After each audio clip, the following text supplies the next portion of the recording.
found this book. I can't figure out how old it is, or where it came from, or who wrote it. But when I read it, it spoke to me like nothing before.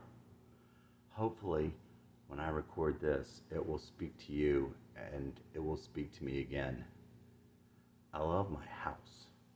It's very old, and I feel like there is a life I knew before, around every corner and in every room and in every season. So I didn't want to do any remodeling, but there was one thing I wanted to do. And when I began, I found this manuscript. I began to read it, and it spoke to me as though I had once lived this. After a few short chapters, I decided that I wanted to read this out loud myself and record it for posterity.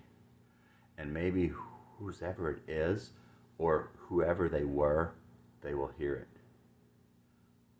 Per the author's written request, I will then destroy the only known copy of this manuscript.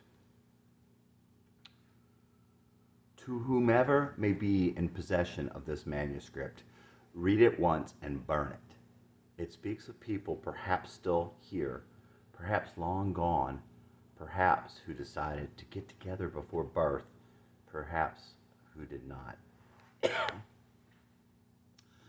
I'm not a Viking or a king or anything. I'm just a boy pretending. I had to go back home, back to the days of spring, because I never said farewell. The scattered sun. Before the wind. Prologue from Channing's journal.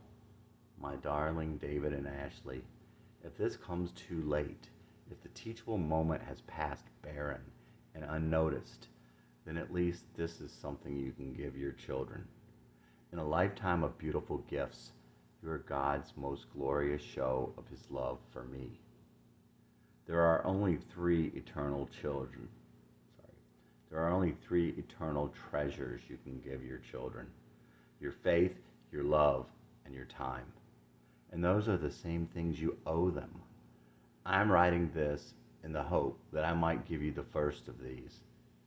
You deserve to know who your father was. Besides, if I keep holding this in, I will continue to lose my mind. There is chaos in my head all the time, with the insistence of his thoughts and the weight of my guilt over thousands of things I did and thousands of things I continue not to do. But this is not about the guilt. This is about Jesse. I don't know when I killed him. Didn't know that I killed him. I guess I don't know that I killed him. This is a record of my attempt to go find him and bring him back. I can picture him all alone and scared, everyone growing old without him.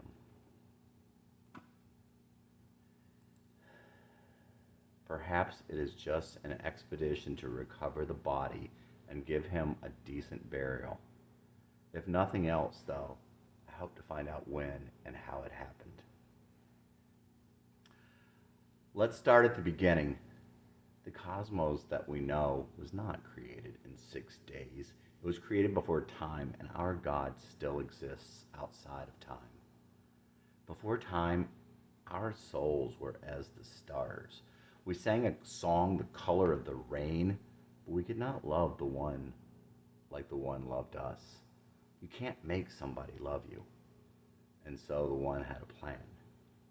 We were given a choice to give up our immortality and our sinlessness, to take on the heavy burden of flesh in order to enter this world of evil, hate, and despair, naked and alone, on our own, powerless in the face of a mighty evil that rules the world. Many will fail and go to the other side, doomed to evil and outer darkness, away forever from love, light, warmth, and the heart of the one. But only in this way could we lift ourselves past the angels. Only in this way could we bring more light to the world, more love, more beauty. Only in this way could we love the one as he loves us. We chose this. We cannot say we did not choose to be born. We chose to come here. We chose this life, and so did Jesse. Chapter 1. It was an unusual summons. The antagonist considered how long it had been since he had last been called up. It wasn't like he could have any effect anymore. And besides, as always, he'd know soon enough. These are mine. They were all there, together, even before. Jesse and Rachel, Matthew, Carolyn, Carrie and Mandy, Lindsay and Rob, Stephanie, Annie and Marie, Brett. David and Ashley shone like stars. There were others, there were a multitude of others, but this story is about Jesse. Even him, the antagonist pointed to the one who had wandered off on his own, oblivious to the proceedings. That one's mine. I know that one. He's not strong enough. Give him to me. Take him if you can. Wasn't he? He hesitated. Something wasn't quite as it seemed. Wasn't that one in before? Jesse. No, that's not quite right. I remember that one from before, but something is different. I'll have him. The only difficulty will be his inability to follow. The other one's going in first. They're yours, no argument, but I'm taking them out. I have someone special in mind for each of them. Annie? Why do you call her that? That's not her name. I'll keep her in her own private jail. You can call her paralyzed if you like. These two are very powerful. Yes, I can see that. How do you plan to tie them together? Before he could turn to answer, he found himself back inside of time. What follows comes from Jesse's journals and Jesse's songs, all the things he had shared and all the secrets that the others knew about him. It's only a guess what he actually felt, but it's a beautiful story. If you have an affinity for sadness, anyway, it all seems crazy. It all seems such a waste of time, but still, there was something more there.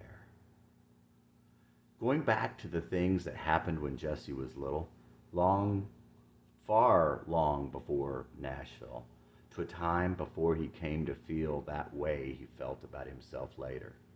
Before he would sometimes wish he could sleep forever, wished he was dead, wished he could disappear. Before the times when he didn't feel like he deserved to be here, didn't deserve the food that he put in his mouth. Somewhere in there are clues to how he got there and where it all went wrong, but he could not see them. Later, perhaps, it was summed up when she told him, "Somebody sure did a number on you." Maybe there are clues in these pages, maybe not. If they aren't here, then we'll never know. You could say that Jesse was insane, but you could just as easily call Channing crazy. The difference is, it's crazy to go back to look for something that caused so much pain, but insanity entails self-destructiveness. But in Channing's mind, Jesse was a hero. He fought the battle he had to. He lived the way he was meant to live. They say, as we've heard a million times, that one definition of insanity is doing the exact same thing you did before and expecting different results. Well, that's what Jesse did at the end. It may be what he did his entire life, but there were definitely a few changes that he went through over the years. Some months after Channing last saw Jesse, Channing went out to Cloud Canyon and made a final climb up Mystic Ridge, with a 6-bottle cardboard carrier of Blatt's Big Mouths and a jam box with a cassette of Jesse's songs. He climbed the mountain, drank all the beer, and 90 minutes later the cassette was over. It was a spiritual experience, but later he would think on how he didn't know what he was listening for up there. He thought at the time that maybe he just wanted to try and hear if Jesse's songs were any good. But looking back, he would come to think it was about saying goodbye to Jesse. But at the time, Channing didn't know Jesse was gone. 5 years after that last trip, 5 years after that last trip, Channing had a series of visions.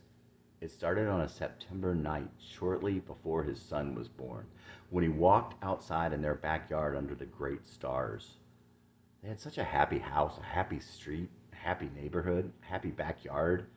But on that night, it occurred to him that the next September would mark 30 years since Jesse had first seen Carrie.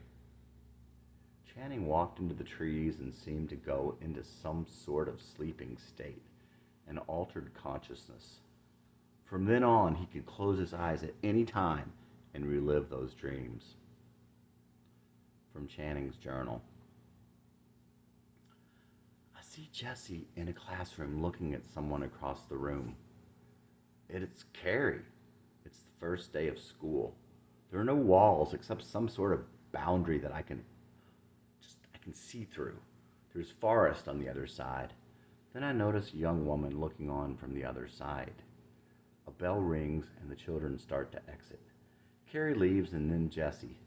Jesse walks straight toward me and is gone. Now my body feels different. I see Carrie. I'm 12 again. I talk to Carrie, but it is different from when others are around. We're not quite the same children that were in the class, and yet I don't remember being older. Finally we part, and I am left standing in the wood. It is now, and I am next to the trees outside my house. Off and on throughout the fall, he walked to the wood and had the same dream. Each time after they parted, he would remember the time he spent with Carrie, but not the other times, except his memories no more clear than those of any other age. One time out there in the wood, they met, but it was different. Carrie's family was moving and she had to go. She would not come back and meet him there again. Channing tried in vain to meet her in the woods again, but could not. One day, some weeks later, however, he had another dream. I'm not in the class, but in the hallway of Jesse's old school. Jesse exists. Jesse exits. And I'm young again. Maybe 14? I'm alone in the hall. Someone else is coming, a young girl. It's Rachel, and we talk. He returned again the following night and saw himself in a wedding. Jesse was looking on from the other side of the barrier. He returned a week later and had one last vision. I see Jesse and Rachel talking on top of Mystic Ridge, on the flat part, in a dense fog. I become aware of others and see Mandy and Carrie and Carolyn. I blink, and they are all there, along with my kids around a big dining room table. It's from the set of The Big Chill, but I can see it. It's our house. Everything seems happy. Everyone seems happy. Rachel and Jesse hold hands, and I can see the love between them. Ain't Too Proud to Beg begins to play, and it turns dark, like for a scene change, and I'm alone in the woods again. I somehow know that Jesse is happy now. It was unseasonably mild for late January, and the cool air had Channing spinning around with his head back. He looked at the skies and knew that God was all around. Something was pulling him toward the trees, and he was close to tears as he walked toward the beckoning branches. Something about the white birch tree tugged at his memory. The breezes blew back his hair and opened that door he'd let fall shut years before. Channing looked down and noticed his shadow from the moon, long and dark. It was casting far across the grasses and out to the trees at the edge of the clearing.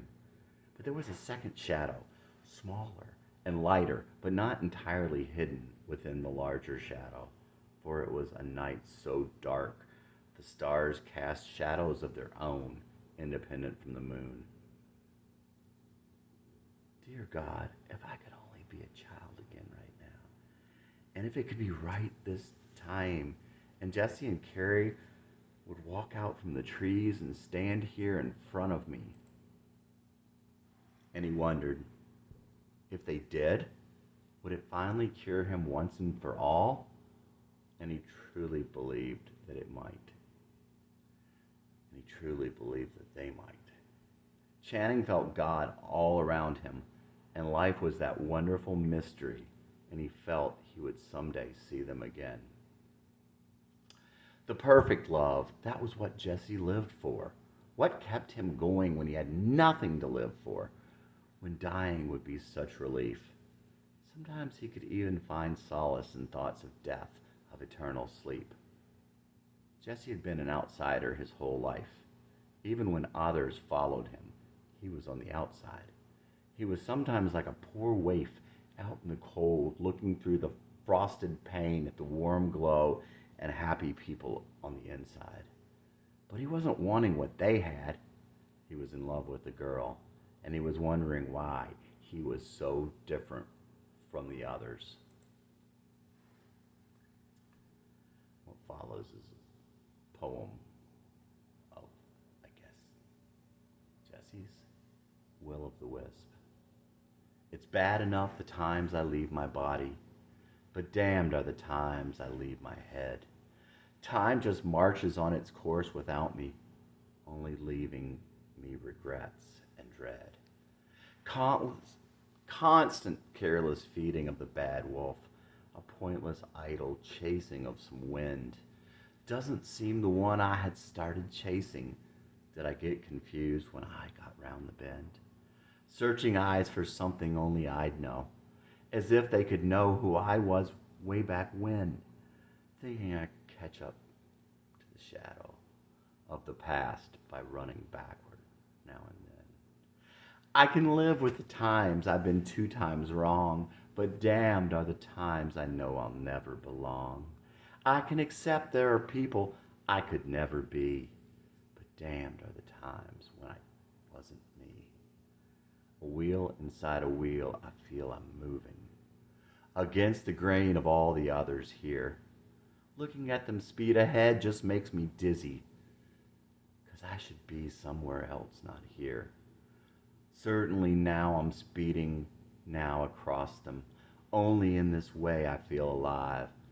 But could it be I'm just standing still, or following so slowly I'm far behind? If at all they should even see me, they only see themselves reflected in my eyes, and my fear they'll see everything I'm lacking. If I look away, they won't catch me in my lies. I can live with the times I'm always wrong, but damned are the times I know I'll never belong. I can accept there are people I could never be, but damned are the times when I wasn't me.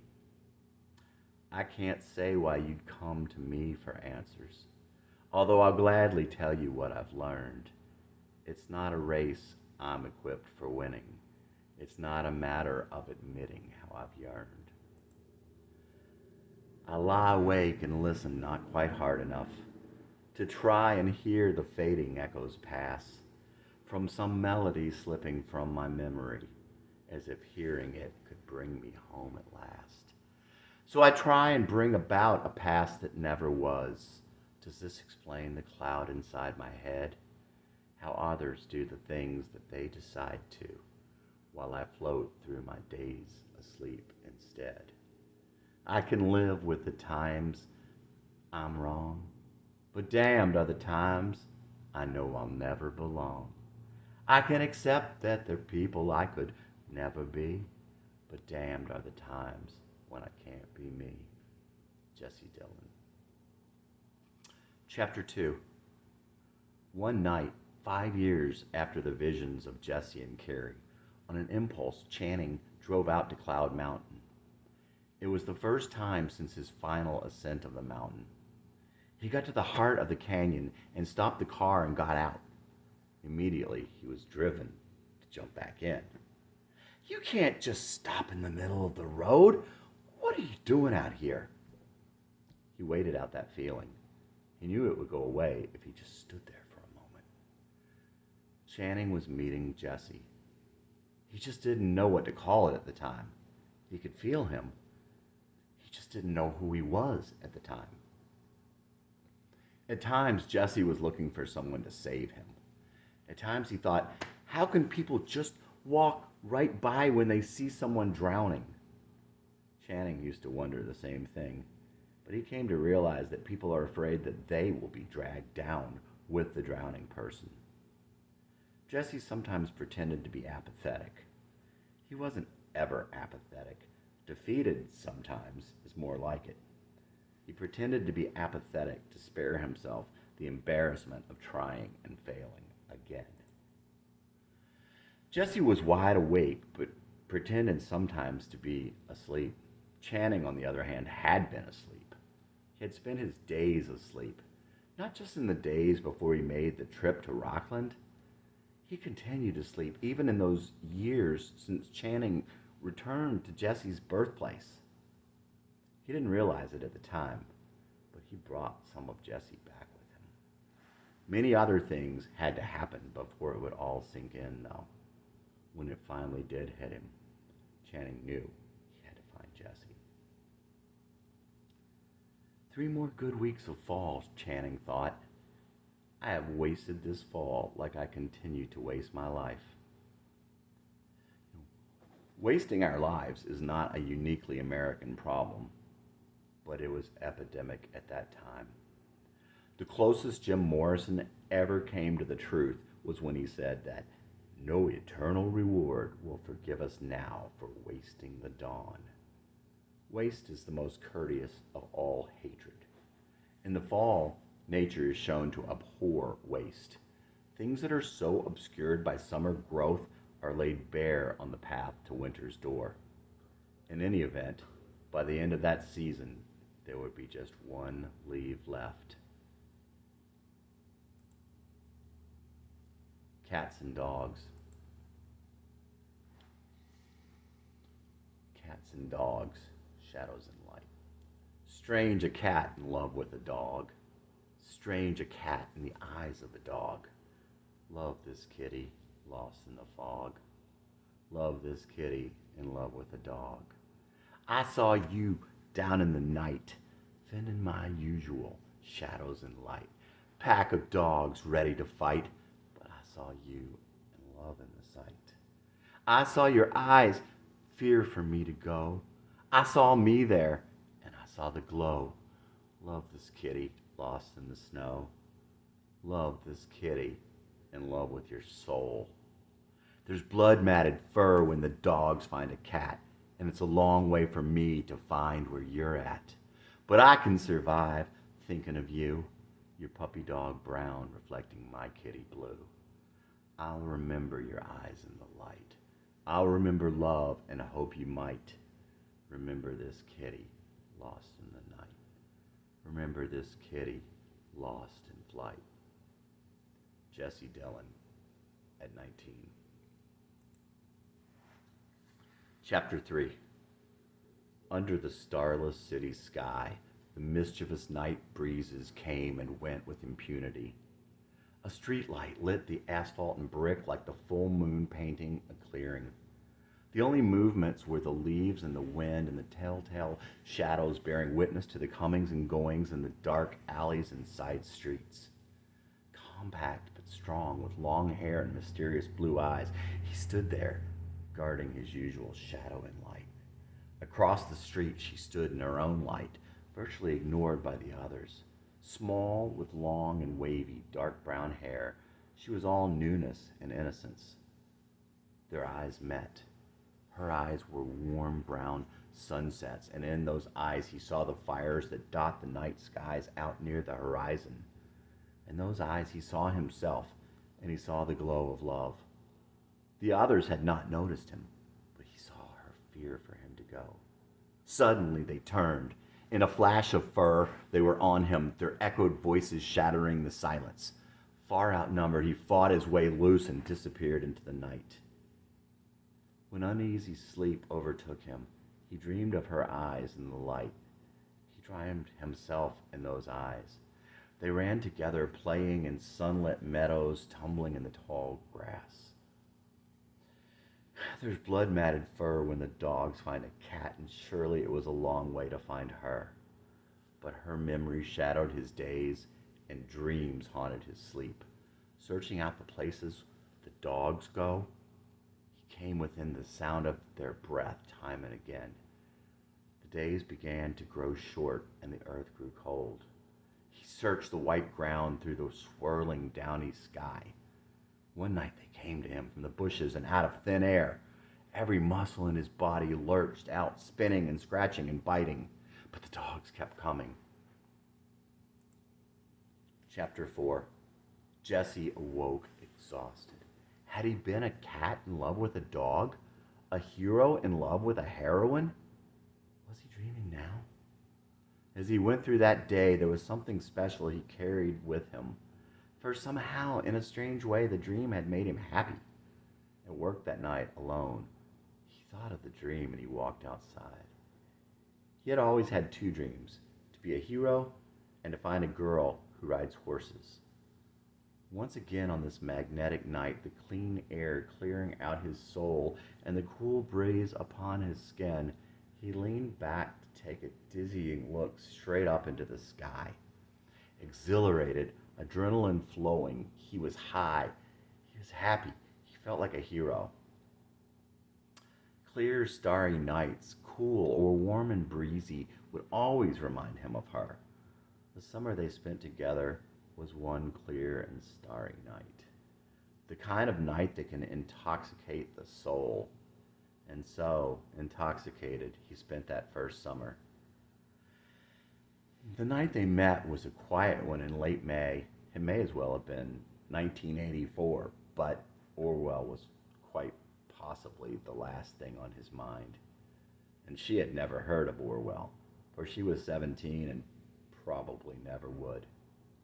It was around 11, and Jesse was still alone, standing behind the cash register. It was the kind of summer in youth when it could have been a Tuesday, for Tuesday was as good as any other day. And he simply stood there, waiting for someone to come in, for that was as good a thing to do as any other. She came in to buy gum, alone, in no particular hurry, her girlfriend out in the car. With long, curly hair that always seemed to be damp in the eyes of a child, Mandy was cute and different enough for Jesse to flirt. Jesse was above all else different. He was just above average in height, slim but muscular. He was good looking, but could never quite believe it after his middle and high school years. But he had those blue eyes and that smile, and a personality all his own that endeared him to everyone he wanted to be endeared to. She wasn't the kind of girl to usually notice She wasn't the kind of girl to usually notice a clerk in a store, or for that matter, much of anything. But she was the kind to notice boys. Certain ones, and tonight a friend had dragged her out to get over an all too young and broken heart. But young can be a good thing too. One look at Jesse, and her pain was gone. Kind of short and unimposing, Mandy was shy and quiet when she didn't know you. She didn't really know what to say or how to get noticed, but she was cute, and when she wanted something, she would just stand there until she was noticed. Thinking about his smile and his easy laughter, the young girl's heart beat faster as she walked back to the car. "Rebecca, I think I'm in love. He gave me back 20 cents instead of 19. Should I go back in?" She went back in, and Jesse knew why. Mandy was wearing the extra-large t-shirt, shorts, and tennis shoes that made up her summer wardrobe. The t-shirt had a print of a Pegasus on it. Always curious about mythology and still flirting, Jesse demanded she tell him the story of Pegasus. By now, a couple of the regulars had come in to stand around and socialize with Jesse, so he had an audience. You don't know what the story is? It's a Greek myth. You have to know it if you wear the shirt. It's a rule. Shy, probably embarrassed, the girl was in his sway, but not overly confident at this particular time in his life. Jesse wasn't positive she'd be back. Rebecca, I've got to find that book. They looked all over her house. Dad, have you seen that book on mythology?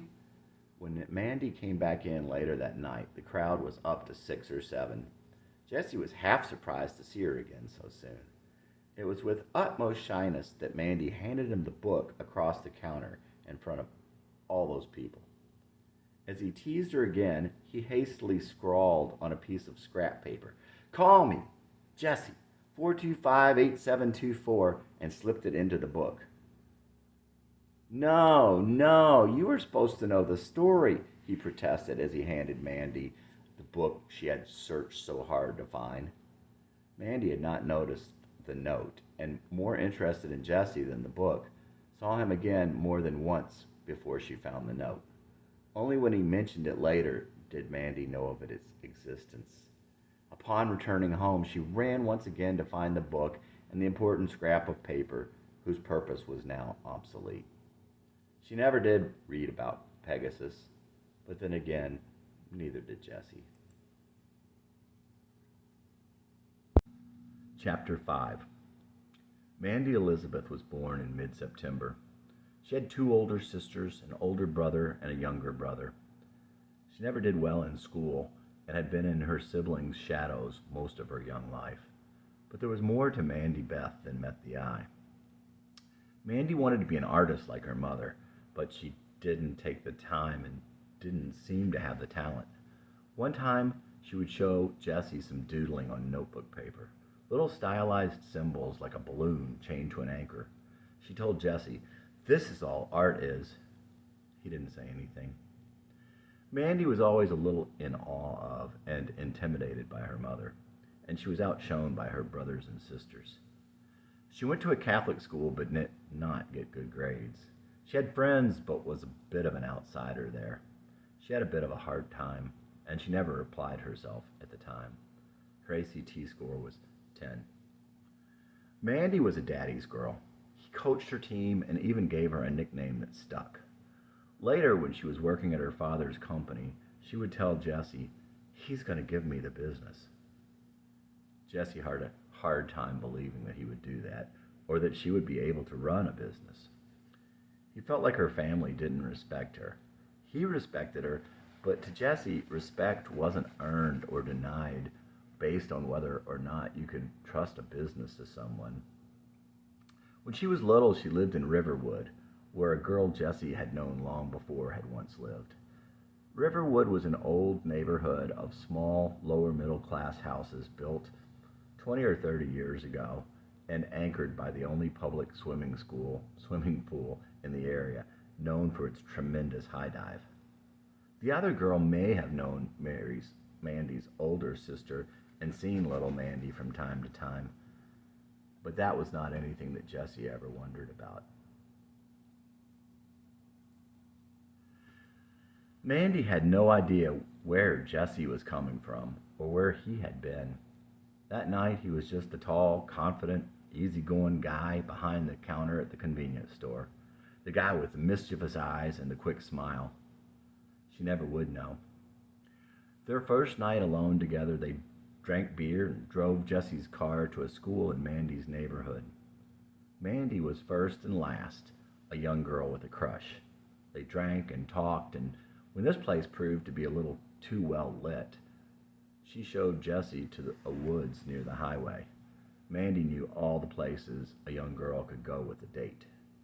The little thicket in between the interstate and the subdivision was dark, and the stars that could be seen through the early summer branches pretended not to notice them. It was there he first kissed her, and there the playful little girl bit his tongue. "Ouch!" "What?" "You bit my tongue." "Well, you shouldn't have put it in my mouth." and so went the conversation. Jesse could have brought up more serious topics, and maybe things would have turned out differently. But he didn't, and they didn't. Later, he would come to realize that maybe he liked things this way, and he should not have taken Mandy's childish ways for granted. Mandy basked in the sun of her 18th summer in the daytime, and quietly and patiently basked in Jesse's shadow through the night while he worked. He would rarely see her during the day, even later, and his third shift job did not give them much time to see each other when he was off work.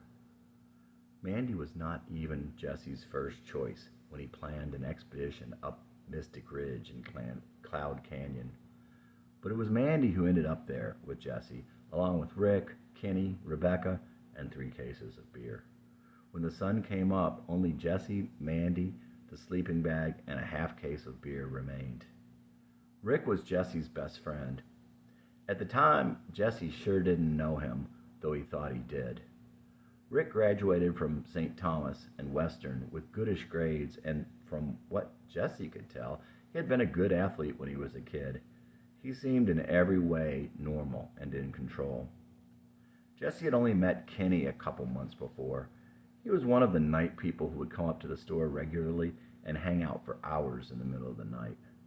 Kenny was 20-something, lived with his mom in the apartment across the street from Quick Mart, had no job or car, and didn't seem to desire either. He had a younger brother, but was not much of a role model. He didn't have any business being with Rebecca. Rebecca was 17 and had just graduated from high school. The first thing you'd notice about Rebecca was that she was kind of a fire plug, short and chubby. Her soft flesh was pale and somewhat freckled.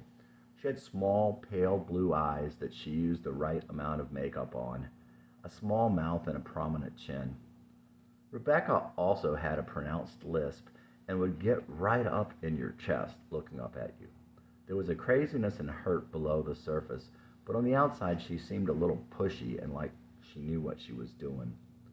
She had long, straight, but very full auburn hair that was her crowning glory.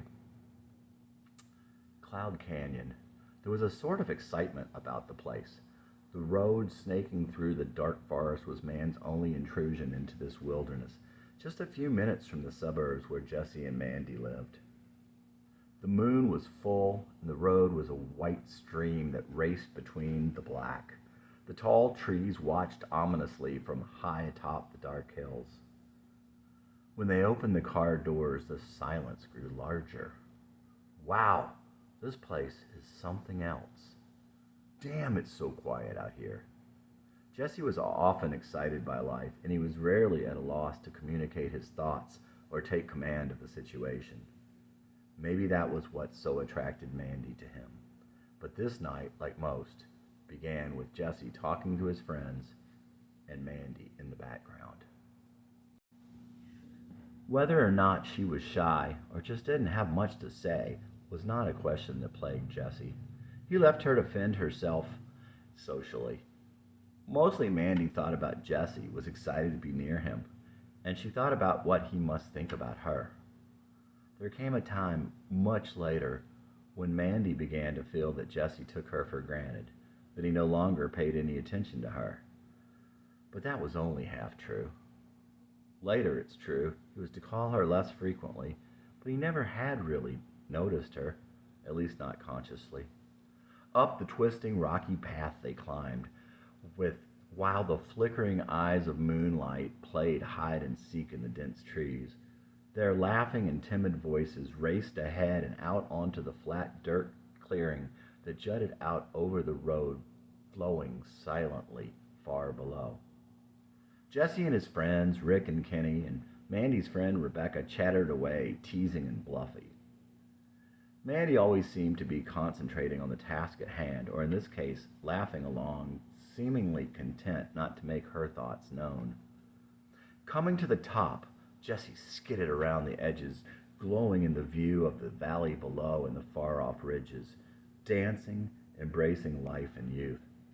Soon, Kenny and Rebecca were off down the road, doing what kids do best, While Jesse and Rick talked, Mandy took in the sounds and movements, watching Jesse, but not really thinking about what he was saying. No, Jesse didn't know Mandy, but neither would she know Jesse. She wasn't too in love, he not enough. Rick left to go get another sleeping bag, and when he returned, Jesse and Mandy were in theirs, leaving him alone not 10 feet away. Are you on the pill? Naked in the throes of passion, the question seemed appropriate to Jesse.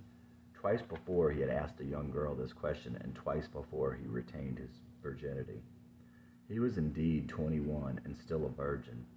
Not that he hadn't had his chances, and not that Mandy was to believe him at this point. No, then we better not. Whether fear of pregnancy was Jesse's main reason for prolonging his virginity, not even he knew. I almost got pregnant once, Mandy whispered to Jesse with childlike innocence.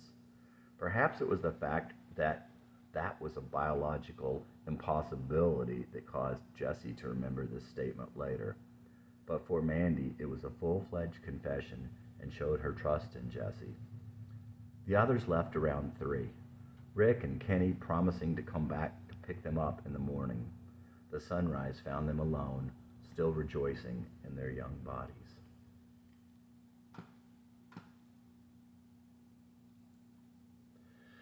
Rick and Kenny returned. The raggedy band walked back down the mountain minus 2.5 cases of beer and 1 pair of panties.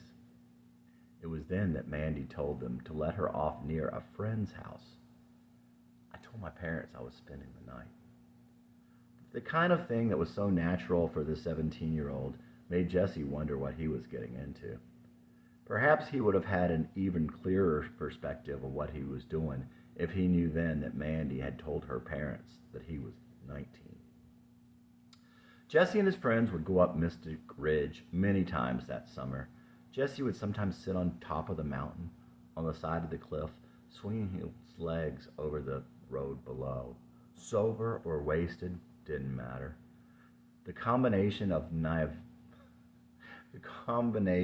naivety and wildness is what attracted people to Jesse. Very few times were Jesse and Mandy alone. Jesse grew to care about Mandy as a big brother cares about his precious little sister. Otherwise, his feelings toward Mandy were primarily physical. They spent one entire night driving around looking for friends because Jesse was bored. Mandy would have rather been alone with Jesse than anything else in the world, but she never complained, at least not to Jesse.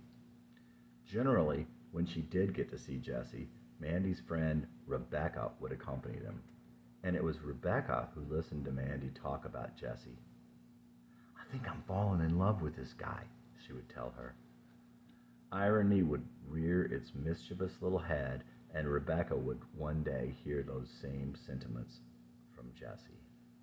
And when Mandy would lament that she never got to see him, and Rebecca saw Mandy stay home every day, waiting for him to call, this too would Rebecca later see from Jesse.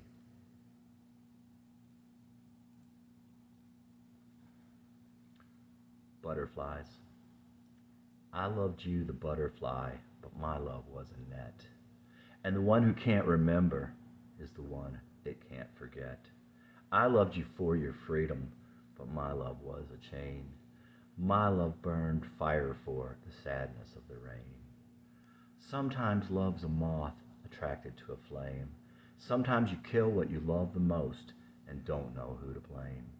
Sometimes love's a butterfly attracted to a net. Sometimes you want a heart so bad, it's love that you forget.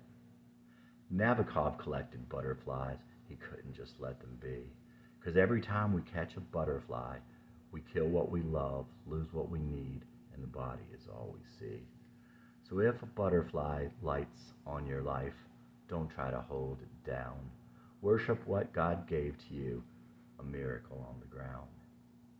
Jesse Dillon at 25.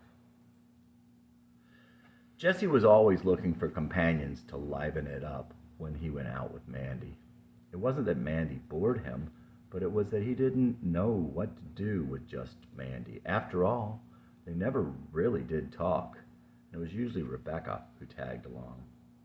So one night, the three of them went out, and it was decided that beer was in order.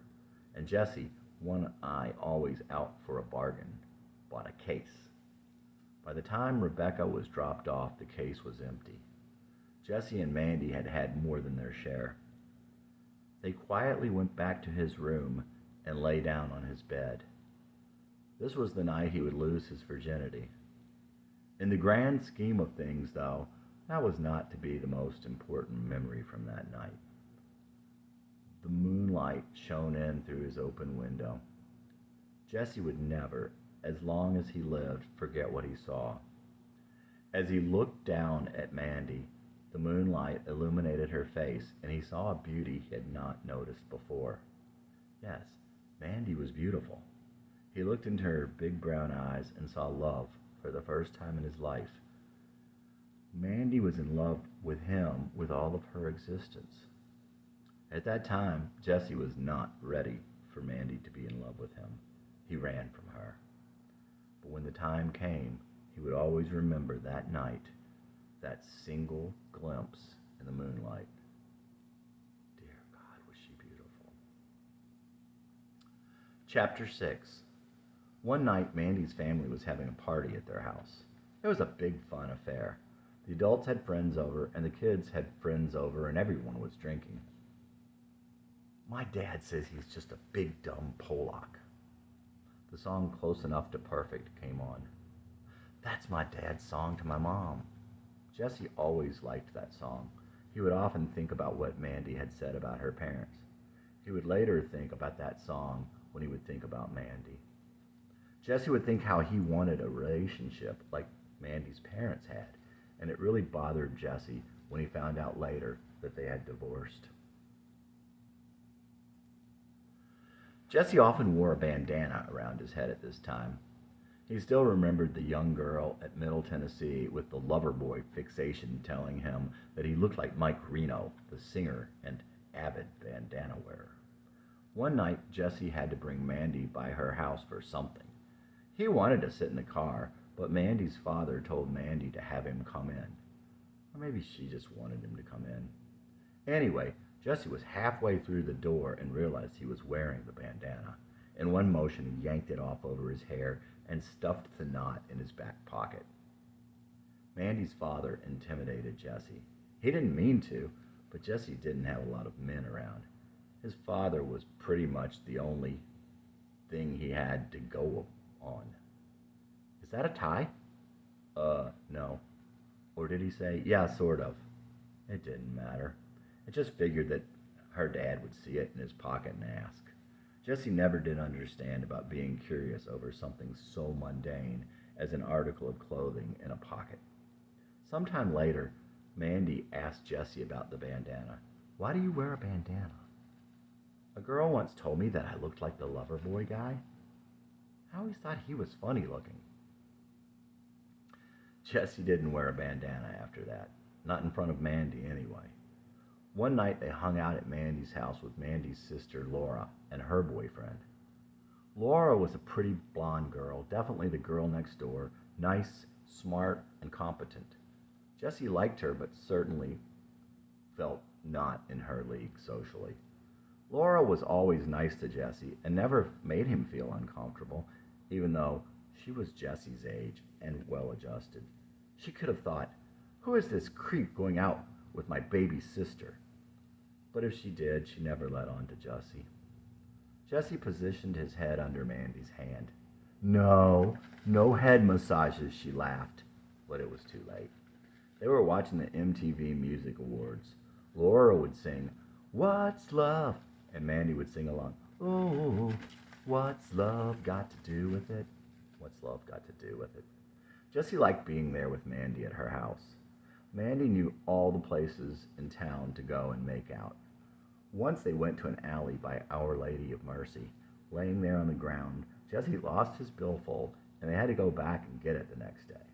Another time, he lost his billfold lying on the old bridge at Cloud Canyon, the one that was used before they put the new one in, falling down but not removed.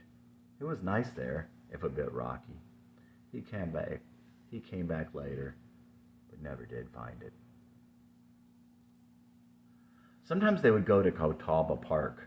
Catawba Park was full of Olmsted bridges and various sections for kite flying, frisbee throwing in the sun, picnics on the hill, fountains, gays, runners, walkers, sunbathers, bicyclists, people with books, people with dogs, people with beer. On a nice day, the park was all things to all people. One time they went with Rebecca and some guy named Ron. Ron didn't say much. He and Rebecca stayed by the car while Jesse and Mandy made out on a footbridge hidden between the trees. Rebecca would later tell Jesse that Mandy was mad at her when they first met the other guy. Rebecca and Mandy had met Ron and another guy one night. Ron was the one that Mandy wanted, but he ended up with Rebecca. There were other guys, but Jesse didn't know. Not that he would have cared at the time. It was the best of times to be an irresponsible 22-year-old. One morning, Jesse and his crazy friend Paul got a couple of Foster's oil cans at 6 a.m. when Jesse got off work. Paul must have been a youngest child who always did what he wanted. Not really smart, but he knew what he wanted. That usually involved his sports car, drinking, or smoking pot. Jesse couldn't imagine Paul with a girlfriend, but was sure he took what he found. They walked over to Rick's house and threw rocks at his screen for a few minutes. Failing to rouse him, they sat on his front porch smoking a doobie as they killed the big beers. They spread the empty beer cans, roaches, brown paper bags. He'd often chuckle as he remembered the bags, and used matches all over Rick's front porch, making as big of a mess as possible. Rick's dad made him clean it up. Rick thought it must have been a bum. Jesse asked him later why he would not have thought it was Jesse and Paul. He said at that point he didn't think that Jesse would do such a thing. Another time, Jesse went to Knoxville with two rugby-playing friends. They were both at least 6'5" and 240. Jesse tried to drink and eat with them. That didn't go well. When they got home, they wanted Jesse to go to a party. He went to bed. It was still a time when Rick could say, America's favorite pastime, drinking and driving, and not be stoned as an enemy of society.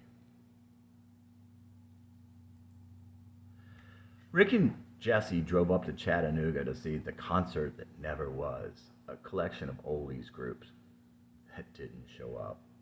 They got a 6-pack of Lowenbrau bottles for the trip down there. Rick drank beer on the highway at the rate of 3 per hour, so they needed 6 to get to Chattanooga. After that, it got a little ominous. They stopped in a liquor store in Chattanooga, and Jesse was eyeing the Mickey's quarts. Not the Mickeys. Mickeys, big mouths. Not the Mickeys. They got the Mickeys. When they got to the stadium, there were almost no cars. There was a piece of paper on the door. They chugged the rest of the Mickeys, and Jesse went up to see what was going on. The show had been canceled. Jesse and Rick went to a bar and drank bourbon and shooters and nasty watermelon crap and listened to Hank Williams on the jukebox with some local girls. Rick drove back. Jesse threw up all down the side of Rick's car as they crossed the I-24 bridge across the river. Another friend of Jesse's from the convenience store was Adam. He was something of a drunk and a stoner who was living at home with his parents. Adam had been in Jesse's class at Moordale, but they hadn't known each other. Jesse figured Adam was probably pretty popular in high school. He had acne, but the girls didn't mind. Not real tall, kind of muscular with dark, wavy hair. He was laid back, but didn't have a whole lot of personality. Jesse thought it was doubtful you could really trust him. Somehow, some of the names of the girls that Jesse had recently gone out with came up. Adam seemed to know all of them. She's crippled, he said about one of them, clearly not thinking that Jesse should date someone who walked with a cane. Laura's little sister? He asked about Mandy. Adam was thinking back when he knew her as a little kid. In any event, Jesse didn't bring it up again. In the normal course of events, a 22-year-old shouldn't be going out with a girl about to turn 18. But Jesse wasn't a normal 22-year-old. Jesse and Mandy only had sex once, but of course, once can be enough. At least that's what they'd tell you in sex ed classes. Jesse was worried that she would get pregnant. In those days before the death sentence of AIDS, that would be the life sentence from unprotected sex. Mandy called Jesse and said she hadn't had her period. Jesse asked her what she wanted to do. He decided he would marry her if she was going to have a baby. Later, he wouldn't be able to recall if he had told her that. It was only a day or two later that the crisis was over, but there was a lot of doubt and guilt in Jesse's mind as it was, and that false alarm only added to the weight. Later that summer, Jesse and Rick planned to go to an outdoor concert downtown. When at the last minute Rick couldn't go, Jesse called Mandy. The 60s band, the Grassroots, played out under a warm, sunny blue sky. Jesse and Mandy talked little before, during, or after the show, but he held her hand, and just for that one happy day, it was as clear as the cloudless mid-July Nashville sky that Jesse and Mandy belonged together. He even thought to himself while driving home that maybe he was wrong thinking that he shouldn't be going out with Mandy. But Jesse always did expect too much too soon. Perhaps it was the too much physical happening before the too much that he expected that was their undoing. His feeling that the relationship was wrong and that he would hurt Mandy grew even stronger as the summer progressed. Jesse would always remember telling his brother how he felt, and how his brother replied, "Feelings change." Jesse was so sure that his feelings would not change. Jesse re-enrolled in college for the fall, but this time he'd stay home. Aquinas was a pretty Catholic college in Nashville, sitting on a hill. It was built on a hill in the 50s. At the time Jesse enrolled, there were maybe 1,500 students. You could know pretty much everyone if you wanted to. It was surprising how many of the students already knew each other. It seemed much like a continuation of high school to the parochial school kids who went there after graduation. Jesse decided that he wouldn't be able to work the graveyard shift and go to school. He started looking for a job to replace his job at Quick Mart. Rick had graduated from Western the previous spring, but still had not found a job. Giving up looking for a job in his field, he took a full-time job as a department manager at Macy's. Macy's was a clean, bright, upscale discounter. Unlike Kmart and Walmart, you wouldn't find merchandise piled in every conceivable walkway. The employees there were a mix of ages and backgrounds. It was big enough you could hide, but small enough you knew everyone that worked there. Jesse could work there part-time and his hours would be flexible. He gave his notice at Quick Mart. Not long after, Mandy's friend Rebecca also went to work there. Jesse was busy with school and work, and he seldom saw Mandy that September. But one Friday night they went out driving. Rebecca and two of Mandy's other friends went along. Jesse insisted that they stop at a graveyard just off the road. Across the field it sat, all forlorn, enclosed in a brick wall. He liked to tell people that his heart was buried there. He would have done well to go and dig it up, for this summer he truly needed it. When he would find it, it would be too late. Mandy and her other friends did not want to go in, so Jesse and Rebecca went in alone, yelling and screaming and playing around. When Jesse finally walked back to the car, Rebecca had her arms around Jesse, feigning a terrible fright. Jesse never noticed Mandy's silence on the way home. After Mandy dropped him off, she told Rebecca, "Don't you ever do that again." Shortly thereafter, she gave Rebecca the cold shoulder, and that was the end of their friendship.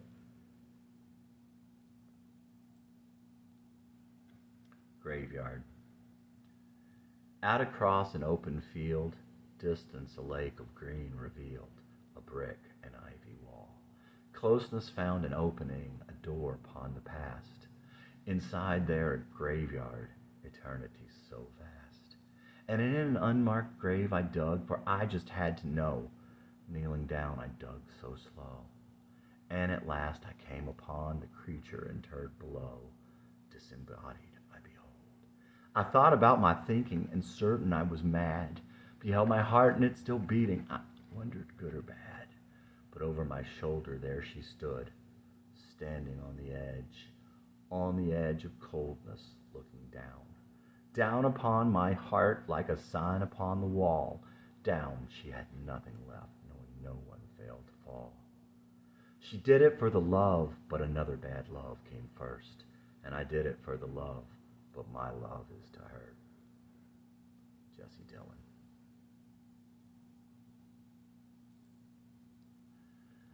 Now I know it's second nature with the girl to flirt. And I know it's just my nature to find a way to get hurt. If it wasn't for that other love, she might be here today. And if it weren't my will to hurt, I might have let her stay. Jesse Dillon at 22 in February. Mandy was so young and fragile in spite of herself, and her voice was so soft and unassuming, a child's voice, and not so high. Jesse, Mandy began, but Jesse didn't let her finish. He knew this was coming. We really shouldn't get serious, Jesse interjected in a casual manner. He feigned ignorance of what she might say to save her embarrassment. He wanted to protect her. He didn't want to hurt her. He never wanted to hurt anyone, even in those times in his life when someone would attack him. If he hurt them when he launched a singing personal attack, he would be very sorry and apologize. Of course, he never wanted to get involved in their problems either, even if by all rights they should have been his problems too. If she didn't say it, it wouldn't be so for him and maybe even for her. He knew this was coming, but he never let her say it, so it never really did come. So years later, he would not even have that, nor perhaps did she ever even have that. I was thinking about a woman who might have loved me, but I never knew. Randy Meisner, Don Henley, Glenn Fry, Take It to the Limit, 1975. I mean, we could never be married. Jesse didn't mean to be cruel, but he went on. We're not really right for each other, like to live our lives together. Jesse thought he knew everything, not in an auspicious, sacrilegious, or arrogant manner, just matter-of-factly, and he thought his logic convinced everyone else. But of course, he didn't, and it didn't, but he was too young to understand. This was one of their few serious conversations, and it was so hard on the young girl's heart. "Can I say you're my boyfriend?" Mandy asked softly, so pitiful a question it even touched Jesse at the time. Later he would suffer greatly over these words, as he let these words echo over and over again out of space and out of time. He would feel her pain as if it were him speaking those words, and he'd somehow simultaneously feel the pain of the guilt of being the one who was hearing them. Magnanimously, Jesse said she could, but the way he said it, it was obvious that he did not consider Mandy his girlfriend. Sometime around then, Jesse was driving his mother somewhere. As he pulled the little Toyota out, a car came flying up over the hill behind them. The little diesel didn't have the acceleration to get out of the way, so the other driver raced up to them and got right on their bumper. Jesse hit his brakes. The other driver passed him and did the same. Jesse had to go off the road, passing him in the emergency lane to keep from wrecking. When they got to the stoplight, the other guy got off. He walked up to the car and Jesse rolled his window down. The guy punched Jesse in the eye, breaking his sunglasses, which in turn cut him under the eye. Jesse jumped out of the car. He looked at the shirtless, bobbing and weaving young lunatic, standing right there in the middle of the road, cars all around them. Jesse thought better of it and walked around to the back of the guy's car and got his plate number. The other guy jumped back in his car and sped off. Jesse had to get stitches for the cut. Jesse marched to a beat from a different drummer than the rest of us here. The irony was, he was so wrapped up in that realization that he never saw that Mandy also followed a similar beat. Jesse believed with all his heart in love at first sight and the notion of star-crossed lovers. Between these myths and his family about knowing and his fantasy about knowing everything, Jesse was completely sure that he could tell if he could have a meaningful relationship with a girl as soon as he met her. And Mandy's magic was youthful and lacked confidence. But that power was there in spite of Jesse's beliefs and outside of his perception. And time changes all. On Jesse's behalf, it must be said that he was trying to remain true to his muse. He refused to compromise or settle for anything less than the perfect love he sought, his other half somewhere, under the same sky, dreaming the same dreams. If he settled, the magic would die, and the story would end too soon. His tragic flaw was in his failure to see her when she finally appeared. Mandy turned 18 in September. Rebecca accusingly asked Jesse what he was going to get her. As October arrived, Jesse belatedly took Mandy out for her birthday. Sadly enough, this would be the only time he took her out in the 4 months he had known her. All day, Mandy anxiously shopped for just the right sweater to wear that night.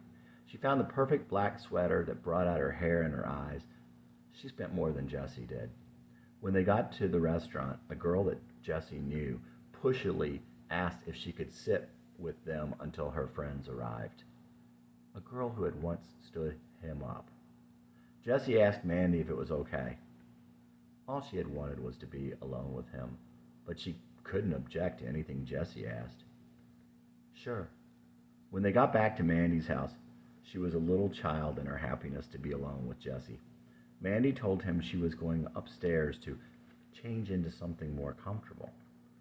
Sweet and ironic coming from this 18-year-old who looked so cute in the silk nightshirt she came back down in. It had been a birthday present from her older sister, and Mandy had been waiting to wear it for Jesse.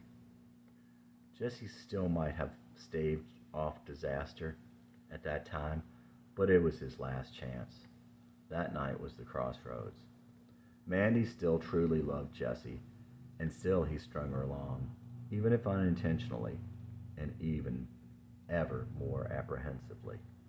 It was to be their last good night together. Deep down, Mandy knew that it couldn't go on much longer. Part 2, Shadows and Light. Chapter 7, Jesse means grace of God, or God's grace. It fit Jesse like no other name could possibly have fit him.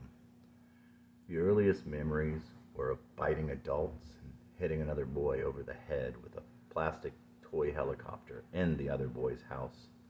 Picture a 3-year-old Jesse standing in front of a large console television with a blanket over his shoulders like a cape, pretending to be God. One day, while they still lived in Cleveland, before his baby brother was born, his parents took him to a great gorge in upstate New York. There was a long walking bridge over a 200-foot drop. The view was breathtaking, even for a 4-year-old. His father picked him up under his arms and set him on the 4-foot wrought iron railing so he could see better. Jesse was terrified. Jesse thought he would fall, but from that day on, he would fear heights, but only over water. But he didn't say a word. He just stood there motionless. Maybe in these glimpses there could be seen the seeds of his destruction, of why it had to be. But the question is, why would someone undertake a search for Jesse, not why did he have to die? You'd have to see his side. There is much that could be left out in the way of his ugly side, and there is much we can't know. There were a few other memories he kept. A rocking horse in their small apartment with long springs and handles growing out of its ears. The gifts his father would bring home every day, hiding in the back seat of his father's car when his father was going out of town. Not much to go on as to why he wasn't much of a boy. And then his baby brother was born. He so badly wanted a baby brother, someone to play with. It was a wish he would have again in a later time. 6 months later, they moved to a house and a yard in Massachusetts in the city of Rockland, southwest of Boston. Rockland was a city of 150,000 that had seen its heyday come and go. By then, it was partially its own city, partially a suburb or satellite of Boston and surrounds. The downtown was somewhat run down and definitely old, with Victorian houses and old storefronts. But much of Rockland was very pretty, with treed neighborhoods of 50s style ranch houses, curved roads, ponds, woods, and large open expanses. So Jesse's story really starts there in the spring. The beauty of a mid-spring breezy day exceeds that of the fall, but there are far fewer spring days of intense beauty. And so Jesse's story starts on a cool spring day with a white granite sky and a constant wind. Jesse had just turned 5. He was inside his house with his mother. His baby brother was asleep, and Jesse was quietly drawing at his table. The radiant heat from the floor warmed his feet. They had moved to Massachusetts just a week before. The ring drew his attention, as it was the first time he had heard the doorbell. Curious, he walked to the edge of the short hall from his small room to the edge of the open living room. From his vantage point, he could see past his mother to the open door and through the screen. He could feel the cold air blowing in. At the moment, he realized it was 2 young girls standing on the other side. The older one asked, "Do you have any boys?" All beginnings are created. The tape does not stop in life. But looking back, the teller gets to pick the defining moments like still frames in an album. This is the moment to begin Jesse's story. His mother got him a jacket, and the 3 of them did something outside on that first day. To him, the memory would be lost and probably irrelevant to his story. The younger girl, who was silently standing at her sister's side, had bright blue eyes and black hair, freckles, and a quiet, shining spirit.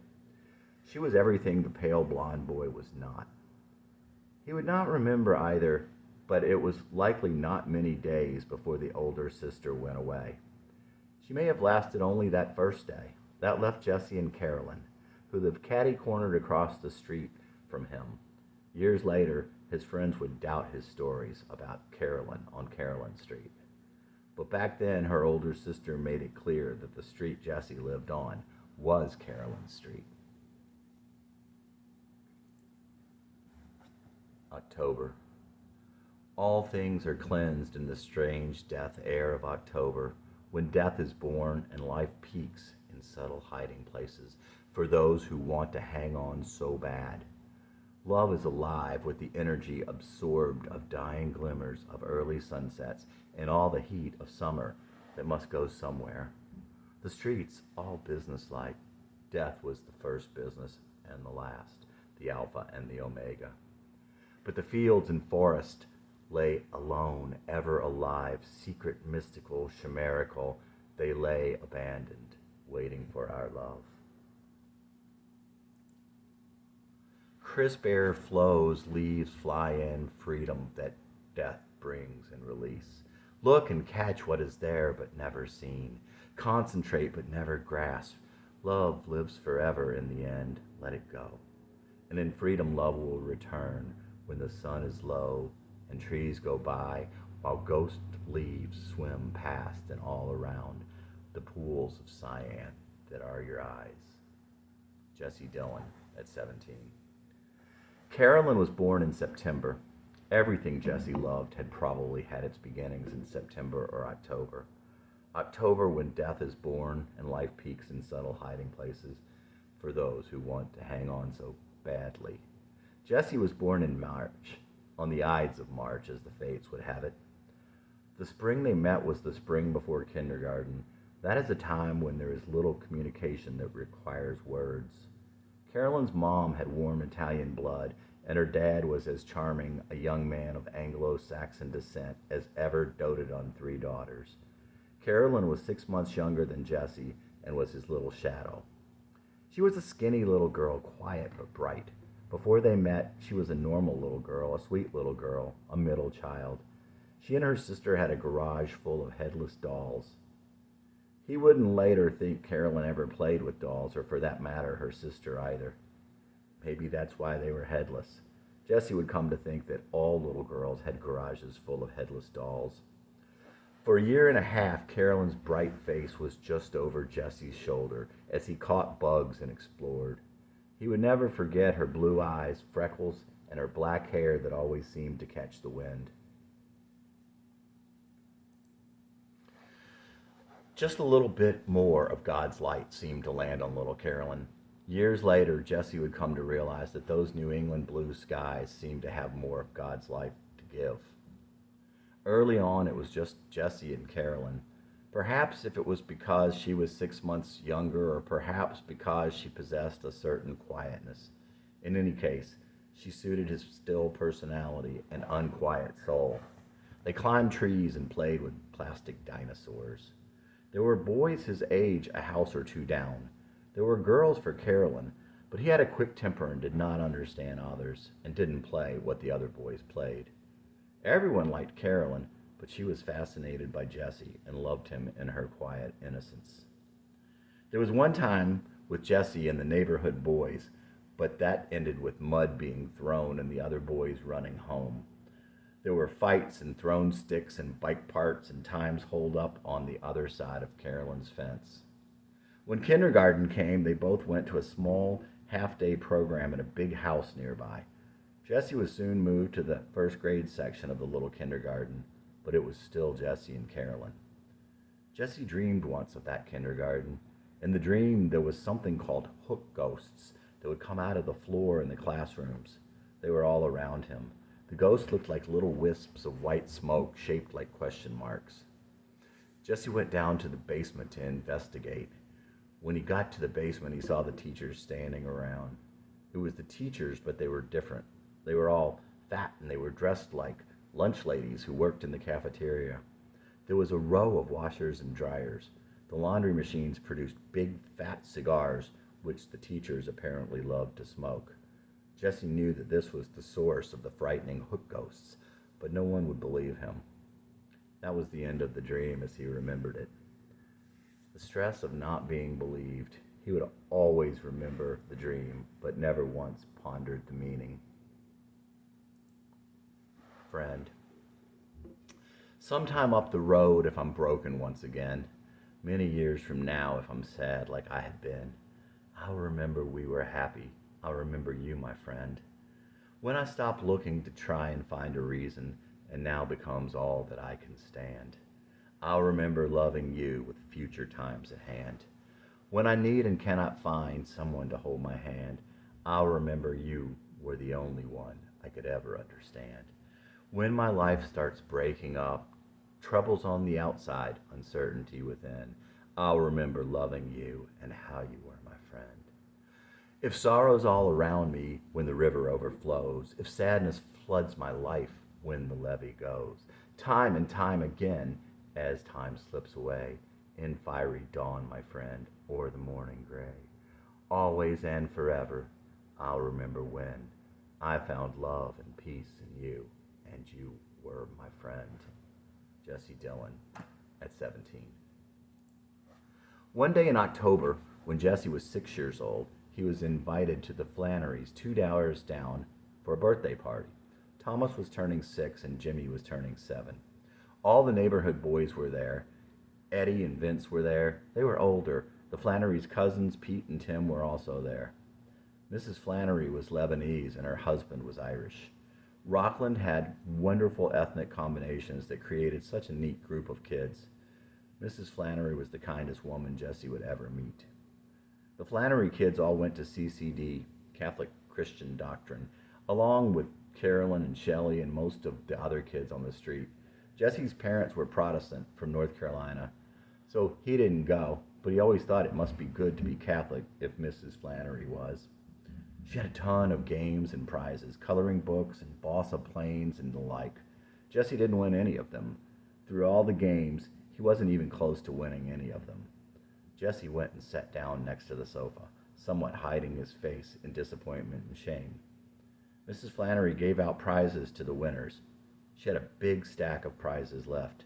"Jessie, these are for you." "What are you giving him those for?" asked some of the older kids. "Because he wanted them." Jesse would never forget that. He didn't know quite what to make of it, but he would never forget. All through his young life, Jesse would try to see how that fit in. He knew it had to be an important lesson, but didn't know what the lesson was. For some years, he thought it might mean that he would receive things in life because he wanted them badly. And that was not untrue, but a lot of times in Jesse's life, it didn't work quite that way. It was as though Mrs. Flannery was there as a guardian angel. It was later Jesse was to realize that he was to learn from her. To be like her was what he was to learn, that she was certainly like God. Chapter 9. Jesse had 28 trees in his yard. Jesse counted them and climbed all the ones that he could. He knew the trees by how they were shaped, where their branches started, and where they were in his yard. There was a big flat area at the top of the hill where he and Carolyn used to play together, up by the double tree trunk. Up there, they looked for bugs, played in the radio flyer, played dinosaurs, and climbed the trees. But it was all about being together. There were two huge rocks exposed through the grass that they would play on. They're probably still there. There was the hill to the back that only had a small but long flat spot as it came up to the split rail fence. They rolled down that hill over and over.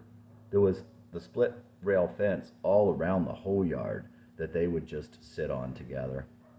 Jesse saw God in Carolyn's eyes, though he didn't have words for it. They never had to say a word when they were together.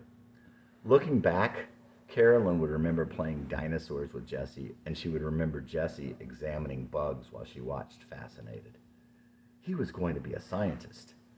What she thought of him, he would not remember, if he ever did know.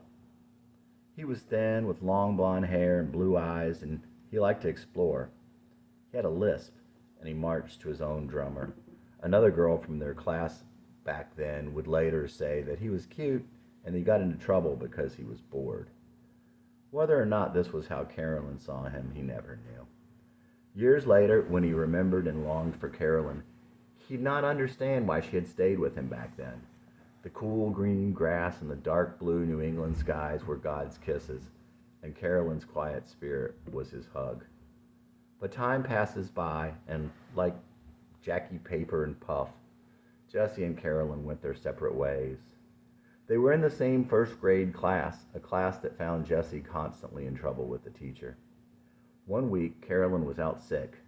Jesse insisted his mom take him to buy her a get-well present. He carefully picked out a bag of plastic dinosaurs and wrote her a note that night in bed.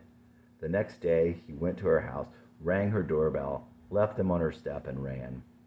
When she returned to school, Carolyn told Jesse, "You sure have messy writing." And so it went. It was the perfect place for an elementary. You had to drive to the back of the neighborhood to get to the nice open campus with the little bus loop in the front of the one-story school with the ever-open school windows. Every elementary classroom should be lined with an entire wall of windows. It probably smelled like a school from the day it opened. Jesse would keep many memories of the trouble he would find. Many of them started there at Brookwood. His first grade teacher, Mrs. Ology, was a very short little lady, probably in her 40s, the absolute epitome of a school teacher. She was nice, but you certainly wouldn't call her sweet. One day, someone in the class whistled while the teacher was talking. "All right, who did that?" Silence. "If no one will admit they did it, you'll all have to sit there silently until someone does." Jesse thought the whistle sounded like a bird. "Maybe it was a bird." The entire class started laughing. The teacher was not pleased. "All right, Jesse, since you obviously did it, you can go out in the hall and wait for me." "I can't whistle." "Well, I'm glad there's something you can't do." Another time he was sent to the third grade class upstairs as some sort of reward for doing so well in class. When he got to the class, the teacher seemed very angry and told Jesse to go sit down in the back and wait for her. He had never seen the teacher before. It seemed strange, but he didn't know any better and did what she said without a word.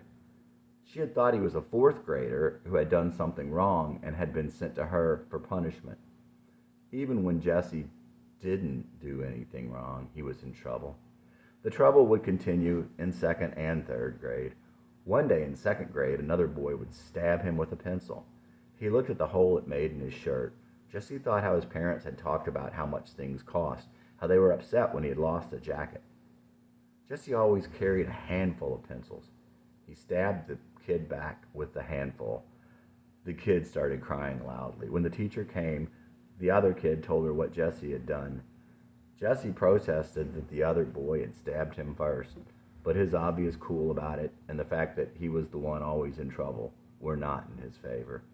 He was given 6 weeks without recess to write a paper on lead poisoning. Jesse used the paper to point out that you couldn't get lead poisoning from pencils. They were made out of graphite. Jesse had already realized that he knew more than his teachers and wondered why they were teachers if they didn't know more than the students.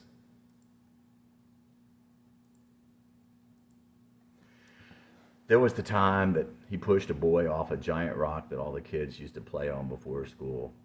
There was the time he broke a bottle outside school.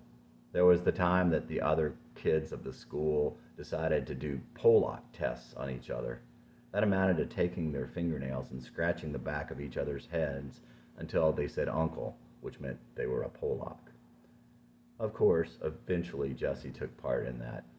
That was the one time he got away with something. When his name come up and he was called down, he said he didn't do it. From trouble with his father, which was always so scary and humiliating, he had a way of not really being able to remember what had happened very well. That probably served him well when he was asked about the Pollock tests. When Jesse was in first grade, Vince, one of the older boys on the street, rode up to him on the street and started circling him like a shark. Jesse was in the middle of the concentric circles, closing in, moving out, didn't know, didn't matter. Jesse had a big stick in his hand. He'd probably grabbed it when the boys started after him. Was Carolyn there? He wouldn't remember that part. Maybe that's what gave him the adrenaline. He had never so much as thrown a ball. But just then he lifted the stick and threw it in one motion, nailing the older boy in the head, knocking him off the bike. A gusher of blood was coming out through his jet black hair, and he ran in his house without picking up his bike. Vince had to be taken to the hospital to get stitches. Jesse never thought about things long enough to be intimidated. Another time, Vince, the same Vince, bloodied his nose at the bus stop. When it was over, nose bleeding, Jesse just walked on home. Vince walked down the street with him, telling him he would bleed to death. Jesse silently walked home while he bled. Daniel Hatcher was the tough kid in Jesse's grade. It was inevitable they'd get into a fight. Everybody knew Jesse as a smart kid with something of an attitude. And Hatcher probably wanted to see what Jesse was made of after the fight with Vince. Jesse didn't have a chance, but he didn't back down, as he never would. They would be friendly later, and so it seemed to go with Jesse in those days. A couple more fights, and he was known as the kid no one could make cry. By the end of the first grade, Carolyn and her friends and Jesse had a group of boys on the street. In school, he was the artist and the bad boy. In the neighborhood, there was street hockey, which he loved, and baseball, which he didn't understand. But exploring was his favorite thing of all. What things are good, as best we can know, as best we will remember? What is wrong with our present time, with our culture specifically, and what has always been wrong on earth? The best we can ever hope to feel is when we are connected to God, to each other, and to nature. All this time Jesse spent out of doors. When he was alone, when he was with Carolyn, and when he was with his friends of his childhood. Today, children have been lured into an inner space that is both claustrophobic and alienating. There is more out of doors than just the vitamin D that comes with the kiss of the sun on your skin. The gentle breezes and the ferocious winds are just two different ways that the breath of God gets into your lungs. Running, walking, playing, riding bikes, sitting on a split rail fence, not saying a word, all of these things are from God. The dark blue New England skies, the cool of the soft grass, the motion rolling down the hill, It was in these things that Jesse discovered God. How can someone understand God if they haven't been to the home he made for himself? Jesse loved to explore more than anything. He would walk for miles, far from the nearest house or person. Up a great hill was the blackberry patch to the north of the main road near his house. There were the catwalks to the south. The southern path crossed 3 creeks on the way to the road to the south. They both followed giant power lines. He never did reach a road to the north. And this leads to a second thing that is good. It is good to have places to explore and the freedom to do so. If all is built up and all is keep out, and children cannot go anywhere by themselves, then they can never feel the good all alone, can never know how immense it all is in God, can never have that sense of freedom and don't know how to feel good about being lost or small. Things in Rockland were quite beautiful. There were the yellows of the forsythias, the purples of the lilacs, and the smell of lilac in the air in the late spring. There were the beautiful late summer breezes of New England. There were the great, beautiful yellow leaves in early November on the sidewalk near the library downtown, with torrents of rainwater crisscrossing over them in beautiful rivers and streamlets. And in winter, there was the way the snow and ice and drain-off formed dozens of different structures. A layer of hard snow, an air pocket down to the soft snow sitting on a layer of ice beneath, then another air pocket and a river flowing underneath it all. Most beautiful of all was his serene but homey street, with his house on the corner and the perfect curve that started just past Carolyn's house. Trees and grass and sky and neat little ranches and people outside and bikes and friends. And you could always score a couple of goals between having to move the street hockey nets for a passing car. In the fall, there would be thousands of acorns to collect, and the leaves would be a foot deep. There was the hurricane that was so exciting in the little house. Afterward, the strange dragonfly with all the pastel colors that must have blown all the way from the tropics. There were clam bakes with the Flannerys in the garage, and trips to the lake with the Flannerys and with Carolyn's family. There he saw his first country rock band. There were ducks and birds in the lake of the beautiful Robert Frost Park. There was sneaking to Sutter's Pond where kids had drowned. There was the time that he had sunk down to his waist in mud and somehow cleaned up before his mom could find out. And there was the street hockey with all his friends on the street. This he came to like the best. Ripples in the brook. The pain in my soul spreads as ripples in the brook. Birds fly through, trees all around, not yet brown. The love in my heart is a child in the mist, the northern lights a will o' the wisp, being lost and wanting to stay, wanting to go home and forgetting the way, the shadow that covers the day, the thing not remembered that won't go away.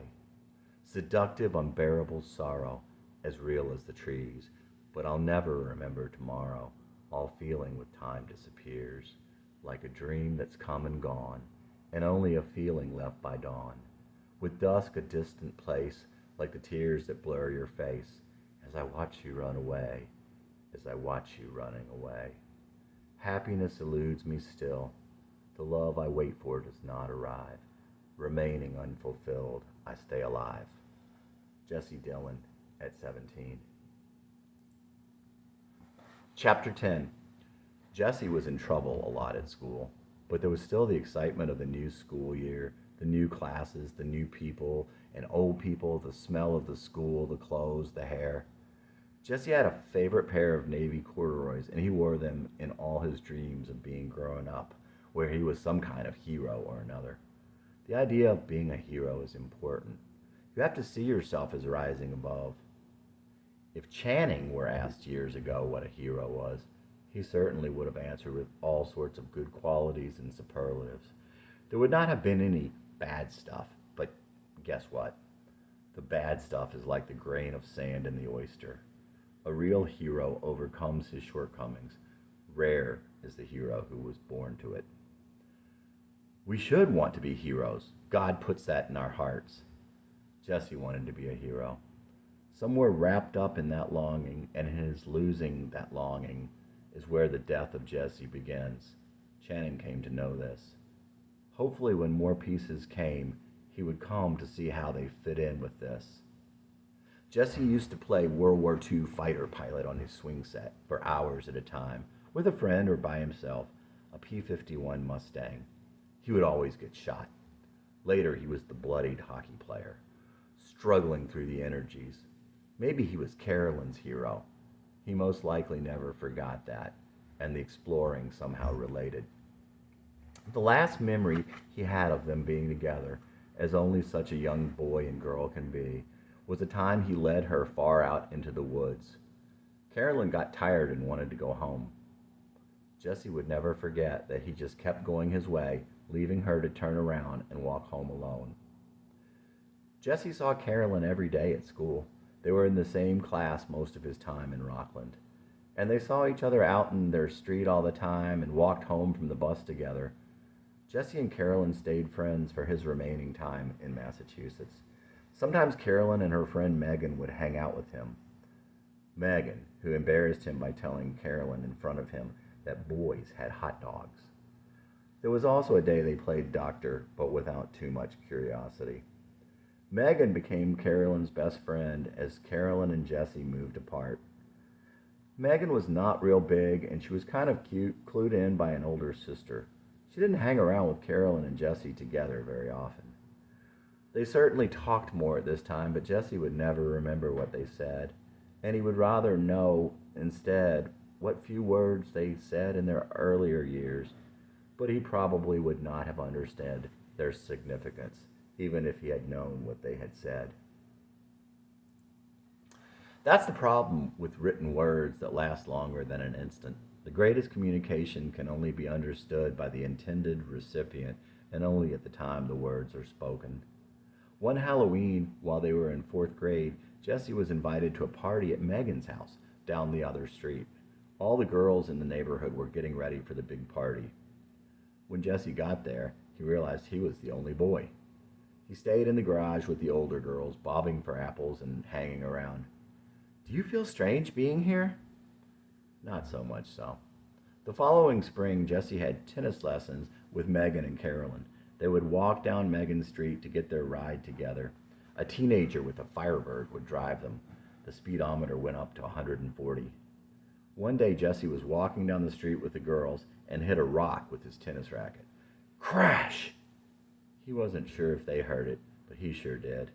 He thought about it the whole time they were at their lesson. As he walked back home alone, he went up and told the owner. Not a lot of memories to carry you your whole life, but the feeling was more than just the sum of the events, plot, and dialogue. Years after he moved, Jesse would have 2 dreams that he would always remember. He would keep those dreams with him his entire life as pictures of the promised land.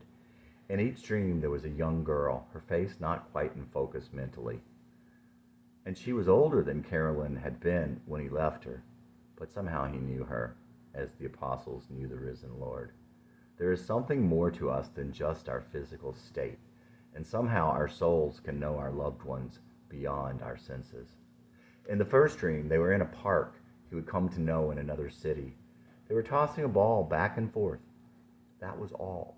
That was the whole dream, but he felt intense love, love he knew had to exist if he could feel it in the dream. The second dream, like the first one, had no plot and no dialogue. He and Carolyn were walking in the grass along a road on a cool fall day. Again, her face was not quite in focus mentally, and the girl in the dream was older than Carolyn had been. In this dream also, they spoke not a word. Jesse was wearing a hooded sweat jacket, and perhaps she was also. Again, that was the whole of the dream, but it was also the whole of his soul. That love had to be out there, and the feeling followed him into his waking day and remained with Jesse for the rest of his life. There was a cartoon in the late 60s and early 70s that was shown later on a Fall River television station.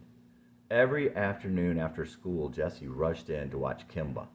Kimba the White Lion was a Christ-like figure who was a small child thrown into an adult world to save all the other creatures. He talked sometimes, yes, to his Father in heaven. He was so strong and brave, small yet unafraid. He was everything Jesse wanted to be. Kimball was selfless, but he was also so humble that he didn't see himself as good at all. Why do you call me good? No one is good but my Father in heaven. Jesse mostly hung out with Vince, Eddie, and Jimmy Flannery. Thomas Flannery was Jesse's age. He never went by Tom. Jesse and Thomas hung out for a while, but never really hit it off. He was somewhat solitary and never hung out with the gang. Jimmy was the oldest boy. He was a year older than Jesse, quiet and clean-cut. He knew which way he was heading. He and Jesse were something of rivals, as Vince and Eddie were both older. Eddie was Jimmy's best friend. He was a couple years older than Jesse, somewhat taller and not quite as thin, with thin white blonde hair. A little high-strung, he tended to cry a bit when he thought stuff might go sideways. Eddie's sister was the one who talked about the spanking machine at Spring Lake, and she hung out with Carolyn's sister, Shelley. Shelley used to threaten Jesse that she would touch him with her warts. It was obvious that he was freaked out by that. And they'd often hang out with Linda Flannery. She was straight-laced and clean-cut, not likely to hang out with boys or younger kids. She was just always nice but never said much. Vince was intelligent and self-assured, kind of pushy. He liked being the boss and having the younger boy around. His parents were first-generation immigrants from Korea. Jesse sometimes hung out with Vince's little brother, Huey, when no one else was around. They'd play WW2 pilots on Jesse's swing set. It was the start of his dream as the wounded hero. Rich Flannery was the youngest of the Flannery clan.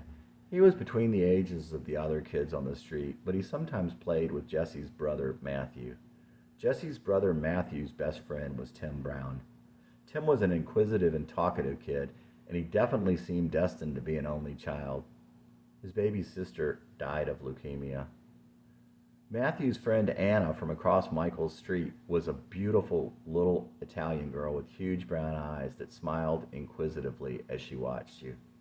Also just across the street was another little girl Matthew's age, Teresa Cranston. She was chubby with red hair and a pushy personality. She would annoy Jesse.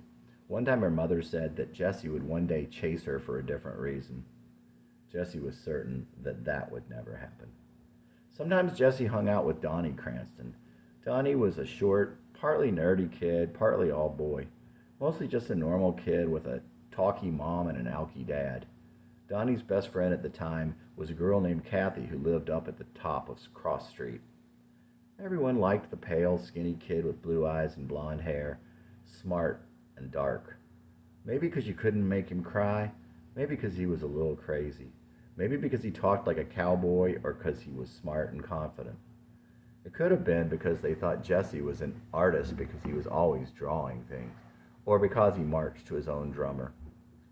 Maybe it was because Jesse was different and they knew, and those folks in Rockland were just a little more tolerant than the rest of the world. Or maybe it was because Mrs. Flannery liked him, or Don and Cherry accepted him, or maybe because of the older boy Vince. Maybe it all started because Carolyn liked him. She accepted him totally. Jesse would never feel acceptable again. He had come a long way in those few years, but the start of Jesse's feelings of low self-esteem also came during this time. In addition to trouble at school, there was constant criticism from his father. "That no good for nothing, worthless son of yours?" When Jesse would smile, he'd say, "Get that stupid grin off your face." And so he learned not to smile. When he called Jesse stupid, it was with such a bitter look on his face that Jesse thought stupid must be a horrible sin. "Stand up straight. Stop stooping. Don't walk with your feet turned in." Some of this also led to control issues. It is difficult to be told what you could and could not do with your own body. It seemed to Jesse that everything he ever did was wrong. He couldn't walk right. He couldn't stand right. He couldn't smile right. He had a lisp. He couldn't talk right. Jesse wore leg braces to bed for years, which left him claustrophobic, and his father would make him take his shoes off and shirt off outside, which he was embarrassed to do. The answer to weaning from a pacifier was to say, "Sorry, it's gone." Jesse would not have wanted to mislead you. Jesse had good parents, and Jesse's parents loved him. Channing just wanted to find clues to what started to go wrong. Jesse's parents lost their first baby. They were very young, and it was terrible. Their baby had a very bad condition and would not live. The doctors wanted to try some experimental treatments which only prolonged the baby's pain and the young couple's agony. Jesse's parents were very different from each other, and that sad and horrible trial was the last thing that they needed. They would have a difficult marriage. Jesse had thought that his parents were both perfect back then. They had probably led him to think this way. In any event, that's an awfully heavy load for a child. His mother told Jesse that God kept a book and put black marks next to your name when you did something bad. Jesse could see the book in his mind, and the page with his name was black and worn.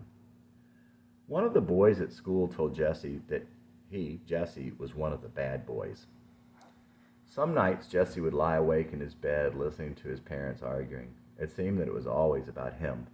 He just naturally assumed that it was all his fault. One of the boys in Jesse's class had a yellow creepy crawler spider and a yellow plastic animal.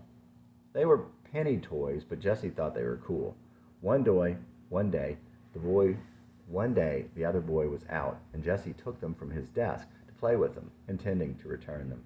He brought them home and lost the spider in the dirt below a swing at his friend's house. Jesse thought of himself as a thief from that point forward. Pull your pants down, Jesse did slowly, and your underpants. There was a kind of sadistic glee in his father's fat voice when he would say this. It overrode any impatience over the fact that they'd been there before, any impatience over, you know what I mean. There was pain, but mostly it was the humiliation. That and the constant criticism were the start of it all. The fear and the threat enduring the pleading was the worst part. Anger is better than fear, and the eventual feelings of getting what he deserved were a release, since Jesse thought he was a piece of shit anyway. No more having to fake that he was all right, and the feelings of inferiority that came later became a comfort. Don't ever humiliate someone. The damage is too great, especially for a little boy. The damage is permanent and irreversible. The boy who is humiliated will never become a man. That goes hand in hand with the adage that you should always give people an out. Just like with a wild animal, trapping someone in a corner is never a good idea. One day, Jesse and his friend Eddie and another boy decided to make a game of throwing dirt clods in Jesse's neighbor's pool. It was up the hill right on the other side of the fence. Jesse's father was furious when the neighbors called him. They weren't sure it was Jesse, but they said they saw some thin blonde boy. Did you throw anything in the pool? It was already full on. Jesse's mind was cloudy with fear. I don't remember. I want to know if you even threw half a dirt clod in there. I don't remember. Jesse's father said he was a liar. Not that he was lying, but he was a liar. That's what he was. And if you are something, it is part of your identity. Jesse was a liar. It defined him. He was a liar, and he would always be a liar. That's how Jesse became a liar. So he was a liar and a thief. Humiliation and other attacks on the ego can cause scars and personality disorders that will last a lifetime. And there is a difference between a little guilt that can lead to doing the right thing and feelings of shame. Shame does not come from God, and it is not healthy. Jesse would always remember the times he wronged others. One time, his beloved little brother was telling his mother something that Jesse did. He stepped on his brother's bare toe hard with his shoe, making him cry. His brother told his mother, and Jesse denied it. He would always be able to hear his mother telling his little brother, "It's not nice to lie." No, Jesse was the liar, and he had hurt his baby brother he loved so much. Unfaithful servant. Here I am again, your unfaithful servant. Here I am again, disloyal friend. Here I am again, disloyal servant. Here I am again, disloyal friend. Here I am again. Oh my God, why do you love me? Why do you love me? Oh my God, why do you love me? Why do you love me? Good and faithful servant I ain't. Why do you love me? Jesse Dillon. Jesse's grandmother tried to commit suicide when he was 10. He'd hear all the phone conversations. His father and his father's two brothers were going down to help her and also to kick his grandfather out. Alcoholism ran in his family, and his grandfather was an alcoholic his whole life. Jesse felt bad that everyone hated him, his grandfather, that is, and that he had no one on his side. He wrote a letter to his grandfather without anyone knowing. He had planned to send it, but heard a sermon on the radio that night. In the sermon, the preacher said that you should not feel sorry for the devil. Jesse took that as a message from God and destroyed the letter. There were a few things that Jesse was praised on, sometimes as he got older at the expense of his brother, at the expense of his younger brother.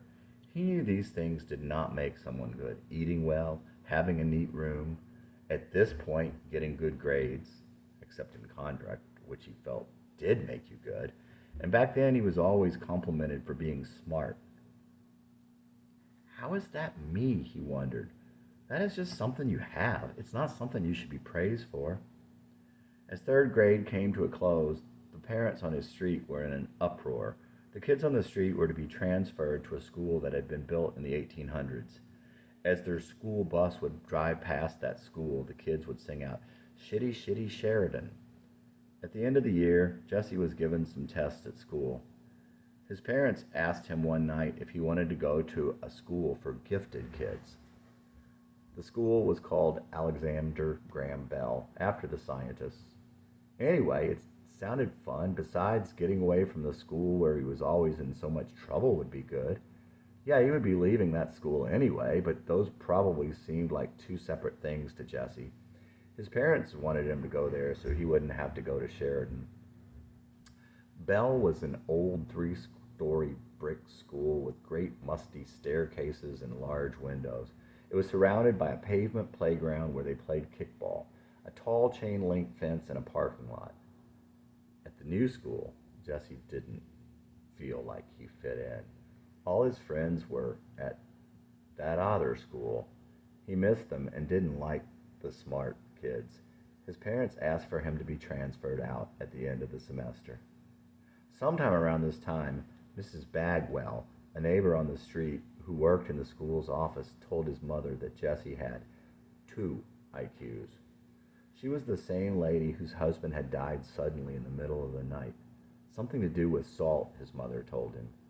Jesse would never add salt to anything his whole life after that. She was also the same lady who he had an incident with at the school. Mrs. Bagwell was walking up the stairs in front of Jesse and 2 of his friends' girls one day. To impress the girls, Jesse told them emphatically, "That's Mrs. Bagwell." She heard it, of course, and told him that he wasn't very nice. His heart stopped, and he wondered just when it would get back to his mom. The parents on their street created such a fuss that the school system agreed to transfer their kids to a brand new school farther away from the neighborhood instead, the gentler sounding Spring Lake Elementary.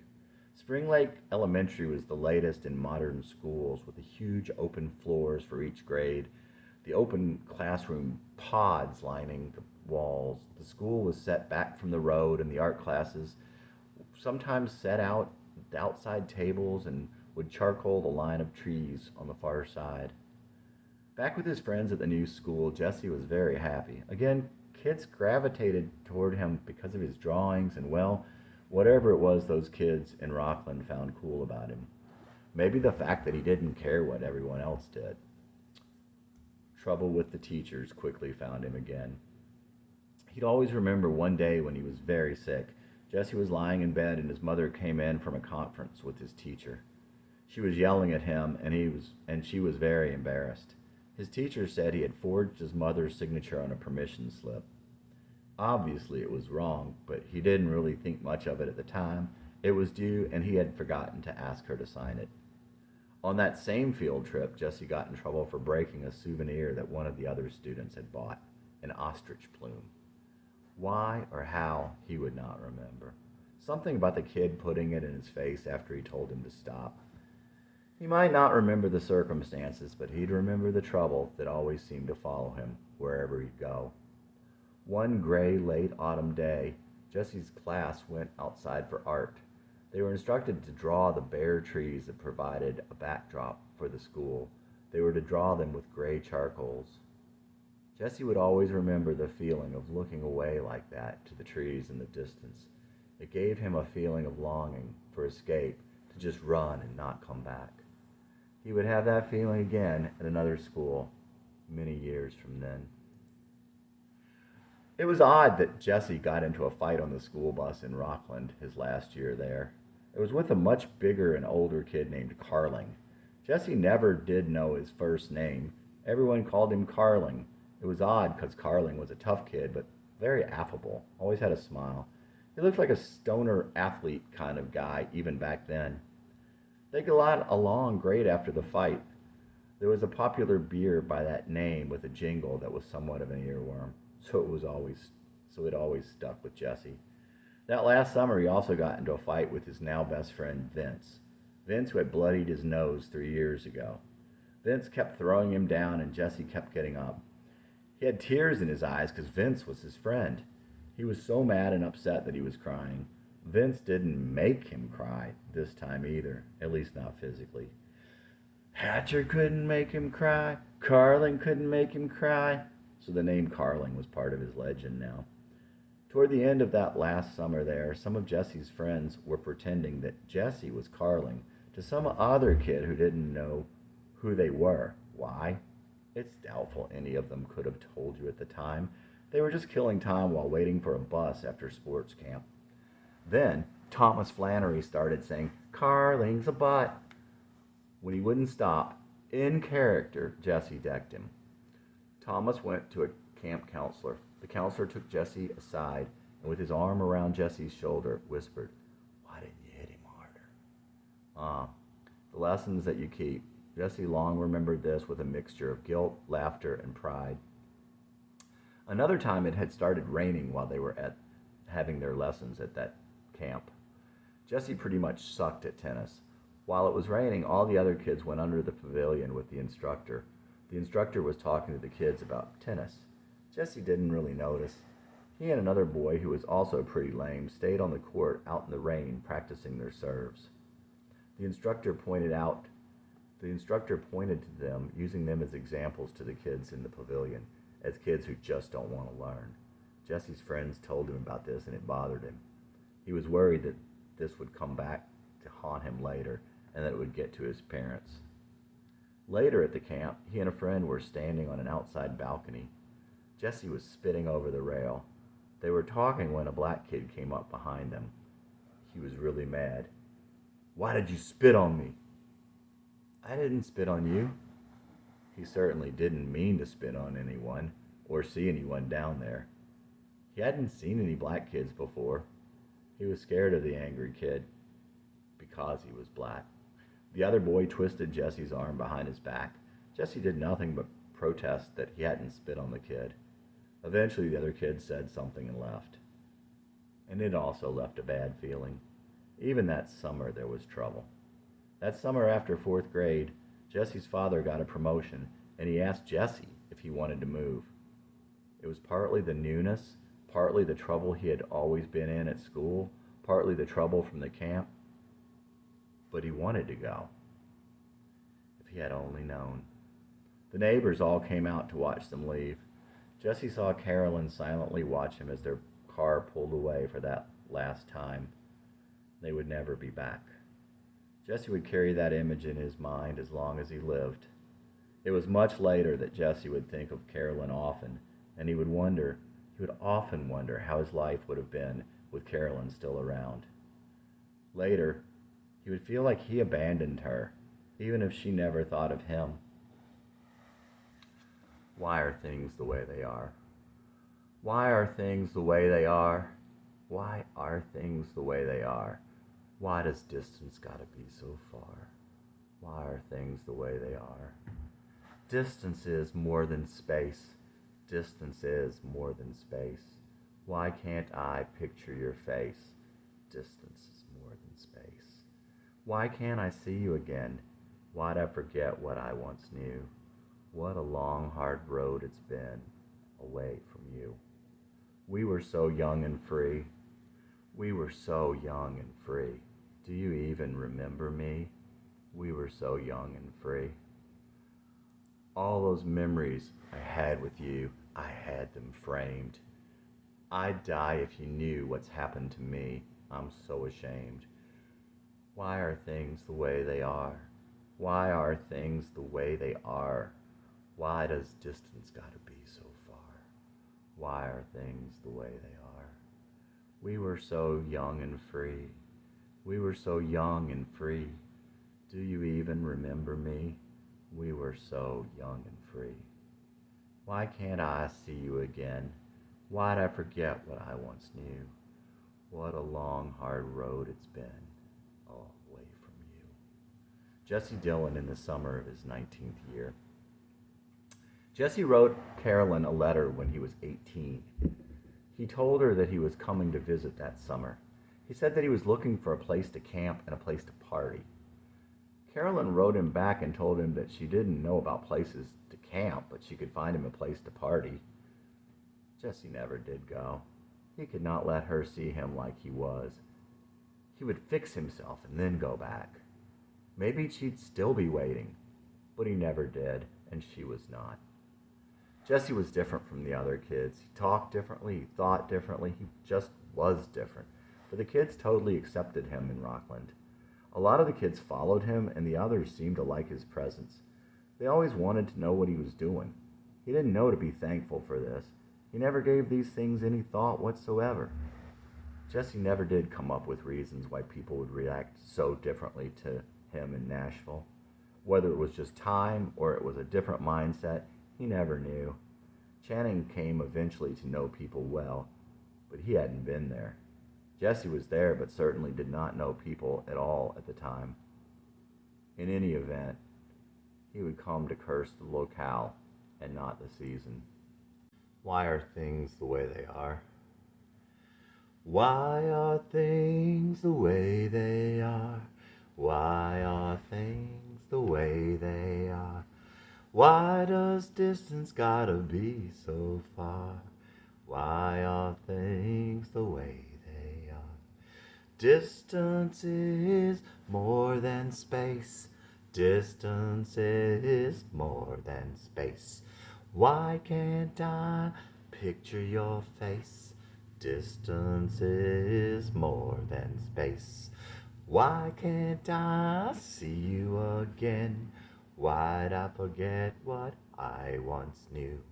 What a long, hard road it's been away from you. We were so young and free. We were so young and free. Do you even remember me? We were so young and free. All those memories I had with you, I had them framed. I'd die if you knew what's happened to me. I'm so ashamed. Why are things the way they are? Why are things the way they are? Why does distance gotta be so far? Why are things the way they are? We were so young and free. We were so young and free. Do you even remember me? We were so young and free. Why can't I see you again? Why'd I forget what I once knew? What a long, hard road it's been away from you. Jesse Dillon in the summer of his 19th year. Jesse wrote Carolyn a letter when he was 18. He told her that he was coming to visit that summer. He said that he was looking for a place to camp and a place to party. Carolyn wrote him back and told him that she didn't know about places to camp, but she could find him a place to party. Jesse never did go. He could not let her see him like he was. He would fix himself and then go back. Maybe she'd still be waiting. But he never did, and she was not. Jesse was different from the other kids. He talked differently, he thought differently, he just was different. But the kids totally accepted him in Rockland. A lot of the kids followed him, and the others seemed to like his presence. They always wanted to know what he was doing. He didn't know to be thankful for this. He never gave these things any thought whatsoever. Jesse never did come up with reasons why people would react so differently to him in Nashville. Whether it was just time or it was a different mindset, he never knew. Channing came eventually to know people well, but he hadn't been there then. Jesse was there, but certainly did not know people at all at the time. In any event, he would come to curse the locale and not the season. Too young. Chapter 11. Mandy told Jesse about the CSN concert that she was going to on Halloween night. Jesse was going too, but he didn't tell Mandy. Jesse was asking another girl. As it turned out, the other girl declined, and Jesse went with his friend Rick. After the concert, they decided to look for Mandy. When they saw Mandy and two of her friends, Jesse ran to catch up with them, Rick in tow. Never looking over at Jesse, Mandy laughed uncontrollably. She was stoned. As they walked away from where Jesse and Rick had parked, Jesse said that their car was the other way. Mandy said, "Mine is this way," and kept walking. After following the girls a couple steps more, Mandy still laughing and talking to her friends, Jesse and Rick stopped and turned around. Jesse was incredulous. The next evening, his mother called him to the phone. It was Mandy. "Hello?" "Jesse, I don't think we should see each other anymore." "Why?" "I just don't," she replied. Jesse badgered Mandy for an answer, and she evaded him, but he kept after her. "What's the matter? Why?" "Because I don't hardly ever see you, and I'm tired of going out picking up guys." "Are you sure? What's the real reason, Mandy?" Eventually he gave in. So finally, he had gotten what he wanted. They weren't going out anymore, and Mandy said everything was okay. Still, something didn't seem right to Jesse, even as he hung up the phone. Was something the matter? It sounded like Mandy was crying. Jesse would long remember those words and the sad picture he painted in his head of Mandy in that conversation. He could hear it 1,000 times and see Mandy crying in her room. She had wanted him to protest, but all he could do was ask why. For Jesse's part, too, he would wonder if she knew he had asked someone else to the concert, or was his ignoring her alone enough to crush her little world. Oh, he did her wrong, and he'd suffer for it. At this time, however, he had a little time to follow up on his thoughts and concerns.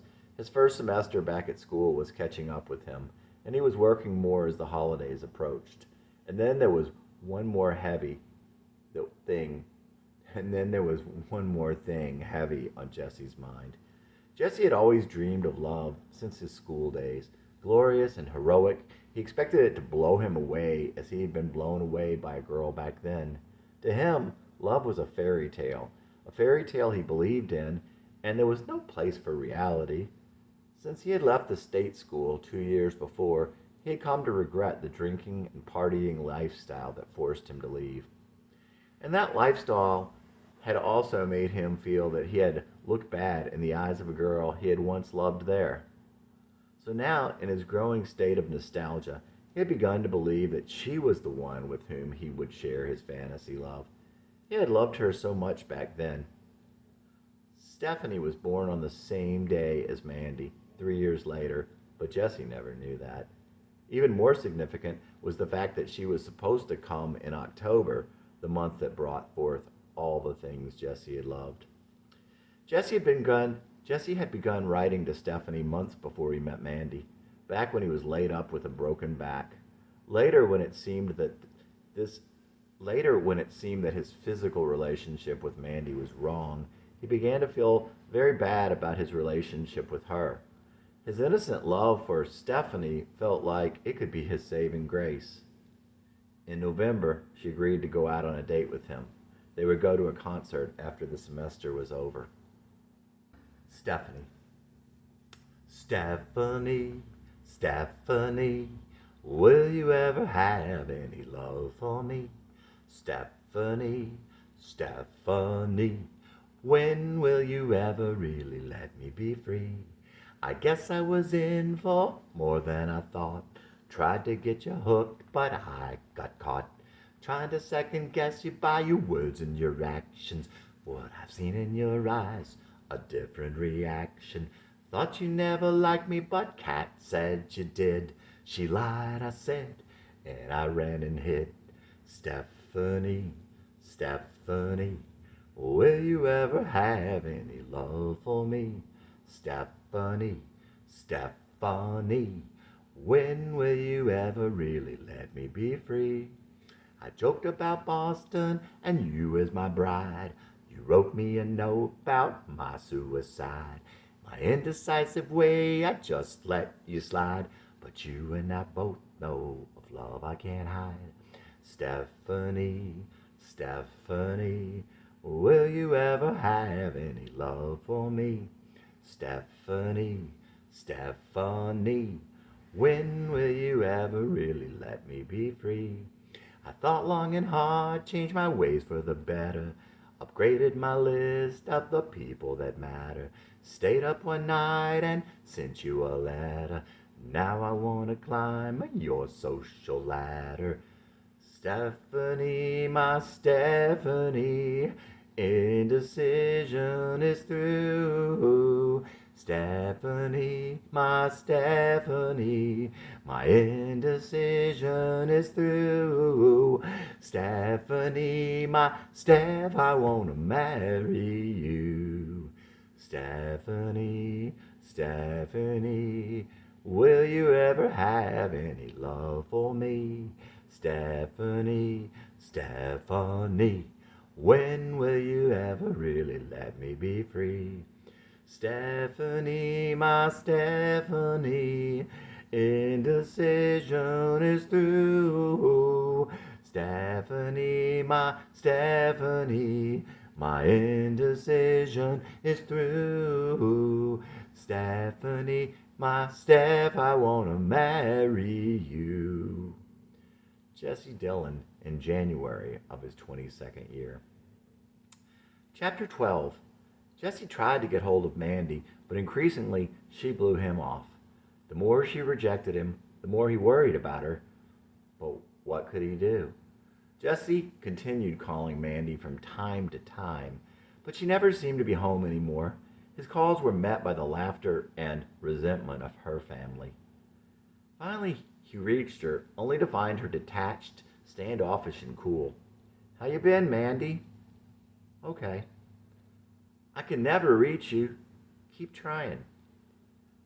Jesse couldn't read her voice at the time, and he would agonize over the next 2 years as to what Mandy meant. Keep trying. Keep trying like I kept trying to reach you? Or if there'd been a chance if he had really tried then. "What you been doing?" "I've been busy." "I'm busy now. I've got to go." "Okay, well, I'll talk to you later. Bye." Each time Jesse called, he was met by increasing coldness in Mandy. There was a certain laughing animosity when she wasn't there and her older brother answered the phone. Jesse still had pride, but more and more he began to leave it on that telephone line. Eventually, Jesse went to her house to see her. Mandy walked out on the porch. You seem so much taller. Oh, these shoes just make me look taller. Jesse always tended to talk himself down. He was 6 foot, with or without the shoes. They may have made him half an inch taller than his sneakers. Why won't you talk to me? I don't have anything to say to you. After a while, she said she had to go in, and they said goodbye.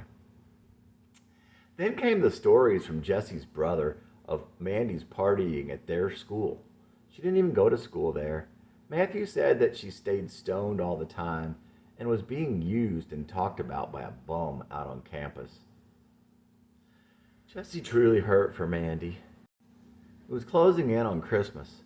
Jesse worked quite a bit in the toy department of a Macy's store. One day he saw Mandy's father with her younger brother. Hi, how's Mandy? Jesse asked with concern. She says she hates boys. Jesse thought about the stories he'd heard from his brother. Good. Mandy's father gave Jesse a strange look, as though he was very surprised that Jesse would say that to him, and that it was not exactly a nice thing to say. Jesse didn't know what to say. Besides, he wasn't quite sure what that look meant anyway. He'd always been a little intimidated by Mandy's father. Good? Why good? Because Jesse cared about her, and if guys were taking advantage of her, he didn't want her to like guys. Besides, he didn't like guys. Jesse didn't like himself. Mandy's father would recount his words accurately, but not what was on Jesse's heart. Finally, the day of his date with Stephanie came. For months he had written her, telling her that she was his favorite memory, and how bad he felt that he had let her slip through his hands, and how much he wanted to see her. But Jesse realized that night that his fantasy was merely a figment of his own imagination. When he went to pick her up, he found that Stephanie was sick as a dog. He asked politely if she wanted to stay home. But this day was the day he had been living for, and he didn't ask very graciously. And anyway, she insisted on going. But if he'd really cared, he probably would have made her stay home. Stephanie could barely talk at dinner. Then at the concert, he discovered that their seats were behind the stage, and Stephanie was feeling terrible. Jesse went to find her aspirin or something, but there was no medicine in the arena, and they wouldn't let him leave the venue and come back in. It was a bad time. The day did not at all live up to his expectations. Jesse took Stephanie home after the concert was over and told her goodbye at the door.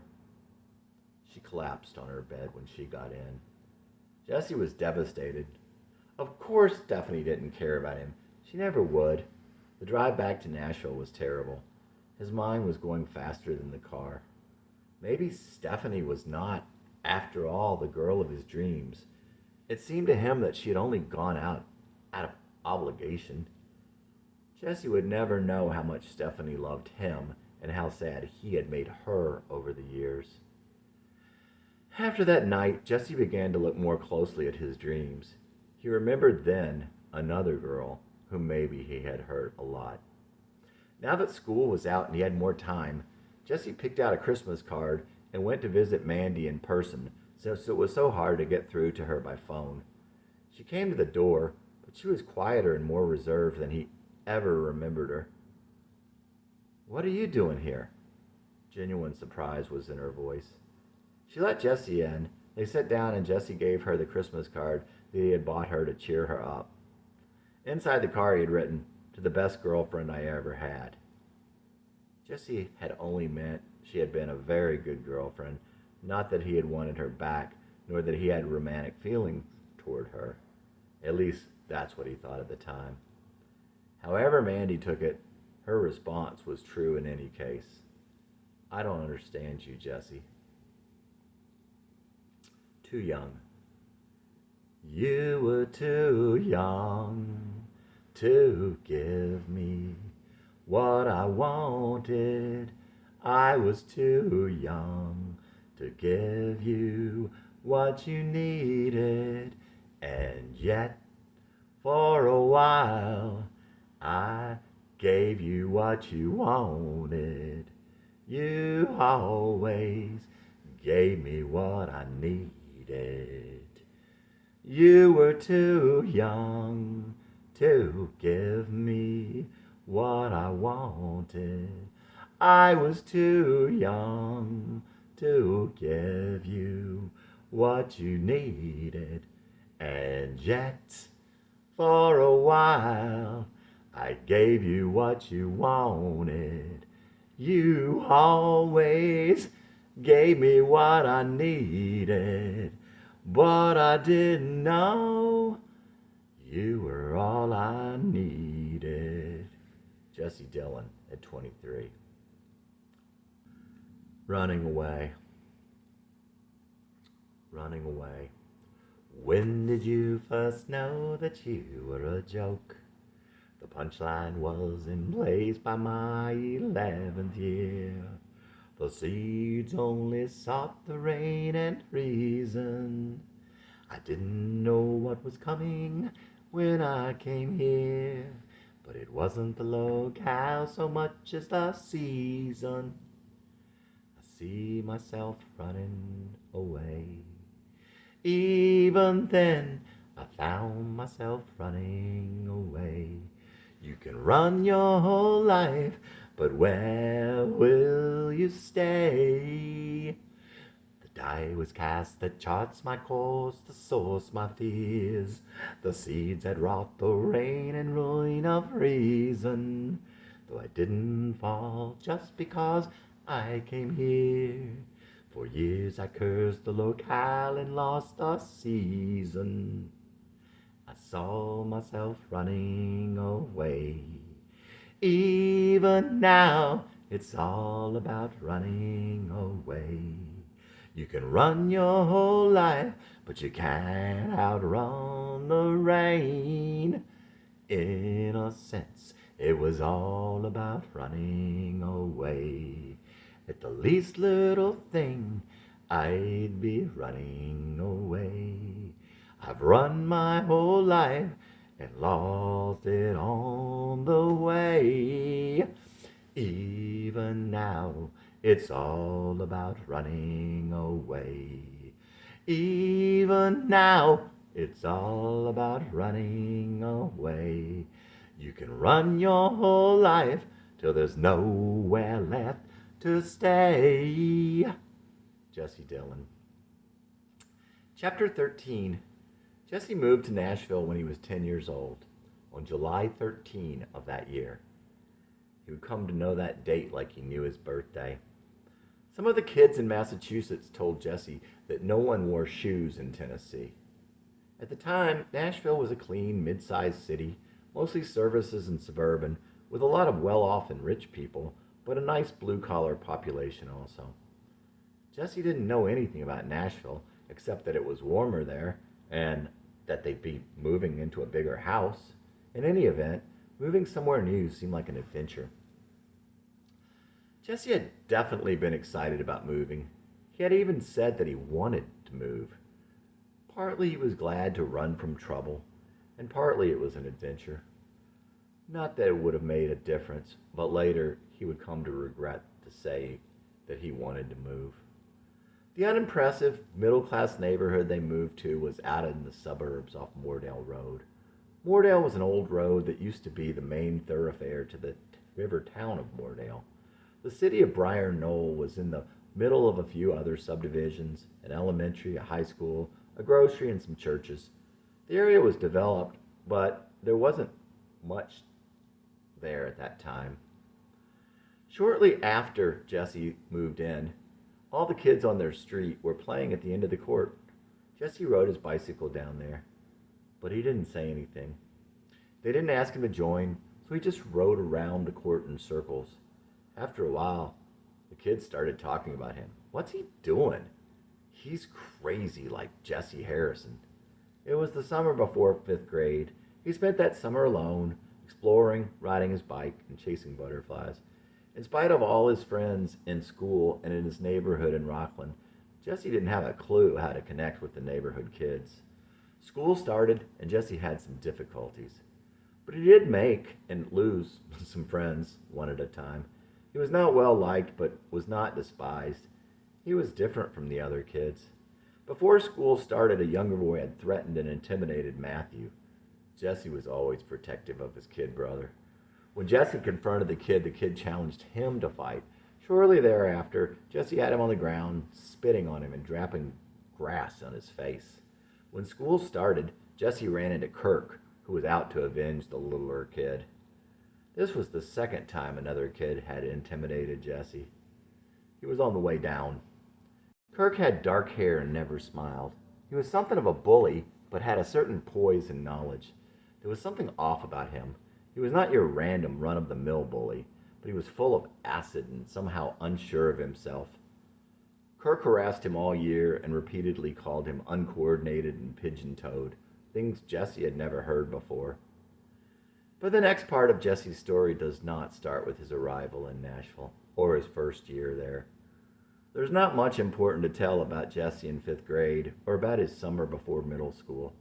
The only thing that matters to this story is that somewhere in this time, Jesse lost his nerve. He wasn't the kid that no one could make cry because he didn't fight anymore. The next summer, he spent a lot of time alone again, and he spent a lot of time playing ball with his 7-year-old brother. At the end of the summer, Jesse was given the opportunity to go to a new school in the advanced program. He didn't like being in a special class before, but this was another opportunity to run away. And again, Jesse took the opportunity. Those kids weren't Jesse's kind, but he still didn't know.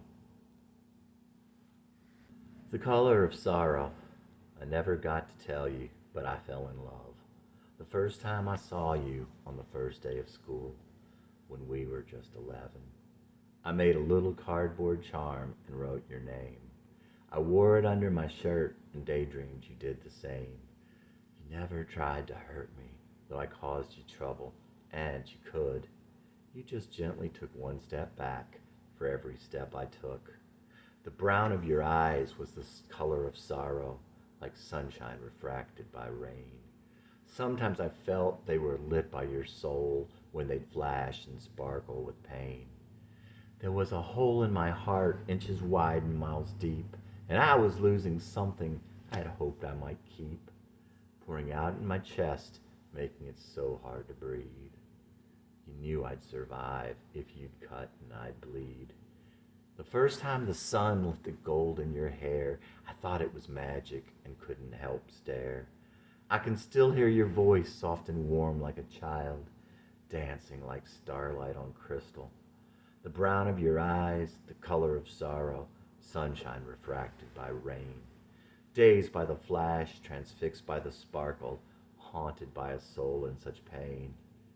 A hole in my heart, inches wide and miles deep, losing the one thing I'd hoped that I might keep, pouring out in my chest, making it so hard to breathe.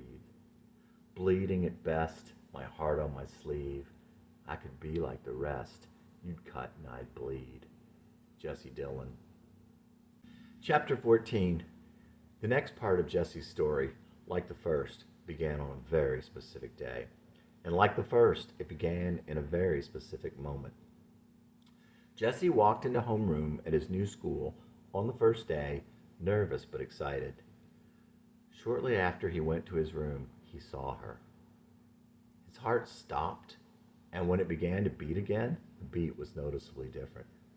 And it was at this time he realized that the eyes were the windows to the soul. He didn't yet know her name, and he didn't yet know that her eyes were the color of sorrow. But he did know that her big brown eyes melted something inside of him, and that he could not take his eyes off of her. He had never seen anyone like her. She had short blonde hair like he had never seen, shining like gold. Her face made his heart stop. She was so sweet and cute. Her childlike voice danced like starlight on crystal, he would later say. He was captivated by the way she moved, the things she said, her body, her skin, her face, her hair, her mouth, and of course those eyes. Her eyes, brown like they had been spun from gold, and big and deep, warm like all the good things that could be in this world. Their class would stay together all day, all year long. Jesse was already thinking that meant he could be near her all day. The teacher had an icebreaker exercise for the kids. Okay, people, I want you to take 5 minutes to write down a few things about yourself. He began to write. My name is Jesse Dillon. I've been in 6 different schools. I like playing street hockey. On and on he went. Okay, now I'm going to go around the room. When I get to you, I want you to tell the class your name and a few things about yourself. Blah, blah, blah, it went. Jesse continued to write about himself and think about this girl. When it came his time, he read his paper. Then he continued to think about her till it was her turn. I'm Carrie Dalton. I'm on the Riverwood swim team. I have an older sister and 2 cats. Last year I was at Bryce. Jesse was fixated on every word. He took in every fact like it was the most interesting thing he had ever heard. He was still thinking about what he had learned as the last kid finished. Now, take out a piece of paper and number it from 1 to 25. I will point to each student and say their number. I want you to write down their name and one thing you remember about them. Jesse may have written something down for 1 or 2 others. For that matter, he may not have even remembered one name or fact. But he wrote the name Carrie Dalton, and he wrote down every word she said. Certainly the young teacher used the exercise to size up the children. She would not like what she would see in Jesse, and the year would bear out her first thoughts. Soon the teachers and the other students would share the same opinion about Jesse. But he was completely oblivious, even going so far as to not have a clue that he should care. When they had a break, Carrie asked him, Are you the one who likes hockey? She spoke to him. She remembered something about him. Maybe she thought he was cool. She immediately went on talking to someone else, but that didn't matter much to Jesse. Jesse was in heaven. Those 7 words would go through his head all day and for many days to come. But this would be the last day in heaven for him, at least in this life. He wouldn't stop thinking of her for years. Entire summers he would think of her, even though he wouldn't see her the whole summer. For years he would think of her, even after she was gone for good. Chapter 15. Jesse had always done a lot better when he fought than when he ran. He was skinnier now, and the straight blonde hair in his eyes had become a mass of dull brown, over hidden eyes on an increasingly skinny face. The confidence was going fast, if not gone, and his immaturity and inability to understand people were on the increase. He just didn't know what to do. The teachers made it clear they didn't like him. He had no friends, and a lot of the kids downright despised him. Every day was a seemingly endless 8 hours of being made fun of and disdained. The girls didn't like him, the boys didn't like him, the teachers didn't like him, the older kids didn't like him. As he moved up, the younger kids didn't like him. His parents didn't like him. His life was hell. It's hard for an adult to understand just how bad it can be in middle school.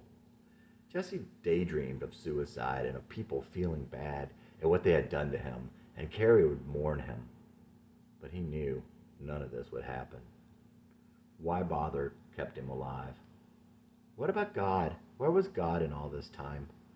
That time in Massachusetts, Carolyn, the beauty of nature and the seasons, the Flannerys and their mom, climbing trees, exploring, playing street hockey, everyone being his friend, that all built him up, and he always thought, I'm a Massachusetts boy, and I'm going back when I can. Those thoughts gave him something to live for, and for all the constant abuse, humiliation, embarrassment, failure, and disdain, Carrie. He would have lived it all over again for a chance someday with her. Maybe he would have lived it all over again just for the chance to have it just like it was. He came to love the sadness and the beauty just out of his reach. And all of this did something to him inside such that he would not and could not ever be the same. He would not ever be like anyone else. It gave him something he wouldn't otherwise have had. Empathy, a different perspective, his songs. Jesse hadn't understand people in Rockland either. He had never really given trying to understand someone else a thought.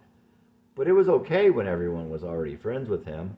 But a skinny, bow-legged new kid with a lisp and long hair who didn't know what to do? Nashville was another story.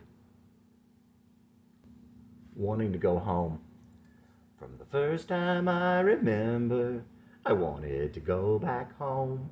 Holding on to the pain from a loss I thought I'd never put my finger on. Trying to recall just how it felt like trying to pick up water. The feeling faded more each time I tried to grasp it harder. Jesse Dillon. Chapter 16. Jesse spent every minute he could watching Carrie. The first afternoon on the bus, the sun was shining and Carrie was sitting next to the little pull-up window on the inside seat. As the sunbeams came through, they'd catch the lighter streaks in her hair and they would glimmer with a gold fire, a soft light halo around her head. Jessie couldn't help staring in awe. Her eyes were big brown pools. They were a soft medium brown and soulful, and even in her childish playfulness, the discerning could see a sorrow that came from deep within. In her eyes was a combination of innocence and intelligence. When Jesse looked into those eyes, he was mesmerized. He was dizzy the first time he looked at her, and his whole existence would spin any time he'd ever look into her eyes again. Her light brown hair had gold and blonde highlights. They came from swimming in the chlorine in the sun, but like everything else about Carrie, they were totally without artifice. She had long bangs parted near the middle, and the ends curled right above her shoulders. Her cute and imperfect face was made perfect in her childishness and in her beautiful brown eyes. She was the most beautiful thing Jesse had ever seen, and he'd already seen more beauty than most will ever see. Of all the unbelievably beautiful gifts of God he had seen out in nature, there was none that rivaled Carrie. Her entire existence captivated Jesse. Everything about her was above the others, but there was no arrogance. She was small, but not too small. She wasn't too thin. She wasn't too girly. She wore cute, plain clothes that must have been designed for her. Even her name held music for Jessie. When the school directory came out, Jessie immediately looked her up, of course. It wasn't long before he called her house just to hear her voice. "Is Carrie there?" "Speaking." And he'd hang up. Her voice was soft and sweet. It wasn't high and girly. It was soft and warm like a spring breeze. Carrie never said anything to him or anyone else about the calls. But how many other boys did she know with a lisp who might call and hang up? Later that fall, their class went on a field trip to the Vanderbilt Art Museum. The Vanderbilt is a very old Nashville museum with park-like grounds and albino squirrels that run up to beg people sitting on the plentiful benches. Anything out of the ordinary was always another opportunity for Jessie to get in extra trouble. This was also Jessie's first time around Carrie outside the structure of the school environment. As they went through the museum, the class would sit in front of the exhibits while the guides talked to them. Wherever Carrie sat, Jessie would sit right behind her.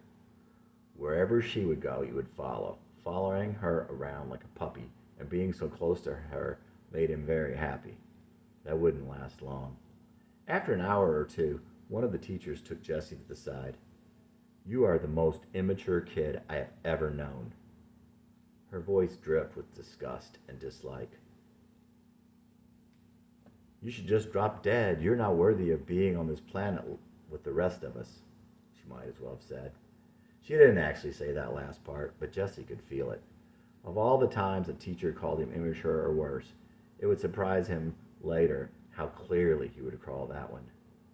"What do you think you're doing?" "Nothing. Stay away from her." He knew what he had done wasn't very nice, and that it bothered Carrie, but this somehow tripled the guilt as well as the embarrassment. "Someone like me. I'm not like you. I never was. Sometimes I used to wonder how I came to be here. Born, I was told, like any other, but still the same. I am not from here. I still feel the same sudden tears. Always different, always strange, always turned out the same. Always seemed I was always to blame. Wishing there was someone like me. Wishing they'd take me home." Jesse Dillon. Even in the advanced program, there were two tiers of nerds. Jesse wound up with the straight A kids, the ones who didn't play sports, the ones who read Mad Magazine and watched Star Trek.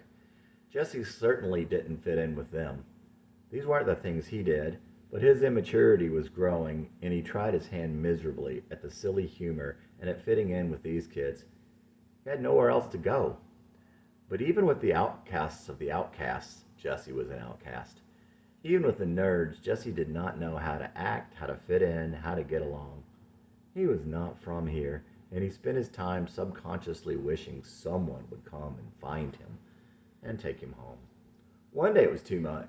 They didn't like him, and the silly and nerdy behavior was grating on him. It was his fault, and Jesse was certainly not mature, and his humor was stupid, but he just wanted away. The other kids were carrying their trays and chattering their way over to their table in the cafeteria and wishing surely that they didn't have to share it with Jesse. Jesse was feeling the same. He stopped at the table with the other boys from his class. They eyed him incredulously as he sat down. They didn't speak to him. Within a moment, without even talking it over amongst themselves, they began banging their trays against his from both sides. Not a word was spoken, but "Get the hell out of here" was loud and clear. 10 seconds seemed like 10 minutes. Certainly everyone in the entire cafeteria was watching him. Certainly the nerdy boys who rejected him. Certainly all the girls in the class who disdained him. Certainly Carrie. Like a million times that year, he wished he could just disappear. Just die right then and there. Jesse got up and slowly went over to the other table. If he could have left his tray, left that room and never come back, maybe he could have brought one shed of human dignity with him. Another day, another incident he would remember all his life. There is something about knowing that absolutely everyone despises you that gives you a point of view that others cannot have. And it gives you a lot of empathy for people. If success and the admiration and affection of others come later, it kind of leaves you disconnected from your past. Jesse had met Blaine at the bus stop on the first day of school. Blaine was in the other advanced 6th grade class. He was short with red hair and freckles, and he often mumbled. The older he got, the worse these things were. There definitely seemed to be a time when he had fit in, even at the beginning of middle school. And before that, he had moved from another end of town, and his life had been bettered there. Blaine had had a crush on Carrie the previous year. "If you don't sign our yearbooks, we'll tell everyone we like you." Jesse's friend Blaine held out the 2 books. Finally, Carrie took them. "You are a creep," she wrote in each one. In Jesse's, she had made a line from the top, catty-corner to the bottom, in order to start the underlines. In his heart, Jesse held on to the possibility that this was a Freudian slip of the pencil saying, "I don't mean it about you, I just had to write that." She was crossing it out. If you had asked Carrie, though, she would not have given much credence to that possibility. She was just in too big a hurry and too angry to move the pen off the paper. But it didn't matter. He would never ask her about it. On the last day of 6th grade, the class had a party, and the good kids brought in treats for the class. Carrie had brought in chocolate chip cookies.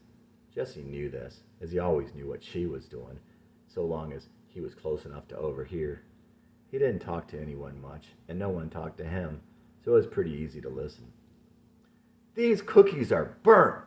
Jesse loudly exclaimed when he knew it was quiet enough that Carrie would hear. The whole class heard. He could see Carrie's embarrassment. She didn't say one thing. The other kids thought the usual, "What a creep." But Jesse was the one who would remember this, with that familiar twinge the rest of the day, and with a cringe the rest of his life. It was awful. It was ugly. It was hurtful. It was the first time that he had intentionally hurt Carrie, and maybe the first time Jesse had gone out of his way to hurt anyone. It was to get her attention, but it was also a cry out. Jesse yearned for Carrie's attention, but more, as the school year ended, he felt he might never see her again. He would constantly ask himself why he had done it, but the answer would not come, only the guilt and shame. Chapter 17. All summer, Jesse looked forward to going anywhere his mother had to go, with the hopes of seeing Carrie somewhere. Silently, he had begun to live for seeing her. Later that summer, Jesse looked up Carrie's address in the school directory and then found it on a map. He rode his bike over to her neighborhood and by her house. He did this for several days. He never thought far enough ahead to have any idea what he would have done or said if he saw her outside. Jesse didn't have to work very hard to talk his friend Blaine into riding bikes over there. They rode up to the store and bought a bag of hot cinnamon draps, and then rode over to her house. With his heart in his throat, Jesse walked up the steps. Blaine immediately pressed the doorbell as though it was no big deal, and they had every right to be doing this. Carrie came to the door. Hi. Why would she be any happier to see them unexpectedly at her house than she would be seeing them at school casually when she had her friends around? This was a question Jesse had not bothered asking himself. Here, Blaine said bluntly as he shoved the bag at Carrie. Jesse wasn't a wizard with words in a good situation. This was obviously not a good situation, but he didn't care. He was in her presence again. What do you all want? We just want to see you. Okay, well, you see me, she said without too much meanness. Can you come out? No, I've got things I have to do. If you don't come out, we'll tell everyone. Tell everyone what? That they went over to her house and were assholes? Just a minute. She came out from the side of her house on her bike. She rolled forward, looking down at the pavement, her shoulders down, holding the handlebars. If my mom sees you, I'm going to be in a lot of trouble. Why? I'm not supposed to have anyone over. Jesse was beginning to feel very sorry. He was turning into a creep, but there was still a lot of the boy from Rockland left at this point. Okay, see you later. Jesse turned and began to roll away from Carrie for Blaine to follow. A week seemed like a year, and Jesse wanted to go back. Back they went, and up to the door. Jesse had a different trepidation this time. Carrie's big sister answered the door. What do you want? Can we talk to Carrie? You need to leave Carrie alone. Now go home, she said, and shut the door. She was a few years older and spoke with disdain and authority that teachers spoke to Jesse with. He was devastated, and he knew he was wrong to have gone there. Chapter 18. In 6th grade, every day when Jesse would get out of bed in the morning, he felt like he was being sent to prison. It was like every day he'd wake up from a dream that his life was normal, and every day again he would be sentenced to prison. It was the Groundhog Day from hell. School was both prison and hell. There was no reason that 7th grade would be any different. Same school, same kids, same problems, same Jesse. Still, he couldn't wait for school to start again. He had found out that Carrie would be in his class again. Again, he would be in the same room with Carrie 5 days a week. Once school started, reality returned. Every day he might get picked on. Every day boys would make fun of him. Every day girls would let him know what a hideous creep he was. Every day he'd realize how ugly and skinny he was. Every day he'd know he'd never fit in. And every day his teachers would make him feel immature and irresponsible. Every day his father would think, if not say, that worthless, no-good-for-nothing son of yours. Every day Jesse would wonder how his little brother would put up with him. Every day he'd realize what it was like for your mother to love you because she had to, but certainly not like you. Mostly he wanted to hide in his room with the radio and the door shut and never come out. But he was lonely too.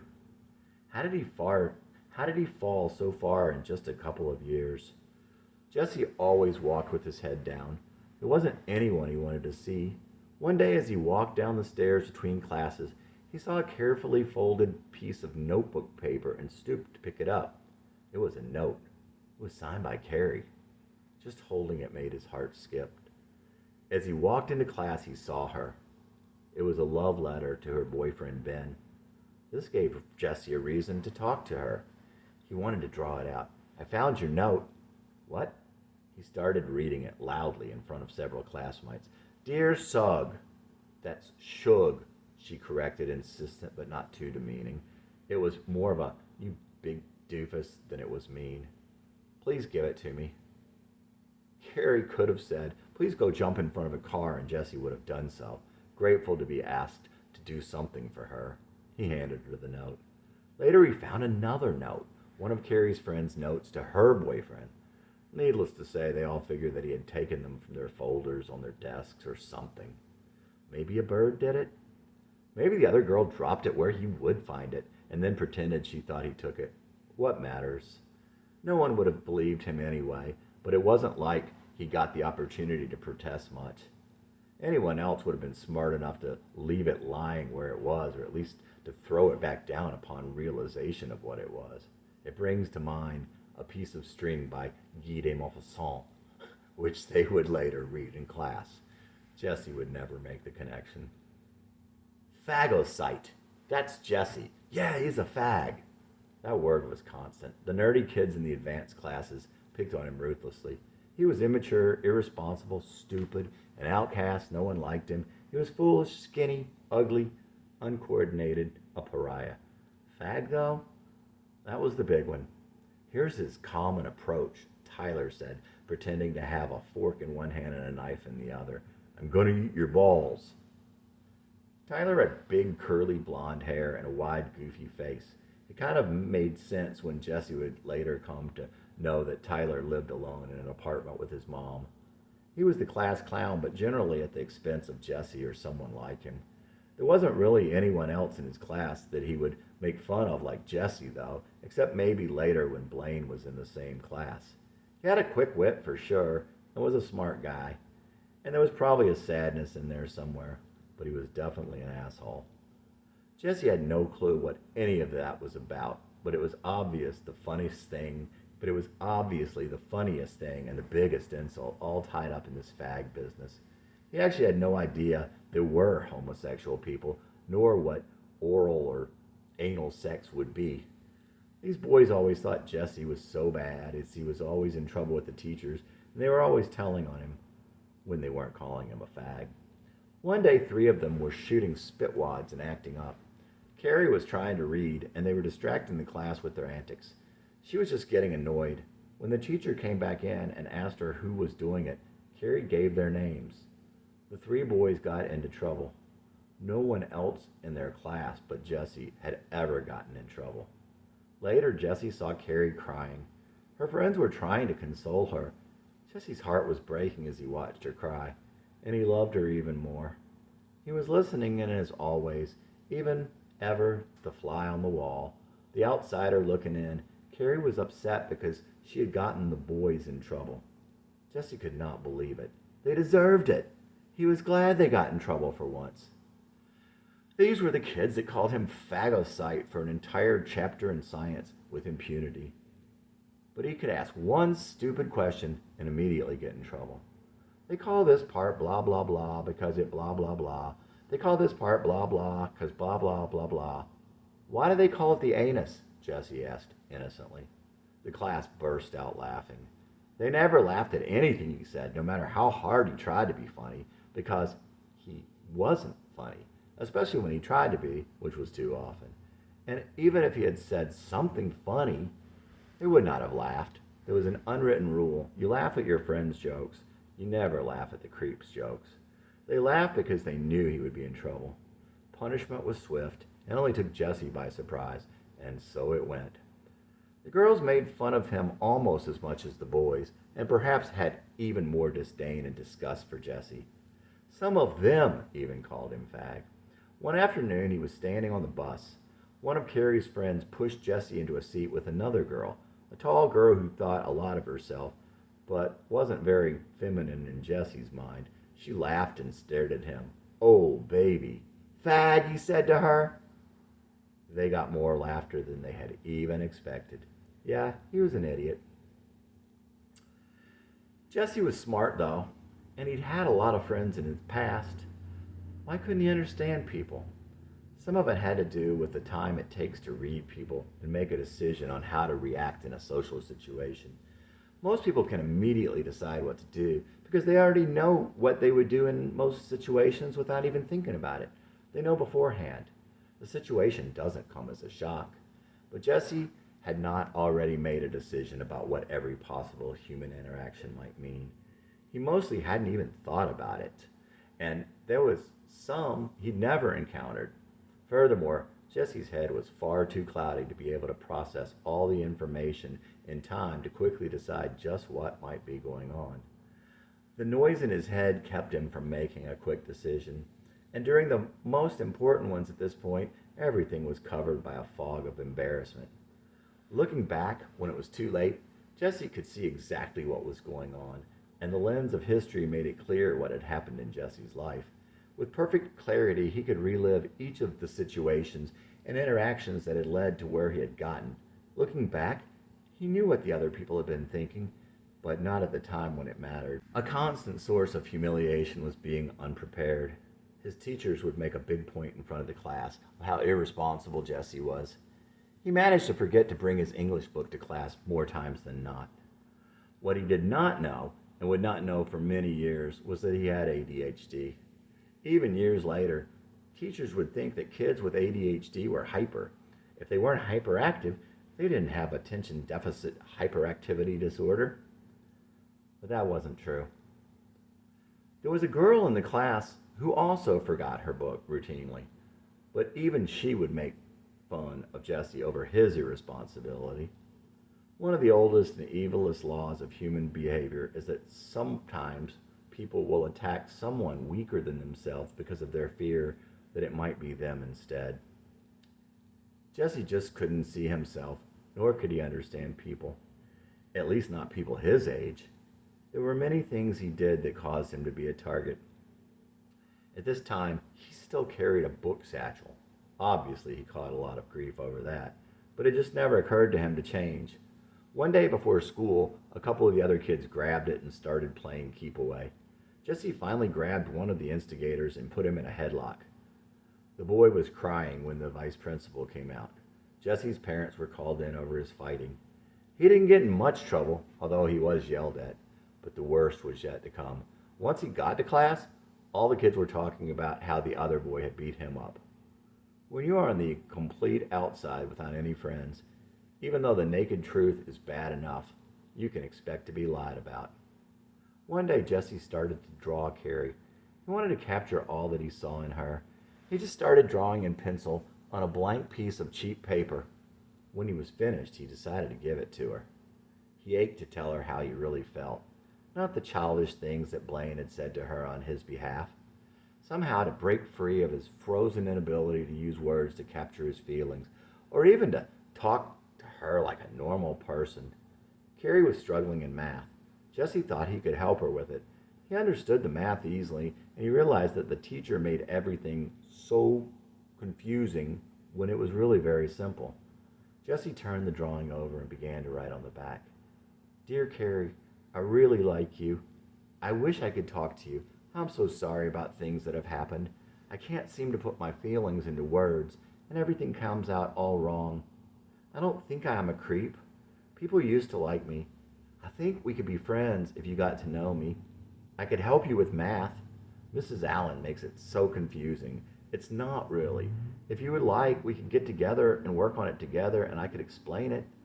Maybe we could do something together sometime, like play tennis. Please think about it. I really care about you, Jesse. He kept his picture under his bed, hidden from his mother.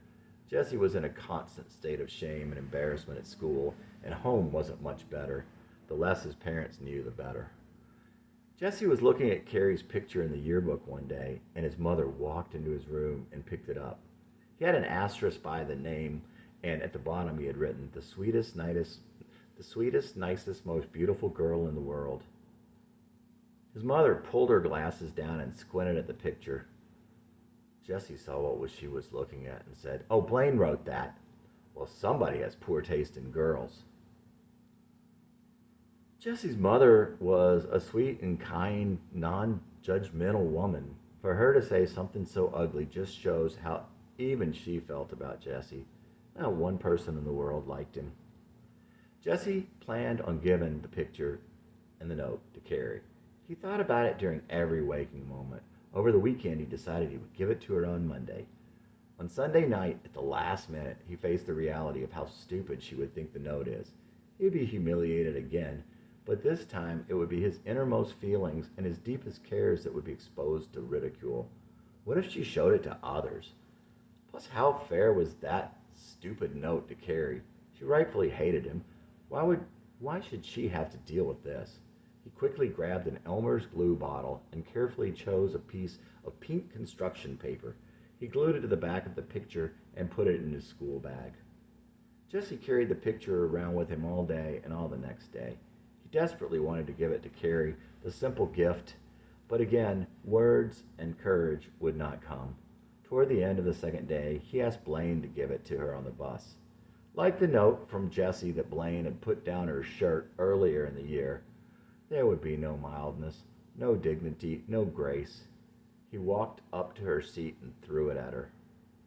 Jessie never had any idea what Carrie thought of it, save a later comment she made to some other kids in their class. There was some sort of art project, and the teacher put the pictures the kids made on the walls. Some girls were looking at one of them. Wow, that one's good. Wonder who did it. Dylan probably did it. The few times Carrie ever said anything about him, she used his last name. Jesse hated it when anyone called him by his last name, but it always pierced his heart when Carrie did. He didn't ever do anything good in art class, and it wasn't him. He still liked the attention, but not the spotlight, not being called by his last name. It made Jesse feel like an alien, and not someone who could be a boyfriend, a friend, or even a classmate. It only seemed like a good name for a creep. That was the last picture Jesse would ever draw. It was the only picture he would ever draw of someone. Carrie never did find the note. She valued the picture, and it made her wonder about Jesse at times. She knew he didn't have any friends in school unless you counted that Blaine from the other class, but she didn't know that even Blaine wouldn't be his friend for very long.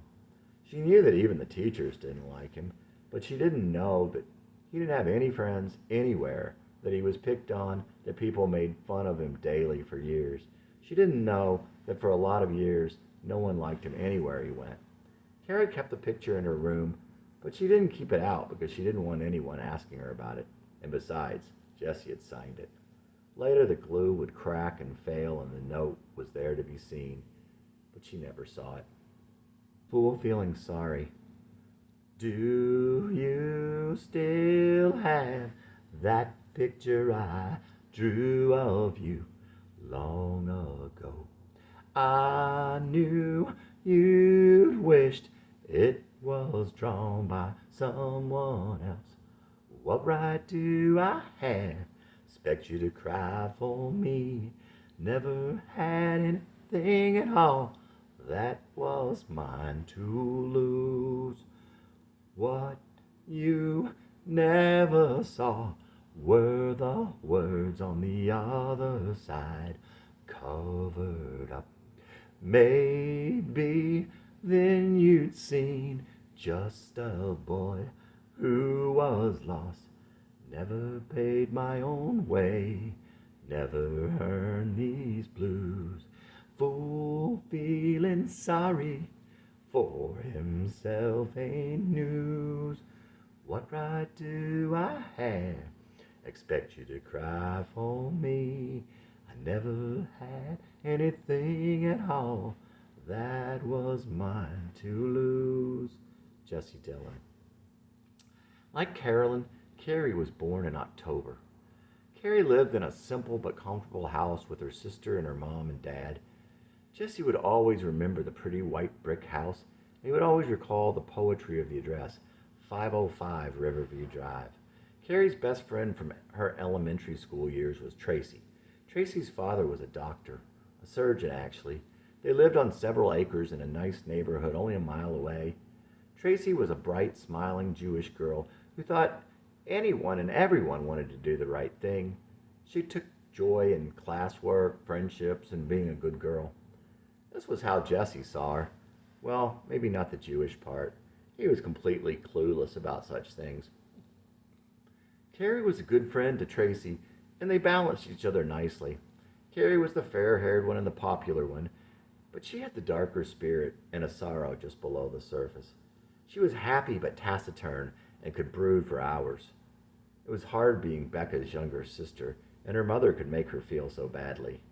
She and Jesse were kindred spirits, even if they were so different on the outside and so different in circumstance. Carrie and Tracy were star-crossed friends.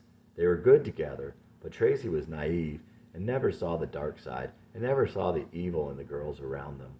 In this way, she would eventually be hurt by Carrie, but she failed Carrie also.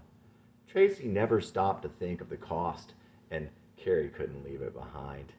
Each was born into a role they didn't understand. They used to play on the hills in Tracy's yard and run among the trees, and they'd ride bikes at Carrie's house. They'd work on homework and talk about their dreams. They were fine when it was just the two of them. But Carrie had other friends that didn't like Tracy. Besides that, their spirits were so different. Tracy would never embrace sadness, where melancholy was Carrie's closest friend, and its shadow always hung over her. When they were in elementary and the girls would talk about Tracy, Carrie would say, "She's my friend," and they left it alone. But middle school was a whole new thing, and a whole new thing for Carrie and for Tracy also. She's such a goody-goody. What did she get on the test, 104? Is she wearing that stupid smiley shirt again? When you say nothing, you're in danger of being sucked into the evil. Carrie grew tired of always taking up for Tracy. She didn't understand these things about Tracy either. Why can't she just grow up, Carrie thought. And Tracy felt like a weight that she constantly had to carry. Carrie felt embarrassed, and at times she felt like Tracy cost her friends. Tracy had a birth defect, and her arm needed multiple surgeries. Her own father operated on her. Some would see the love in this, others only difference, and would only feel an envy of a rich girl who was different than them. The awkward middle school years sometimes rivaled Nazism in terms of gang mentality, and certainly, with some, the Jewish card was always there. When Jesse thought about Tracy, he wouldn't think about her arm. Looking back, he didn't think it was that obvious. Definitely should not have been a big deal. But one day, two of the boys in the class were working on a project with Carrie, who was in the next group over. "Ooh, don't touch me," one exclaimed. "Her arm is like a claw. The claw, the claw." Carrie laughed nervously. Tracy did her best to pretend it didn't bother her, but her heart was already broken. Her best friend had betrayed her. She really didn't have a single friend at school. Now she was being publicly, loudly humiliating over something she was constantly conscious of. It was bad enough when she'd catch people look at her that way or look down at her arm. Now they were turning her into something not human, like she was in a circus. But that was nothing. Carrie was part of it. She could have died right there. It took all she had to keep from crying. Okay, class, pick a word to fill in the phrase. La muchacha is muy... Jeremy, la muchacha es muy bonita. Jessie had already read ahead. El gato, the cat. Carrie loved cats. Jessie would have chosen pleasing Carrie over breathing. For her to pat him on the head would be better than scoring the winning goal in front of the school, a fantasy for another day. When it came to that question, Jesse's hand shot up first, and he made it clear that he wanted to answer this one. And since he had never raised his hand in Spanish class, the teacher said, "Jesse, el gato es un animal muy inteligente," he said, his heart in his throat. "Yeah, that's right," Carrie said. It got the desired reaction and carried him for days. He would remember for years. It's the little things sometimes. It was locker cleanup day. Jesse's locker was right next to Carrie's as he followed her in alphabetical order in their class. He was messing in his locker, but mostly listening to Carrie and watching her out of the corner of his eye. She was talking to her girlfriend. She started talking about something quietly. Then Carrie took an unused piece of paper out of her notebook, wadded it up, and turned to Jesse. "Would you throw this away for me?" He took it from her gratefully, said sure, and headed down the hall. Jesse was in the clouds again that Carrie had asked him for something, even that she had spoken to him. It didn't matter that he knew she was just trying to get rid of him. And she probably knew that he knew. It was a relationship they had. This was a highlight of his life in those years.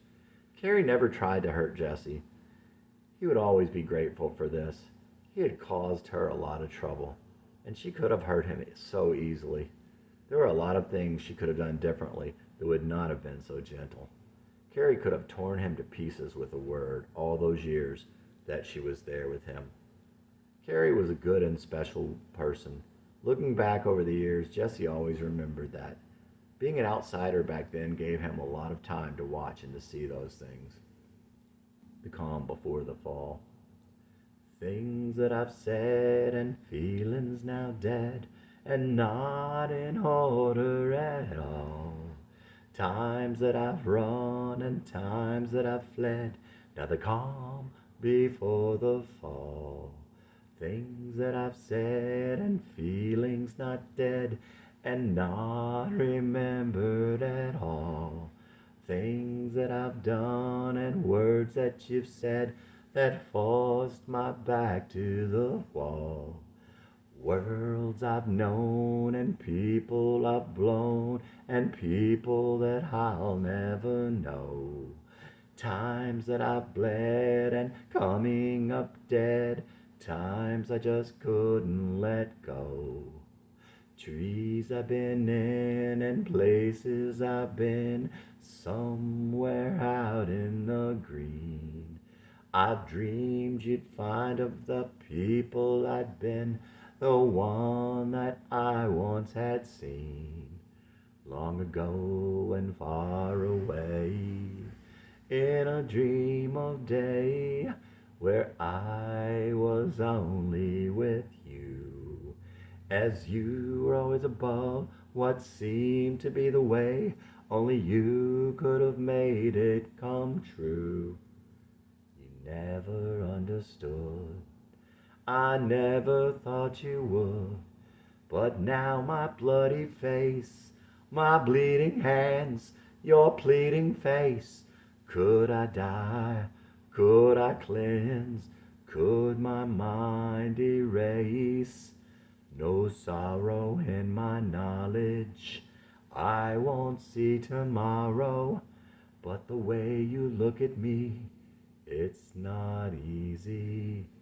How I never knew was important to you, that you would never let show. How you couldn't see you're so important to me, and now how you'll never know. Thoughts and dreams and pictures I've seen that seem to stick out in my mind. How I couldn't stop to think of the cost, and you couldn't leave it behind. Long ago and far away, in a dream of day, where I could only see you. You were always above those who put me down. I thought you could have made it come true. I'm gonna kill what's me, but the moment comes, and what of you, cosmic lover, in a world of rain? Could I leave you in a world of pain? I couldn't be you, couldn't see you there. You'd never see me there.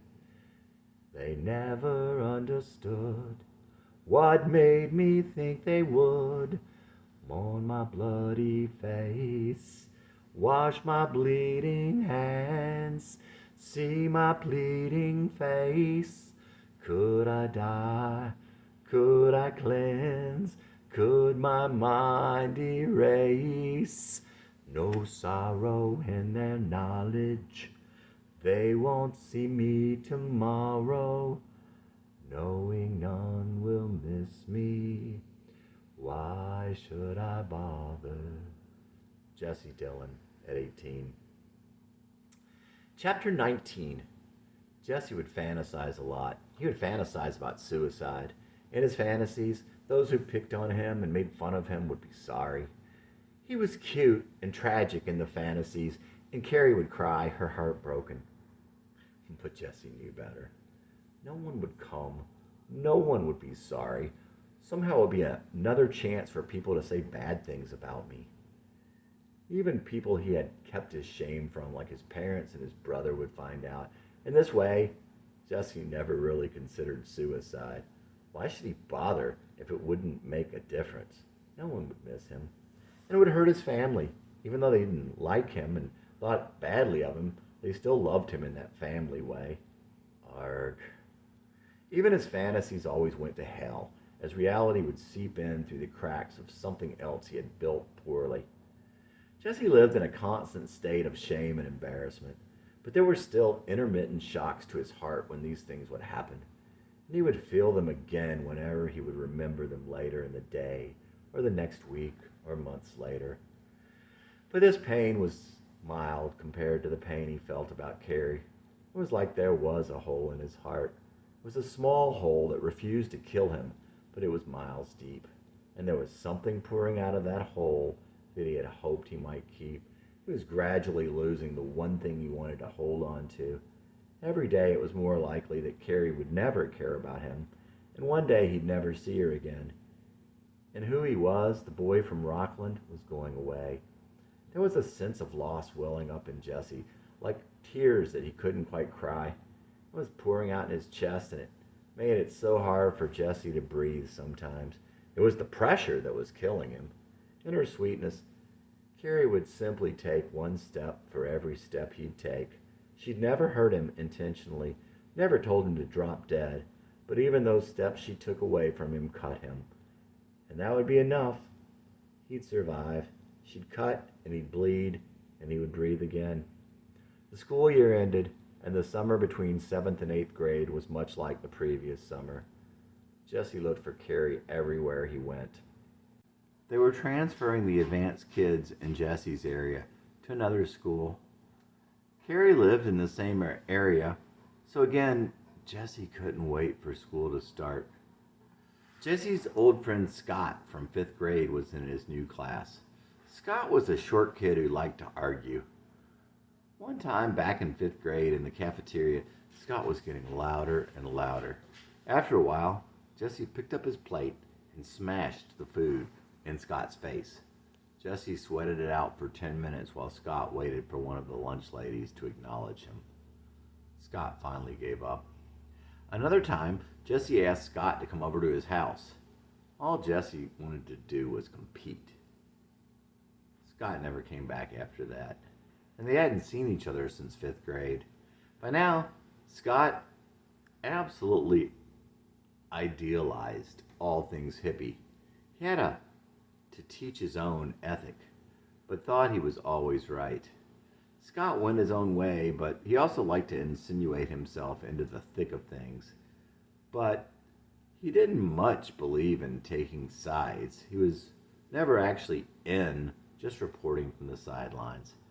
On one of the first days at the new school, Jesse's old friend Scott from his 5th grade school was horsing around with a boy named Daryl, who was also from that school. Daryl was red-haired, no dummy, but not real bright, shorter than Jesse, but muscular. His dad was a coach, and it kind of showed. But Daryl was a good guy at heart, and if he was your friend, you knew you could count on him. Daryl seemed to be picking on Scott. Jesse grabbed Daryl in a headlock. They wrestled around the class until it became clear that the teacher might come back at any minute. Daryl asked Jesse to let him go. "Let's fight after class." "All right, meet me in the stairwell."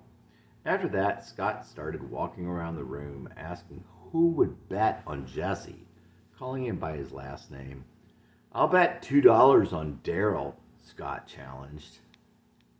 "Scott, he was beating you up," Jesse exclaimed, hurt and surprised. "We were only joking around." Scott was taking bets against Jesse. Jesse didn't feel so well. After class, Jesse grabbed his stuff and walked to the stairwell. He waited there, alone, until a minute before the bell was going to sound. He walked upstairs to his class. There was Daryl. "Where were you?" Daryl asked. "I waited in the stairwell." "All right, after class then." Jesse wasn't feeling so good about this. As he was about to walk in through the open door, he heard Carrie excitedly telling people about it. "Dylan's gonna fight Simmons." She said it like it was exciting news, like she wanted Jesse to get beat up, or at least that she didn't care. He hated it when she called him by his last name. He felt subhuman. A minute later, the fire alarm went off. They went out, and there was Daryl. "I don't want to fight you anymore." "Are you chicken?" "Yes, you're too tough for me." And that was that. Jesse could imagine Carrie hearing about this, but he had already been crushed today. When everyone is on the other side, you lose the will to fight in every sense of the word. You can substitute live for fight, and that statement still remains just as true. When Jesse was in elementary school in Massachusetts, he had the reputation that no one could make him cry. None of the older kids, none of the tough kids. He made up for it later, but mostly it was the girls who would make him cry. Chapter 20. Blaine wrote fat, ugly, greasy on a piece of paper. Jesse dared him to hold it up when Carrie looked. It was a new level of evil for Jesse. When he was younger, he never would have done such a thing, nor worse, manipulated someone else into doing it. It is questionable how much of the old Jesse was left at this point. Like the cookie incident a year and a half before, Jesse was upset that he couldn't even talk to Carrie, that he was on the outside, that he couldn't get in, and perversely, he was willing to hurt her to have some contact with her, some communication. It was a hard time for Carrie. She had entered puberty over the summer. She wasn't very tall, and it was time for her body to fill out. She wasn't at all fat. She wasn't greasy either. Her hair was just longer and straighter, and she had been swimming that summer. Flat? Jesse hadn't noticed or cared about breasts. And how could Jesse call anyone ugly? It was so perverse for him to bring attention to anyone else's weight or looks, let alone this poor fragile girl he loved at this time in her life. He loved her terribly. Jesse still had a huge, unrelenting crush on Carrie Dalton, but it went way past that. Jesse would love her for the rest of his life. Attacking her like that was pure evil. He would never be able to fathom why he would have done such a thing. Sometimes Jesse would think this alone justified, after the fact, all the terrible things that had happened to him. Justice is outside the continuum of time. It was not hard to imagine that poor Carrie was devastated. This played into the young girl's insecurities, and over the next couple of years, she wouldn't have the confidence she once had. But her confidence would eventually come back. Their math teacher had an idea of what was going on. Jesse and Blaine were sent out into the hall. A girl whose family was friends with Jesse's family was in their class that year. She had always been nice to Jesse before being in school with him.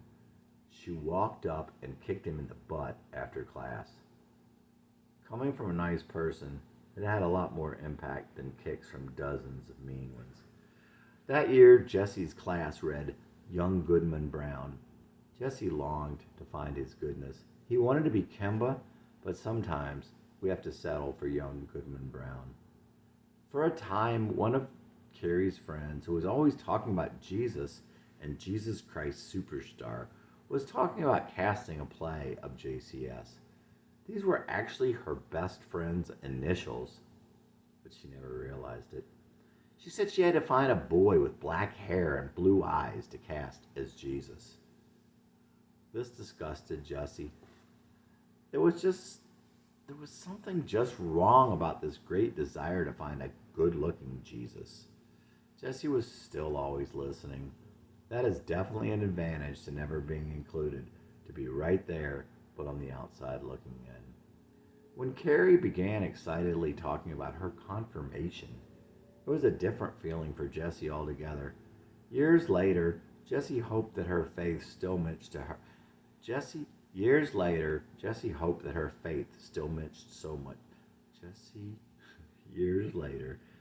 hoped that her faith still meant so much to her. He also hoped that one day he could bring something good to her. His faith and his gratitude that she had brought something special into his life during those hard years. At that time, Jesse listened to the CBS Radio Mystery Theater in bed at night. He also listened to The World Tomorrow with Herbert Armstrong. One night he prayed, "Oh God, please take me, but please don't take all of me." He would always remember that incomplete commitment. An image from those days that Jesse would remember always was of being in his family's small, chain link fenced backyard with their dog, wearing a gray hooded sweat jacket on a breezy autumn day, throwing the sweet gum seeds like baseballs, and thinking of Carrie. He would always think of Carrie on such a day, and always go back to that time when he would wear a jacket like that. It didn't matter if Jesse was right about the things he believed about Carrie, the things he conjectured. It didn't matter if he was right. It was what he wanted to believe. To some extent, he not only loved Carrie, he also wanted to be Carrie. Near the end of their 8th grade year, Carrie was excitedly telling her friends that she was moving to Cincinnati. This was the end of the dream for Jesse. His school was a prison where a 14-year-old was sent daily with no chance of parole and no one to complain about no one to complain to about the inhumanity. Then the distance between Nashville and Cincinnati was equal to the difference between this year and the year he had moved here, when it was already this year. She would never know him, and he would miss her forever. Without Carrie, Jesse's pain was dull. No more the 2 high highs to go with the 2 low lows. That summer passed with sandlot ball, warm days, and a quiet misery. 9th grade was like the previous year, but without Carrie, his days were somehow emptier and his dreams farther out of reach. One day, close to the middle of his 9th year, Jesse woke up happy. Happier than he had been since the day he had left Rockland. Well, not counting that first day of 6th grade. He'd had a vivid dream that he was at school and Carrie was there and she was nice to him. Just seeing Carrie would be enough to get him through the year. Gosh, he missed her.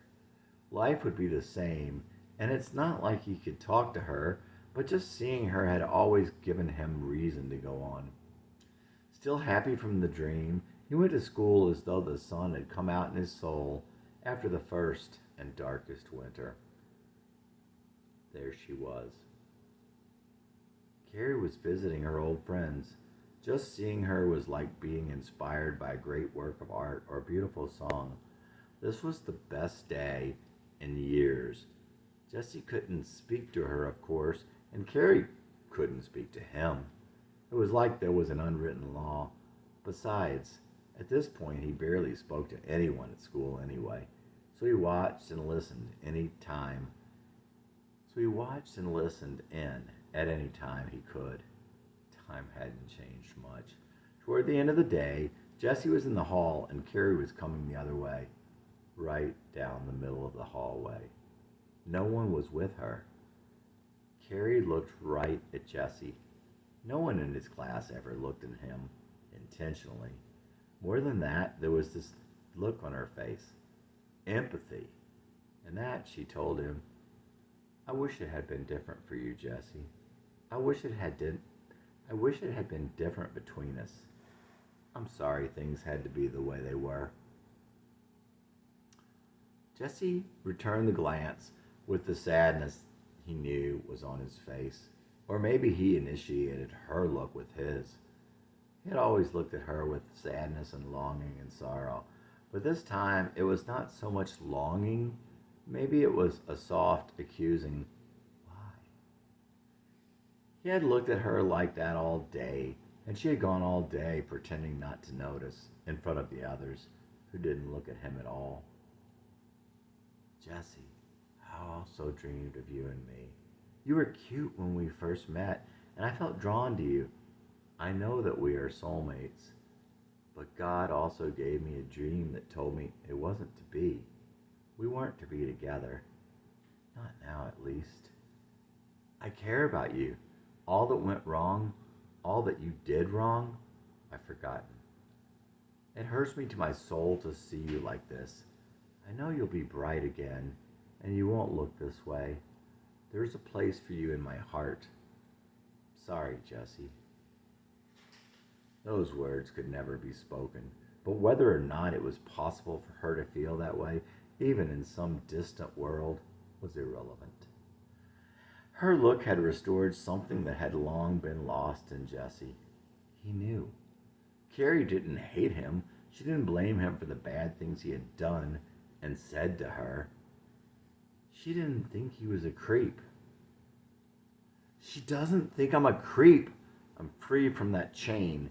She thinks I'm human, and she knows that I have feelings.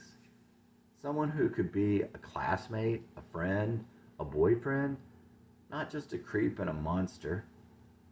Jesse didn't consciously think it through that far, and he was only partially free, but this would give him enough to go on for a few more years. If suicide were ever an option, this would be enough to get him past that. Still, creep was ingrained in his heart no matter what his mind said. You are a creep, he would tell himself. And that's what he heard in his days and his nights. That's what the voice said. The yearbook inscription was written on his heart, and not just by Carrie. The buried life. I went deep into the woods, beyond the dappled light, beneath the shadows of the oaks, alone and out of sight. In the scattered sun I picked flowers for your hair, on the clearing's edge within, between my heart and there. I'm trapped and I'm lost, and you still hold the key. Even after these years, only you could set me free. After all these years, still I drown in the deep brown sorrow, lost in the mist of your eyes. Wide muddy waters, wildflower meadows, under uncertain skies. Long ago I came a child, put my faith in your hands. You killed the fragile and freed the wild when you said I wasn't in your plans. You'll never know the buried life. You didn't know you buried me. You never knew you raised the life, or how long you carried me. Sinking your love, the starling's dependence, forlorn, fragile freedom, and wildflower pendants. Tell me your stories of where we were born, and you as a child on the shadowy morn. I'm trapped and I'm lost, and you still hold the key. Even after these years, only you could set me free. After all these years, I went deep into the woods, beyond the dappled light, beneath the shadows of the oaks, in the sky, alone and out of sight. In the scattered sun I picked flowers for your hair, on the clearing's edge within, between my heart and there. Still I drown in the deep brown sorrow, lost in the mist of your eyes. Wide muddy waters, wildflower meadows, under uncertain skies. Long ago I came a child, put my faith in your hands, killed the fragile and freed the wild. Said I wasn't in your plans. I'm trapped and I'm lost, and you still hold the key.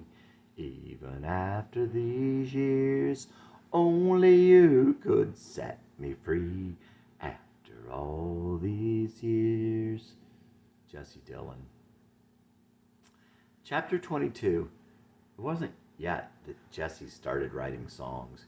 He was born completely without musical talent and seemed also to lack any gift for poetry, but it would all come in time, and these days were the catalyst.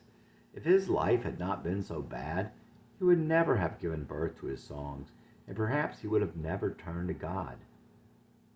When Jesus saw that only drowning men could see him, he declared that all men shall be sailors. Leonard Cohen, from Suzanne, 1968.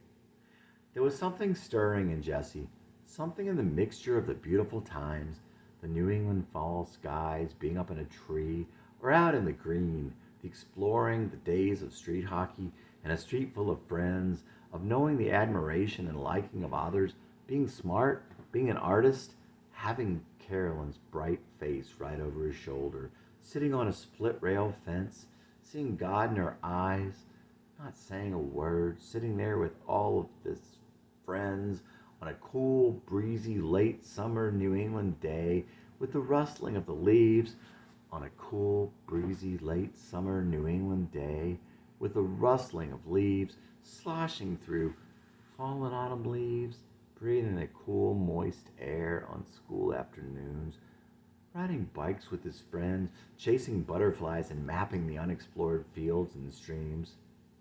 There was all this. And there was the utter loneliness. There was the utter aloneness of everyone despising him, of not having a single person in the world to turn to, of hopelessly falling into the eyes, the color of sorrow, of loving someone for years who was completely beyond him. Signing, "You are a creep" in his yearbook, and on his heart, watching her go away and never come back, of feeling he was so bad, so worthless. These things came together in his soul and birthed the melancholy that was always in him. It killed the fragile and freed the wild. But the dreams didn't die. There was resilience in his foolishness, unlike anything else in his spirit. If I turn inward, I can go onward with fire.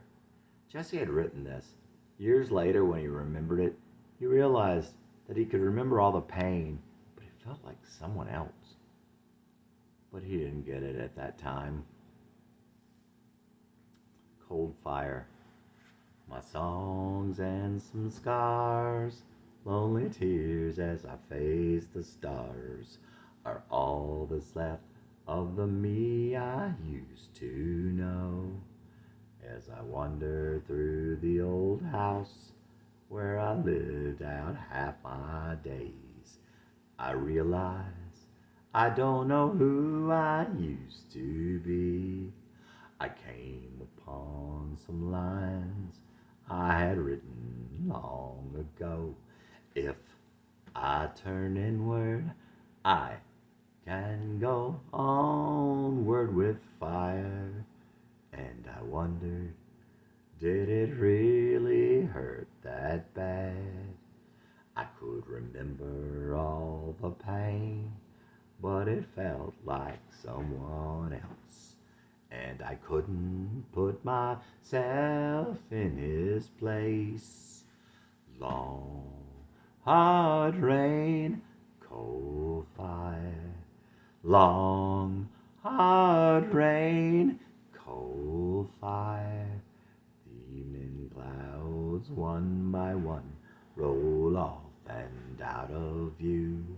The sky a screen, the sound turned down, a story of my youth. The darkened trees below bend down and look away, as if to say they knew my fate, having seen before the play. Long, hard rain, cold fire. Long, hard rain, cold fire. Long, hard rain. Jesse Dillon. Jesse would think years later, I'll get everything right, then I'll go find her. And he would fantasize, she won't recognize me and she'll fall hell over heels. You don't know me, do you? What? You don't know who I am. Channing, I don't understand. I'm not Channing. I'm Jesse, the creep. From Nashville? We went to school together? Channing. Oh. She wanted to say more, but her thoughts were coming too quickly and too blurry. Jesse. I'm sorry. Do you know what it was like? Well, it doesn't matter now. Anyway, I have to leave. No, please don't go. Jesse, please don't leave. She would start to cry. When she cried, she would be like an angel with a broken heart. Her eyes were more beautiful than the sun. Her face was the sky.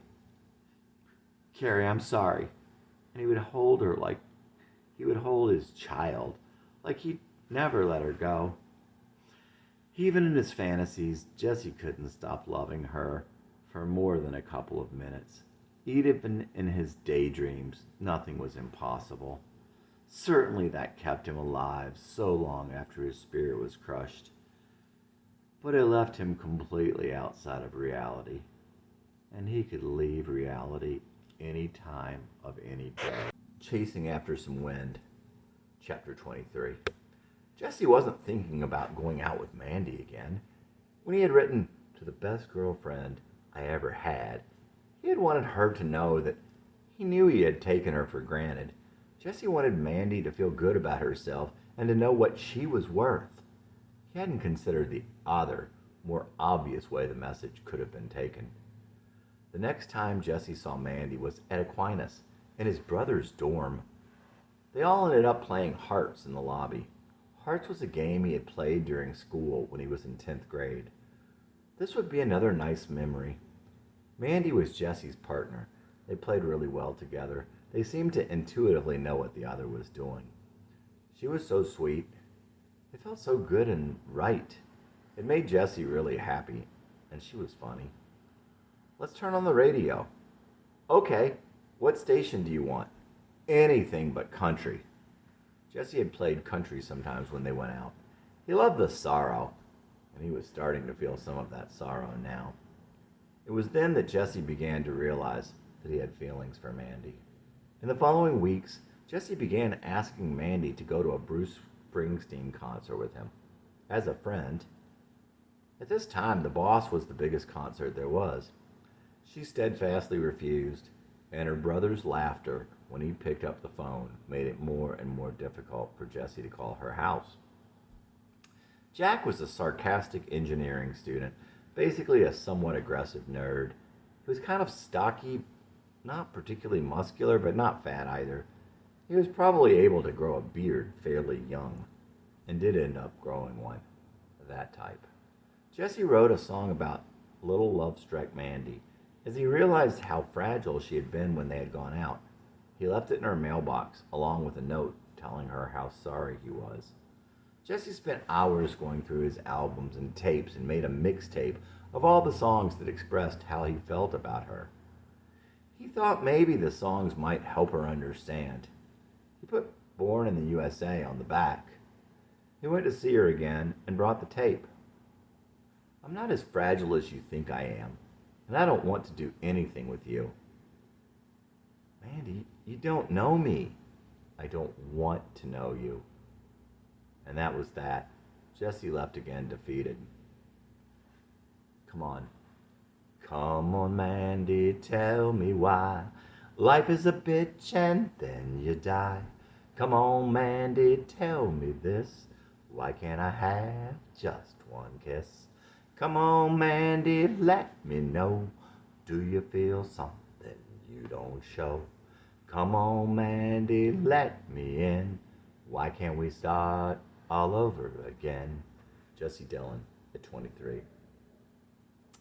One night, Jesse saw Mandy at a school dance. Mandy's friend Kate wanted to meet Jesse's brother, so Mandy asked them to sit at their table. Jesse walked over to where Mandy sat and put his arms around her whole body. Jesse felt a kind of feeling he had never felt before. After they sat for a while, Mandy asked Jesse to dance. Looking in her eyes, he was entranced. She asked him to dance slower. Earlier that evening, a friend of Jesse's named Jim had intimated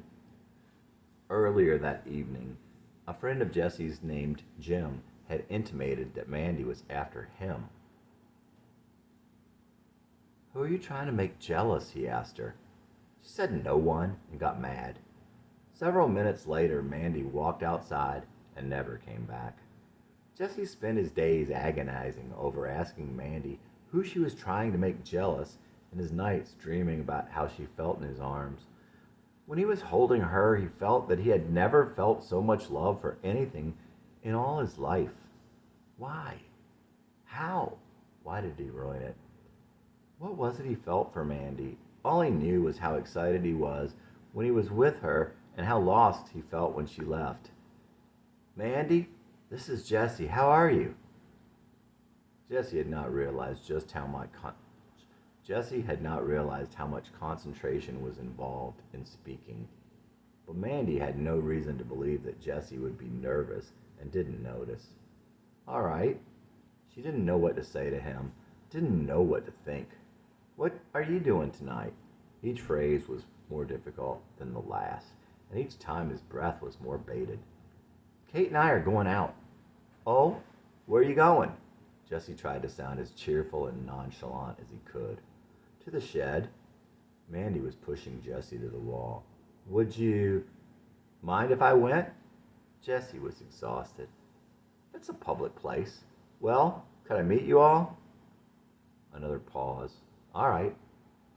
Clearly, Mandy was not thrilled. Jesse called his friend Rick and begged him to go along. Reluctantly, and bribed with free beer, he agreed to go. When they got to the dorm, Kate and Mandy were stoned. As they sat there, Jesse tried to impress them with his sense of humor. I don't understand him. Clearly, the humor was going over Kate's head. He's real intelligent, Mandy replied by way of explanation. Jesse thought how it was like he wasn't in the room, or Rick either, for that matter. The two young girls were like twins with their own language, their own world, twins of the weed. It was decided that they would drive in different cars, but would Jesse buy them some beer? The night was going from bad to worse. The shed was a big aluminum building with an even bigger parking lot. It was somehow associated with the University of Nashville. They had draft beer there, but it was mixed ages, the kind of place that gave out wristbands at the door. Mostly it was a big dance floor, surrounded by tables on the back and sides, with a stage for live bands in front. It was dark, but nice, loud, but not too loud. When they arrived, Jesse was introduced to a bunch of Mandy and Kate's old schoolmates. After that, Mandy started to ignore Jesse. Jesse danced and talked with her friends, trying to maintain the image of having fun. Finally, he asked Mandy to dance. Okay. That was the sweetest okay he had ever heard. Where did you go the other night? We went out and smoked a joint with these guys, and then I went home. I thought you'd left with Jim Brown. No, why do you think that? I thought you liked him, that you were just trying to use me to try to make him jealous. I really felt bad when you left. When the dance was over, Mandy asked Jesse to get her a beer. Taking her by the hand, Jesse led Mandy through the crowd like he was walking on air. Her hand in his was like a tender goodbye hug, or a comforting wake-up hug. As they sat down, Mandy's hand in Jesse's, he asked her, "Just save the last dance for me." It wasn't to be. Mandy met a guy and danced with him. As Jesse sat there alone, watching, one of her old classmates came up to him. "Jesse, she's not worth it. I know Mandy." He danced with her friend, but his mind was still all alone watching Mandy. The night ended with Mandy standing in the middle of the dance floor in the shadow of the guy she had just danced with. Jesse sat there heartbroken, watching this stranger paying Mandy no attention, talking to his friends, Mandy patiently waiting a step behind. "No, Mandy, please don't do this to me. Don't do this to yourself. Was this how it used to be with you and me? Did you wait there in my shadow? Were you the ever-suffering, ever-waiting girlfriend for me?" "Rick, would you mind riding around a little with me?" There was pleading in his voice. He was weak and queasy. Rick understood and went along. "It feels like there's a hole in my heart, and something's pouring out into my chest, something I was hoping I could keep, and the pressure is making it hard to breathe." Rick listened as Jesse drove on and on through the park and they drank. "I don't understand what's going on with me, Rick. I hate to say this, but you never should have messed around with a 17-year-old in the first place. But now, I don't know, I've never felt like this. It's like I'm falling in love with her." Someday Jesse would realize that maybe he thought it was below him to fall in love with her, and maybe that was his tragic flaw, his fatal sin. He was falling in love with Mandy, and it was too late. The more Jesse chased Mandy, the faster Mandy ran. Each rejection was harsher and crueler. Each time, Jesse had to swallow more pride than the time before, playing more and more the fool. Any sane person would have quit, and all the sane people around him told him so. But Jesse felt with all his heart that this was the love he had waited for all his life. His dream had been right under his nose. Last chance. This could be the last chance. This could be the one. Mandy, save me the last dance for all the things we've done. I had that feeling again last night. It was almost gone. Mandy, how can you fault me just for trying to hang on? This could be the last chance. This could be the one. Mandy, save me the last dance for all the things we've done. Every time I see you, I tell you how I feel, giving you another piece of my heart for everything you conceal. Sometimes I feel I push so hard, I'll lose you, but you won't say. You say enough to keep me there. Maybe out of fear I'll fade away. Jesse at 23. Chapter 24. Jesse found out from Kate that Mandy left with that guy, and she was grounded because of that night. When he called her, he found her irritable. I don't want to talk about that night. The call was short and not so sweet. Soon they were back in the pattern of Mandy blowing him off on the phone and her older brother laughingly putting him off. As his calls became more and more frequent, the abuse became greater. She's busy. Well, could you tell her I just want to speak to her a minute? I'm busy and I can't talk to you. Mandy, I just wanted to talk to you. I have nothing to say to you. Another male voice came on the phone. She's busy with me. Jesse's heart was in his throat, tears in his eyes, and airplanes in his stomach.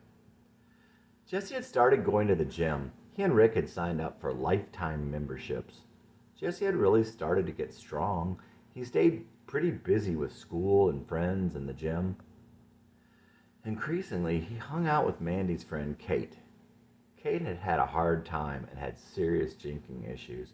Her parents were divorced, and she and her mom lived alone in the big house they lived in when they were all together. She was cute, but had an imperfect little turned-up nose that kept it from happening.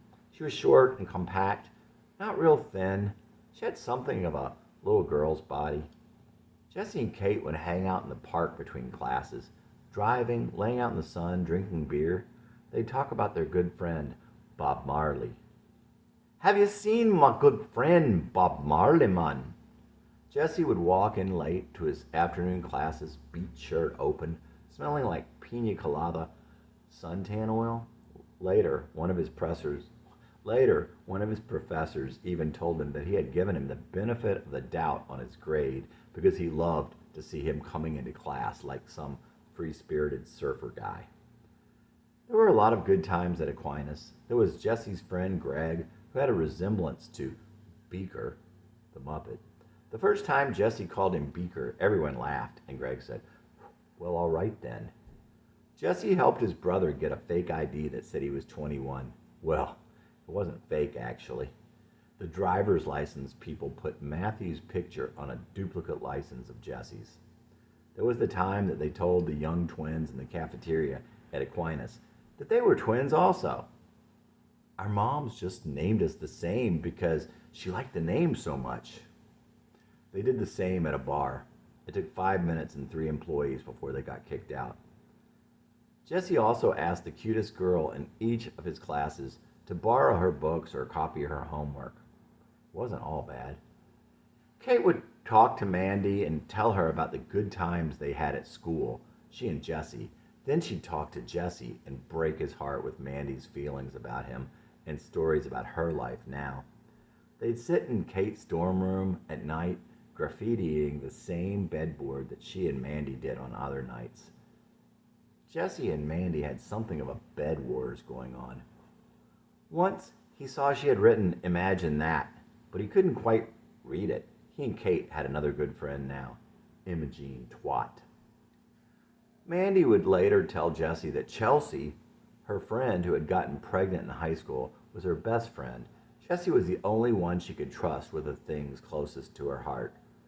Kate was like Rebecca, and that Mandy couldn't trust her with those things. Maybe Jessie had come between them also. Thoughts of me and you. I asked about you today, so what else is new? Imagine that. I casually died again on hearing he was there.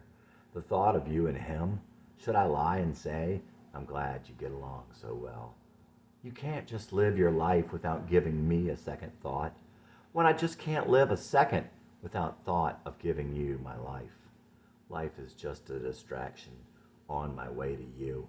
All the days just circumstance between the time of me and you. But won't you scrape me off the road? It's the least that you can do. The distraction in my eyes, the thought of me and you, and circumstance a truck I didn't see. Like a blinded animal, the decision was too much on the path of what might be. Jesse Dillon at 23. Everywhere Jesse would go, he would hear or see Mandy's name. Someone had even graffitied Mandy on the overpass on Moordale Road that he passed at least a couple times a day. But a lot of it was because he couldn't stop thinking about her and couldn't stop talking about her. He hung out with her friend and her ex-friend, and he was attuned to the sound of her name and looking for the letters. It was beginning to drive him crazy. That name. Everywhere I go, I hear your name. From everyone I know, but I'm to blame. Everywhere I go, I hear Mandy. Everywhere I go, I hear that name. But I don't want to hear that name. Don't want to hear that name. Don't want to hear that. Don't want to hear that. Don't want to hear that name. Everywhere I go, I see your name. Spray paint on concrete spreads your fame. Everywhere I go, I see Mandy. Everywhere I go, I see that name. But I don't want to see that name. Don't want to see that name. Don't want to see that. Don't want to see that. Don't want to see that name. Jesse Dillon at 23. One rainy day in March, Jesse ambushed Mandy as she left work. From time to time, Jesse moved the car, jockeying for position. He had to see Mandy before she saw him, and he waited. Jesse got out to stretch. By now, he was used to the butterflies that took refuge from his chaotic heart in his stomach. He breathed deeply of the breezy gray spring day. It smelled like spring, and he rejoiced in the gentle melancholy. Surely the world knew how he felt. Surely this piece of eternity knew loss. He got back in his car and waited. Finally, she walked out. She didn't see Jesse as he jumped out of his car and jogged up behind her. Mandy? She didn't look particularly surprised. How did you know where I worked? He told me. Mandy was always surprised at what Jesse remembered about her. Well, I have to go home. I was hoping I could talk to you. Why don't you just call? I really hate calling your house. Mandy sat in her car, Jesse standing over it. The sky began to mist, but Jesse didn't mind so long as he could keep her there. I was wondering if we could go out sometime. You know the answer to that. Why, Mandy? I don't want to go out with you. A gentle rain began to fall as they talked on. Could we just go out as friends sometime? No, that's not a good idea. I don't want to lead you on. Jesse browbeat, pleaded with, cajoled her. Finally, inexplicably, she gave in and agreed to go out as friends. I've got to go now. Jesse drove away, Jesse drove away, his hair and jacket damp, but not his spirit. But it was as if his very life rode on what would happen next. When he called to arrange the time, Mandy was casual. Any day except Saturday. There's someone else I go out with on Saturdays. Mandy never failed to find a way to hurt Jesse. Jesse never failed a way to find a way to hurt. When the day finally came, Jesse was more nervous than ever. He even managed to be late picking her up. Mandy came out in a pretty new pink Oxford cloth shirt and jeans. She really looked good. Jesse's heart skipped a beat. I expected you to be dressed like an old t-shirt or something. You don't know me very well. Jesse could hardly contain himself. Little did he know what was in store. Jesse had almost never gone on an actual planned date and really didn't know what to do. He decided on a movie and dinner. In the movie, he asked to hold her hand. No, it wouldn't be a good idea. Jesse's heart sunk, but the worst was yet to come.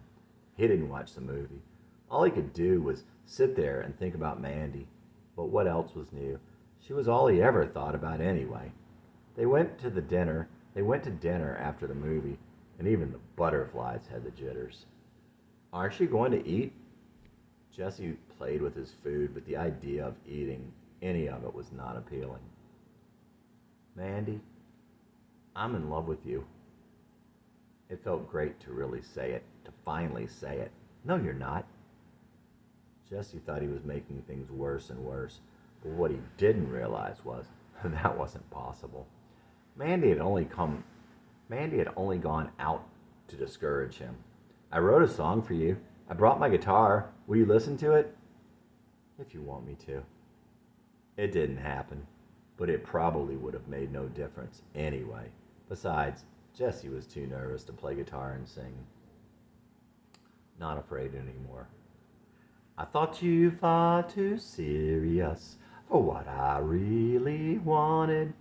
I was so afraid of hurting you, but went about my plans undaunted. The week before I heard from you, I couldn't wait to break it off. Only thing I thought important was letting you down soft. My brother warned me that things might change, but I was so sure of how I felt. I didn't love you like you loved me, but my frozen heart would melt. When you finally called me to say that we were through, I thought there was something wrong. I was so afraid for you. But I'm not afraid anymore. You'll love me again if you loved me before. I'm not afraid anymore. I kept on trying to get hold of you and ask you the reasons why.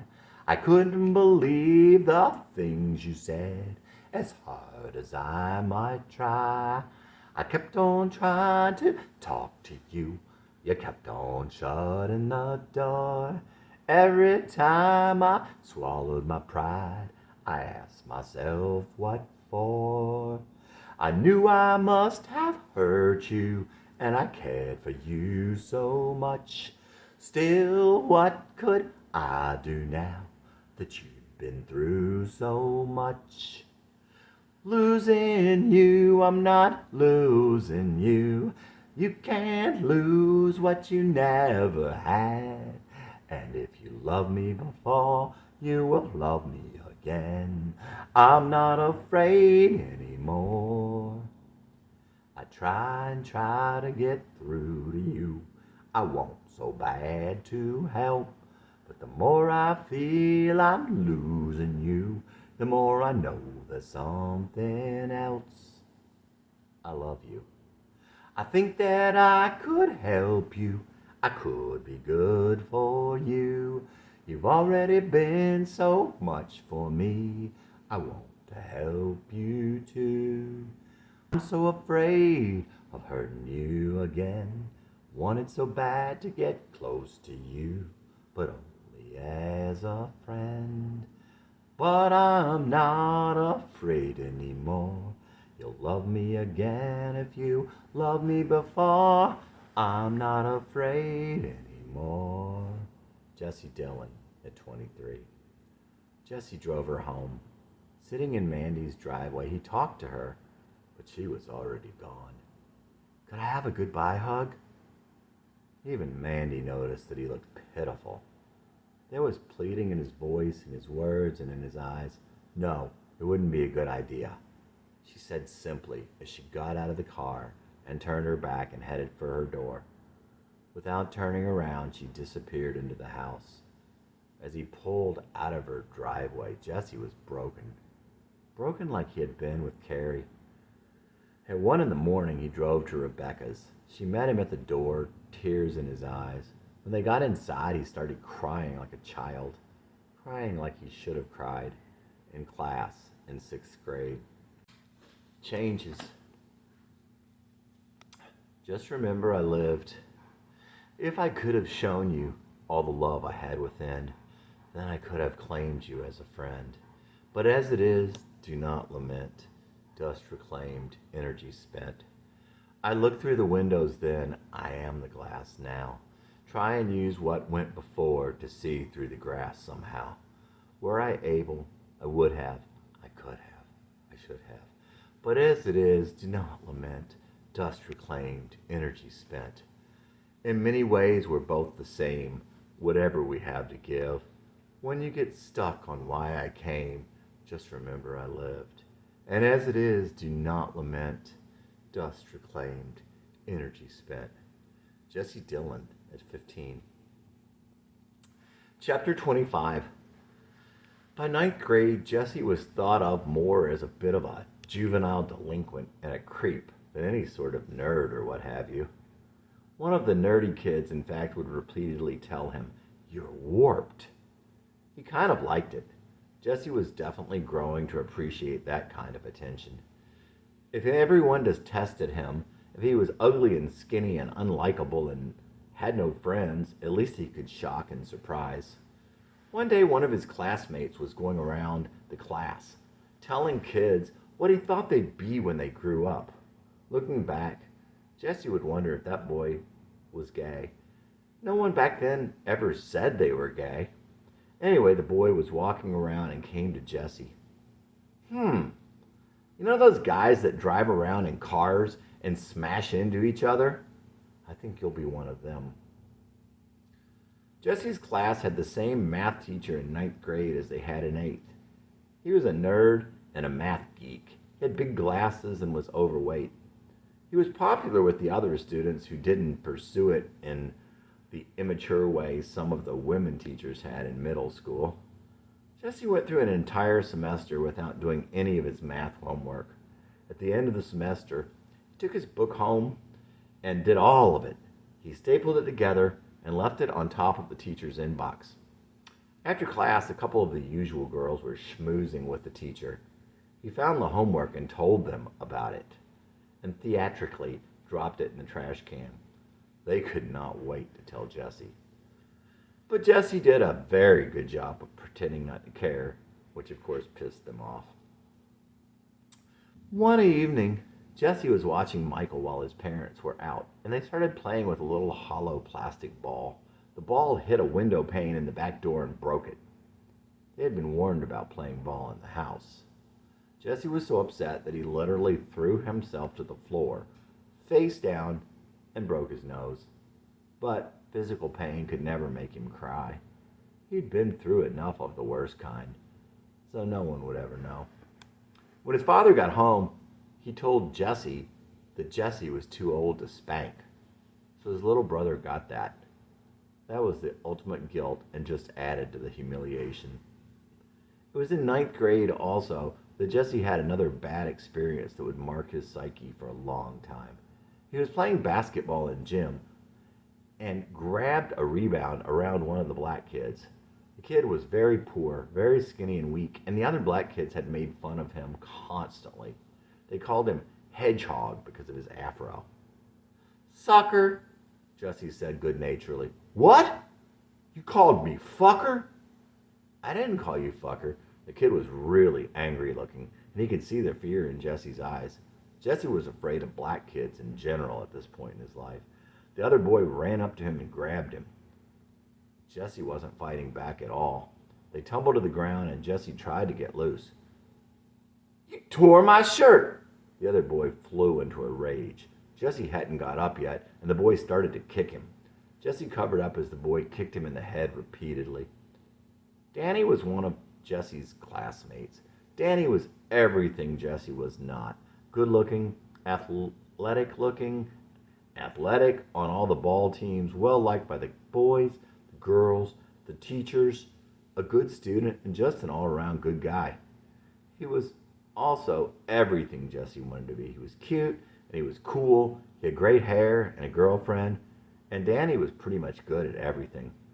Danny came over and tried to stop it. He tore my shirt! Well, make him pay for it then. After a while, the boy stopped his rampage. The bell rang and everyone headed for class.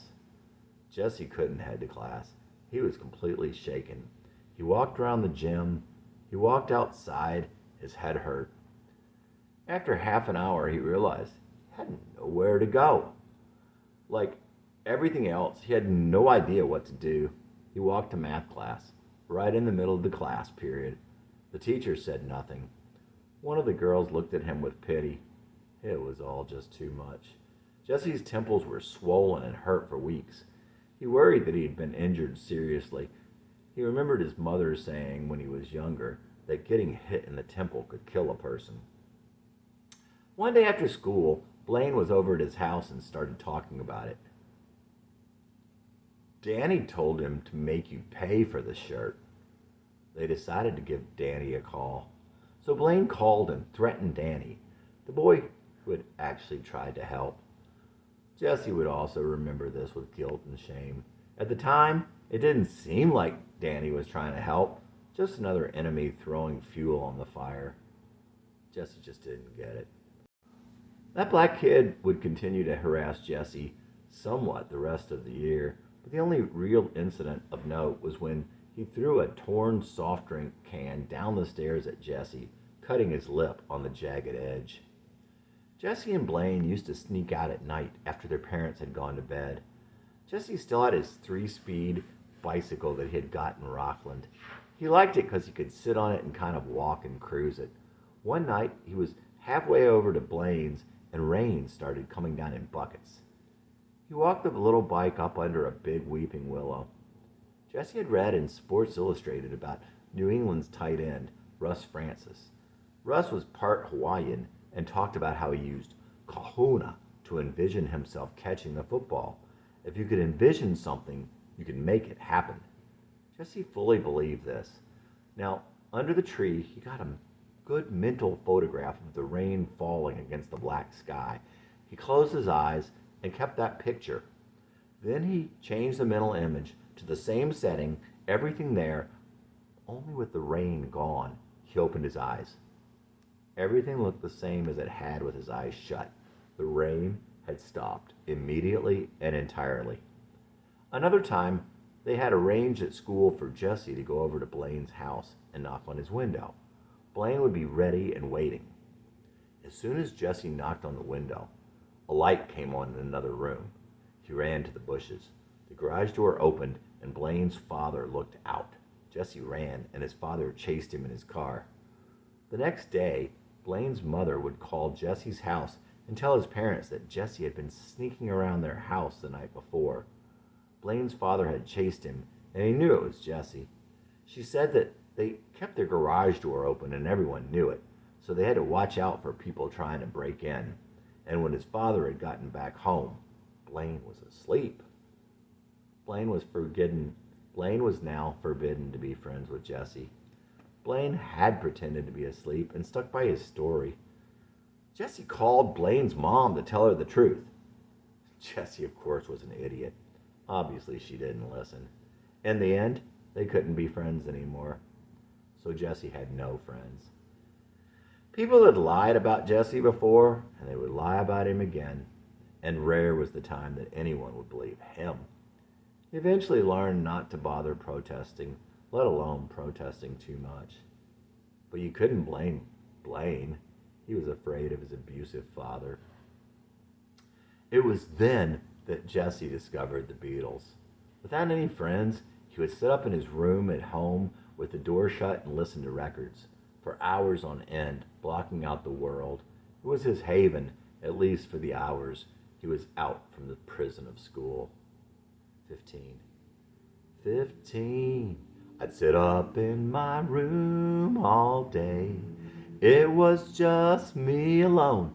The Beatles records I'd play. 15. I'd sit up in my room all day. It was such a lonely time, but not a time I'd trade. They're lonely boys and they always will.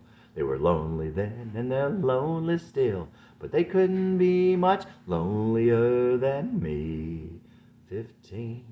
I'd sit up in my room all day. It was just me alone, along with the Beatles I'd play. 15. I'd sit up in my room all day. 15. I'd sit up in my room all day. Jesse Dillon. One bright sunny day in the summer after ninth grade, Jesse was getting his hair cut. There was piped-in music in the little shop. He heard Nights in White Satin by the Moody Blues for the first time. Jesse would never be the same. He bought the album and played the record over and over that summer. That Christmas he got This Is the Moody Blues, and they became his new favorites.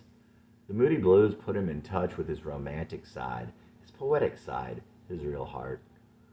Later, as he looked back, Jesse thought the music of the Moody Blues might have saved his life. That year, he also started getting into The Doors and Neil Young. The insanity of Jim Morrison and Neil Young fit nicely with what Jesse had become. Also during that time, Jesse made a friend. Trey was another outsider. He was quiet and unassuming. His parents were elderly. His older brothers had long since left home, leaving Trey to fend for himself with his strange parents. Trey felt insane at times. Trey called his elderly parents the bitch and the bastard. He was 15 years younger than his youngest older brother, and he often said he was an accident. Jesse would try to argue about it, but Trey knew the truth. His father was a big truck mechanic with really thick glasses and no interpersonal skills. He seemed totally unapproachable. His mom was a short old woman you could picture as eternally in curlers. She'd sit all day in the kitchen with greasy dishes in the sink, watching a small portable black and white TV. She had kind of a shrill voice, but was nice enough. She talked silly enough that she should have kept her mouth shut, but didn't do that often. She would say things like, "That nice nigger feller at the store." Probably lonely. She wondered how she ended up old with Trey. She cared about him, but she didn't really have the energy. Trey was very nerdy in a way, but got bad grades. Jesse was pretty much his only friend. When talking about previous friends, he'd say that he grew and moved on and they didn't. He loathed how he was and was always about self-improvement. Trey spent a lot of time in his room with the door shut. He liked 60s music, wrote odd poetry, and would burn what he didn't like from time to time, literally. He actually taught himself to sing when he was 17 by screaming into a pillow. Trey and Jesse hung out the rest of that year and through the end of high school. At the beginning of the first semester, Jesse had a typing class. He was failing it badly. He started cutting class, going instead to the library where Blaine and a couple of other kids from their class were working. The four of them would sit around and play hearts, all period. That was one of the best times Jesse ever had in school. He got pretty good at it. He loved to run the table. There would be another occasion for hearts in his future, and it too would be among his fondest memories. Jesse got his midterm grade in typing. It was 14%. He went to the counselor to attempt to drop the class. The counselor saw he was in the advanced class and let him drop it with no questions asked. Jesse was grateful, but he didn't think it was fair to the other kids who were not in the advanced program. Jesse would ride his bike everywhere. He even rode across the interstate, across the Cumberland Bridge. He and Trey spent a lot of time together riding bikes, listening to music and talking. Jesse also played guitar and wrote a lot of lyrics. He and Trey would read each other's poetry. Prayer. With magic that warms me inside, won't you color the autumn sky? Winter gray cold in which I can hide, and joyful spring winds for making me high. With the blue of her eyes, won't you paint the noon skies? Won't you color the evening the color of sighs? Won't you brush on the trees the brightest of green? Won't you paint on the breeze the joy I've seen? With burning flame, won't you light the sunrise, the sunset the same as the sun dies? And on the water, won't you give me her face, reflecting her beauty when she comes to that place? But on the mountains, give my love back to me. If she goes out to them, it's all that she'll see. Jesse Dillon at 16. And Jesse was definitely getting a lot crazier. One day, as they rode by the mental hospital, Jesse saw a bunch of children and he felt sorry for them. Let's rescue them. Trey seemed quite upset about this. He thought Jesse would actually do it. When Jesse turned 16, he got his driver's license on his third attempt. He quickly found the top speed of his parents' car. The old Buick could go 108 flat out. That wouldn't sound so fast later, or seem so fast. Jesse would often go out alone at night. One night he rode his bike through the nearby town of Breckenridge in the moonlight. Another night, Jesse walked over to a park near his house, climbed on top of the roof of the pavilion, and played guitar under the stars. He was starting to come into his own some. At the end of 10th grade, Jesse's class found out that the advanced program was to be moved back to another school. Again, the question, did Jesse want to go? He had already decided that he would graduate that next year. All he had to do was to take junior and senior English at the same time. He would escape. If he stayed with it, he would graduate advanced. He might as well get that after all these years of crap and extra work. Besides, he could run from some of his problems that way. Randall was a nice-looking brick school, but without a whole lot of windows. It was built in the late 60s at a time when the school system had lots of money and wanted to build a good school for the best part of town. The year after Jesse graduated, there was a long article in the local paper about Randall titled, "Still the Best and the Brightest." Many times state soccer champs and basketball champs, they also scored the highest numbers on all the academic measures. The kids that went there were well-off kids, but they weren't rich snobs. 3 years before, Jesse had ridden the shuttle bus to the advanced program middle school from Randall, and that was where he'd gotten into a couple of fights. Jesse fit in better at the new school. Most of his classes were outside the advanced program. He liked the kids there. He never should have gone into the advanced program anyway. Should have learned that from his time in Rockland. But he didn't know. He just knew to run. He started working at a McDonald's. It was a somewhat military and humbling environment. He wasn't good at the job. He knew it, and they knew it. Besides, he had to wear an embarrassing polyester uniform and a hat that kept his hair out of his face, or he wanted it. This would be the first of a long stream of jobs he would fail in. One cold January day, he was cutting school with his old friend Blaine. Before Blaine, Jesse couldn't really imagine stealing on purpose, but he had come not to care about anything. Blaine, on the other hand, had worked hard and made his own money since he was very young. He thought he was entitled to things he would steal. Jesse would have a harder time blaming Blaine than blaming himself. They went into GES the morning of a school day with the intent of stealing record albums. They carefully went through the albums for 45 minutes, accumulating more than a dozen they wanted. Jesse then grabbed them all and walked out the back door. Didn't even bother putting them under his coat. Blaine was still in the store with the keys to his car. A security person who had watched the whole thing followed him out. Jesse got to the car and waited.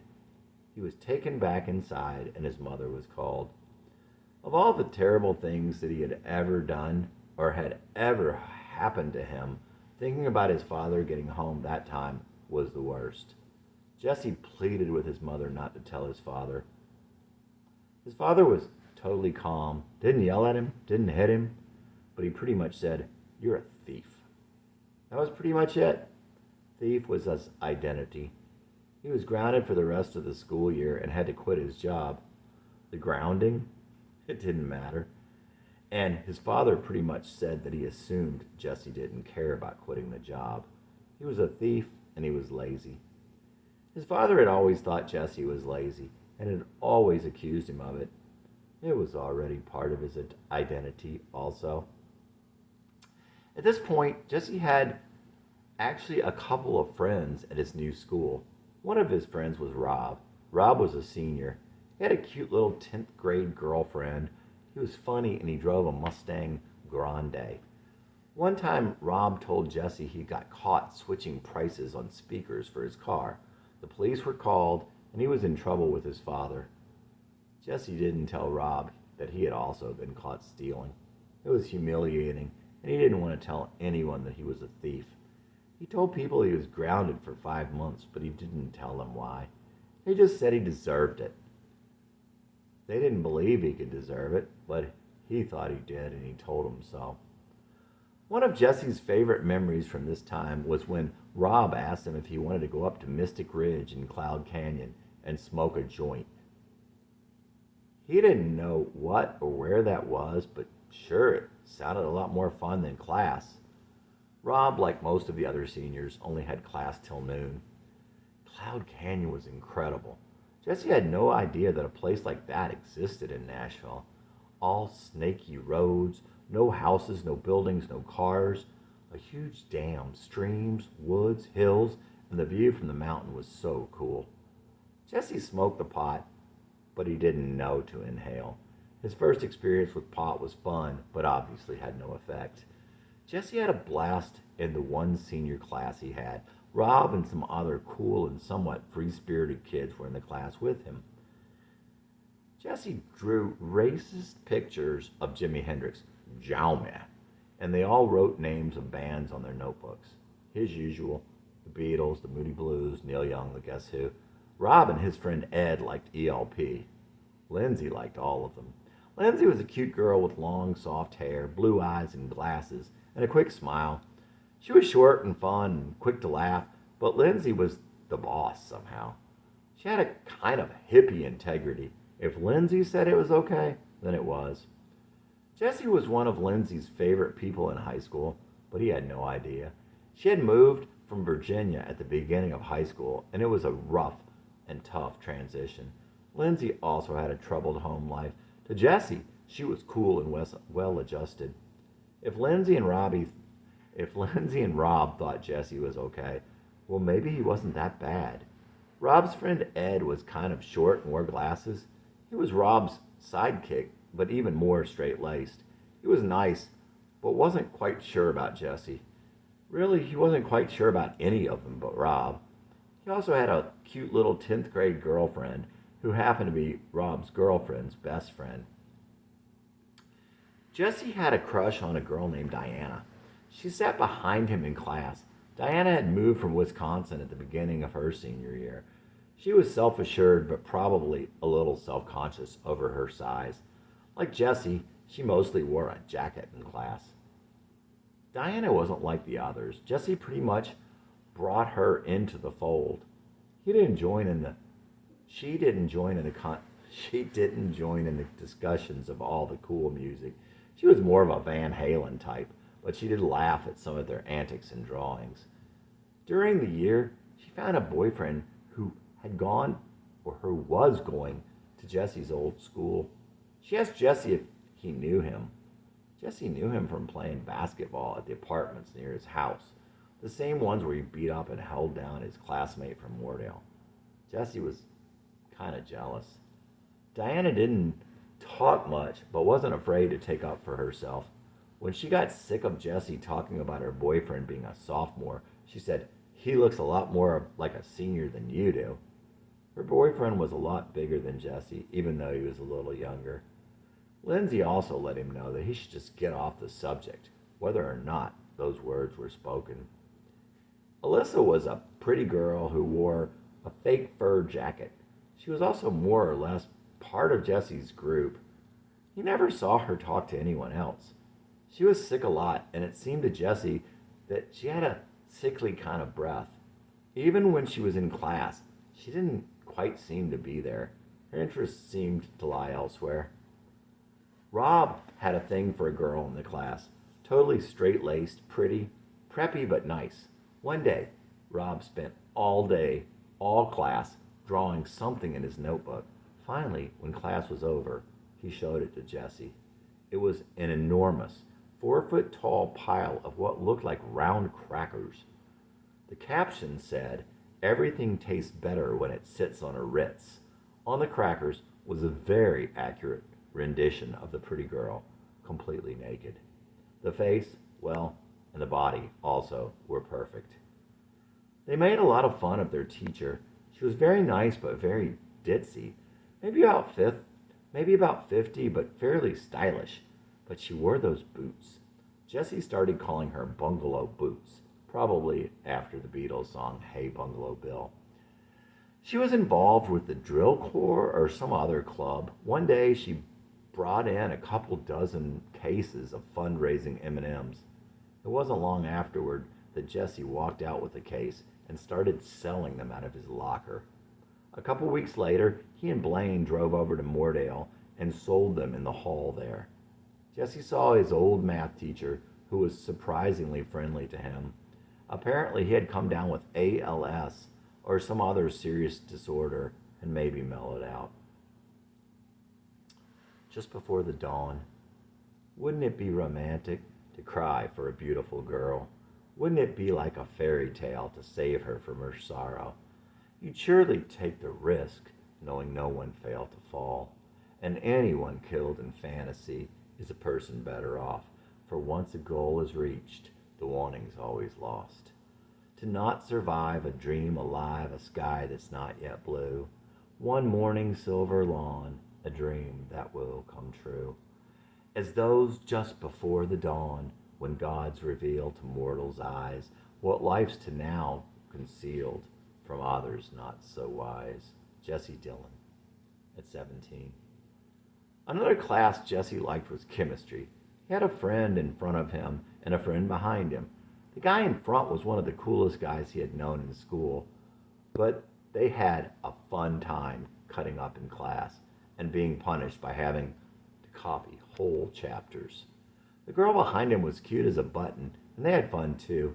He even liked the teacher. One time he was cutting class and saw the teacher heading through a bank drive-through 5 miles away from the school. Ben Goldman sat next to him in that class. He had long black curls and glasses. Ben had been the class clown in Jessie's 6th grade class. He had made fun of Jessie many times, and he had been Carrie's boyfriend. He was the Shug. Now he was quiet, kept to himself completely in the chemistry class. One day he looked over at Jessie's sick and racist sketch. Interesting, but biologically impossible. He was still funny, and maybe didn't judge Jessie so much now. Jessie had one advanced class that year. Even in that class, there was a girl he could talk to. Of course, she was an outcast also. One day after getting called down yet again, the teacher asked him how he would like to go out in the hall. "How would you like a yard job?" "I live in an apartment. Then I'll use a jackhammer." That would be something. A jackass with a jackhammer. He was out in the hall. The other advanced class kids thought what they usually did, but it was way worth it. Jessie had a strange, warm, and sickening feeling at home sometimes. It reminded him of being in pajamas while the sun was still up. His home with his family did not feel like what he would later long for as home. His mother, though, had a favorite Christmas album the last few years he was there. The singer's name was Evie Tornquist, but she just went by Evie. She was so cute and sweet. Her voice was also sweet. She seemed to Jesse like she must be such a good person. And there were songs on there that would always make him think of Christmas, of what it was really about. They seemed so holy. Jesse thought that there must be a different aspect of Christianity, one that most people miss. Christmas, especially Christmas Eve, always felt especially holy to Jesse. That was something that would never change. We just disagree.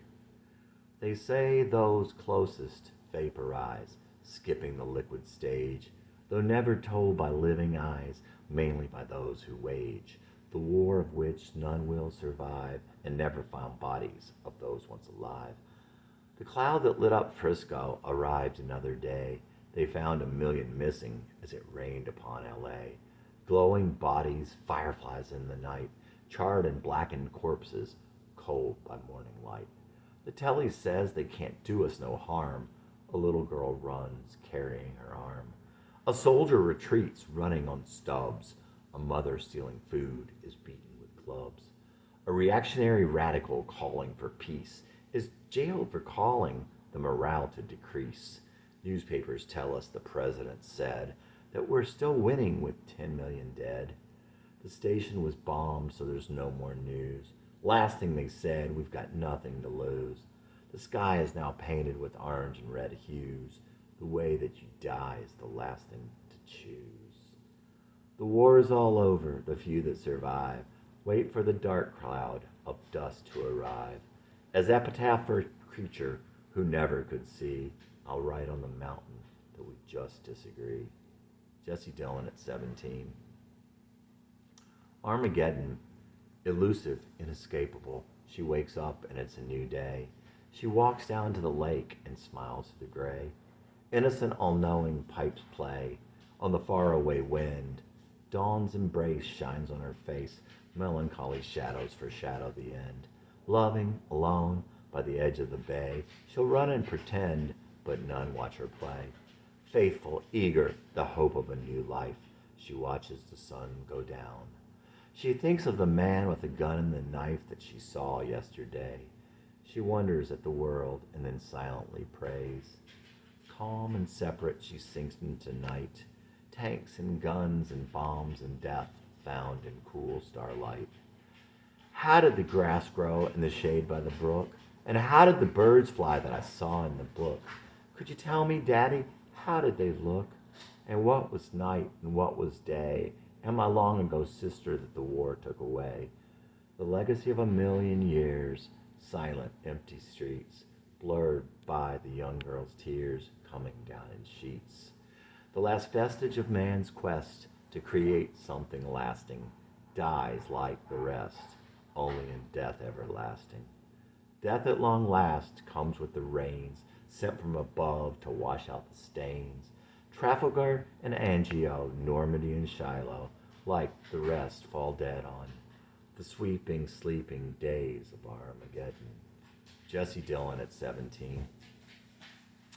Chapter 26. Jesse graduated from high school in early May. His father got him a job filing policies at the insurance company where he worked. That was not a very good idea, but seemed to work out okay at first. Jesse really liked the two young black ladies he worked with, and they seemed to like him too. They could see that he was not the usual boss's kid. Jesse had fully escaped his prison. He had friends and a job. He just needed a girl to love, a girl who would love him. And he had other dreams and felt that one day he would be someone else. He would rise above his past. And when he would get there, Jesse wished that no one would ever know he had been the person he had been before. He wished that no one would ever be able to tie back his name to his old shame. He wrote a song about running away from his name. Watch me run. Out of the gray the sun will rise, and watch me run away from my name. looking to find the love in your eyes. Never believing it's always the same. Watch me run away from my name. Around me gather memories that came. How can they all say it's a game? Watch me run away from my name. I'll find among the stars a star I can call my own. Away from sleepy girls and tired bars, I'll recognize what I'd always known. Realize the trip you are on. Hear the call of the morning skies. Echo the cries of the promise of dawn. Mirrored in the love in your eyes. Watch me run away from my name. Around me gather memories that came. How can they all say it's a game? Watch me run away from name. Out of the gray the sun will rise, and watch me run away from my name. I'm looking to find love in your eyes, never believing it's always the same. Watch me run away from my name. Around me gather memories that came. How can they all say it's a game? Watch me run away from my name. Jesse Dillon at 18. After a while, a clerical job opened up in another department, and he was moved over there. Preferential treatment, but they also knew that he was smart. Unfortunately, though, the work was quite boring, and he could not consistently do something like that. The filing was more of a kind of boring he could handle. No one seemed to know, but he wasn't really doing his job. Not much, at least. Bills would come in again and again since he was sending them through late. He would end up paying them again. There probably had never been so many refunded overpayment checks in the history of the company. Eventually, a new supervisor came in and found out. She never told anyone, but she knew, and he knew that she knew. Another miserable job experience, another failure. And right there where his father's livelihood and reputation were on the line. The following summer, while playing basketball at his friend Bill's house, Jesse met a guy named Rick. Rick would later become his best and oldest friend, and somewhat later, Jesse met a girl named Jan who lived next door to Bill. Jan was 5 years older than Jesse. She was a sweet girl who lived at home. Before Jesse came along, she would stay home all day. 3 years out of high school, and she wasn't going to college, and she had no job. Her family didn't seem to respect her. There seemed to be issues with her stepfather. Jan had her stepfather's last name, but there was no relationship there. He kept the house cold to save money, and she stayed under the covers and read all day. Jesse always felt that he even brought her more shame around her family. He thought they considered him some loser she brought home. It was also at this time that Jesse took all of his money and bought a used Jeep CJ7. He asked a claims adjuster at his work to check it out. When the adjuster found out who was selling it, he told Jesse not to buy it. The guy was bad news. But Jesse wanted it badly, so he agreed to look at it. He told Jesse definitely don't buy it. It had been wrecked and rebuilt.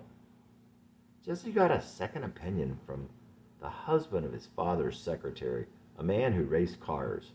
He said it was fine for the money, so Jesse bought it anyway, without telling his parents. Jesse drove the Jeep over to Bill's house. When he came back out, it wouldn't start. He left it there for several days, but eventually realized it just needed a new battery. About that time, his father said, "Let's see this Jeep."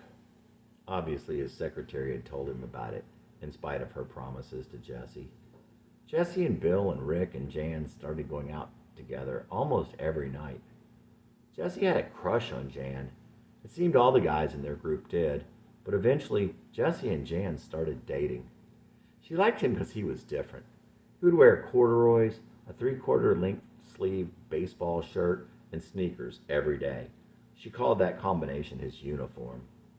Jesse had never kissed a girl, 18 and never been kissed. Didn't know how. After the first time or two, Jan said, "You're a strong kisser. Has anyone ever told you that?" Fact is, he was a terrible kisser.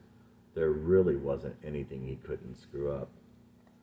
One day, after they had been dating for a couple months, Jesse went by his house to get something. He left Jan out in his Jeep.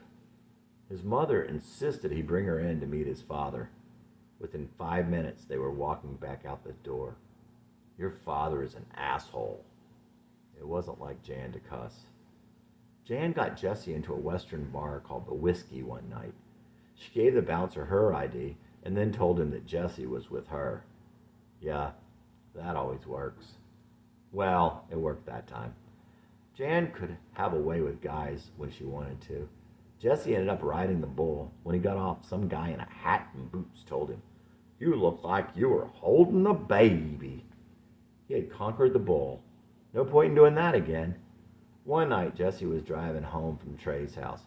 He was driving down the middle of the road with the top down and the doors off, standing up, screaming along to the Doors and Jim Morrison. That was when he found out that you could actually get a ticket for driving on the wrong side of the road. Another time, Jesse was driving Matthew to a ball game and looked up from adjusting the radio to see the fast approaching butt end of a city bus. Jesse impressed his brother with his driving prowess as he flew around the bus, off the road, thanking God that he didn't flip the Jeep. Toward the end of summer, Jesse went to see Jan in the hospital at night. He turned the wrong way as he left the hospital and ended up in the public housing projects. Had the doors off the Jeep again. All of a sudden, he looks out to see that all the people were outside, standing by the road, looking at him. The live version of Riding the Storm Out came on the radio. With the opening keyboard wail, he turned it up full blast. They were all like, "What the hell's that honky doing?" as Jesse pulled a big U-turn in the middle of the road. Jesse decided to go to Middle Tennessee in the fall. Gradually, the luster was wearing off his relationship with Jan. Once he had thought of marrying her, and later, Jan started talking about what it would be like when they were married. Jesse wrote a song about it. There was a time I wanted to marry her. There was a time she wanted to marry me. More and more all the time now we disagree. Some say love fades. Some say it burns away. Sometimes I wanna run out. Sometimes I wanna stay. Sometimes I wanna die. When I think how more and more I make her cry, I think how I never even try now. Yet I can't say goodbye. I'm living a lie now. Sometimes it's easier to hang on than to let go. I think of all the times I tried to go, and still it seems I never really tried though. Some say love fades. Some say it burns away. Sometimes I wanna run out. Sometimes I sit home and pout. There was a time I wanted to marry her. There was a time she wanted to marry me. More and more all the time now we disagree. I see the leaves die and fly away. Through the tears I cry, they look far away. I don't cry for me or her, but for the day. And I wish I was far away. Some say love fades, some say it burns away. Sometimes I wanna run out, sometimes I wanna shout. There was a time I wanted to marry her. There was a time she wanted to marry me. More and more all the time now we disagree. Jesse Dillon in August of his 18th year. One night he recorded that song. Actually, he recorded 2 songs that night. The first 2 songs he ever sang and recorded, he finished as the sun was coming up. Jesse and Jan were to walk to Breckenridge that day. She was very into walking at that point. It was about 5 miles and it was hot that August day. Jesse played the song for her before they left. It was a crappy thing to do, and Jesse would feel guilty about it for a long time afterward. Why did he do it? Because he never thought how things would be taken by the other person. Jan wasn't stupid. They didn't talk much, and before long he was walking ahead of her. They were both tired. She started walking back. He followed her, but they still didn't talk. They didn't talk for days. When they did, it was cordial. It was over. The closest they came after that was a few letters. She started dating an older guy with a Trans Am. Jesse missed her and thought he was dumped for a better man, though he did know it was his fault. She soon broke up with the other guy, though. Seems like he wanted sex and she was not about to go there. Then he was ugly to her. Jan would have liked to get back together with Jesse, but she never had said, and besides, it was over between the two of them. And that was that for Jesse's first girlfriend. Roads, take you down, take me down. Then we'll get up, take a look around, see what's coming down. Storming night fills the sky with light.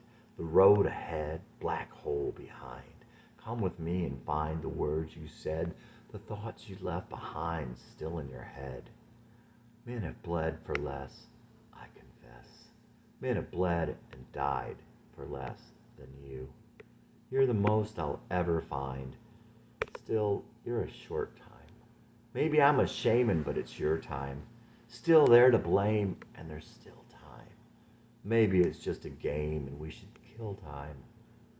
Lonely music will see us through, as the sky was once blue. Only roads will give us distance from cities of despair. Let's take the roads and chance, a chance to breathe the air. Jesse Dillon in August of his 18th year. Maybe what really started the breakup were Jesse's increasing thoughts about Rockland and about Carolyn, the blue-eyed girl with freckles and black hair, the girl with a bright face who had always just accepted him just as he was. Now he had a Jeep and people that liked him. He was feeling better about himself. Back in May, he had written her a letter, typed it at work. He had asked her if she knew of any place to camp and any place to party, like he had ever partied. It was all written really cool, something he would never be. But how would Carolyn have known? Carolyn wrote back that it would be great to see him. She was excited about graduating. She didn't know of a place to camp, but she could find them parties. It was on pink personalized stationery with Carolyn in big letters. Jesse had been so excited. Then reality hit. He was still skinny, and he still wasn't what he wanted to be. She was probably cool and popular and beautiful. He couldn't let her or anyone there see him like this. There were also problems with lack of money and lack of interest from his friends. In any event, the trip fell through. He didn't write her again. Carolyn's mother told Mrs. Flannery, who mentioned Carolyn's mother told Mrs. Flannery, who mentioned it to Jesse's mom.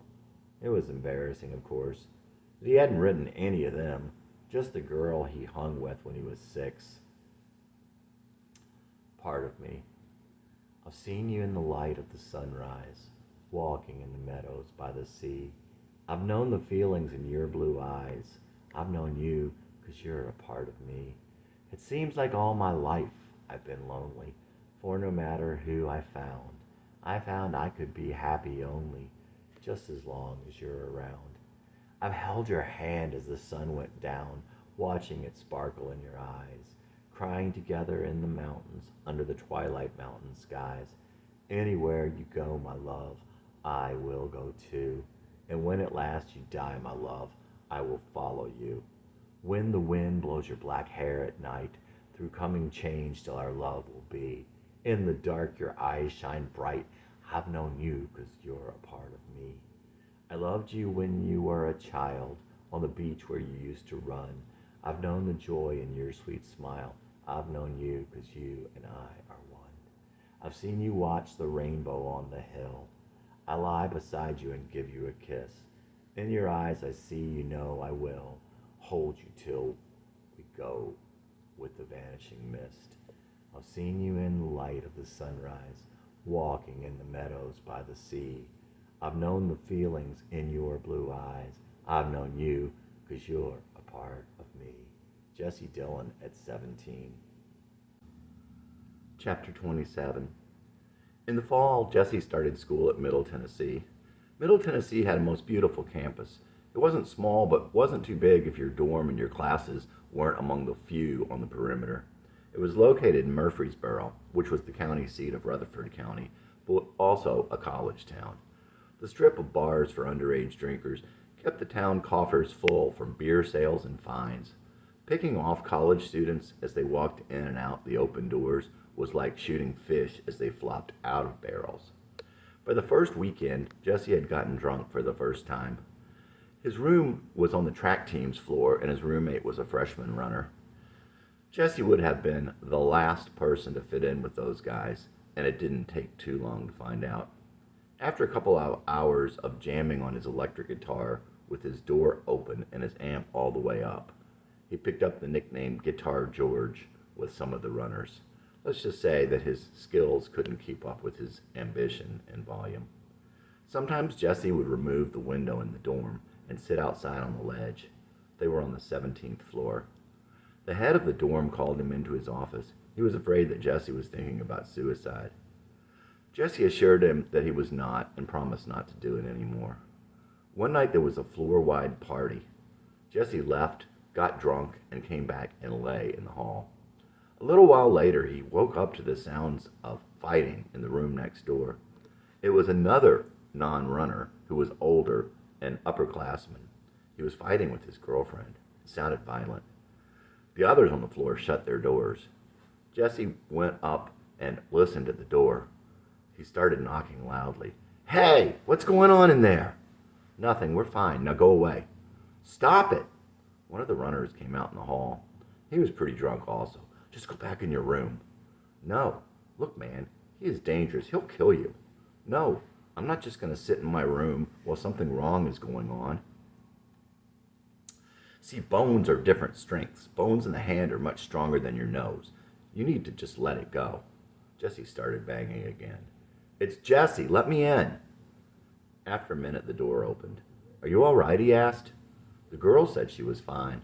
Her boyfriend seemed glad that Jesse had come in. "Would you walk her home?" Jesse walked the girl home. They'd become friends. And furthermore, Jesse and her boyfriend would also become friendly. He taught Jesse how to play "The Story in Your Eyes," one of Jesse's favorite songs. And there was no more fighting in that room, at least for the remaining time Jesse was there. It wasn't all bad. Jesse got to be friends with a guy named Jim. Jim was 24. He was from just outside of Dayton. He was 6'4" and 230 pounds and had a thick black mustache. He was mature and normal, and he liked music a lot. Jim and Jesse used to drive around town in Jim's Gremlin with a great stereo. They both loved the song Someone to Lay Down Beside Me. Jesse, the Linda Ronstadt version, and Jim, the version by the writer Carla Bonoff. Jim had a roommate who went by the name of Wolf. Jesse never saw Wolf with anyone else. He was a tall, thin, nice-looking guy with a black mustache himself. Jesse would later wonder if Wolf was gay. First, he turned him on to Michael Franks when they'd sit around smoking his weed. Second, they were making up fictional characters, and when Jesse said, "Are you gay?" Wolf said, "No, are you?"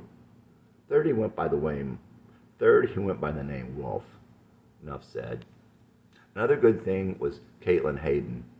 At the time, Jesse thought she was the prettiest girl he had ever seen. She had dark, wavy, shoulder-length hair and big, dark blue eyes and a cute body and a cute way of walking.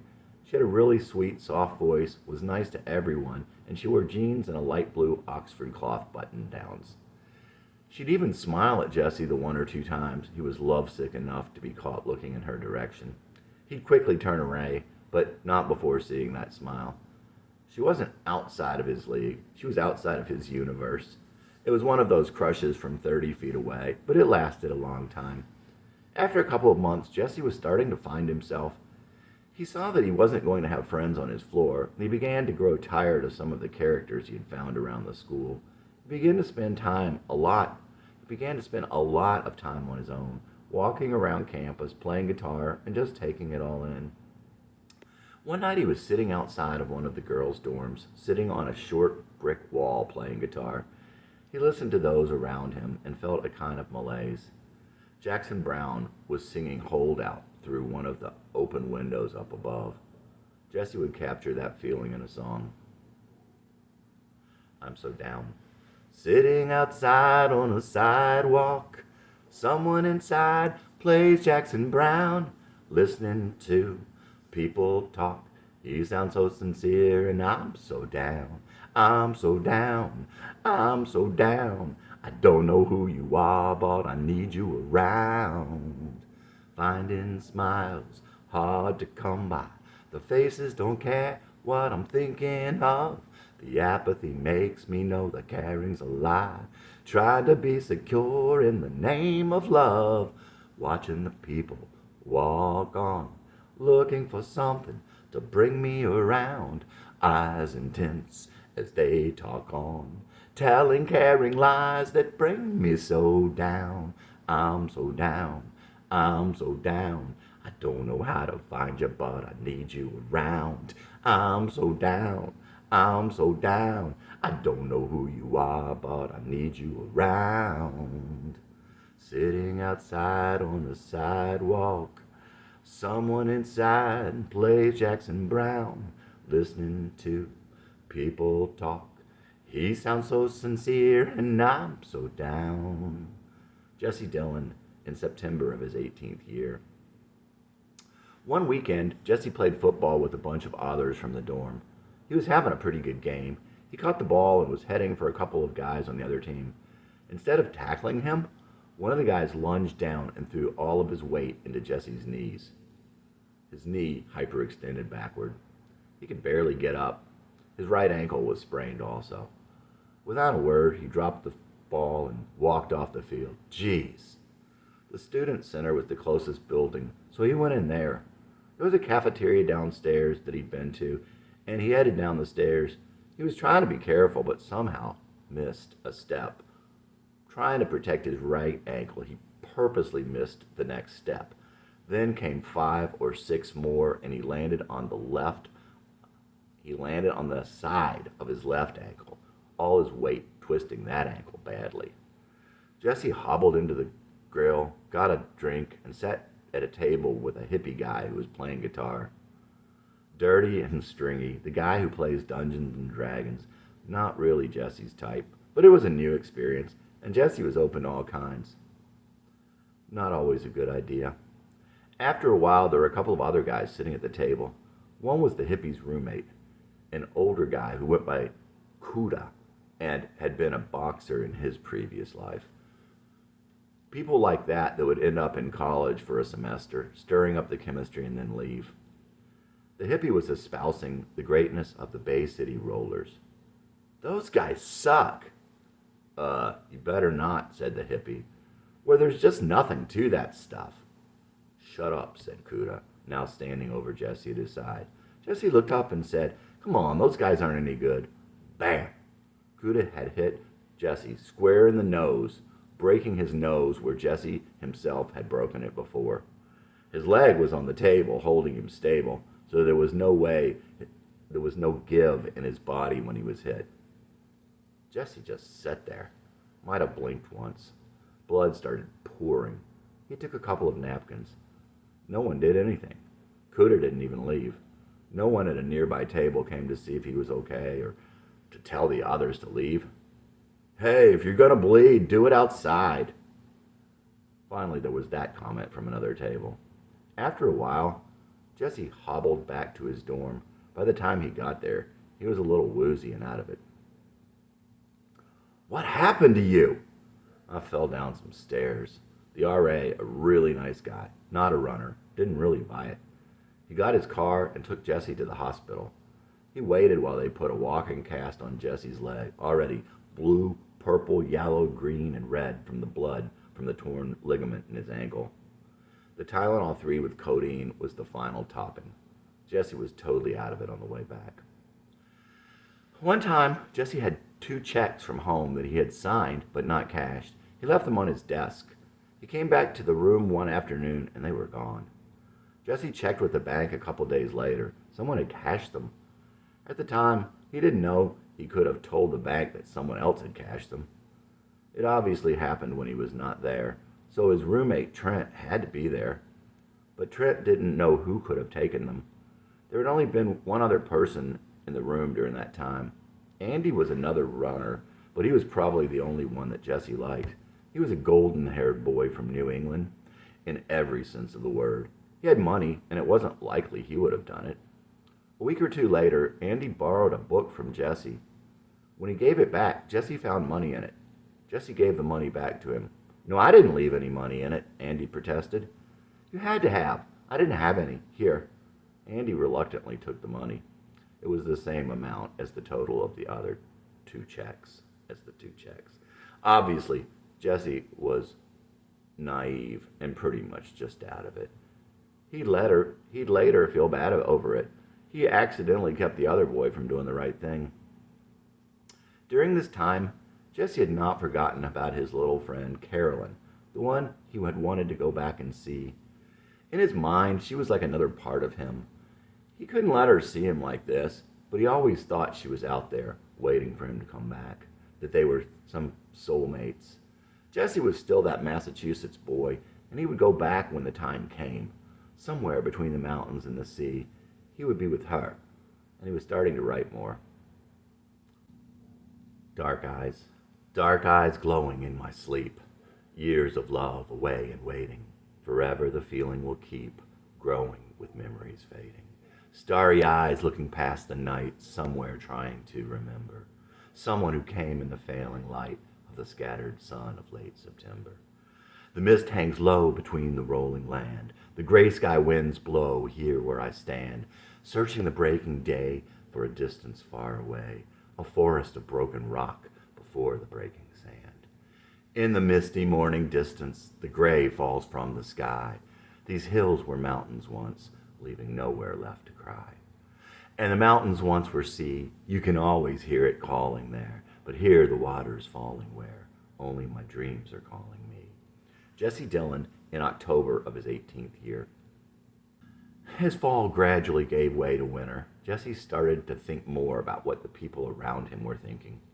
One day he met a girl he knew from English class on the walk coming the other way. She stopped and talked to him. Jesse liked her and would have counted her as a friend. He certainly would have gone out with her. At some point he realized that there was something forced about her conversation as he talked and flirted. It felt wrong talking to him. The sky felt wrong. It all felt wrong. Winter lies. It's always cold to realize the loneliness brought with winter lies. Winter love to warm the light, and so it breaks in winter skies. Coming together, our feelings touch, everything around us cold and white. It all seems to be too much, the sky too dull, and the colors light. The forced laughter comes so easy now. Winter makes the needing grow. The cold winter wind brings love somehow, love that's warm against the snow. It's always cold to realize the loneliness brought with winter cries. Winter love to warm the night, and so it breaks with winter light. Jesse Dillon in December of his 18th year. Jesse's roommate was thin and athletic, lower middle class, and had a hard-working blue-collar mentality and a bit of an inferiority complex. Trent's sister was nice. She came to visit once. She had missing fingers from a birth defect. Trent also had younger brothers. Jesse never saw Trent's parents or his brothers. Trent hated one of his younger brothers, said he was gay. He told Jesse that his brother thought that his brother was skinny, but with disgust, Trent told him how his brother's stomach hung over his belt. Jesse and his roommate had started out friendly, but his roommate had wanted to room with another runner from the get-go. The fact that Jesse did all kinds of stuff to make the other runners make fun of him made it worse. Besides, Jesse was really out there, and his roommate was really straight-laced with a blue-collar sensibility toward life. To make matters worse, Jesse became a slob in his dorm room, and he borrowed his roommate's clothes, put weird crap on the wall, and had strange friends over. Trent grew to detest Jesse. He felt he had been screwed out of the camaraderie and mentoring by the fact that he was given a roommate who was not a runner, but that was just the start. He came to hate everything about Jesse. One day, Trent left his journal lying out, probably on purpose. Jesse skimmed the beginning. I can't tell you about my roommate. I don't even want to talk about him. It had been a very bad time in the dorm that semester, but that really made his heart sink. Wow. Jesse went down to see about getting switched out of his room for the next semester. All wasn't bad in Jesse's first semester at college. His classes went well. He ended up with all A's. He had friends in his classes and was starting to make some friends around campus. Some of them out there, but some good folks also. By the end of the semester, he was starting to calm down and becoming a little more normal. Christmas break was nice in spite of the fact that Jesse had to come to grips with how weird and how stupid he had been, and had to come to grips with all the things that had happened to him. Jesse and Rick went out to a party at a big hotel on New Year's Eve. They were drinking, but Jesse was pretty sober this time around. You see that cute girl over there? Yeah. For $1, I'll walk over there and kiss her when the clock strikes midnight. Sure. Rick wasn't having it, but he handed him $1 anyway. Jesse made his way over to her side and smiled at her when she looked at him. A few minutes later, as midnight approached, he moved even closer. Right as midnight came, Jesse stepped over to her, wrapped his arms around her, and gave her a long, sweet kiss. When it was over, he walked back over to Rick, and they left. Chapter 28. In January, Jesse moved his stuff to his new dorm room in Thorne Hall, across the street from the rest of the school. It was the only dorm available, and furthermore, they had tripled up some of the kids there. His new roommate John was a sophomore from Nashville, and Lee was a freshman from Southern Tennessee. Lee was a soft-spoken Christian who played guitar and talked about God. He and Jesse and Lee didn't really hit it off, but it was probably Jesse's fault. One day, Jesse asked John how many people he had saved. Jesse would be sorry for that immediately after, and for a long time. John moved out soon after, but they did become friendlier after he moved out. Lee would have been better off if Jesse had been the one to move out. Lee was really quiet, tall and thin. He had big hearing aids and a thin mustache. Lee was totally devoted to his family and his younger sisters. He drove 80 miles down to his hometown to watch his sisters play basketball every time they had a car, at 120 miles per hour in his late 70s Monte Carlo. And Lee was really homesick. Lee took to Jesse, but Jesse would change. Jesse continued to hang around weirdos in addition to the normal folks. At this point, he still had no clue that you had to be discriminating. People who seemed like bad news, People who seem like bad news usually are. It may not be their fault, but they will bring you down with them. That's one of the three things he would eventually learn in life, but didn't know then. Years later, he would write them down. 1. If something seems like a turd, it probably is a turd. That's why everyone else is leaving it alone. Yep, one time in 100, you may have missed kissing a prince or a princess, but that means that you also avoided kissing 99 turds. It's like alcoholics. They can't help they are alcoholics. It is a sickness. But guess what? The devil has taken over. They're completely self-centered. They don't care about you when it comes down to it, and they will take you down with them if you let them. 2. Just say no to everything. You can always change your mind. I've never had anyone tell me, sorry, too late, the few times I changed my mind. And I never regretted not doing something I said no to. Furthermore, whenever you agree to something, people will hold you to it, and you'll have to do it. And when the time comes and you don't want to, you're screwed. 3. Neither a borrower nor a lender be.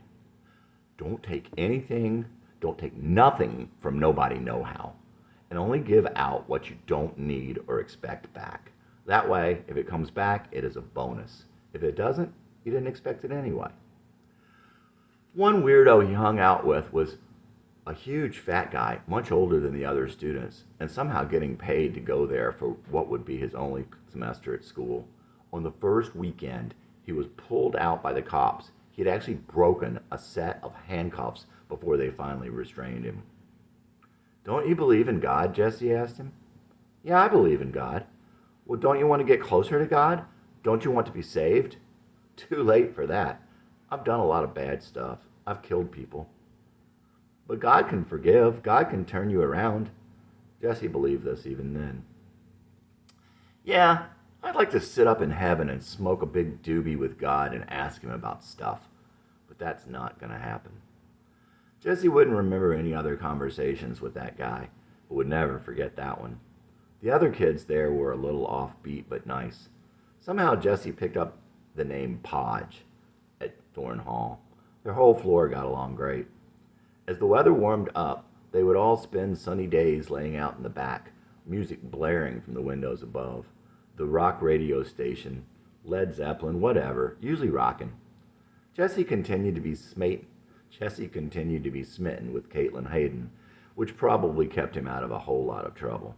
And somehow, in spite of further craziness, Jesse got all A's again and completed his freshman year. He had also grown maybe 2 inches and put on 30 pounds. That summer was another good one. Jesse's life seemed to be heading in the right direction. He and Rick got jobs at a new Godfather's pizza place that was opening up down the street. They did all the hard work getting the place ready to open, along with a boatload of other people. Unfortunately, the restaurant never intended on keeping them all. One of the chain's managers had come in just to get the new restaurant set up. At the end of their opening night, the manager posted a bulletin calling for an early morning meeting the next day. Jesse and Rick hadn't seen the notice. When Jesse saw Rick the next day, Rick told him that they had both been fired.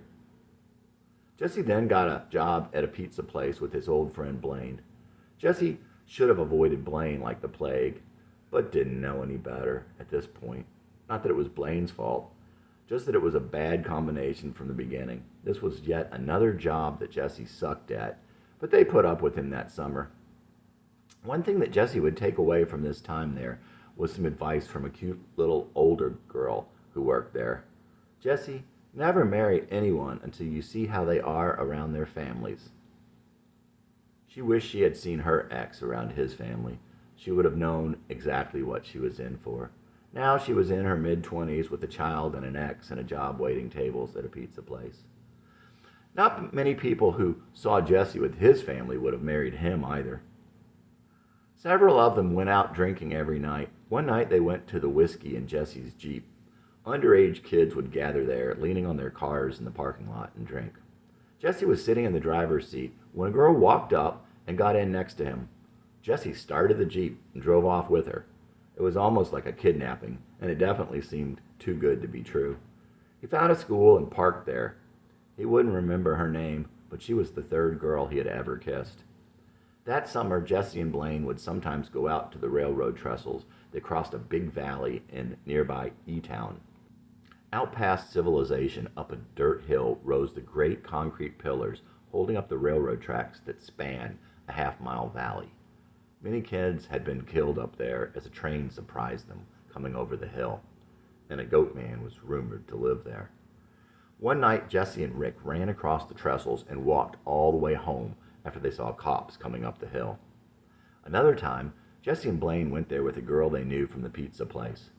Several guys, all in black with black coats and black hoods and huge walking sticks, walked up to them as they sat on the trestles, drinking beer, the girl in between them. It was a little intimidating, but they didn't really care. Blaine grabbed his flashlight. "You seen any witches?" "I'm a witch," the girl said. Okay, now that was scary.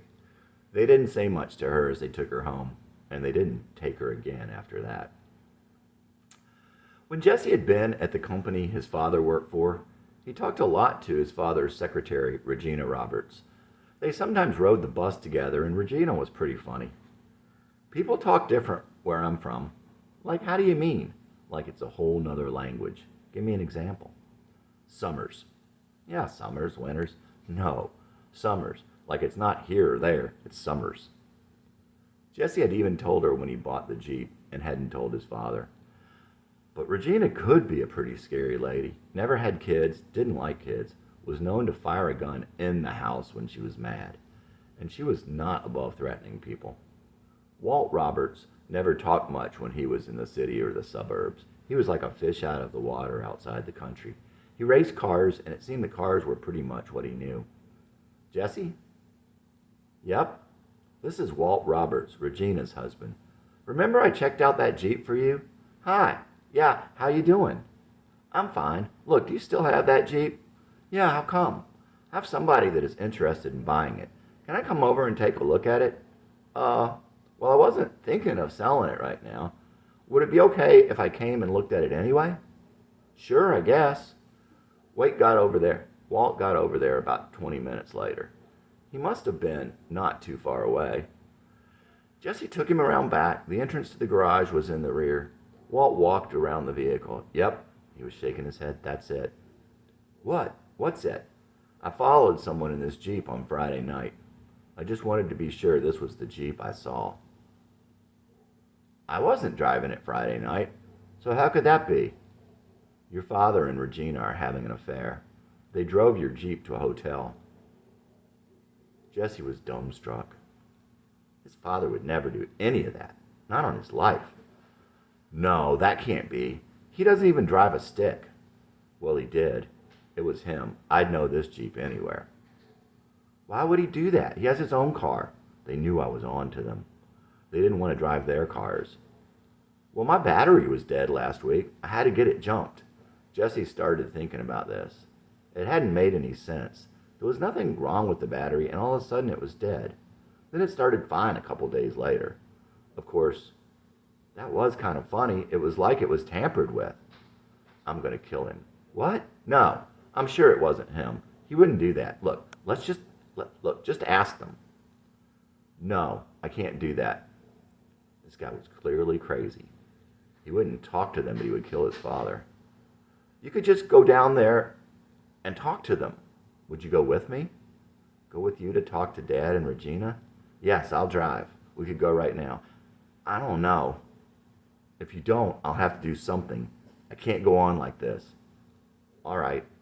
Jesse got into Walt's car, and they drove downtown, parked in the basement under his father's building, and took the elevator to the 19th floor. Jesse hadn't been up there since he quit.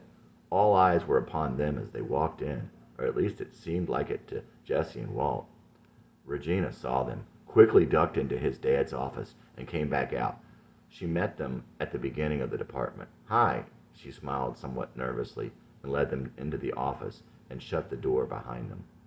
Jesse had a fake smile painted on his face. This was too much for someone of his age and experience. Walt made the accusation. Regina and his father calmly and nicely said how ludicrous it was. His father reminded Jesse of the dead battery. Jesse could not believe he would do anything like this. Besides, He knew that his father didn't lie, probably had never lied in his life. Soon they were out of there, Jesse reassured and Walt no longer ready to kill. That evening, Jesse's mother was incredulous. "Your father has never been so embarrassed in his life. You could have cost him his job." "But no one knew why we were there. It would look so suspicious." "Why? I'm his son, and that was Regina's husband." "How could you think such a thing?" He went on and on about how you had a stupid grin on your face the whole time. Ah, the stupid grin again. Jesse's father had always detested him in some way, deep down, and now he thought Jesse was happy at the idea of him being caught cheating. In any event, Jesse thought the idea of his father having an affair was ridiculous, and it never crossed his mind again. When the fall semester started, Jesse and Lee had another roommate. The school had tripled up some of the rooms in that dorm again. They were now sophomores.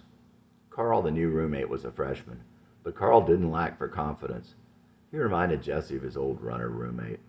They all got along pretty well, and when the time came that one could move out, they all decided to stay. Carl was something of a lower middle class guy from Chattanooga, but was clued in. He was a good singer and a tobacco chewer.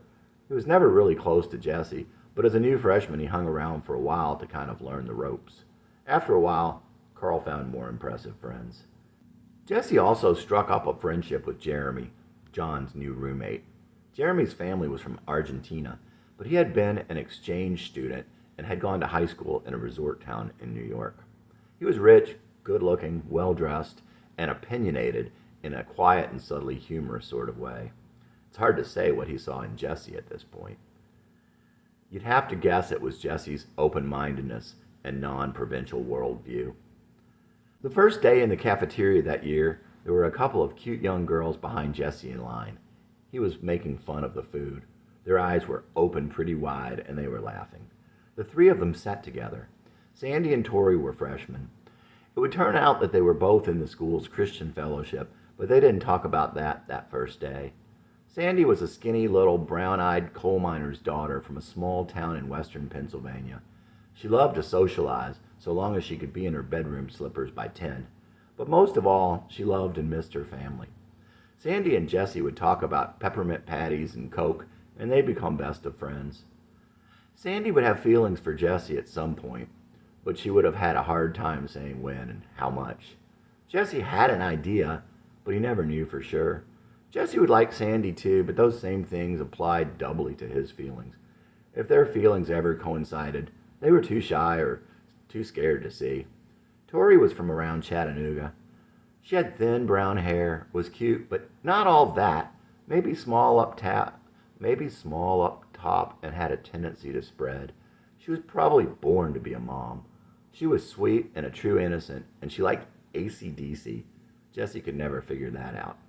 Jesse would recall what a redneck boy would always say about Tori as he would leave their table. "She's marrying material." Shortly thereafter, Jesse also met a girl named Summer in the cafeteria. Summer was from Barron County, Tennessee, and she had big frying pan brown eyes like a cartoon girl. Sometimes her eyes were huge when she was angry, which was often enough, or freaked out, which Jesse could also inspire. Jeremy called her Lollipop, because once she had just gotten her dark hair pinned, and it looked like a big round lollipop on her skinny lollipop stick body. Only her hips broke that image. But there was something about her wide-eyed innocence, and Jesse quickly developed a crush on Summer. She seemed to be even more awed and enamored of him than he was of her. She was amazingly naive, but Jesse was still no match. Quite the farmer's daughter, she thought whatever she thought was the way it was, in spite of how little she knew. She certainly seemed the only child. She made fun of Jesse's Jeep, and pretty much anything about Jesse that was different than what was the norm where she came from. Jesse asked her out on a date. When the day came, Jesse was pretty much head over heels. All night, Summer had him wrapped around her finger, and even her teasing was painful. It was obvious that Jesse had a huge crush on the girl. They kissed in the Jeep as he drove her home.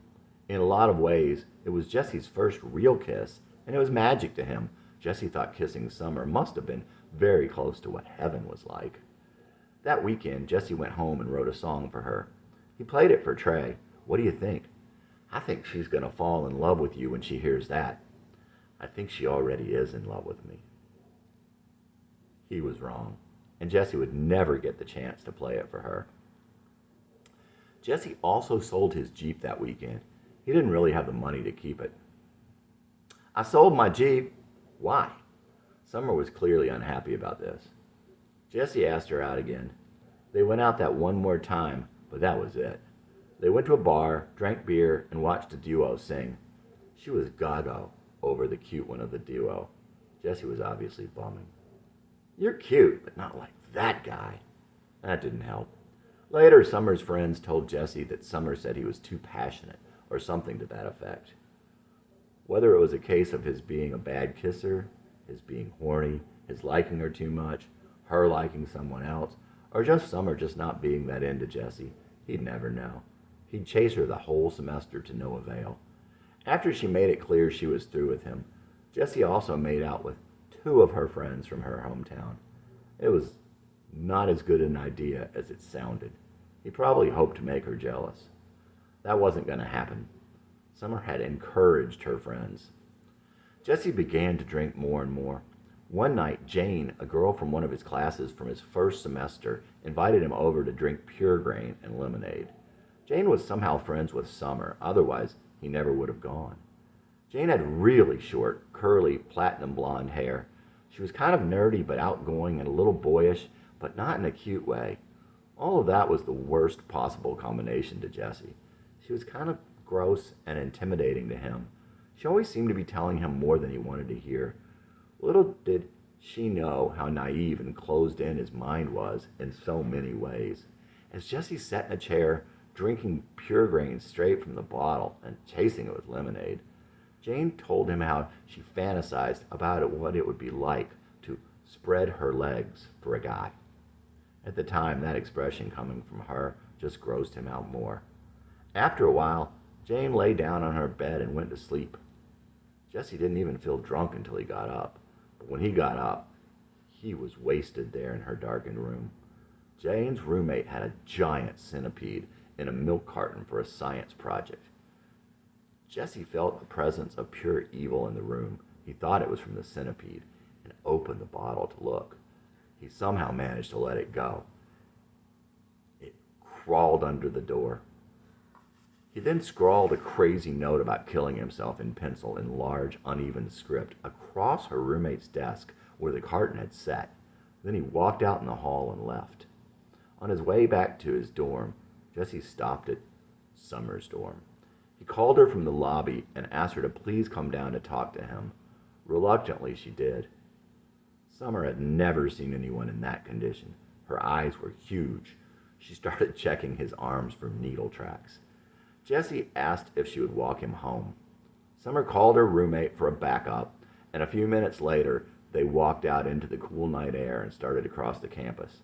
The busy 4-lane bypass that separated his dorm from the rest of the campus was a problem. As Summer tried to help him across the busy road, he fell down, dragging her down with him. She was really angry, and then his shoe fell off. Summer finally managed to pull him across the road while her roommate ran back across to get the shoe. The next day, he was a bit hazy, but otherwise fine. All of this endeared Summer to him even more. She was livid. Not to mention Jane, whose roommate had yelled at her for letting someone ruin her science project, not to mention the weird note. Watching your eyes hold you like a dream. There's a feeling from some past long forgotten. You only get in dreams just before you wake in the dawn. You try so hard to hold on to this feeling, to bring it with you into your waking world and carry it with you through the day. This is a song about that wonderful, desperate clinging. This is a song about a girl I tried to hold like an early morning dream. I just met you, but I know you're important to me. I watched your eyes just trying to think of all you could see. I don't know you, but I know you could be part of me. I see in your eyes some things a long time missing in these. Maybe I'll love you forever. Maybe we'll fall apart, but there will always be a place for you in my heart. People always told me that summer will come out of rainy, cold, the loving June sun. I've walked for years in the melting March snow. I just wanna love you and never let go. I wanna hold you like a dream in my early morning days. Kiss you like the sun on the early morning waves. Feel you beside me and let time drift away. Lay here beside you in the early dawn gray. I just wanna love you right now. Let's not waste our precious time. I just wanna love you right now and give you all of my time. When I was a child, I dreamed of your eyes. Fell in love then, but I thought dreams were lies. I thought for years that I'd never see you. Now all my fears are fading from you. Holding you, you are the dream in my early morning days. Kissing me, you are the sun, I am the early morning waves. Feeling you beside me, I want to let time burn away. Laying here beside you, I want to let night turn to day. I want to hold you like a dream in my early morning days. Kiss you like the sun on the early morning waves. Feel you beside me and let time drift away. Lay here beside you in the early dawn gray. I just want to love you right now. Let's not waste our precious time. I just wanna love you right now and give you all of my time. Jesse Dillon in September of his 19th year. It's over. It's over, though I don't want it to be. It's all over for you and me. Love you more now than I will again, but the best we can do now is call it the end. Summer, you will grow and learn. Wish that I could help you through. Someday I think the tide of time will turn, but how could I ever turn back to you?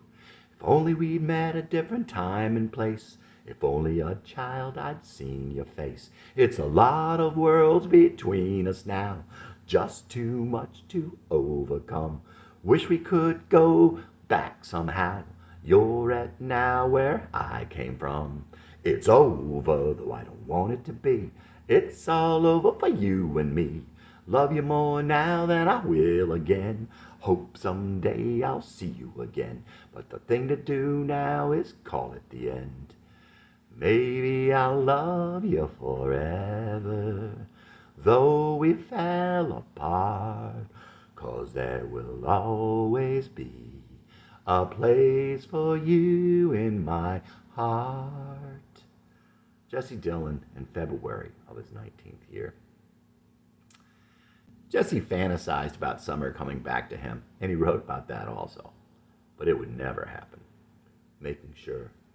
So you say that you love me again. You want to try to make it once more. Tell me how to let you back in.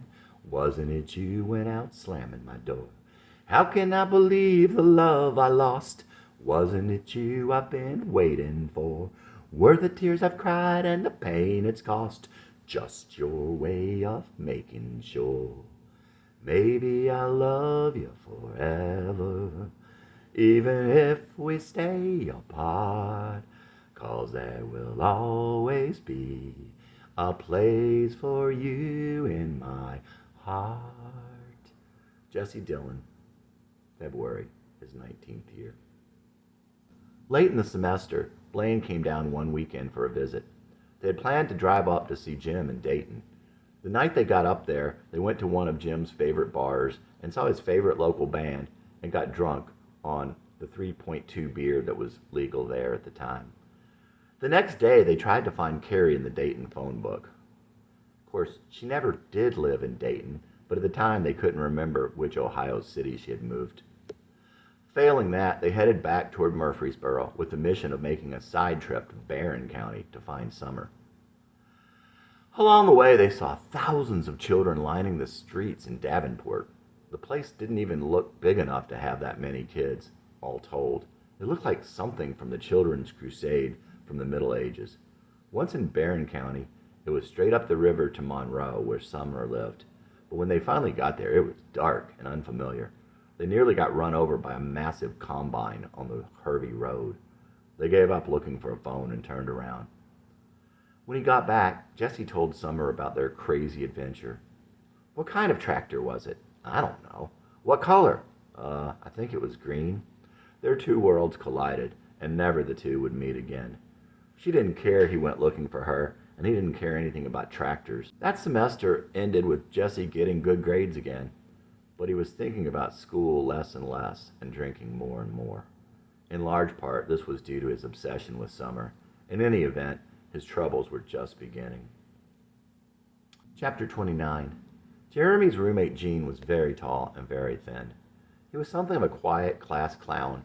He had an overbearing father, military man, and an overly protective mother who tried to keep the peace, but in the end was too submissive. Gene was destined to flunk out of school and be somewhat of an underachiever, but he had a good heart and would one day go out on mission. Jesse never knew Jeremy to work. He seemed kind of rich, but held his money rather close. Jesse assumed that he probably had something of a small allowance from his father. Jeremy and Gene decided it would be good to get an apartment for the next semester. It wouldn't cost that much more, they thought. They asked Jesse if he would go in on it with them. Unfortunately for him, he said yes. The final weekend of school that year, Jesse spent the night at their new apartment with one of Summer's friends. He wasn't interested in her, but he was very drunk. They made out quite heavily. Jesse was extremely hungover and feeling quite guilty as he walked her back to her dorm the next morning. There he was, hungover, with this girl sitting on his lap. Jesse looked up as Tori walked down the stairs into the lobby. It was the last time he would see Tori. She was transferring to NC State the next year. Her parents were tired of paying a lot of money for her to go to school to be a teacher. They wanted her to go to pharmacy school so she would make a lot of money. Tori had been sad those last weeks as she was going to miss her friends, and she had really wanted to be a teacher, and Jesse was sad to see her go. Over the course of the semester, Jesse had developed a crush on Tori, but he didn't know what to do about it. And those last weeks, as he slid toward the bottom, she would be off at some place nice girls go, and he would be out drunk. Anyway, he really liked Tori, and he wished it had been different. Wished he had been different. And there he was, sitting on a chair in her dorm with this girl on his lap, hungover and feeling so sleazy. He wouldn't see her again. He just weakly waved goodbye as she left. Tori. Don't take this wrong, Tori. You're a beautiful child, loving and giving, innocent and mild. I can't tell you how I regret being wild, or how I love you, Tori. You're a beautiful child. I just wanted to say goodbye. Wish that I could have told you then. Tori, I'll remember how you were such a beautiful friend. I'm trying to escape the ghetto of my soul, face the shame of my past, and try to be bold. It seems like years since I could claim my life, but for what it's worth, Tori, you'll be a beautiful wife. Maybe you can't see how people can count. Tori, it's you that matters, so never count yourself out. No, God loves you, Tori. I pray he keeps you safe. Please stay the way you are and try to keep your faith. I just wanted to say goodbye. Wish that I could have told you then. Tori, I'll always remember how you were such a beautiful friend. I just wanted to say goodbye. Wish that I could have told you then. Tori, I'll always remember how you were such a beautiful friend. Jesse Dillon, January. Wait for me. Chapter 30. Mandy had told Jesse in no uncertain terms that she never wanted to see him again. The more he pleaded, the angrier she became. One day Jesse went to the mall. He saw a little stuffed dog in a boutique. He had to have it for Mandy. Would you hold this for me for an hour? No, we cannot hold things. Please, just for an hour. It was probably the look on his face that made the lady change her mind. Okay, but only for an hour. Jesse drove home and scrambled around, gathering change from everywhere he could think of. 2 hours and $15 in change later, he returned and bought the little stuffed dog. The lady gave him a funny look. Jesse drove by McDonald's and got some French fries, and then on to Mandy's work. This time he went inside. Would you give these to Mandy? Sure. From that point on, Mandy's coworker would call Jesse French Fry Man. One fine early summer day, Jesse and Kate hung out with Susie, another girl from Aquinas. They got drunk between classes, driving around and drinking all day. Jesse had liked Susie.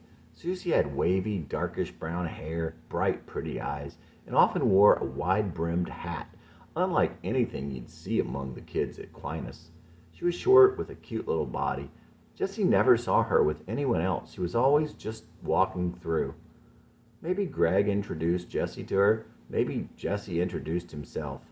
A happy loner, it seemed that she danced to her own drummer. She obviously liked Jesse also, and they flirted all day. Back in the dorm, Kate said she had to speak to Jesse alone. As Susie waited in the hall, Kate made a play for Jesse. Gingerly, he told her that they were too good of friends and he was too hung up on Mandy, but it didn't help. Kate had a breakdown. She began to cry and punch the wooden closet doors. Out of control, her hands bleeding, she ran out of the room. As Jessie started after her, Susie also started to cry and left. After such a nice day, it wasn't working out to be such a very good night for Jessie. Jessie would never see Susie again.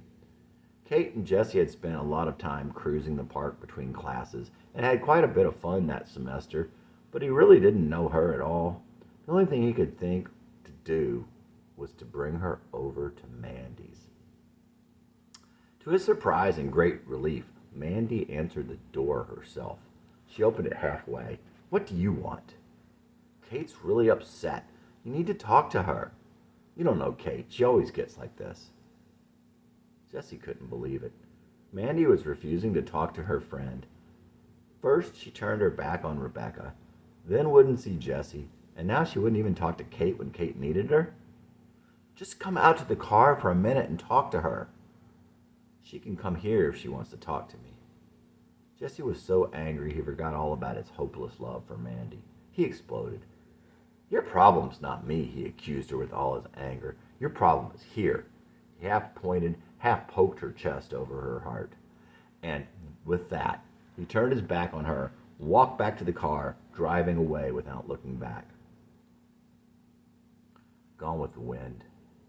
Once you were scarlet, and you were a queen. I chased you from red to green. Should have known the scarlet, I should have known the A. Now I don't know the me I became on the way. Said some things I didn't mean, but take this to the bank. I've been everyone else, this time I'll be frank. Frankly, Scarlet, I don't give a damn. Frankly, I don't give a damn. All that's left are memories and the land. There's always memories and the land. All else gone with the wind. Gone with the wind. I ain't no chameleon. I ain't gonna change. I may change a thing or two, but I won't change my life for you. I ain't no chameleon. I ain't gonna change. Change for you. I won't change for you. Once you were scarlet, and you were a queen. I chased you from red to green. Shoulda known the scarlet, I shoulda known the A. Now I don't know the me I became on the way. Said some things I didn't mean, but take this to the bank. I've been everyone else, this time I'll be frank. And frankly, I don't give a damn. Frankly, I don't give a flying fuck. I ain't no chameleon. I ain't gonna change. I may change a thing or two, but I won't change my life for you. I ain't no chameleon. I won't change. Change for you. I won't change for you. Jesse Dillon at 23. 2 days later, he was out driving with Kate and his friend Brad. He looked down at the clock and noticed it was almost time for Mandy to get off work. He coincidentally drove by the road she was sure to come from. Fate would be on his side, and he timed it perfectly. There she was. Blowing his horn, he flipped her the bird. Mandy couldn't tell what he was doing, but she had seen him. The next time Kate saw Mandy, she laughed and told Mandy what Jesse had done. The next day, Jesse saw Kate on campus. Mandy's going to come see you after work. What? She said she was going to see you after you got off work. Why? I don't know. What did she say? She didn't say why. She just said she was going to come to see you. For the rest of that day, Jesse walked around full of false hatred, curiosity, anxiety, and hope. That night, Mandy waited in Macy's parking lot. When Jesse walked out to his car, he tried his best to ignore her. Jesse, why do you hate me? He could not believe his ears. Jesse had not intended to talk to her, but his entire explanation of what had happened was now shattered. Mandy, you told Rebecca that you loved me. You don't treat someone you love like you treated me. I thought I loved you. Mandy began to cry. Jesse's resistance was destroyed. I wanted to give you a hug. Kate had driven Mandy there, and Jesse's gang of friends from work, including Rebecca, were all standing there, waiting for him to get off. They caravanned over to Rebecca's house. When they got there, Rebecca began to throw a fit about Mandy being there. She was coming to be very possessive of Jesse.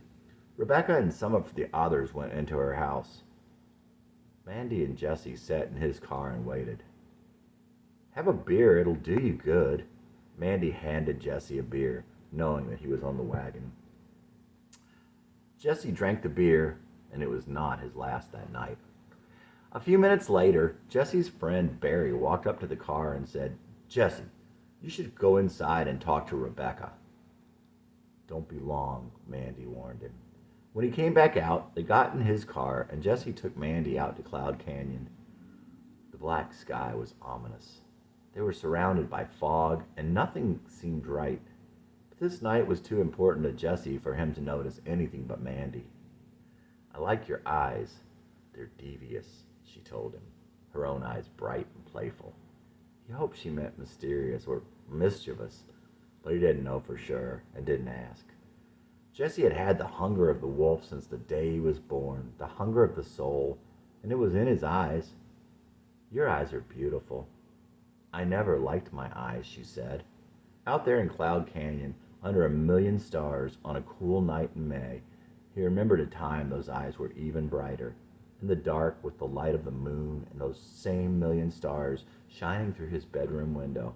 But the stars and the moon and the light in those eyes were one younger then.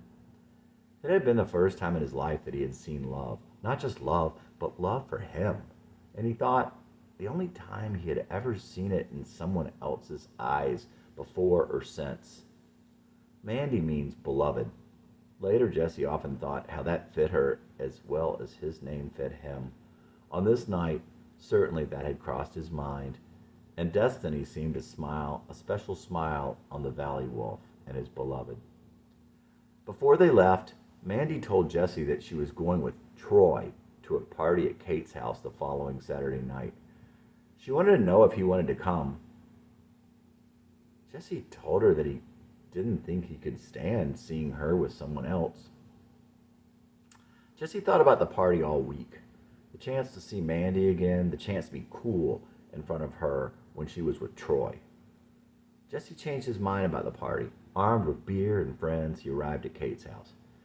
"Kate, here I am, and I brought 28 friends." Kate looked shocked. She always took him literally.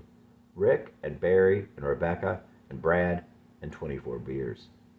The party consisted of Mandy and Troy and Kate. But with Jesse and his friends, the place was almost rocking. Of course, Jesse can only think of Mandy with Troy. Jesse had pictured Troy as an asshole. Nothing to do with the guy himself, and everything to do with Jesse's feelings that someone superior must have Mandy now. And with the arrogance and testosterone that Jesse thought would come with that. And here he was, and he seemed like a nice enough guy. After a while, Jesse took Mandy aside. "He's not the guy I thought he was. He seems all right." Mandy looked displeased. Jesse had thought she would be glad. Soon Mandy and Troy left. Lord, she could hurt him. And could Jesse set himself up? Kate was trashed. She fell down and hit her head on the fireplace. She lay there laughing with her little skirt pulled up and her little brown beaver showing through her see-through white panties. Sometime later, Rebecca was being Rebecca, and the next thing you know, Jesse grabbed a handful of strawberries, pulled her jeans by the button, and thrust the strawberries down her panties. He smashed them into her crotch for good measure, and followed this by sticking the whipped cream can in the same place and then unloading about half of it. They went up to Kate's bedroom just in time to see Kate and Brad coming out of the bathroom, dripping wet and wearing towels. Quite unnecessarily, Brad pulled his off and stood there, angry. More than Jesse wanted to see. They went in the bedroom. Jesse threw Rebecca on the bed and locked the door. Kate would complain at school the next week that she was finding strawberries in her bed for days. Kate obviously would have told Mandy also. Jesse didn't think much about it at the time, but later he would wonder whether that could have ended it. At the time, though, he was more interested, foolishly, in making Mandy jealous. Jesse could only wait so long before seeing her again. A few nights later, he packed up Rebecca and Kate and drove over to Mandy's. "Mandy, I have to talk to you." "I can't come out right now." Mandy didn't like Jesse's surprise visits. "Rebecca and Kate are in the car." Mandy didn't appear to be too pleased at this either. "What do you want?" "Can I talk with you a minute?" "Okay, talk to me. Could you at least come outside?" "All right, but only for 5 minutes." Mandy went out of sight and appeared a minute later. Reluctantly, she walked outside and shut the door behind her. Jesse led her across the street. They sat down together on the pavement. "Mandy, I can't go on like this, not seeing you and you seeing someone else." "Well, I'm sorry." "I just can't stand not seeing you. Maybe it would be better if we didn't see each other, if you don't ever want to see me anyway." The problem with his attempt to bluff was that Mandy didn't care. "Then maybe we shouldn't see each other anymore." Not what Jesse wanted to hear. But what did he expect? "No, Mandy, I really do want to see you." "I don't think it's a good idea." Mandy got up. "I don't think it's a good idea." Mandy got up. "I have to go in now." She began walking away. Jesse got up quickly and caught up. As they approached the car, Jesse stopped her. "Mandy, don't, please." He followed her back across the yard. "Mandy." They stopped in the middle of the yard. "Mandy, I would marry you." Jesse emphasized the word marry as if it were a proposition, as if that proved his love conclusively. "No, you wouldn't." Such a strange answer. Jesse would wonder later if she had remembered with pain the time long ago when he stated that very thought that he wouldn't marry her. His words, "We could never be married," echoed through his weeping soul. "Yes, I would," Jessie affirmed. She briefly looked in his eyes. In her eyes, there was something between the hurt that came from the disbelief of the long ago little girl who so wished it was true, and a, well, maybe you would, realization from an older girl who hoped for his sake it wasn't. Mandy didn't answer. They stood there for a moment looking at one another. Mandy turned and went inside. It was true. He would have married her then and there, or at any time during those years, but it made no difference. Mandy was back out of his life and already running away. Once again, Jesse had lost Mandy forever. Yes, he would have married her, but no, it wasn't a proposition. Again, Jesse would not have even this, and Mandy would not have even this. And again, the words not said would mark the place in time where they were not spoken. Again, the invisible keyboard would play the silent triplets that could later be dubbed in, as the lonely stars would view the scene as a play, a requiem for all those who failed to say the words. Did Mandy deny it because of what he had said years ago, or did she deny it because she wanted to deny that he had said it now, quickly, superstitiously, as if to make them disappear? Or did she deny it because she hoped he was not hung up on someone who no longer felt the same way about him? Was she just trying to spare Jesse the pain she had felt over him? It is so hard to live when you can only think of your life in terms of what you lost forever, when what you have lived for clouds your life like a giant moon, so close and big as to cast a shadow of darkness over your whole world, but just distant enough to be out of reach, large and far away enough in the darkness that you can't see it clearly, though you strain and strain. Forever and somehow. I hope I once loved you. Wonder if I love you now. Wonder if you ever loved me. I wish you loved me now. I guess I'll love you forever. Pray I'll get to you somehow. Sometimes think maybe you'll love me forever. Guess I'll get to you somehow. I still hear your words. What were you trying to say? Was it rejection or doubt? Either way, we can make it okay. Mandy, we still could work out. Hope I once loved you. Wonder if I love you now.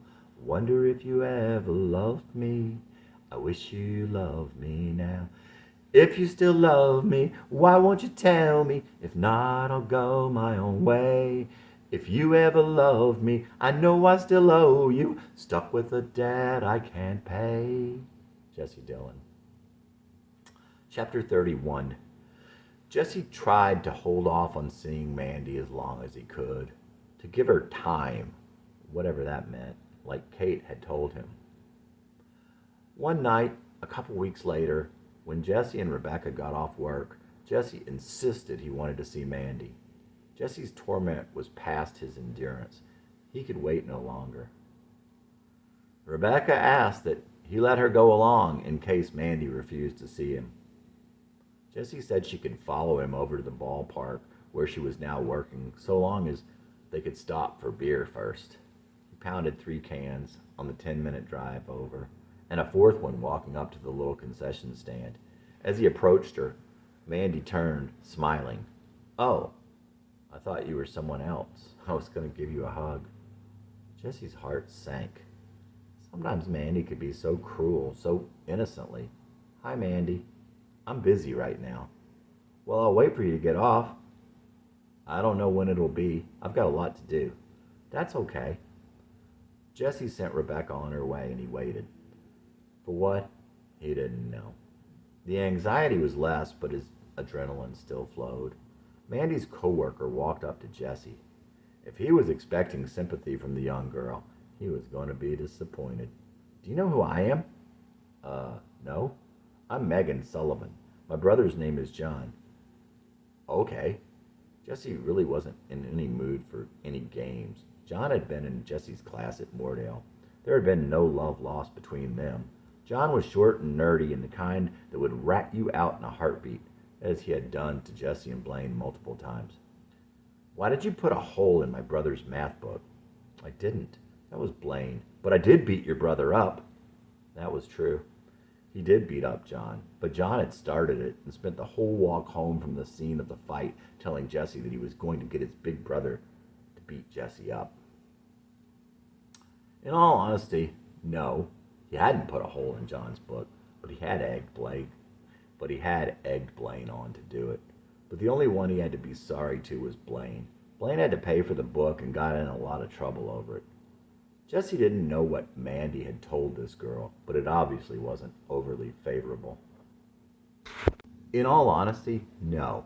He hadn't put a hole in John's book, but he had egged Blaine on to do it.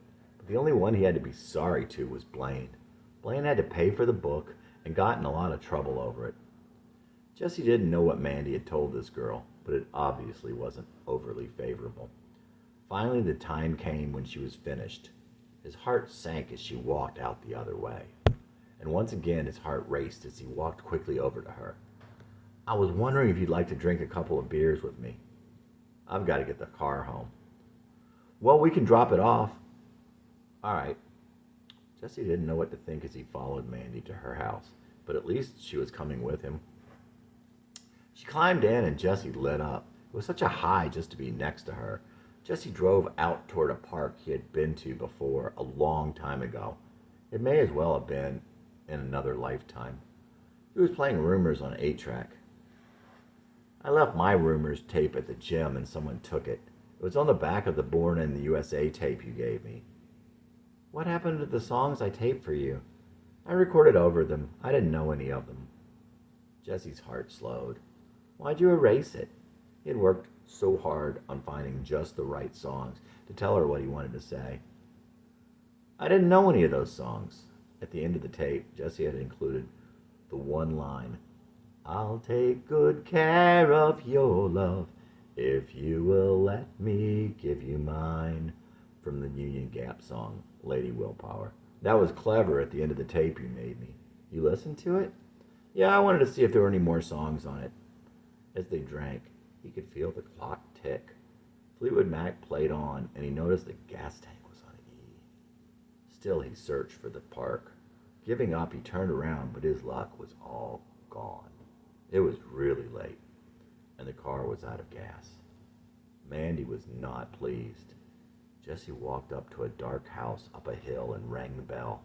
The kind old man gave him enough gas to get back home. Finally, they arrived at Jesse's house. Jesse opened the car door. Let's go in for a little while. No, I'm not ready to go back in there yet. Jesse's house was one bad memory for Mandy, one of the multitude of things Jesse failed to realize about her. So they sat in the car.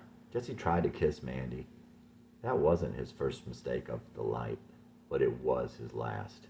Jesse, I've got to go use the bathroom. Well, go into the house while I get some gas for the car. Jesse led her to the back door. She wouldn't go in. Suddenly, something was very wrong. Mandy was on the edge. What's the matter, Mandy? Jesse's mind was reeling. Mandy was on the verge of tears. I want to go home. All right, just let me put some gas in the car. I want to call someone to get me. That's not necessary, Mandy. Mandy turned and started walking. Mandy! She kept on walking. What are you doing? I'm walking home. No, he called after her, jogging to catch up. Jesse stopped. Mandy, stop, he insisted. He wanted to understand her more than anything he had ever wanted. He had suffered so much when he was younger because he just didn't understand people. Not at all.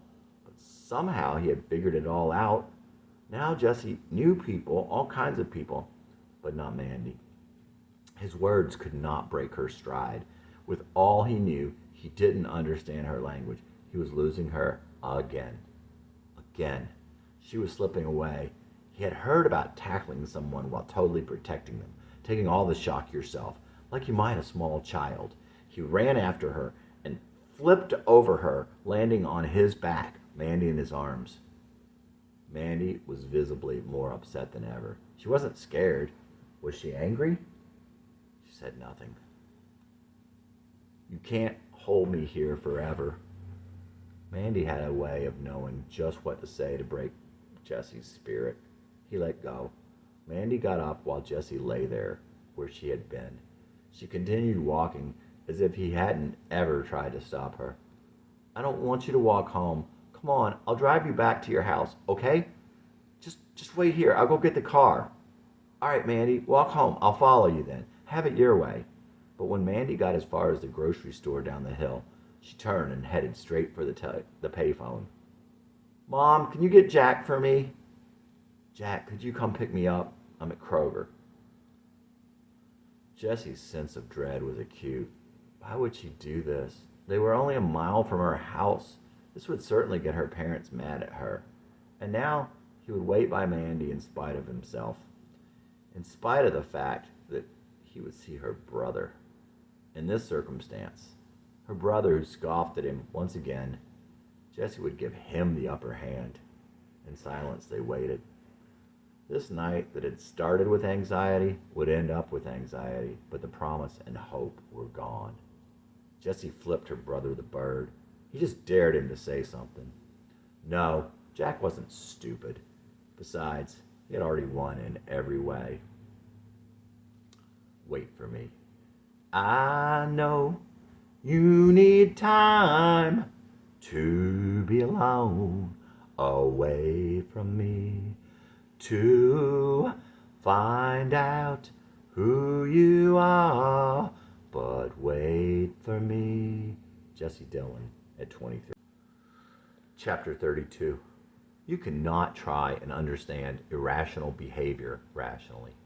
There are certain ways you can tell that someone is on a wrong path. One warning sign is when you see them going to great lengths to avoid those who love them. There was a time when Jesse was in a total self-enforced exile. That December, Jesse bought a 1966 Mustang for $2,000. It was in perfect condition, a light metallic green with a black vinyl top and black interior. It was some special model with spoke hubcaps and a Mustang in the middle of the steering wheel. Summer and her friend came over to the apartment one day before the semester started and brought the boys some soup. For Jesse, that just made things worse. Jesse was drinking every day now. Blaine came to town one night and brought wine. They drank the wine, ate mashed potatoes made from flakes and poured wine on them, and ate strawberry ice cream also with wine on it. The next day there was no food, but they drank more wine. They got in Blaine's car and went to the grocery.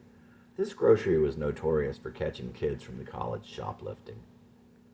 They picked out a couple things, and Blaine, who had the money, said they couldn't afford everything. He was going to steal this little log of cheese, price 99 cents. You don't even have a jacket. Here, Jesse said, and took the cheese. He put it in his pocket on the way to the register. When they got to the register, the worker eyed them a little funny. Jesse asked Blaine for his keys as Blaine paid. He walked out alone. Behind him, he saw someone quickly following him. He dropped the cheese log on the ground. Jesse was arrested. At jail, they took his picture and fingerprinted him. The cop who had arrested him could see he was crestfallen. They do this because they think that sometimes people who do a small crime might go into bigger crimes. The cop was sorry and felt bad for Jesse. He took him into a room and questioned him. What hand were you holding it in? My right hand. The cop had asked him that to be sure he was admitting he had done it. Into the jail he went. Meanwhile, Blaine was wrecking his car on the side of the Cumberland River Bridge as he careened backward down the bridge at 90 miles an hour. Bridges freeze before roadways. Blaine was trying to get back to Nashville as fast as he could to get money to bail Jesse out. It wasn't necessary. He would be released on his own recognizance the next morning, but Blaine didn't know that. Blaine called his mother for help after the wreck, and Blaine's mother called Jesse's mother and told her what happened. So now, Jesse's father would know for sure that Jesse was a thief. Jesse's father asked an attorney from work if he knew an attorney in Murfreesboro. He checked and found out that Jesse wouldn't need an attorney, that he should just go ahead and plead guilty since it was only a misdemeanor. But having to ask at his work brought Jesse's father the same embarrassment that his own father had brought on him when he was a little boy as an alcoholic in a small town in the 50s. Once he got home, Jesse made himself a new theme song. He'd sing, "I've been to college and I've been to jail," to a song that was on the radio at the time. I've seen the river and I've seen the road. I never look back, but I've always known someday I'll see you again, I'll drink to you. Duke Jupiter from I'll Drink to You, 1982. Jesse thought, I could never be president now. Not that he ever wanted to be president, but still, he felt shame, felt damaged, felt like hiding under a rock. When his court date came, two of his girlfriends went with him. When Jesse's name was called, the judge smiled as he saw the young girl at his side, straightening his tie and adjusting his collar. Jesse pleaded guilty and had to pay a small fine. Now, Jesse was damaged goods. He felt that way especially with his close friend Sandy, even though she didn't know. She was so good and he was so bad. And well, with everyone else also. Jesse was really depressed and didn't want to see people. He would only go home and see his family one time that semester. It was on his birthday, and it was only because Jeremy insisted. He'd never remember why Jesse wanted him to drive them to Nashville. It might have been to take Jeremy to see his girlfriend there, or it might have been because Jeremy wanted him to borrow money from his parents. Jesse wouldn't remember a whole lot from that summer. He was still obsessed with Summer. He longed to go out with her, but there was nothing further from her mind. Jesse saw her from time to time, but she thought less and less of him and ended up with a steady boyfriend she would eventually marry. Truth be told, there were probably no two people more different or worse for each other.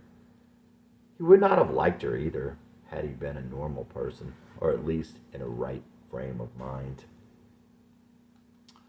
Before the semester started, Jesse met a girl who lived across the hall. She started coming over to the boys' apartment every afternoon. Becky was still in high school. Becky's father was an alcoholic and her mom was disabled, and Becky knew she had been deprived.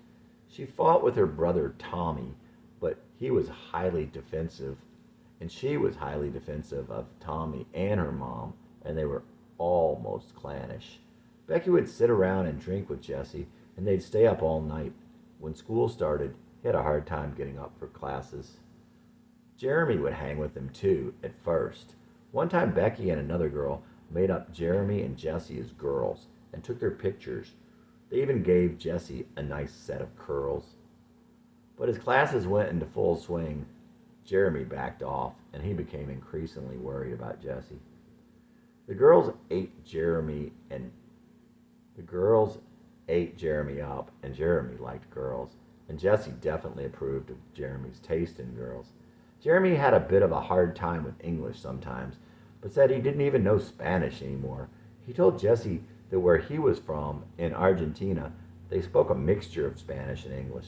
In any event, Jesse always knew exactly what Jeremy meant, and Jeremy was always up to something.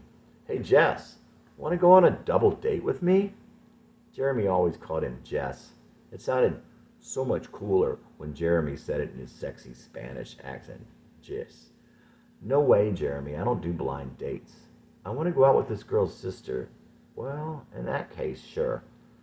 That was when Jesse first met Stephanie. Her sister Kat was one of Jeremy's classes. She only agreed to go out with Peter if her sister came too. So Stephanie was Jesse's date, if you could call it a date. They sat next to each other at the campus movie. Jesse fell in love with Stephanie the moment he saw her, and he felt high just sitting next to her, and his feelings for her grew stronger with each passing minute there in the darkened theater. Stephanie was sweet, and she had the biggest, darkest brown eyes and prettiest brown hair. She had the cutest, most kissable mouth and smile and pout. She looked like a beautiful anime girl. Stephanie seemed incredibly shy, but she had a way of softly teasing Jesse. Kat was also nice, but seemed quite different from Stephanie. Not as naive, more outgoing, but quieter in her own way. Kat seemed like the oldest and was protective of Stephanie. From that night on, Jesse would walk over to Stephanie's dorm and call her, and she would faithfully come down to see him. They sat on the bench in the hall and talked for hours, several times a week. Jesse did most of the talking. Stephanie mostly listened, teasing him occasionally. It was all so sweet and innocent. They would never kiss. They would never even go out. Stephanie really liked Jesse, but she was really shy, and she just didn't know how to tell him how she felt. And Jesse was too intimidated to ever ask her out. It was like one of those cute and sad movies where the young kids loved each other, but never knew the other one loved them too. Like a lot of young girls, Stephanie had dreamed of having a true love when she was a young girl, someone to adore, someone who would adore her. She'd never had that adoration from her father. He never liked his daughters, and he showed it.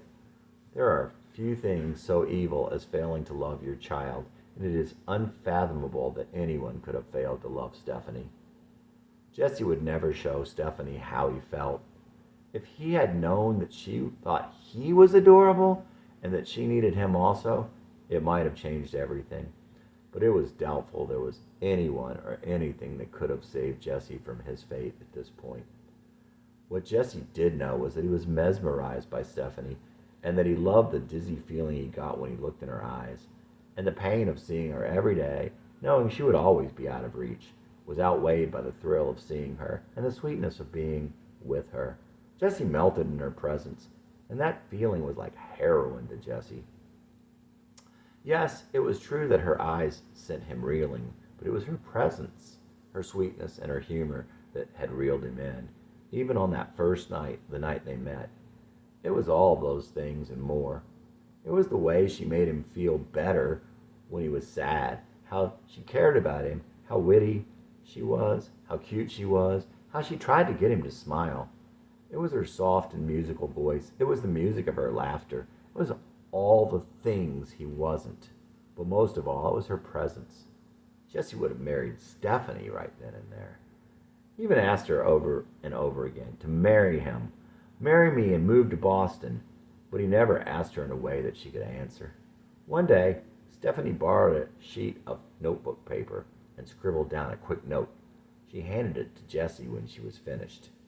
To whom it may concern, by the time anyone reads this, I shall be dead by my own hand. I cannot live since Steph has refused to marry me and move to Boston. The agony of seeing her every day is slowly driving me insane, and I'd rather be dead than insane. Alone and unloved, Jesse Dillon. Jesse got mad when he read it, and Stephanie felt bad about writing it. She looked grief-stricken. She quickly crumpled the paper into a little ball, but Jesse grabbed it from her and put it in his pocket. He carefully unfolded the note later, and he kept it till the day he died. The funny thing is, the note had been Stephanie's shy way of saying yes. Anyone else would have surely known that no one but another shy soul, who also believes so strongly in love, would have come to see Jesse and sit with him every day. Stephanie wanted to tell him how she felt, but she didn't know how. It was like she was 10 and he was 12. In her 10-year-old heart, she thought teasing him and being there for him would make him realize. But at 12, come new insecurities, and Jesse had even less self-confidence than your average 12-year-old boy in love. And he had never gotten to play those games when he was that age, so he had no clue how they were supposed to be played. Stephanie was a dreamer. Kat would always say she had her head in the clouds. Jesse intuitively knew this, and he loved her all the more for it. It was very hard for Stephanie to talk to Jesse seriously because he was always joking with her, trying to entertain her, and trying to make her like him. She thought that he'd know how she felt by the fact that she was always there for him and by the things she did. But Jesse was blind, and he never would see it, even later. Like Jackson Browne said, what we see isn't what is happening at all. In reality, Stephanie was the best girlfriend Jesse ever had, and she was surely everything he had ever wanted. But Jesse would never know that she had thought of him as her boyfriend then. At some point, Kat told Jesse that Stephanie liked him. Jesse basically called her a liar. It wasn't like Kat to lie, and it was obvious, even to Jesse, that she was mad about it. Maybe if Stephanie hadn't been so beautiful, Jesse could have believed that it would be possible for her to like him. Jesse was pretty emotional at times, and he was especially emotional about Stephanie. He had hoped that Kat would argue with him about it and give him some sort of evidence that Stephanie liked him. But it wasn't to be. And the longer their relationship went on like that, the more awkward it was for them to try and change it. Maybe Stephanie could have stopped him from his fall, but Jesse felt that Stephanie was so far above him that she didn't like him in that way, and she never would. How could she? She would have saved him if she could have. Stephanie would have done anything for Jesse, and she did everything she knew to do for him. But Jesse wasn't ready to be okay. He was partying every weekend. One of his Thornhall floor mates would sign in his yearbook, "You never seem to amaze me." Jesse would never be sure if he wrote it that way on purpose or by accident. As he began to drink more and more, his visits to Stephanie's dorm became more and more erratic. His drinking was exacting a toll on many things, and Stephanie was definitely one of them.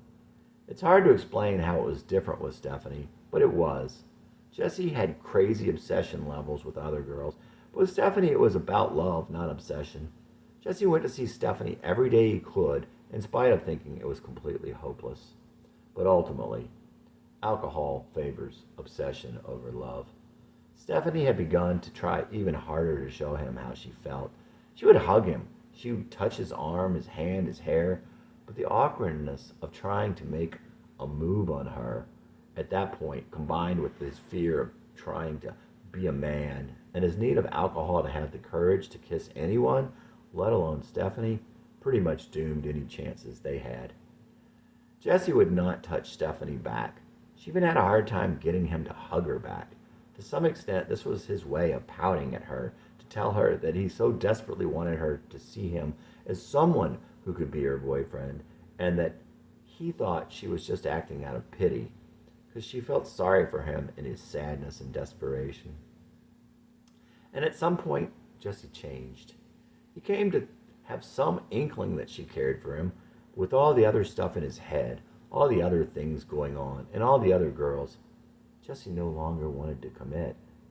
And with Stephanie at that point, of course, he would have to commit. He so didn't want to hurt her. He hurt her nonetheless. As much as he loved her, and as desperate as he had been, he wouldn't come through for her when the time came. Jesse would come to wrong her in many ways over the course of the year. A couple times he asked her and another girl to go out with him and Blaine. They'd both think they were Jesse's date. Stephanie ended up stuck in the back seat with Blaine. Jesse even managed to get Stephanie and her sister fired from their jobs and kicked out of their dorm. But Stephanie would never stop liking him, and she could not bring herself to be mad at him. Even though these were the things Stephanie would remember about Jesse, she'd always love and miss him, and she'd always wonder what could have been. Eventually, Stephanie just assumed that Jesse had moved on, and eventually Jesse would block it out from his memory entirely, that he had ever had any idea she liked him. He'd forget out of shame and regret. He'd only remember he loved her, and truly he did love her, more than any of the others, and that had not changed in spite of how he thought she felt. Late in the semester, when the weather was starting to warm up, Jeremy and Jesse started laying out in the sun, and Jesse bleached his hair. He had long since quit going to some of his classes, and now spent most of his time talking to girls on campus during the day and drinking at night. It's around that time that Jesse met Marie. He met her through his friend Jane, the same Jane who had the pure grain and the roommate with the centipede. Jane and Marie were sitting together at a table near the dance floor at O'Shea's.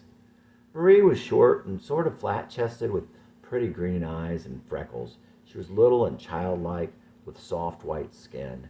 All of this appealed to Jesse. It was mostly about her eyes, though. Gray-green with dark lashes and eyebrows under her sort of straight, tawny brown hair that wasn't quite squeaky clean and curled just a little around the edges. It was cut medium short in a cute style that accented the pixie in her. Jesse was captivated by everything about her. Jesse danced with Marie at the bar and then drove them home. A few days later, he pulled up the sidewalk to the front porch of her dorm to call on some girl he knew there. Stephanie? Marie recognized the car and the boy and came out to see him. "You want to go for a ride?" "Sure." Jesse walked over to open her door. "I like the horse on your steering wheel. Do you like the car?" "It's okay, I guess." Marie loved Mustangs, but Jesse would never know, because Marie would have never told him that. She was mischievous and teasing and flirty, and Jesse seemed cocky and arrogant.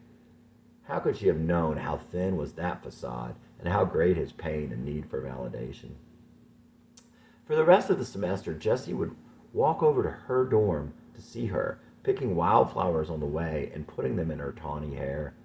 They'd sit on the huge dorm porch in the evenings. Marie was much more girl than young woman, which of course fit with Jessie being much more boy than young man, at best. Her voice was sweet and kind of soft, cute, and mischievous, like a young girl's. She'd always wear the same baseball shirt when she came down to see Jessie. He didn't care if she ever wore anything else, or if it smelled like she'd never washed it, and she was just as cute as could be. He was just a little surprised. Jessie loved to listen to her sing, sitting cross-legged on the ground with her guitar. Marie had the sweetest and purest voice he had ever heard. He would love to hear her sing Rhiannon, with the extra verse that Stevie Nicks only did on the live version. And the song she had written about a 15-year-old friend of hers, Mary, who had been raped and got pregnant. Virgin Mary in Disguise. It was a great song. One day out in the sunshine, she sang him one of her songs. She had written it about someone she had a crush on in the past. She didn't tell Jessie, but he suspected as much, and that it had been in the recent past. Marie never told Jessie who it was about, and Jessie didn't want to ask. He was somewhat just jealous about the whole thing. But it seemed that she had picked that song for a reason. The words she sang to him made him think she was trying to tell him he was too aggressive. As they walked together one evening, Marie suggested that maybe Jessie was jealous of her guitar playing. He didn't think he was. If anything, he thought, I'd be jealous of your singing.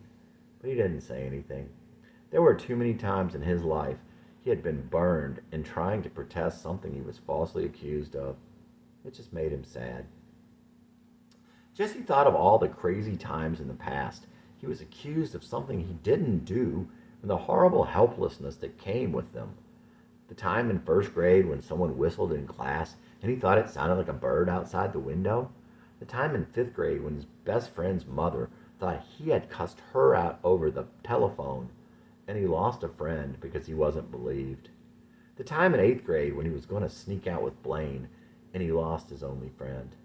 All the many times getting in trouble in school. And finally the time his father accused him of being jealous of Matthew. The truth was that Jessie really liked Marie, and he loved to hear her play, but Marie was very perceptive in that there was something. Jessie wasn't happy that she thought he sucked, and the fact that he did suck, and knew it, only made it worse. His wild, erratic guitar playing was his attempt to convince her that he didn't suck. Like everything else, he tried. It failed miserably. Marie wanted someone who communicated better. He could have been right before her eyes, but she didn't know. Jessie mostly listened when he was with Marie. He wanted to tell her things, but whenever he'd start, he'd feel his feet slipping off the limb. After a while, he didn't even try anymore. Marie believed in telling things just how they were at that point in her life. And besides, Jessie seemed like he had more than his share of self-confidence. Marie was a little insecure about their relationship, and she played the cards she had the best she knew how. When she didn't give him much feedback, it left him paranoid. Jessie needed positive feedback. If he heard nothing, he always assumed the worst.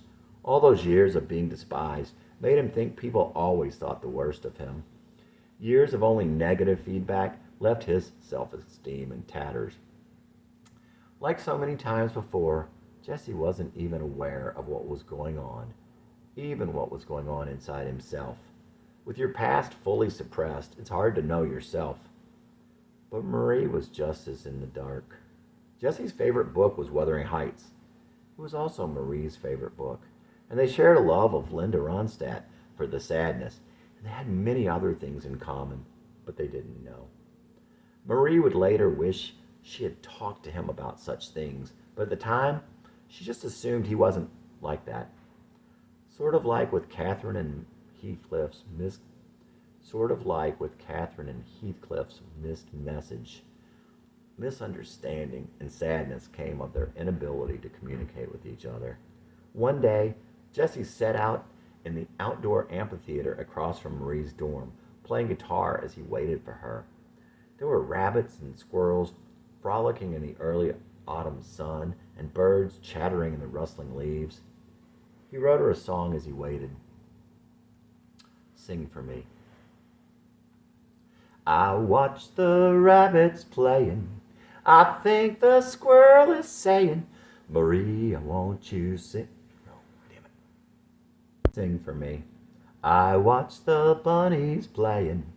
I think the squirrel is saying, Maria, won't you sing for me? I see the robins flying. It seems the wind is crying, Maria, won't you sing for me?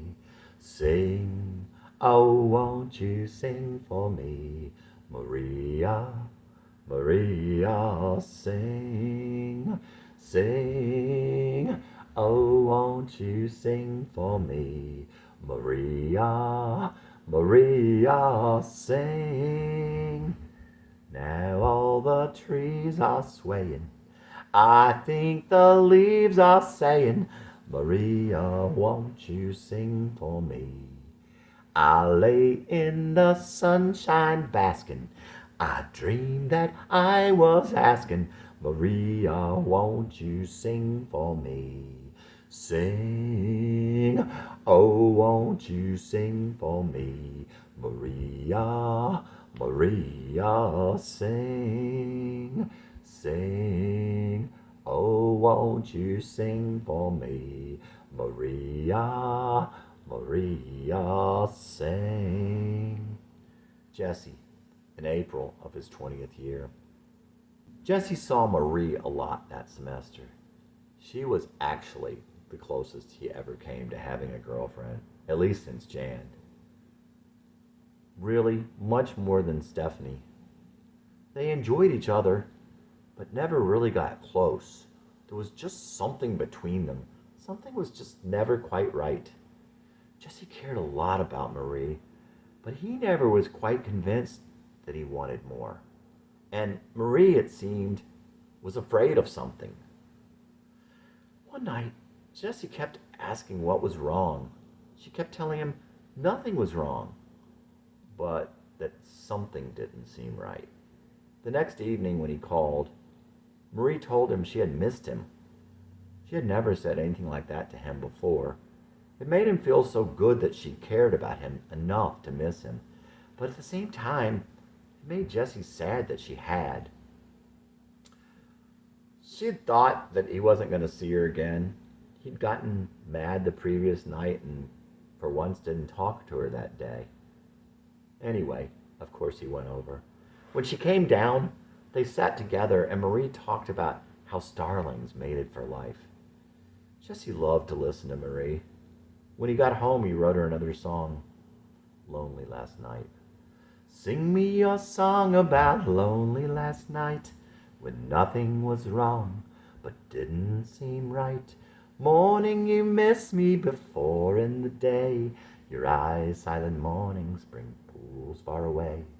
Sing me your love, the starling's dependence, forlorn, fragile freedom, and wildflower pendants. Tell me your stories of where we were born, and you as a child on a shadowy morn. Tell me something that isn't yet true. I'll tell you the dreams that help pull me through. Help me see why you feel so afraid. Those elusive feelings before seen always fade. Sing me your love, the starling's dependence, forlorn, fragile freedom, and wildflower pendants. Tell me your stories of where we were born, and you as a child on a shadowy morn. Jesse Dillon, in April of his 20th year. Another night, Jesse sat alone, drinking and getting quite wasted. He always liked to get drunk with people. Getting drunk all by yourself seemed like a waste to Jesse.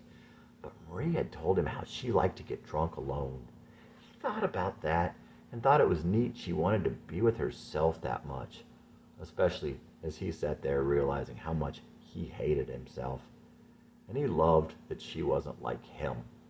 For all they were alike, Jesse and Marie acted like two very different people at that time, and sometimes Jesse felt like he was two different people. In those days, on nights when he didn't see her, Jesse would go out and get drunk and wild. He'd obsess about Summer and he'd hit on other girls. They wouldn't talk about what he did on those nights. She wouldn't ask, and he wouldn't say. When Jesse was with Marie, he could almost hold it together. Marie stopped him for a little while, at least for days at a time, from sliding on down his long, insane, and reckless ride to the bottom. Losing you. I dreamed last night, girl, I was losing you. And I don't think that I could take it if it's true. There's another part of me you don't know about. Times you're not with me and I go out. Just the little things we always talk around. There's a flip side to me when I go down. I go down. Jesse Dillon in April of his 20th year. A funny thing had happened to Jesse along the way. He'd begun to forget who he was, who he had been, and what he had been through. He would have died had anyone known who he had been. But he needn't have worried. There was no one who remembered, not even him.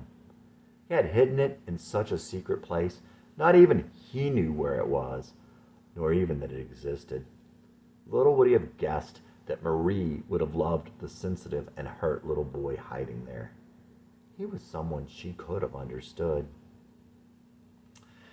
Jesse wasn't sure about Marie's feelings for him. Sometimes he felt like her second choice, like a substitute. One night, Jesse and Marie decided to go downtown to the bars together with a friend of Marie's. Jesse actually carried Marie piggyback the 2 miles from her dorm to the Strip. It wasn't that Marie didn't go down there sometimes, but Jesse taking her downtown with him was tantamount to Jesse bringing Marie into his world, the flip side of his world, and it went about as well as could have been expected. On the way down there, Jesse got upset about something and got really quiet, but they didn't notice. When they got to the first street, he swung her down, right into one of those oversized outdoor trash cans. He turned his back on her and went into the bar. There she stood, totally humiliated. Her girlfriend was looking at her with sympathy, which just made it that much worse. Do not go in there, Marie. Shelley could tell by the look on Marie's face. Don't do it. The scene, which would become a picture frozen in her mind, was perfectly framed by Shelley on one side and the door to the bar on the other. Marie glanced over the door as Shelley told her not to do it. She looked back at Shelley and then turned and walked in. Marie would look back on that as a defining moment in her life. Chapter 33. Jesse went home to Nashville one weekend, late in the semester, and went to a party in a parking lot with his friend Trey. Trey had a fifth of vodka, and Jesse drank a whole lot of it. He ended up falling on the gravel and cutting his hand open. He never should have driven. On the way home, he was passing cars in the parking lane. Suddenly, there was a car right in front of them stopped. He nearly pushed the car next to them out of the way with his car, but he still sideswiped the parked car. It was that or die. Trey thought they were going to die. Jesse called Blaine. They dropped Trey off as they went to ditch the car somewhere. They tried to park next to the lake. For some reason, they decided that was a bad idea. But when they went to move it, it was stuck. Jesse got blood all over the trunk when they pushed it. Finally, they left it by the side of the expressway somewhere. The next morning, horribly hungover, he went back to MTSU and reported the car stolen. He said that he had left it in a parking lot with a dead battery. When he came back to jump it, it was gone. The next day, the police called Jesse and told him that his car had been found by the side of the expressway. They asked him some questions, and pretty much that was it. Is your hair blonde? They said the driver had blonde hair. No, I have brown hair. By now, a lot of the blonde had grown out, and one of the girls they knew came over to the apartment and gave him a haircut. He'd never actually see the police anyway. They gave him the number of the place it was towed to, but he didn't bother to go get it. Just left it there. Trey shouldn't have let him drive, but they were pretty young, and besides, it wasn't Trey's responsibility. That night, Trey's real concern had been that Jesse had drunk up all his vodka that he had been saving for another night. But after that night, he had other feelings about Jesse. He never talked to Jesse again, but Jesse sure didn't blame him. Jeremy's father was an importer-exporter back in Argentina. His father seemed to have high expectations for Jeremy, which put a lot of pressure on him, and Jeremy was starting to struggle at school. One night, Jeremy and Jesse went out to the disco and danced with girls till it closed. Afterward, they walked home since neither had a car at that point. Jeremy began a rampage, using his taekwondo kicks on everything in their path. Jesse kept up pretty well. They knocked over a mailbox and kicked down lamps high on a brick wall. They ended up their reign of terror with a mad run for the side of one of the girls' dorms. In tandem, they crashed through double doors made of glass reinforced with chicken wire. It was one of those college stories that Jeremy would always talk about. Jeremy would later romanticize those days with Jesse. During the first part of that semester, Jesse and Jeremy had gotten even closer. But Jeremy was having to focus more on school now, and Jesse was flunking out. Increasingly, Jesse would hang out with Blaine. You can only have one best friend in any town. Yep, Jesse had even made Jeremy sad. Well, what could he do? He had nothing but time and needed a drunken friend. And it was best for Jeremy this way. Never underestimate the danger of running with the wrong crowd, even if you are one part of the wrong crowd. Toward the spring, Jeremy and Jesse did get to hang out on the weekends more. They sometimes went to a place called Silent Creek. Silent Creek was a big, flat, open expanse of creek right through a short path from a gravel parking lot, perfect for hanging out and drinking, not to mention the woods on the other side. One day, there were a bunch of them out there, drunken, shirtless savages listening to Mr. Roboto. Jeremy and Jesse went into the woods to pee. They saw some crazy giant bird. Turned out to be a peahen. Jeremy threw a rock at the bird. Jesse grabbed a medium-sized rock and threw a strike right into the peahen's side. Thwack! It was a sickening sound. Just another thing Jesse would always feel guilty about. One of Jeremy's friends from class was a girl named Bailey Bremer. It was never clear which of his girlfriends were friends and which he might be dating, but Bailey seemed to be in the former camp. Bailey was a cute sorority girl with dark eyes and thick wavy hair. She was a little bit on the big bone side, but very pretty. She was a little conflicted also. She was in a sorority, but admitted to being bothered about hanging out in the boys' apartment, which was as big as her mother's place. One day, Jesse had written Jeremy a note about bringing back some girl, that Jeremy should be sure and have her come into Jesse's bed when she got there. Bailey. When Bailey came over, she saw the note and picked it up. Even though Bailey was Jeremy's friend, Jesse was embarrassed and tried to get it from her before she could read it. They wrestled for a long time. She felt good in his arms, and he did get the note. They talked one time about guys dating girls that were bigger than them. She wasn't as big as Jesse, but he was still kind of thin, and she was fairly big. She liked Jesse, and he liked her also, but there just seemed to be a line somewhere. They were just too different.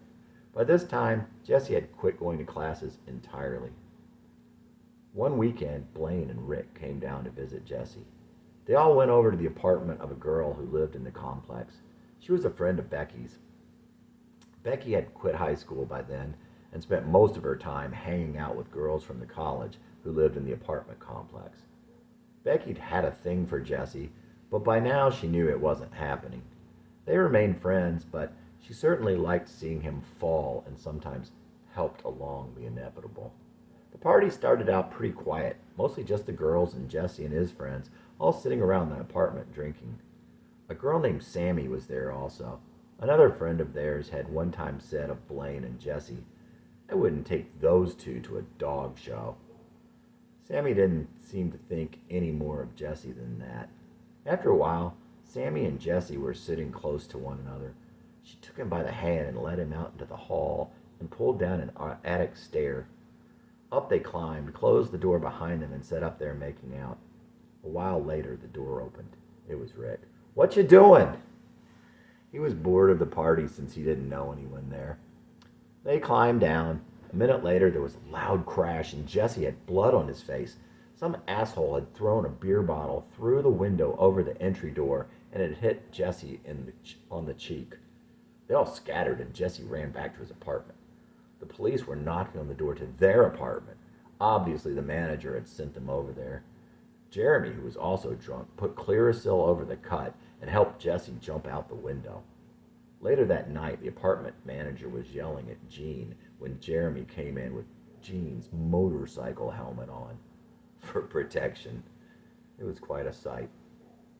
Eventually, Jesse went back to Nashville to get his car. The insurance company had to pay over $300 in storage costs. Furthermore, he had never paid the second part of the car insurance premium. They had to pay even though his policy had been canceled since it had been insured at the time. Jeremy had been dating a pretty girl from Chattanooga named Elaine. She had long, silky blonde hair. He said she looked like a secretary, and he meant it in the best way. Near the end of the semester, Jeremy had a new love interest. He encouraged Jesse to ask Elaine out. One beautiful late spring day, Jesse asked her if she wanted to drive out to Silent Creek with him and drink beer. They parked in some isolated place by the creek and sat on the car drinking. They drank and talked till dark. She talked about her life, and he told her about the pressure he felt and how miserable he was. Jesse got pretty drunk, and it was very dark when they left. As he drove down the winding back roads, a big pickup came up on them in the other lane. There really wasn't room for both, and Jesse steered to the shoulder. Well, had there been a shoulder. The Mustang went off the road and landed on its side. "Are you okay?" "Yes, just get out your side." The pickup folks came back around and towed him out. He took Elaine home, but the car was not running well at all. The next day, he took it to a shop. No oil. The oil pump had been torn off. The fender was a mess also. One day, at the end of the school year, Jesse was sitting with Sandy and looking really sad, staring out the window of the cafeteria. "I wish I could just start walking." "If you are so unhappy, maybe you should quit." Sandy was still dating Gene, but she had always liked Jesse. But she felt so bad for him now. She would miss him, but she couldn't stand to see him this way. Jesse and another guy in the cafeteria used to joke about the girls at MTSU. "Where are all the good ones?" "Not here, I guess." It wasn't directed at Sandy at all. She and the other girls at the table were dating other guys. Later, when Jesse told her that he was not coming back, she gave him a couple pictures of herself. On the back of each of them, she had written, "Not here." Jeremy and Jesse had really drifted apart toward the end. Jeremy and Gene had gotten involved with a group of campus evangelists. Jeremy wasn't a follower, but the navigators came and changed that. Still, he would never go full in. Like everything else, Jeremy used his accent, charm, and laugh as an excuse to stay on the perimeter. But Jesse and Jeremy were following different paths now. Jeremy would later tell Jesse, "You don't know how many people prayed for you back then." But those times were not over yet. As the semester came to a close, Jesse applied for a job at the Walmart they had just built across the street. He had to take a paper lie detector test as part of the application, kind of a psychological evaluation. But they actually hired the people in before they had the results back. Jesse had said that he had not stolen anything or committed any crime, and needless to say, Jesse thought he would be fired. When the results came back, some people would be fired. There wasn't a lot of sympathy among the ones who remained. Like, if you're a thief, you need to admit it. Jesse just grunted at his friendly coworker, but he had dodged that bullet. Still, he felt like damaged goods, too damaged to even be worthy of job to even be worthy of a job stocking shelves. He helped set up the new Walmart before they opened and did random jobs after they opened. They opened shortly after the spring semester ended. His manager liked him, and Jesse liked his manager and the other people he worked with. Jesse had a bit of a crush on a young married coworker. There wasn't anyone else around at that point. One day he walked around wearing a plastic flower that had fallen off on the floor.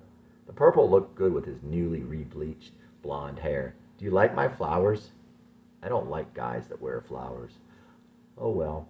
During this time, Jesse found out his father had gotten a big promotion. With the best of intentions, Jesse walked over to the florist and ordered flowers to be sent to his father at work. The florist said she could just send him a bill. Jesse would never pay that bill, and the florist ended up sending it to his father's work.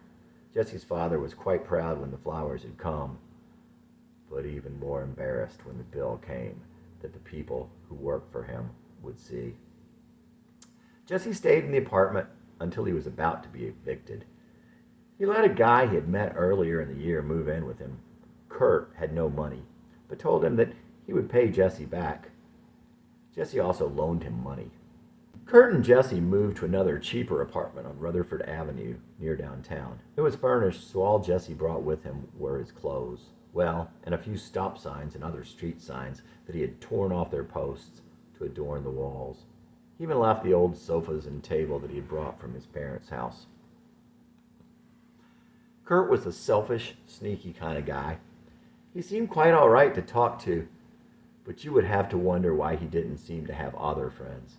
But Jesse didn't pick up on any of that. Kurt had a girlfriend with acne issues who was sort of rich and kind of snotty. Kurt cheated on his girlfriend all the time. One time he cheated on her with two girls at the same time right in front of Jesse. He came in the apartment and brought them both into his bedroom and shut the door. One day, Jesse walked in at the new apartment, and Kurt and his girlfriend were there. "I saw your list." Jesse had made a list of everything Kurt owed him. "Oh, thanks a lot for writing everything down." You're welcome." What Jesse didn't know was that Kurt had told his girlfriend that it was a list of what Jesse owed Kurt. She was quite the naive girl anyway. Jesse was to run into another of her future boyfriends that same year who would also lie about what happened between him and Jesse. With the college year over, Jesse was lonely. He didn't have any girls to bother, and he didn't really know anyone in town. From time to time, Jesse would go to Bridgewater to visit Marie at her parents' house. One time her brother answered the door. "It's your lover, boy." Marie was so embarrassed. She hadn't been. She needn't have been. Jesse didn't get it. He had no clue she felt that way about him. Even to think so would have warmed his heart and brought him to tears. The first time, Marie took Jesse to her room and showed him her record collection. There were mostly new wave bands and bands with female leads like Fleetwood Mac, Heart, Elvis Costello, The Pretenders, and the Motels. She also played electric guitar for him in the empty garage with her sister playing along. They were really good. It was obvious that Marie's little sister idolized her. One time Kurt came along. They picked up Marie and her little sister and went to Hickory Lake, which was really nothing more than a dirty, wide spot in the Cumberland River. It was an odd group that day, as Marie's very chubby little sister walked along with Jesse and Kurt and Marie. Kurt didn't seem to be happy about the situation. Marie looked so vulnerable in her black one-piece. Little and vaguely pear-shaped, pale, white skin and dark hair poking out, untrimmed. She was innocent and naive as Jesse had been, and maybe still was. If he remembered correctly later, she had fine dark hair on her arms and some small pimples on her partially bare back. She was clearly not a slave to vanity. She was awkward. She didn't seem to care that she and her sister were in bathing suits and the boys were not. The kind of awkward that was not aware. Jesse had only been aware of the kind of awkward that was aware of being awkward, feeling awkward. Jesse thought she was as cute as the day was long. When they returned to Marie's house, they decided to go see a movie. Marie wanted to see Making Love. Neither Jesse nor Scott had heard of it. It turned out to be about a married man who was gay and supposedly didn't know. Eventually, every night he went trolling for random guys to hook up with. Naive Jesse found it pretty upsetting, but Scott was pissed. The next time he went to Marie's house, they hung out in her room again. When evening came and it had cooled down, they went for a walk and then sat down on a curb, just the two of them, in the still of a warm summer evening on the end of a quiet street in Marie's neighborhood in Bridgewater.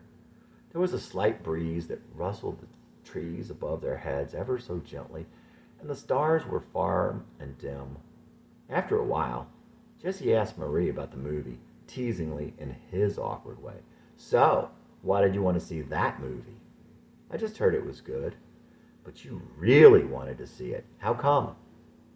"Did Jane tell you I was gay?" "What?" You could have knocked Jesse over with a feather. "Did she tell you? She promised she wouldn't." "No, I guess you are telling me." "But why would you go out with me?" "I like the way guys look, but I like the way girls make love." That wasn't really good on Jesse's fragile ego. "Well, what do you like?" It wasn't really making love she was talking about, he thought. She liked cuddling and being rocked. So Jesse immediately tried to do those things, but it was just too forced and not good for either of them. Again, he was just awkward when he wanted to be sincere and, well, to keep her. "Would you just hold me?" she quietly asked him. Jesse held Marie in his arms, both of them looking more like 14 than 20. And in their hearts, they were just two little kids who wanted to connect but didn't know how. He held her, but there was too much energy, and still that certain awkwardness. If he could have let go, he could have kept holding her. It would have been from his heart, and she would have felt it. But the ticking of some faraway clock was the enemy, so he couldn't let go. It was just too forced, and it wasn't going to be. Awkward. The bad kind of awkward. The awkwardness that pierced you with an acute awareness of being awkward. His kind of awkward, not hers. One day, she would feel that kind of awkwardness looking back on the time she was unaware of her awkwardness. That's how it had started for him. Later that summer, Jesse and Blaine were drinking and driving around and stopped by to visit Marie for lack of anything better to do. When it got dark, she told them it was time they needed to go. They walked out to the driveway and turned on the car stereo and sat there, leaning on Blaine's car, loudly blaring "Young Girl," and others of their favorites, singing along even louder. Marie came out and begged them to go before her father came out. No one could tell Blaine what to do at this point, but Jesse saw how upset she was and finally convinced Blaine to get in the car and go. Jesse would come to wonder if Marie's father was the reason for the things about her that he could not understand at the time. What Jesse never would realize is that he himself had hurt her badly. After a few weeks, Kurt moved back home, leaving Jesse all alone again. He kind of liked the solitary life. Going to the grocery to get eggs and bacon and bread, cooking breakfast on the gas stove. Every day he would work at Walmart, and in the evening ride a bike back to his apartment across town, stop at Searns on the way. Jesse would walk up to the bar and say, "Quarter blast me," handing the bartender two $1 bills. The bartender would then line up 8 frosted mugs of Blatz from the tap. It would take about 30 minutes to drink them, and then Jesse would continue home, still sober enough to ride his bike before it all kicked in. Before work, he would lie out in the sun, listening to Asia. It was the heat of the moment, shone in her eyes. This was the most stable Jesse had ever been. He had a job and an apartment. He had a checking account and paid the bills. Maybe he could make it on his own. One day, some regional managers were coming to Jesse's Walmart to visit. Jesse's boss told him he had to go home and get his tie. Jesse liked his boss a lot, but halfway home, he decided he was tired of his job and tired of his loner life. He was lonely. He wasn't going back. When Jesse got to his apartment, he called Blaine. Blaine drove in from Nashville, and they started pounding beer. Blaine had brought his own beer, And when they finished, they started on the ever-present 12-pack of Bush in Jesse's fridge. Next thing you know, they were breaking furniture and throwing trash out the window. They cooked a big pot of macaroni and cheese and used a table leg to stir it. The place was a complete wreck. Hearing the noise, the managers came up. One look at the apartment, and the man reached down and grabbed a piece of the broken furniture, held it up like a club, and told them to get out. They were calling the police. Blaine and Jesse had everything stuffed into Blaine's car in 15 minutes and were on the road back to Nashville. Back in Nashville, Blaine took Jesse to pick up his Mustang from the impound lot. Jesse drove back to his old house. So Jesse was back at his parents' house, having flunked out of school. Jesse hung out with Blaine and Rick and Bill, who lived next door to Jesse's first girlfriend, Jan. One sunny day, Jesse was on the phone with Blaine. Blaine was telling him how Bill was saying that he was a loser. Jesse knew a lot of bad stuff about the guy and wasn't too happy hearing that he was trashing him. Well, you can tell him he can suck my dick. Jesse's father yelled from the other room. I am not going to have that kind of fucking language in my house. Jesse laughed. His father came quickly into the room and got right up in his face. Jesse tried to walk away as his father was cussing at him, but his father managed to get in front of him as Jesse was walking out the front door. Jesse did the unthinkable. He spit in his own father's face. Jesse's mother and brother had come in to see what was happening. Matthew took a tissue and wiped off his father's glasses. I'm leaving. I'll be back in an hour and he'd better be gone. Jesse's mother called Jesse's grandmother. Jesse packed his car and headed for North Carolina in the Mustang. The master cylinder was leaking brake fluid, so it was quite a drive, especially through the mountains around Asheville. At first he stayed with his grandmother in Asheboro. Asheboro was a pretty small town in western North Carolina where not everyone knew each other, but every family had its reputation, and it could feel quite claustrophobic to those who had something embarrassing in their past or their family's past. That's why Jesse's father swore he'd never go back, and never did. His grandmother tried to get Jesse a job at a factory, which scared him to death. She tried a couple of other places where she knew the managers, without any luck. But Jesse didn't want to work there anyway, and ultimately, he couldn't stand the isolation. Her neighbor from Wilkes Barre, same place as Sandy, had a daughter or granddaughter. Jesse saw her out the window a couple times, but never got to talk to her. She was pretty and seemed sweet, as did his second cousin, who came in one day from Alabama. She gave him a quick nod as she used the phone and was gone just like that. He had quick crushes on both of them, but would never see either of them again. In fact, they were the only people he saw that were anywhere near his age the entire time he was there. Jesse wrote Sandy and some of his other friends from Middle Tennessee, and they wrote him back, but it just made him that much more homesick. Blaine wrote him that he had started a life of crime.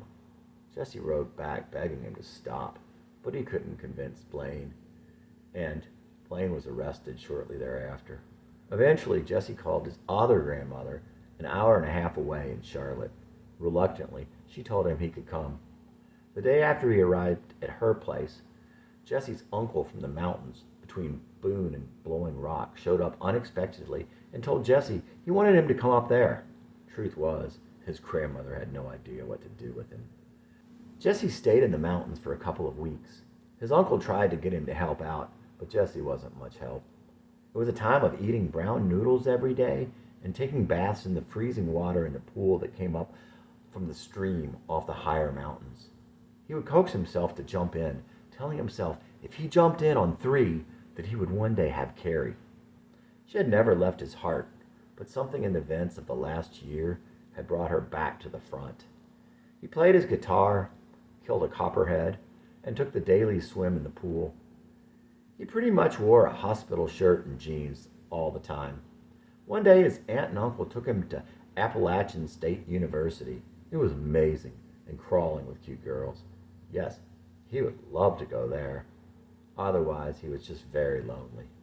It wasn't long before he asked if he could call his grandmother. Jesse wanted to go back to Charlotte and get a job there.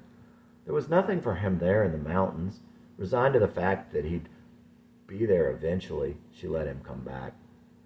She had a cramped two-bedroom duplex, and Jessie stayed in the second bedroom, which she had used for books and storage. It was small and crowded, but it was plenty of space for Jessie. Jessie got a job at a pizza inn and a second job at a sandwich shop and bar in a little mall down the street from the duplex. As he had on other jobs he had had before, he did a lousy job at both, and he was still lonely and homesick. He was working all the time and never met anyone.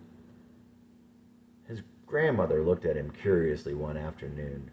"You know, it seems like you like to play your guitar to relieve tension." Jessie had never realized that. This grandmother also had a neighbor girl who looked to be 18 or 20. She was pretty with a cute little body and maybe some acne scars, and a boyfriend who dropped her home every night around midnight. Jessie would watch them out the window and spend a lot of time thinking about this other little girl next door. But mostly he dreamed of Marie and Stephanie and Tori and Summer and Sandy and his friends at Middle Tennessee. He missed his brother also. He saved all his money and sent Matthew $100 for his birthday at the beginning of August. His grandmother asked him what he was saving all that money for. It was only $700, but it was pretty much all he had made. He had spent a few $100s getting his car fixed. After she asked, he gave her $300 for rent. He was nearing the end and would probably need the rest. First, he was fired from the sandwich shop for saying, "Fuck you," to a relative of the owner when she yelled at him about putting too much something on a sandwich. He saw the owner when he came back in to pick up his check. "You can come back, just apologize to her." "No, thank you anyway." A week later, he quit his other job. The next day, he packed up the Mustang and headed home. When Jesse got back to town, he drove to Catawba Park, found a nice spot, pulled off his usual hospital shirt and laid in the sun. With his bleached blonde hair and laying there in the general vicinity of Fag Hill, it was inevitable that he would attract attention, but Jesse was unawares as usual. The lone guy nearby moved several times, each time closer to Jesse. Jesse beat a hasty retreat. He went to his parents' house for something. He never would remember just what it was. Maybe it was just to talk to Matthew. It was a bright, sunny summer afternoon. Jesse walked up to the door just as his father was walking out. He took one look at Jesse's bleached hair and said, "Your hair looks like shit." That was all he said, and he continued on his way to his car. He had thought that Jesse knew about his affair with his secretary and had come to kick him out. No, Jesse was clueless as usual. Thinking he had been caught, Jesse's father told his mother about the affair. He moved out that night, but they did not split up. Jesse's mother left the decision in his father's hand, but he did not make one. So Jesse had a place to stay. It was unclear where he had been thinking that he was going to stay. He probably hadn't thought that far. It was nearing the end of the summer. Jesse put the Mustang for sale and made plans to go back to MTSU in the fall. It can never be like it was. Chapter 34. Jesse tried calling Mandy, of course, but there was so much water under the bridge, so much collateral damage. Time passed, and he had to see her again. One night after work, he told Matthew and Rebecca he had to go over to her sister's house, where she was now staying. By that time it was late, but Jesse was insistent. His brother didn't want Jesse to drive his car if he might be upset, and Rebecca said she knew the way, so it was going to be a threesome. When they got to the house, though, Jesse had to go on alone. Parked across the street, Rebecca and Matthew watched as Jesse made his way to the door. It was a chilly night, and the cold air further exhilarated his consciousness. Before he could reach the door, he turned as he felt someone approaching. Stone-faced, she strolled up the walk, but Jesse could see the anger in her eyes. Half startled, Jesse could only stammer, "Where are you coming from?" Running, Mandy deadpanned as she brushed by him in her sweats. Stepping back, he was between Mandy and the door. "Could we talk?" "Isn't that what we're doing?" she asked cruelly. "I'm going in now." Mandy pushed by the stunned Jesse and shut the door in his face. Just as he shut him, just as she shut him out of her heart. There he stood in the darkness with the stars and the chill, so alone.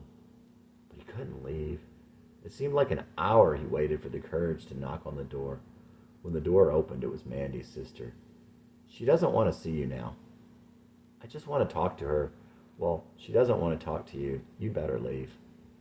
The words stung him in the cold air as Mandy's had. For 5 more minutes he stood at the closed door staring. Eventually he turned and walked back to Matthew's car, despondent, with a poor attempt at a poker face. Jesse continued after Mandy as before. He tried to leave her alone, but he could not. The occasional unanswered notes, spurned phone calls, and times he tried to see her were footnotes to the love that wrote his life. Not a minute went by that he did not think of her. Not a single minute. Finally he could stand no more.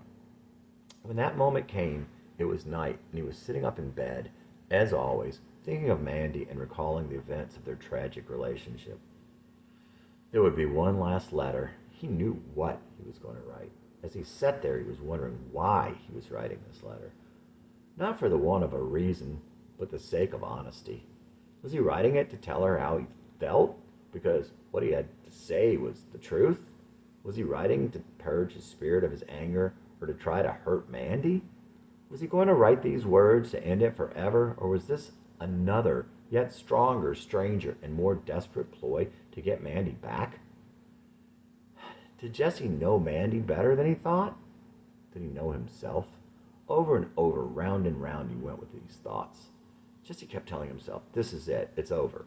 But underneath, nothing had changed. Mandy, he began. He wrote how she had hurt him, how he had tried. He wrote about their past and tried to explain to her that she didn't know what all had happened to him in his past, how that had a bearing on how he was with her before. He recounted some of the things that had happened. He couldn't understand why she wouldn't give him a hug. You told Rebecca you loved me. He couldn't understand how she could have said she had loved him and then treat him like she did. You don't even know where your own fucking heart is. I hope for your sake you find it someday. On and on he went for several long pages. And on the last page, he wrote only 3 words. I hate you. In huge capital letters, scrawled violently as by a madman. Don't know more. I used to love you with all my heart, but I don't no more. I used to love you with all my heart, but I don't no more. I even said I'd marry you, but I don't know what for. I used to love you with all my soul, but I don't know what for. I used to love you with all my soul, but I don't know what for. I even said I'd marry you, but I won't no more. You never thought my love would end. I just keep waiting to be your friend. But where were your brains when you stepped on my face? Time and again, and time can't erase. You'd think I'd hate you with all my guts, but my hate's too good for you. You'd think I'd hate you with all my guts, but my hate's too good for you. But love will always remember the things you put me through. I used to love you with all my heart, but I don't no more. I used to love you with all my heart, but I don't no more. I even said I'd marry you, but I don't know what for. Jesse Dillon at 23.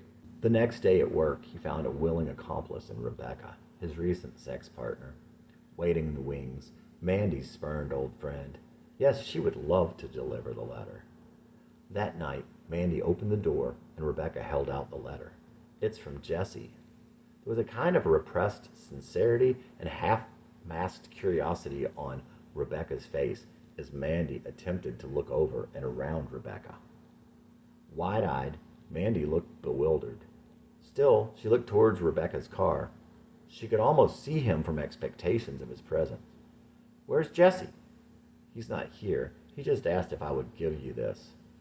Rebecca had half expected Mandy to read it on the spot, as though Rebecca would have to run back with the response, as an ancient messenger might have, or a schoolgirl. She had even joked with Jesse about what happens to the bearer of bad news.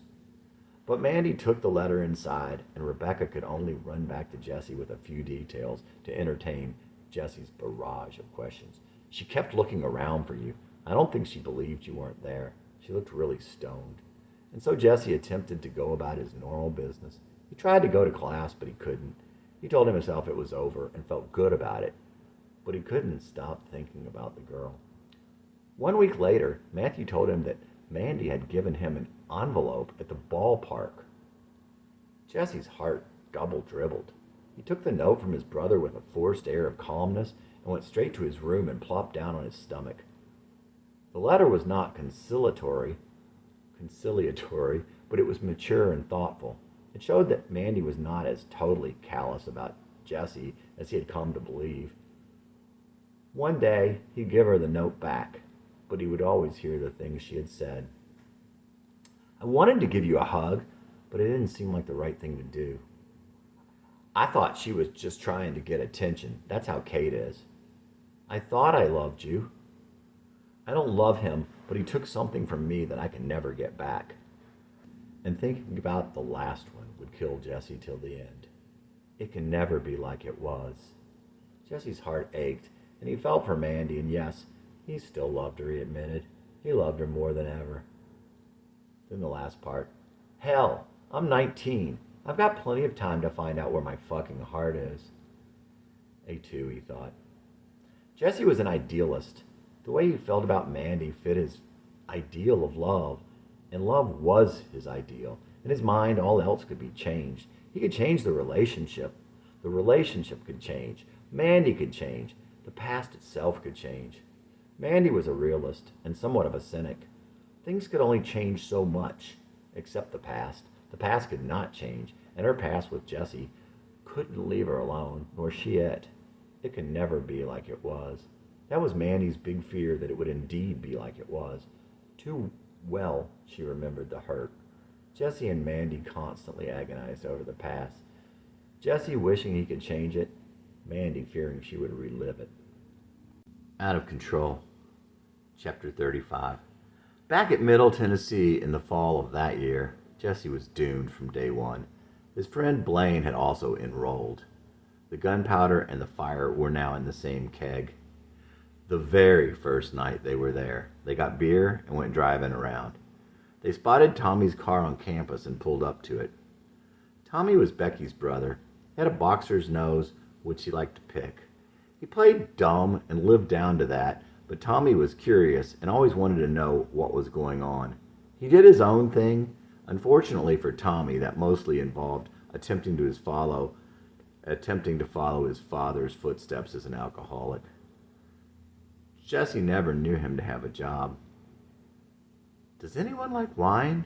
Came a voice through the open window of Tommy's car. It was Tommy's friend Haley. Haley was really shy around girls, and it had been the first thing he had said all night. I like wine, Jesse butted in as he poked his head in the window. He and Blaine and Tommy and Haley and the two girls partied right there in the middle of campus. A police officer on foot saw them and came up. All right, just whatever you do, don't drive. They could have been arrested for underage drinking, for drinking on campus, for open beverages in a car, even for drunk driving since the keys were in the ignition and someone was in the driver's seat. A couple hours later, Blaine started his car and put it in reverse. Bam! The same lady police officer that had talked to them earlier hit his windshield with her nightstick. Jesse spent his first night back at school in jail. Being the funny guy he was by now, he made quite an entrance to his first class on Wednesday, the one he had missed that Monday. I'm sorry I couldn't make class on Monday. I was in jail. The evening after Jesse got out of jail, he ran into the girls that Tommy and his friend had been talking to the night before. Two of the girls were named Sissy, and he would kiss both of them at one time or another. One of the sissies and the other girl were freshmen, and they were very rural. The other sissy was more of a somewhat cocky, hippie punk with a boyish side, a sort of personality that intimidated, not attracted Jesse. But you know, she was a girl, and she was kind of hot in her own way. Jesse hung out with them that first week and would visit Sissy at her dorm. Toward the end of the week, he called Stephanie. She seemed a little distracted. In the background, he could hear her sister talking. Yeah, he was sitting in the lobby talking to a freshman about what kind of beer they liked. Cat knew that he could hear her, and he knew she was talking about him. He was sad and didn't call Stephanie very often after that. He was too embarrassed. He was below her, and he knew it. That he knew. But he didn't know that he had gotten her kicked out of her dorm, and that he had hurt her badly, and that she loved him anyway. But Jesse was hitting new lows. Jesse's roommate that year was a wiry judo guy who shaved his head and had a goatee. He had an identical twin on another floor. Somehow, even though they were twins, Burton must have gotten the worst of it, and the two twins literally hated each other. Burton had that barely cross-eyed look that made him look a little intriguing and a little crazy, and wavy brown hair before he shaved it all off. Burton was proud of his intelligence, among other things. He wore glasses to look scholarly. His brother never wore his. He tried to be intellectual, but he wasn't. He pretended he was a lethal black belt. He wasn't. But Burton quickly saw what Jesse was like. Somehow, before things started going downhill even faster, Jesse ended up getting on the hall council and interdorm. He even signed up for and went to the Tennessee Collegiate Legislature in Gallatin. He was probably the biggest loser who ever went there. While he was there, he hung out with a couple of girls and a guy. He hung close to the one girl because she was friends with the other one, who Jesse had a crush on. Jennifer was a pretty girl with dark curls and pretty brown eyes. She was friendly and easy to talk to and was originally from Massachusetts. That was all Jesse needed to know. And she seemed to like Jesse. The night before the last session, they all hung out, drinking quite a bit, and Jennifer ended up with someone else. Jesse would see Jennifer and her husband years later at a restaurant where he was working. He would tell her that he had a crush on her. I thought you had a crush on Melanie. Melanie was the name of the organizer.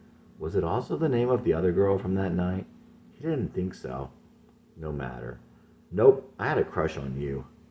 At TCL, Jesse managed to speak out against lie detectors and to speak on several other subjects. Their delegation had decided to vote in block, showing solidarity and being more powerful that way. But the guy they wanted to elect as their leader was a pompous buffoon. Jesse had met him the previous night. Jesse's friend who sat with him in the back was so hungover that he could not hold his head up in order to hear what they were voting on. So maybe Jesse was not the biggest loser ever to go there, after all. He asked Jesse to tell him who to vote for and what to vote for. Jesse told him to vote for the other guy. Therefore, 2 of the 18 delegates from Middle Tennessee broke rank, thanks to Jesse. Before Jesse quit school again, he was working on a paper for geography and culture class. He was writing about the Troubles, Ireland in the 20th century. Jesse was fascinated and deeply moved by the history of Ireland in modern times. He came to the conclusion that it was not at all a religious conflict. It was a conflict of money and prejudice, hate and evil that comes with power. This was his favorite class and the last one he stopped attending. There was a girl in the class named Mackenzie Merritt. She was everything Jesse was not. She was so sweet. She was so pretty, but she was with it, mature and somewhat preppy. She was thin, and her short, feathered brown hair and clothes were always perfect. She had beautiful green eyes. Jesse sat next to Mackenzie, and they talked every day. Mackenzie was so completely out of Jesse's league, it floored him, but she was nice to everyone, and always maintained her class and softness. He made his feelings clear, but she never stopped being sweet to him. She had a boyfriend, of course, but it didn't matter. If he was the last boy alive, he still would have been below her, and it was painfully obvious to him. In her perfect way, she acted as though it would be different if she didn't have a boyfriend. But that was just her kindness talking. There was an increasing distance between Jesse's ideals and his reality, and it was starting to take a toll. And Jesse continued to live on the far side of the spectrum. If he couldn't get where he wanted to be, he would go where he deserved to be. He finished the paper in notes, but never typed it up. All he had left from that class was a song. Ireland.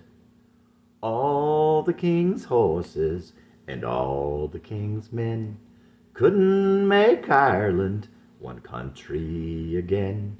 And all the Queen's dollars and all of her cents couldn't build Ulster a great enough fence. The terrible beauty of William Yeats' pen, the children remember the death of the men. Even Kelly Green dyed crimson red in the end, couldn't make Ireland one country again. Where will it all end, Ireland? When will the death end, Ireland? King, your horses and men must come out. You know which kingdom they're preaching about. The orange and righteous preachers with blood on their hands give God's country back to his children again. All the king's horses and all the king's men couldn't make Ireland one country again. What price loyalty from oppressors who hate our children, not yours, a small price to pay. Their memories course through the blood of new men, the terrible beauty till Ireland is Irish again. And all the Queen's dollars and all of her cents couldn't build Ulster a great enough fence. The terrible beauty of William Yeats' pen, the children remember the death of the men. Even Kelly Green, crimson red in the end, couldn't make Ireland one country again. All the king's horses and all the king's men, even Kelly Green dyed crimson red in the end. All of her children dyed crimson red in the end, couldn't make Ireland one country again. All of her children, the blood's on your hands, give Ireland back to the Irish again. Give Ireland back to the Irish again. All the king's horses and all the king's men couldn't make Ireland one country again. Jesse Dillon in November of his 20th year. Pretty much every night the Strip called Jesse. That's where they might be. A Demon Whiskey would certainly be there too. Sometimes Jesse would struggle with an angel of the Lord. Each time he would win a split decision and be free for another night to pursue his death. He had a favorite place down there. The sign said See Earnshaw's, but no one ever called it that. See Earns was the best of the road dives, with the always open doors and the friendly blind bouncers checking IDs. A long bar ran from front to back as you walked in. In back was a single pool table, and on the other side some tables in the dim light and the smaller bar that ran behind the front of the front one.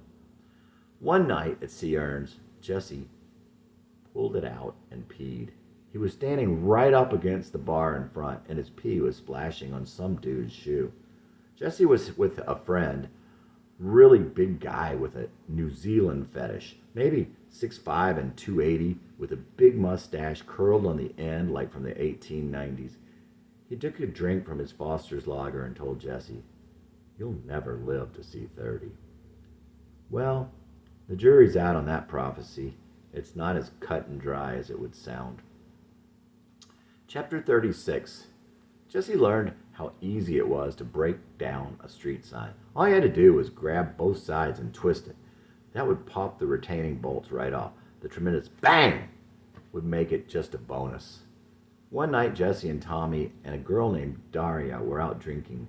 Jesse had met her somewhere earlier in the semester.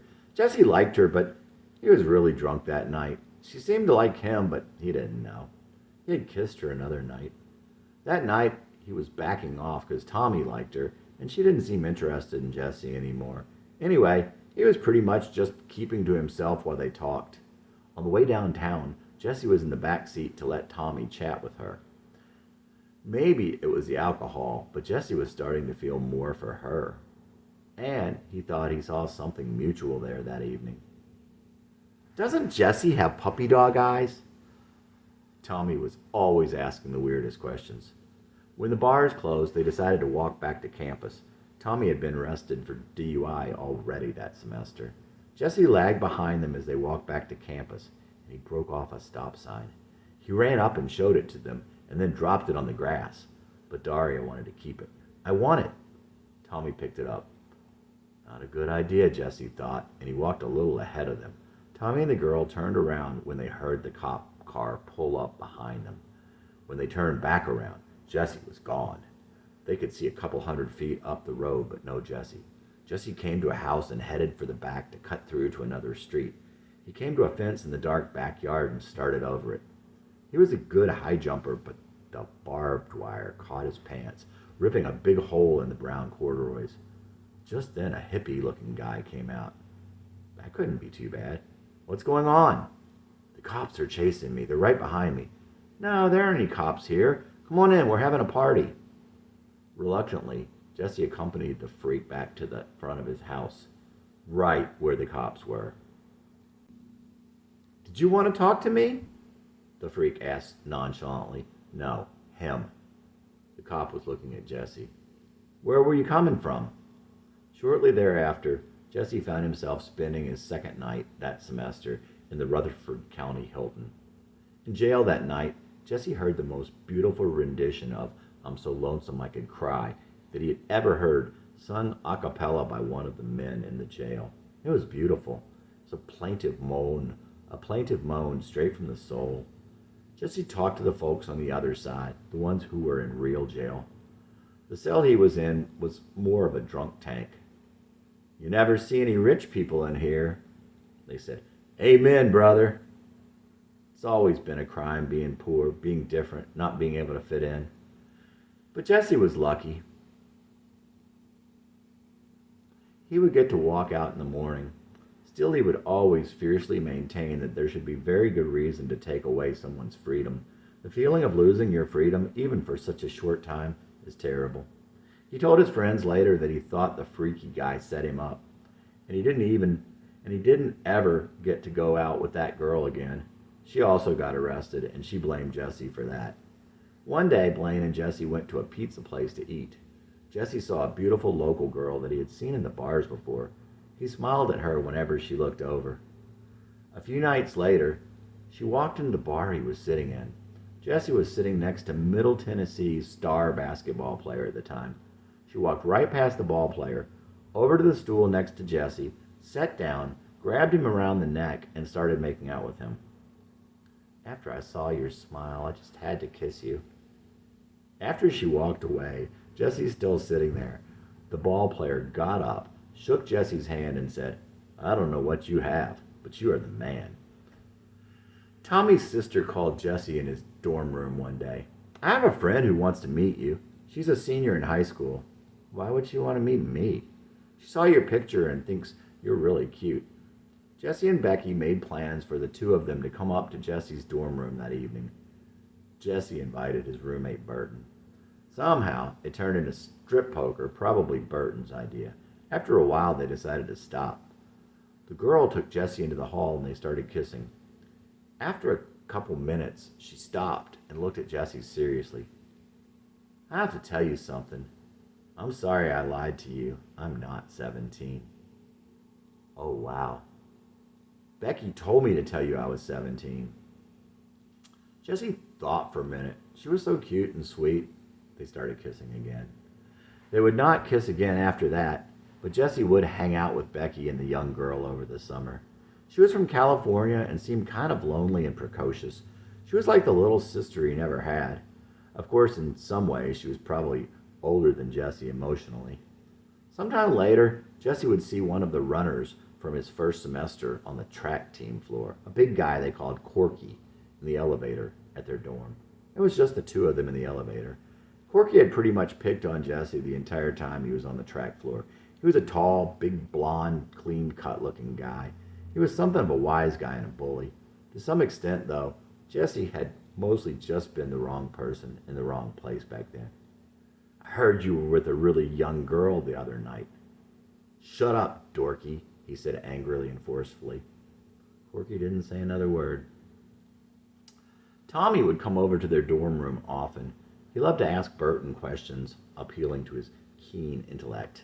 You'd have to hear Tommy and Burton's accents to really get these, but a couple of the discourses went like this.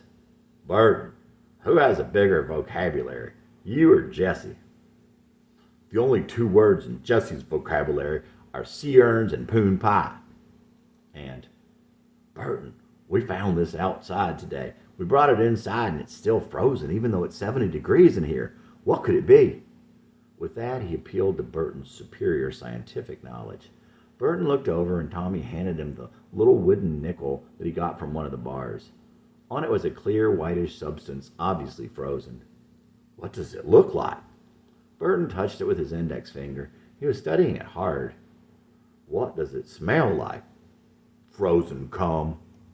Tommy and Jessie burst out laughing like the immature children they were. Burton just handed it back to him. Tommy'd help himself to the beer in the fridge whenever he was over. One night, when it was just Jessie and Blaine filled an empty with pee, which was normal practice for them anyway when they were drunker and lazier than usual. But that night, he screwed the top back on tight and set the special beer in the very front, knowing that Tommy would come in at some point and drink it. Sure enough, the next afternoon, Tommy came in, threw himself down on the bunk, grabbed the bottle, and plopped down. Evil set in, and Jessie could hardly keep from laughing as Tommy swallowed half of it in one swig. His face twisted, and he had a hard time even asking, "What is this?" "It's Blaine's." Tommy jumped up and ran out into the stairwell and gagged for 5 minutes. Jessie, meanwhile, started thinking about the possibility that he was going down. Tommy came back in. "Don't tell anyone." Tommy's look was murderous. "I'm sorry, man. Just don't tell anyone." And that was that. One night, Jessie and Blaine were walking back to the dorm from the parking lot. Blaine saw Burton's car and said, "Let's let all the air out of his tires." Jessie thought that sounded kind of funny and not too destructive. All right.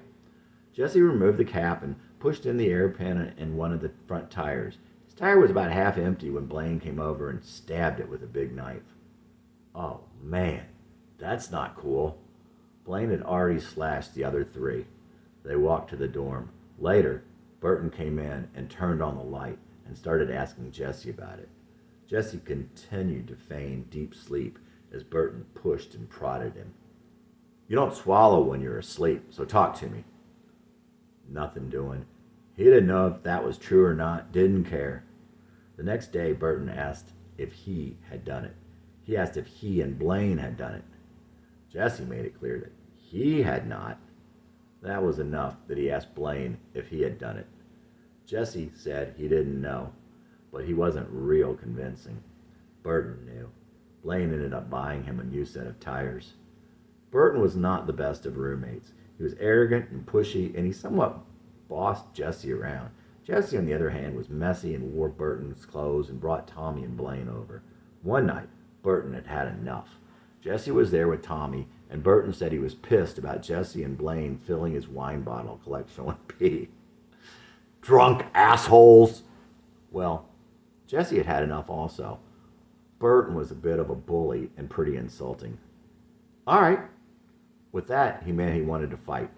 But Tommy knew what was getting ready to happen and said he was not going to allow Jessie to fight Burton. "Okay, Tommy, let's just go out in the hall so I can cool off." Tommy walked ahead of Jessie. Jessie shut the door and locked it. "I'm going to kill you. You know how good my judo is." Jessie didn't think any such thing was going to happen and immediately started pummeling him. He scraped his knuckles on Burton's shaved head. After it was over, Burton simply said, "I'm moving out." Jessie spent almost all his time drinking and talking to girls. "Jessie, aren't you forgetting the GBH?" Tommy would remind Jessie anytime Jessie would forget to ask for a goodbye hug from a girl. Jessie asked for a goodbye hug anytime he walked away from a pretty girl. He didn't forget often. Jessie was quite proud of that innovation. They started going to a nearby dry lake bed, big groups. They would light bonfires, drink, and talk. Jesse would bring different girls out there. There was one girl named Lauren. Jesse never could remember how or where he met Lauren. She was the quietest girl he ever knew. She was thin and very pretty and must have been quite into Jesse. He'd not remember how they got together, how often, or even for how long. One time he made out with her in the middle of the night in the outdoor amphitheater. She silently looked up at him as she lay on the hard ground. Her young breasts were pretty and pointed.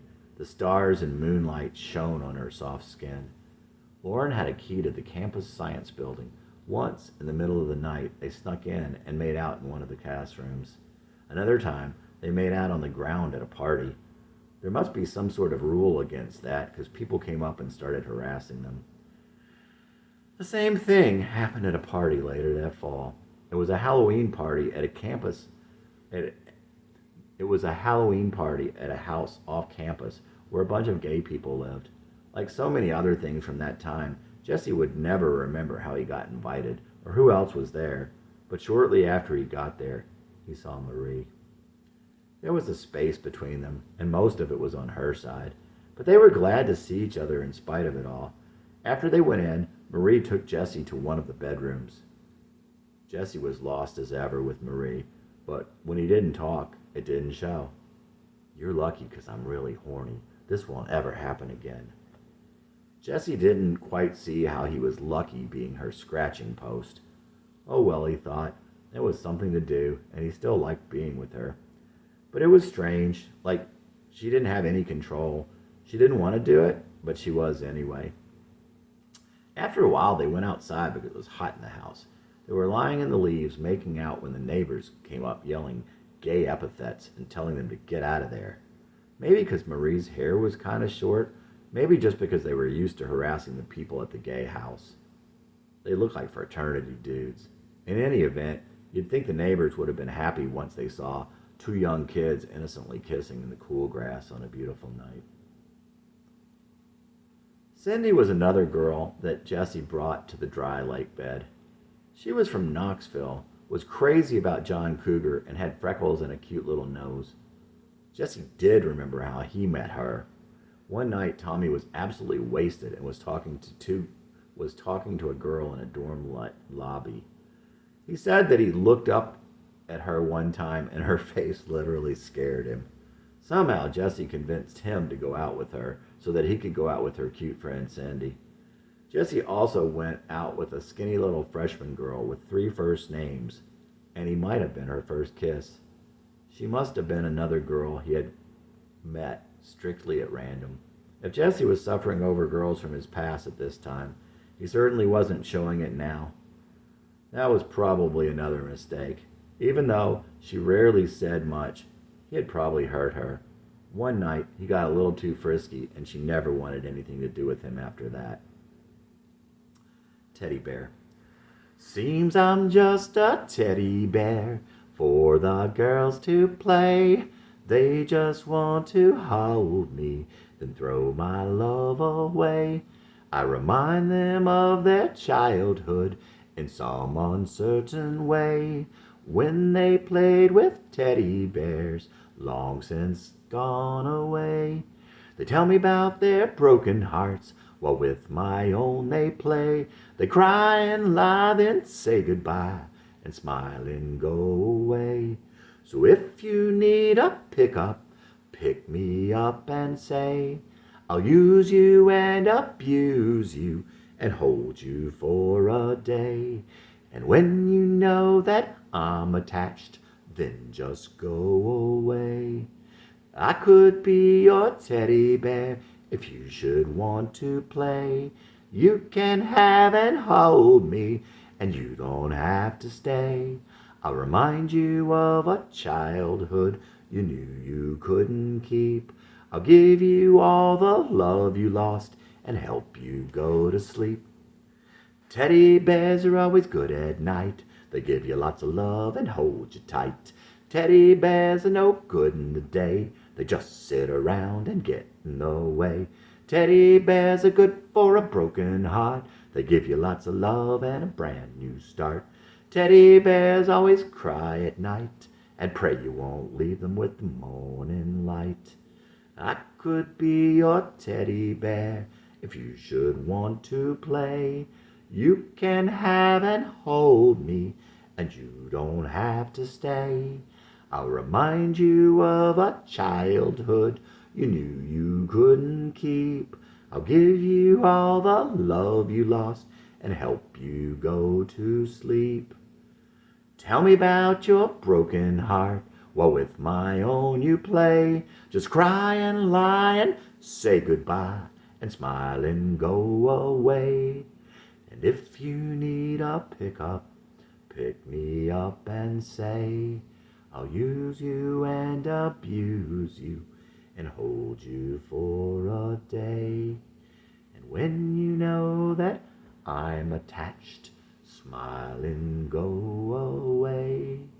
Jesse Dillon in November of his 20th year. Jesse met a girl named Lisa in the student center in the cafeteria. It was one of those things where he saw a girl, thought she was cute, and just started talking to her. Just walked up and sat down at her table.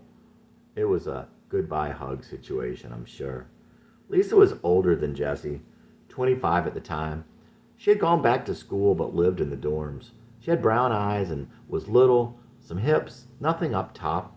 Guys seemed to go for Lisa. She was easygoing and easy to talk to, but there was something untangible.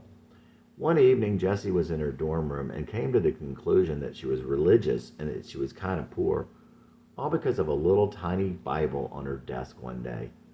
She had the Bible for a class. Jessie would end up sitting around, talking with her in the same dorm lobby as he had with Stephanie, and she would analyze him.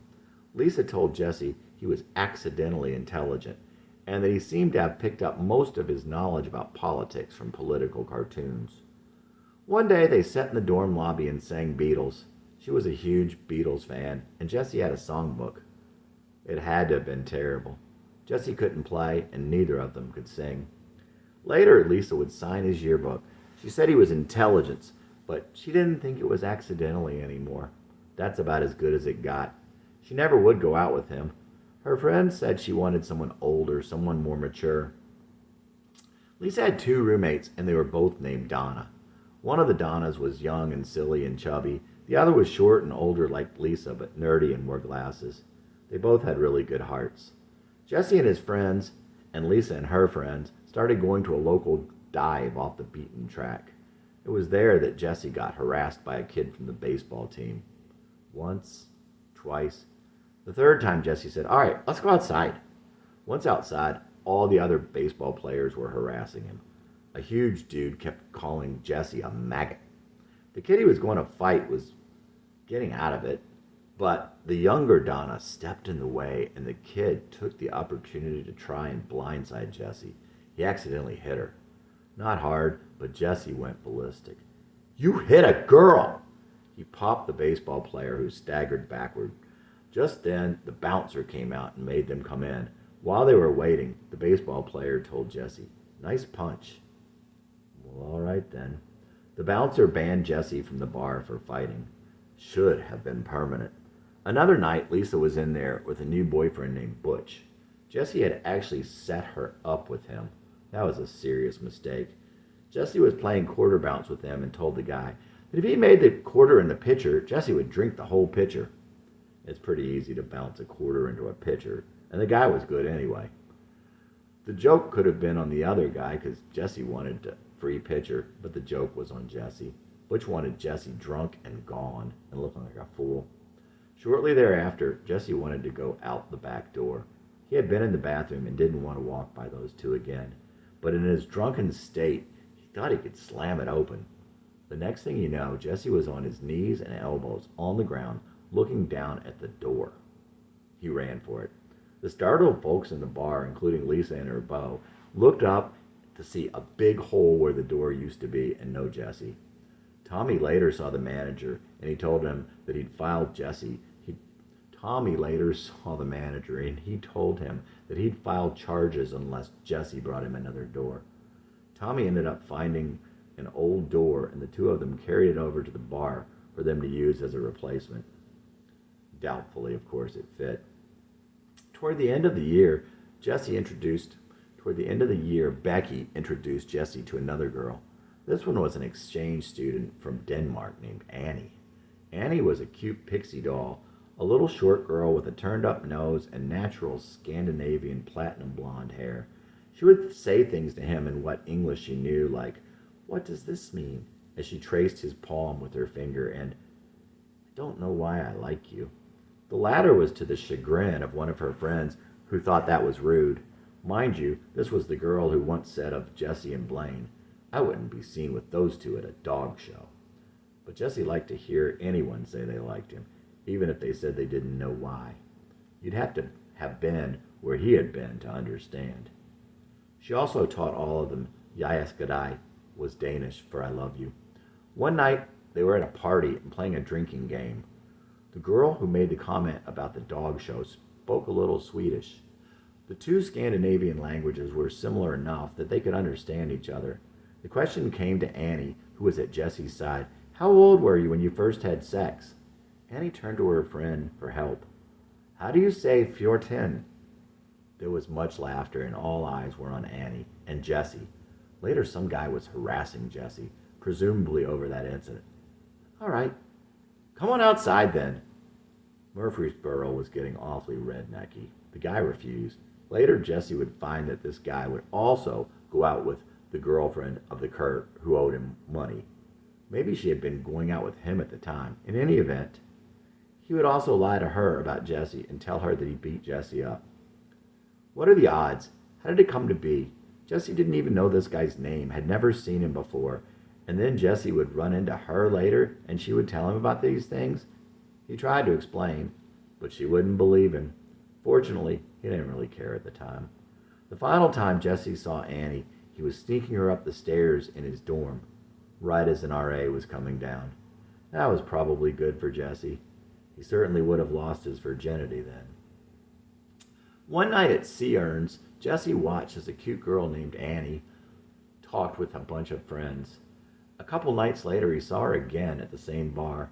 Jesse smiled, and she smiled back at him. She was so cute, even sweeter looking than he remembered. Jesse walked over to the booth. Her friends looked up, but he kept his gaze on Annie. "Can I sit with you?" She glanced at her friends. They didn't seem to have a real problem with it. Sure. They sat together with her friends in the little booth. Jesse entertained her with crazy stories, and she seemed to like him. It was near the end of the night, and Jesse was drunk, but he asked for her number. She handed him a bar napkin with the name Georgetta and a campus phone number. Jesse put it in his pocket without looking at it. After he left, her friends looked at her like she'd lost her mind. "Do you know him?" "No." "Why did he call you Annie?" "I don't know." "Well, he's cute, but I think there's something wrong with him." That was the cutest look about him, and I have this feeling about that guy. Jesse called her the next day. "Georgetta?" "Yes?" "Hi, it's Jesse. I met you last night. Do you remember me?" "Sure." They chatted a while. She lived in the dorm where the cafeteria was. "Want to come down and talk to me when I'm over there this afternoon?" "Sure, that sounds good." "See you then." She was just as cute as he remembered, through the slight fog. Her eyes were big and blue, and had a purity tinged with sadness. "I thought your name was Annie." "No," she said with a curious look in her eyes. He would see the original Annie later. Oh. Jesse told her he was going to call her Annie anyway. Her big blue eyes, pretty brown hair, and pretty full mouth combined to give Annie a very innocent look. She was quiet and unassuming and didn't want to burden other people with her hurts. Annie was too cute and a really sweet girl. She lived with her father, a school teacher in eastern Tennessee. Jesse thought Annie was a daddy's girl and they were close. What she didn't tell him was that her father was controlling and had left her with some deep scars. Nor did she tell him that her mother had died just 3 years earlier when she was a sophomore in high school, or how badly she missed her mother. Or how, at 15, Annie had cried and begged God not to take her mother, and how scared and alone she was then. Jesse had wondered about her mom since Annie only mentioned her dad, but he was afraid to ask. Annie had just graduated from high school the year before. She was having a hard time trying to figure out how to fit in. Everyone she knew was in a different dorm. Her roommate was really mean to her. Most of all, her last boyfriend had absolutely broken her heart in a million pieces. She was like the walking wounded at that point in her life. Had Jesse known, he would have cried. He would have held her and wanted to protect her, and maybe things would have been different. But Annie didn't let on about any of this to Jessie, except the part about the mean roommate and her struggling as a freshman all alone there. She was failing one of her classes. Jessie told her that if she was already flunking, she'd be better off to quit going, so that she'd be better off quit going to that class and focus her efforts on her other classes, since she could always retake that one. A two-time dropout was probably not the best person to take that kind of advice from, but Annie respected Jessie. They definitely had a rapport. One afternoon they went to his dorm. She'd always remember how he had her clothes off before she even knew what was happening. But they didn't have sex. It was hard, but Jessie resisted. He didn't want the commitment or was afraid to get her pregnant. Well, both. I'm waiting for the right girl. This was probably the cruelest thing he had ever said, but he hadn't meant it that way. It wasn't that she wasn't good enough. It wasn't that she wasn't enough for him. He had been waiting for his star-crossed lover and assumed she'd find hers and that they weren't meant for each other. But Annie would always remember what he had said to her that day. And it wouldn't be the last time he would make such a careless comment, thinking it was just logical. What Jessie never knew was that Annie was absolutely crazy about him, but knew that he didn't want her. She thought, if I just stay there as your friend, maybe one day you will turn around and see me. She loved his smile, and she'd always remember that smile. And she'd always remember those eyes. She would have known those eyes anywhere. Jessie's eyes shone bright with mischief.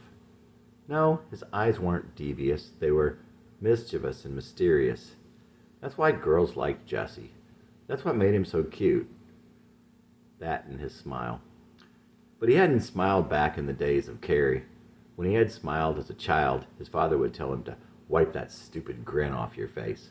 Besides, he had nothing to smile about in those days. But those days were as a fading dream to Jesse. If he'd thought about it, he would have wondered, had it really been him who had dreamed that dream?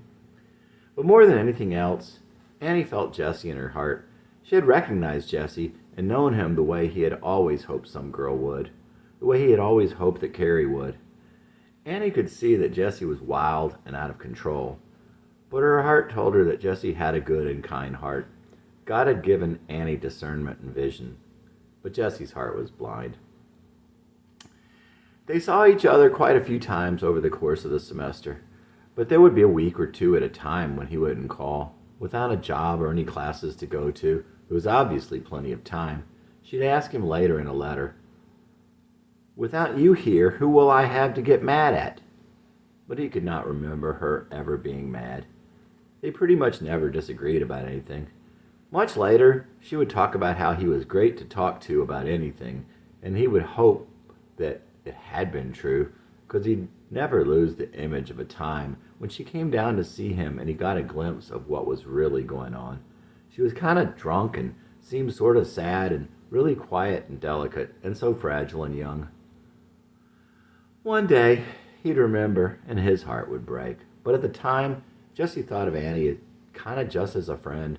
He cared about her a lot, but would tell her about other girls. He told her about his obsessions without thinking that maybe Annie was heartbroken over him. One of the last times he would see her was on a warm but gray November day. They drove to an empty parking lot by a baseball field and sat in her little pickup truck listening to Silver Dreams by the Babies. They were close then, but he was too out of control to stay that way. I'll be honest with you, Jesse. Sometimes you really worry me. I get the strangest feelings sometimes about you.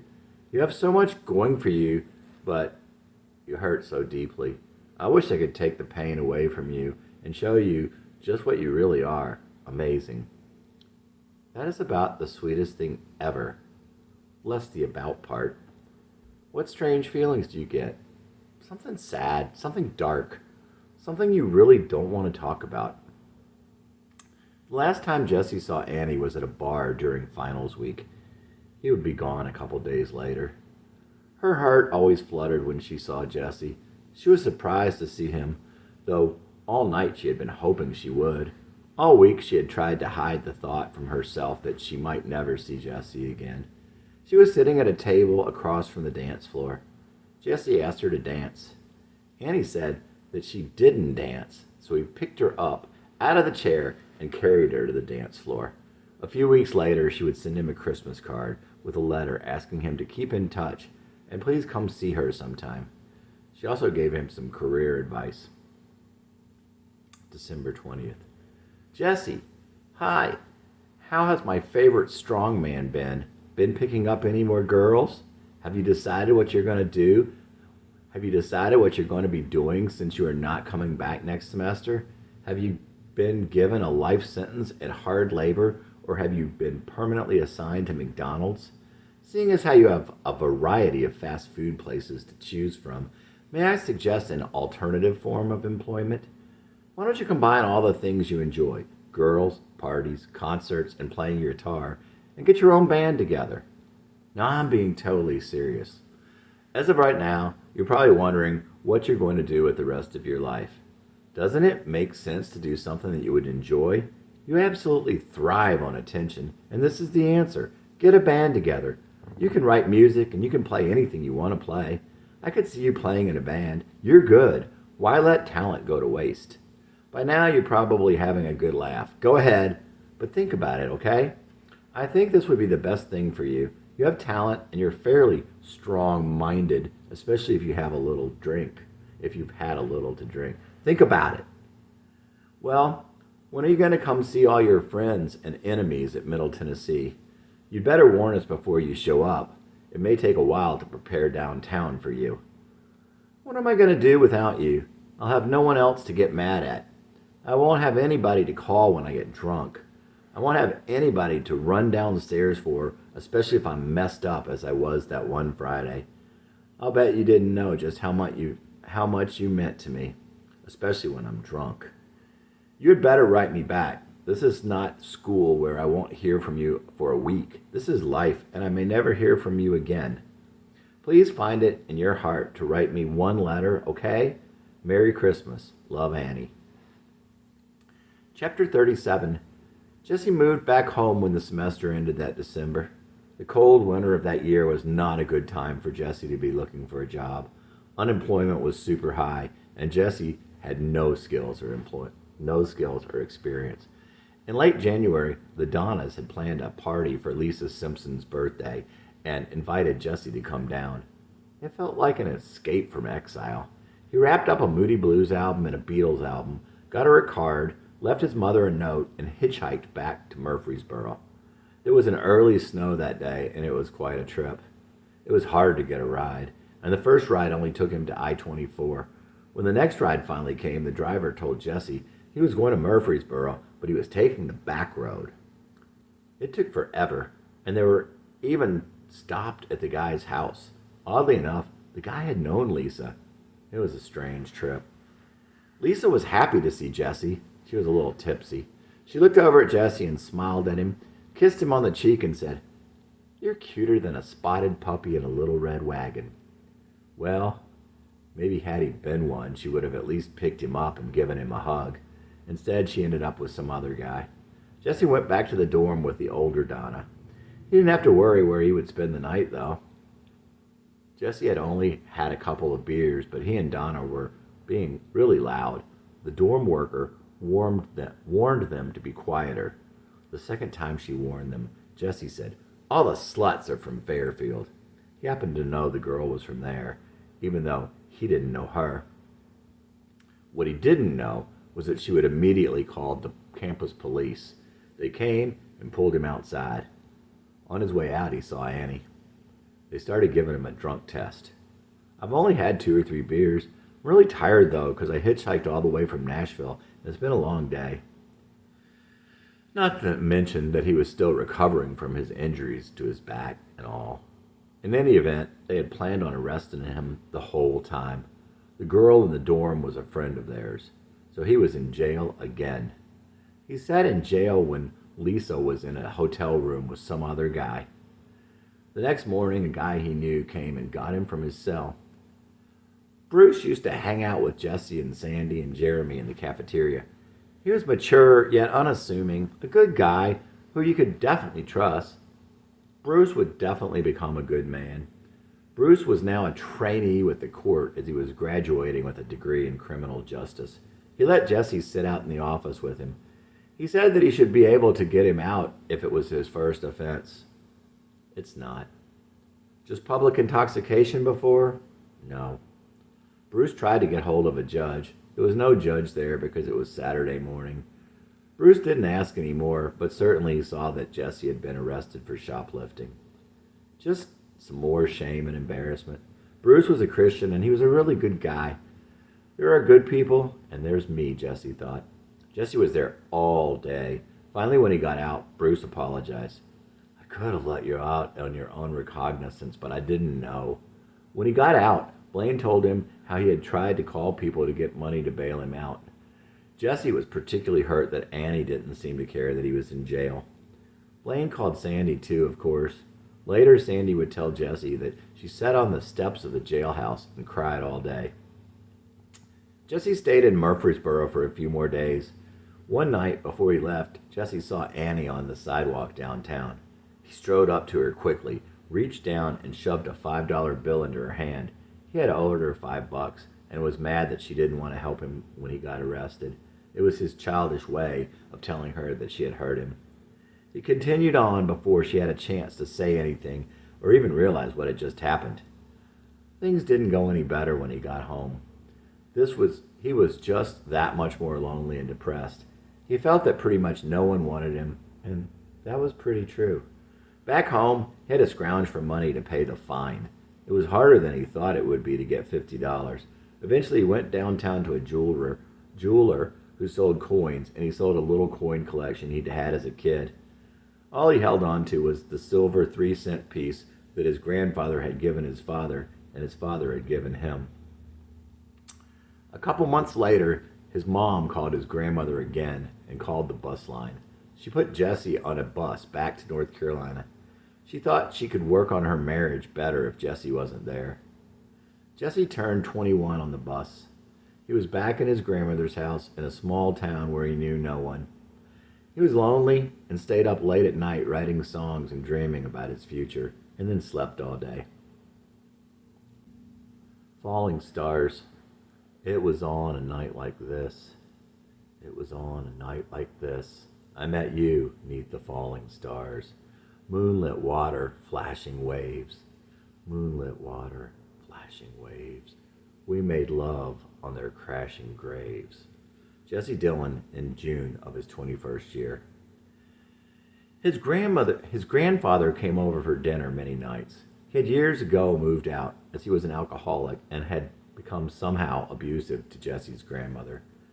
He was pretty irritated at the intrusion and his grandson, who didn't work and would not be a man and who had caused so many problems. Jesse thought heaven on earth would be back at home with his mom and his brother, having a girlfriend and going apple picking in the orchards above Nashville. He thought a lot about summer, though he knew that was stupid, but increasingly he thought about Stephanie. Jesse began to realize that giving up on Stephanie may have been his biggest mistake.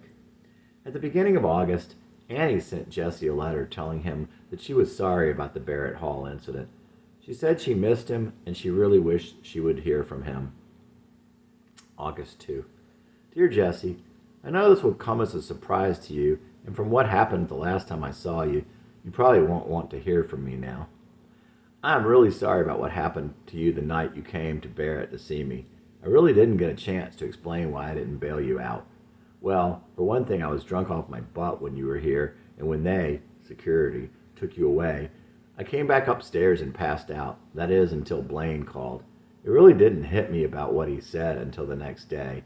I didn't know you were mad at me until the last time I saw you. Jesse, I was not worried about the $5 you owed me, but when you shoved it in my hand, I knew just how much of this I needed to explain to you, but didn't get the chance. I really needed to apologize to you, and it made me feel terrible when I didn't help you.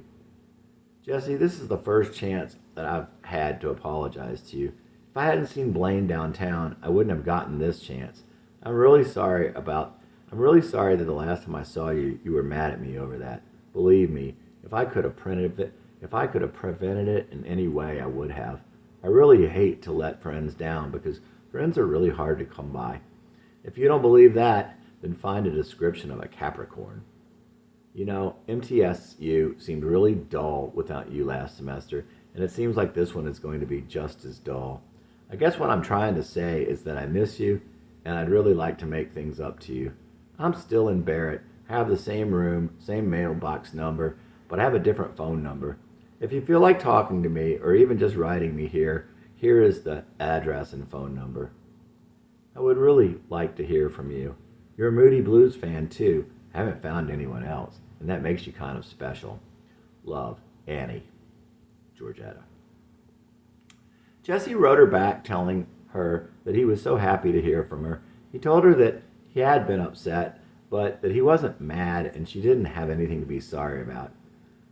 Jesse had been there 4 months in a kind of isolation. One day he decided he was going back to Tennessee. That evening, Jesse's grandfather came over. He started in on Jesse. You can't go back there. Your mom has enough problems. I won't go there then. I won't cause mom any problems. His grandfather really started in on him. All the constant criticism from Jesse's early years, all the stress and self-doubt came to a boil. Jesse called his grandfather a motherfucker. Why that word came, he didn't know. In any event, his grandfather was crazy with anger. He said those were the two dirtiest words in the English language. He was tensed up as though he were going to punch Jesse. He'd always had issues with his long-departed mother. Maybe it had something to do with that. It certainly had to do with what he thought of Jesse.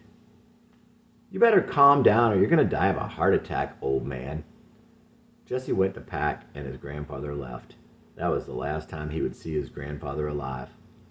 Jesse's grandmother drove him to the interstate so he could hitch a ride back to Tennessee. His first ride was an old man in a very old truck. Somewhere in the mountains, going about 20 miles an hour, with trucks flying up on them at 60, the old man started telling a story about a hitcher he had picked up before. So we got to a hotel room. I woke up in the middle of the night and he was sucking my dick. Jesse was horrified, disgusted, and completely knocked off balance. For all his decadent, sleazy life, he hadn't really been face to face with someone so over that edge. Shortly afterward, he asked the trucker to let him off, right past the mountains, but in the middle of nowhere. The last ride he got was with a man in a Mercedes with the sunroof open. He was wearing very big, very dark glasses. What time is it? He asked Jesse. Oh, I guess around 5. A.M. or P.M.? Jesse realized this wasn't a very good ride either. The man told him that he was a horror writer. Started talking about crazy stuff he had written about. Arg, Jesse was glad to get out of that car too. When he finally got back to Nashville, he hung out with Blaine until late at night. He couldn't stay at Blaine's, of course, and Rick said Jesse couldn't stay at his parents' either. Jesse was out of options. He didn't really know anyone else in Nashville anymore. So Jesse went to his parents' house and threw rocks at his brother's window. Matthew, who was not yet 16, came to the back door and asked Jesse to please leave before their father woke up because he was afraid that his father would call the police. Jesse wandered around all night. Around noon the next day, he walked up to the hospital where Blaine was doing community service for his crimes and waited for Blaine to get off work. When Blaine got off work, they followed a young candy striper home to her parents' house near their neighborhood. They only stayed there a while as her parents were coming home soon. While they were there, they met another young girl who lived across the street. That girl's parents were out of town, and she liked Jesse, so he spent the night with her in her bed. The next morning, Blaine drove him to the interstate, and Jesse hitchhiked back to Murfreesboro. Summer 1983. I keep on drinking in case I meet somebody here, or especially if I don't. Every day is just the same, but it's okay. Just don't say it's just biology. Little do I know I'm looking for something to write about. Anything at all just to make it all alright. I'm driving so fast, I'm laughing now. Like a blind little girl on a roller coaster ride, I'm breaking the law. And I'm high. Back in the summer of '83. somewhat wild and crazy, thinking I was free, running from something, didn't know it was me. How did you like me back in '83? I keep on drinking now in case I don't arrive, or especially if I do. Every day is just the same, but it's okay. Just don't say I'm alive. Now that I know I'm looking for something to write about, too late to find something to make it look alright. I'm driving so fast, I'm laughing now. Like a blind old man on a winding road, I'm breaking the law. And I'm high. But back in the summer of '83, I was wild and crazy, thinking I was free. Running from something, didn't know it was free. Driving round in circles back in '83. Jesse Dillon. So there he was, back in Murfreesboro, with almost no money, no job, no desire to get a job, no prospects, and no sense. No past, no future, and no values. He went to Tommy's house. Tommy and his sister Becky lived with their divorced and now widowed mother. They all lived on her disability checks. She had some kind of work-related brain tumor or something. Tommy's father had been an alcoholic and had died from the disease, the last people he should mooch off of. But at least he was one cheap date. Tommy was Jesse's meal ticket. That said, nearly all his calories came from acetate. He was on a completely liquid diet. There may have been no food and no money, but there was always someone, some way, to pay for the beer. While patrolling the bars, Jesse made friends with a guy named Kyle. Kyle was a 22-year-old former construction worker from Pennsylvania. He had an apartment and was going to school at Middle Tennessee. One day, Tommy was otherwise occupied. Becky and her hot friend de jour took Jesse to Lake Boonesboro, where Becky pushed Jesse and the other girl into the water. She wasn't pleased because Jesse already had his arm around the other girl. He had struggled to pull himself and the girl out of the water and keep them both from drowning, as they were both pretty drunk by then.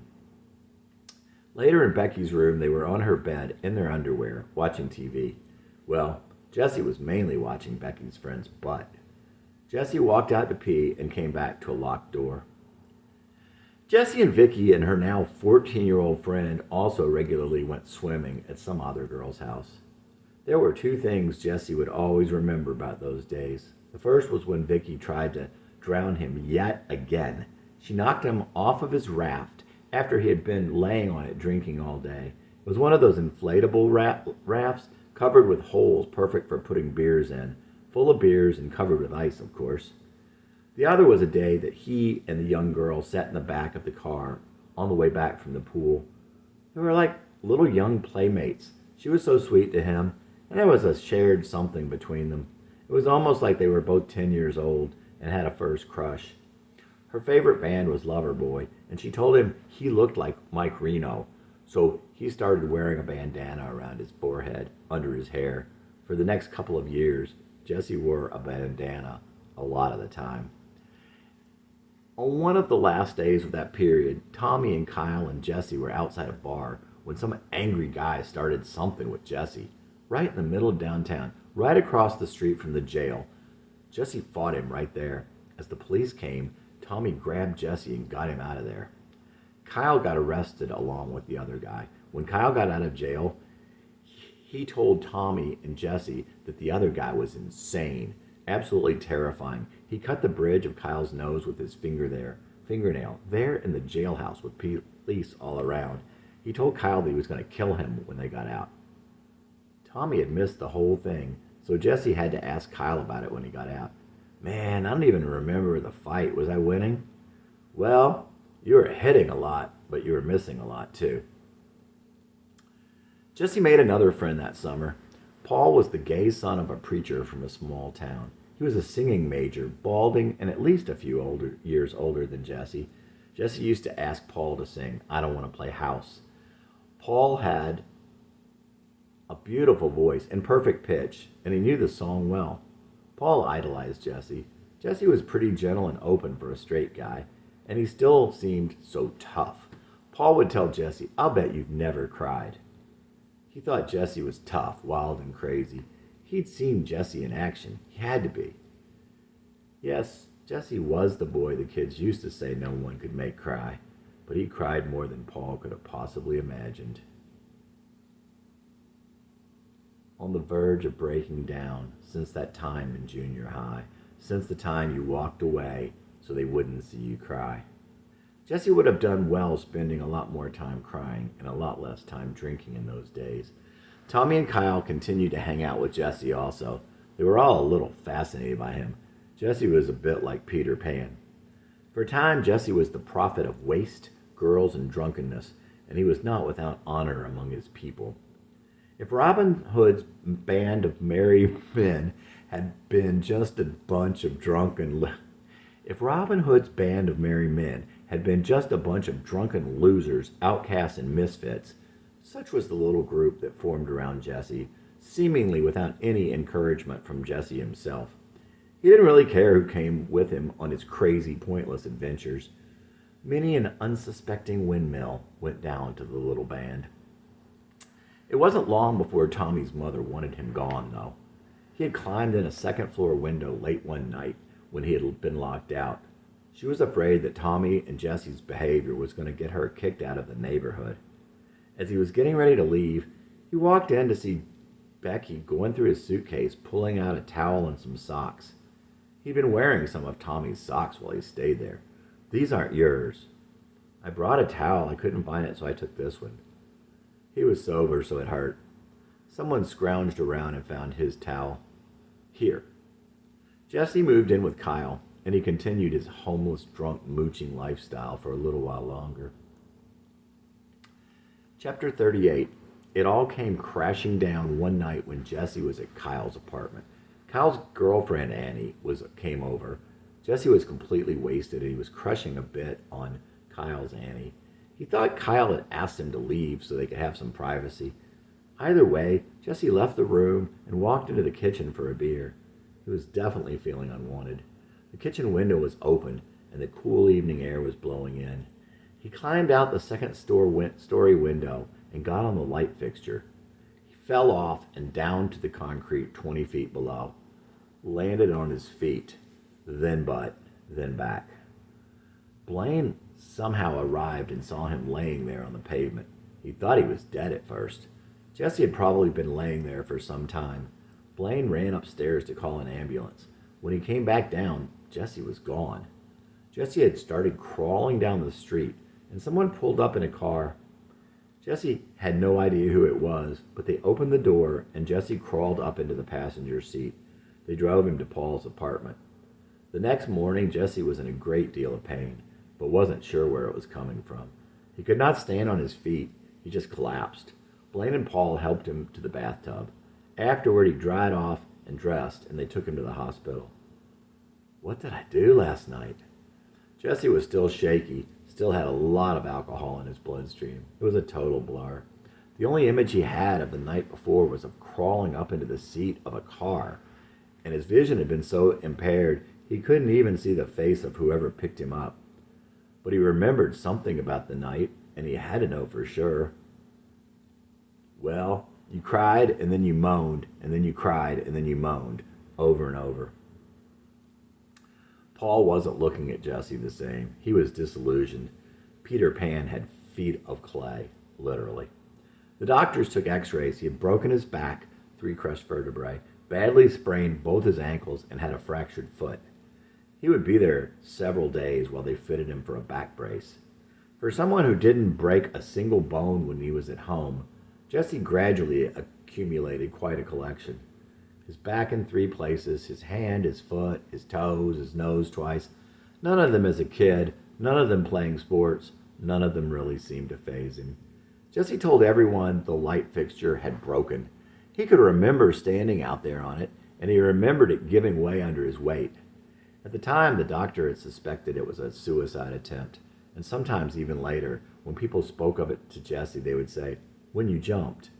Staying in the hospital was a pretty good deal for Jesse.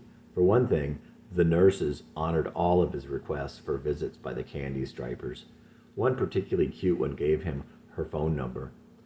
His friends also snuck bourbon and coke in for him, and he ate better than he had in a couple of months. Hospital food is not that bad. He called Annie, but her boyfriend was visiting, and it was an awkward situation for her. Jesse was always good at creating awkward situations, even when he didn't want to. It was Jesse's father who came to pick him up from the hospital. They even talked some on the way home. But that was the last time. That fall, the only girl that Jesse would see was another very young girl that he met at one of Matthew's baseball games. He had been there on crutches with the back brace.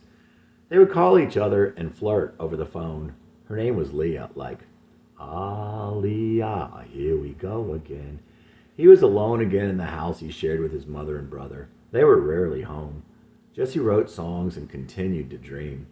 Jesse thought a lot about Lisa at this time, how he had been so close and yet so far. He never should have set her up with Butch. That was so stupid. He thought about the times they sat in her lobby, talking, laughing, singing Beatles songs. He knew she wanted someone more mature, and yet he kept up the craziness and it all got back to her. She liked to analyze him, and maybe she wasn't that far off. But she didn't know why he was like that. Lisa insinuated things to him about herself, but he couldn't quite get it. She was vague, and it was right outside of his line of sight. He'd strain and almost think he could see it, but never quite focus enough to understand. Maybe it was the alcohol. Lisa was a different person when she'd drink, but Jesse never got to talk to her then. It was like he avoided her. Maybe deep down Jesse knew that he didn't want to know.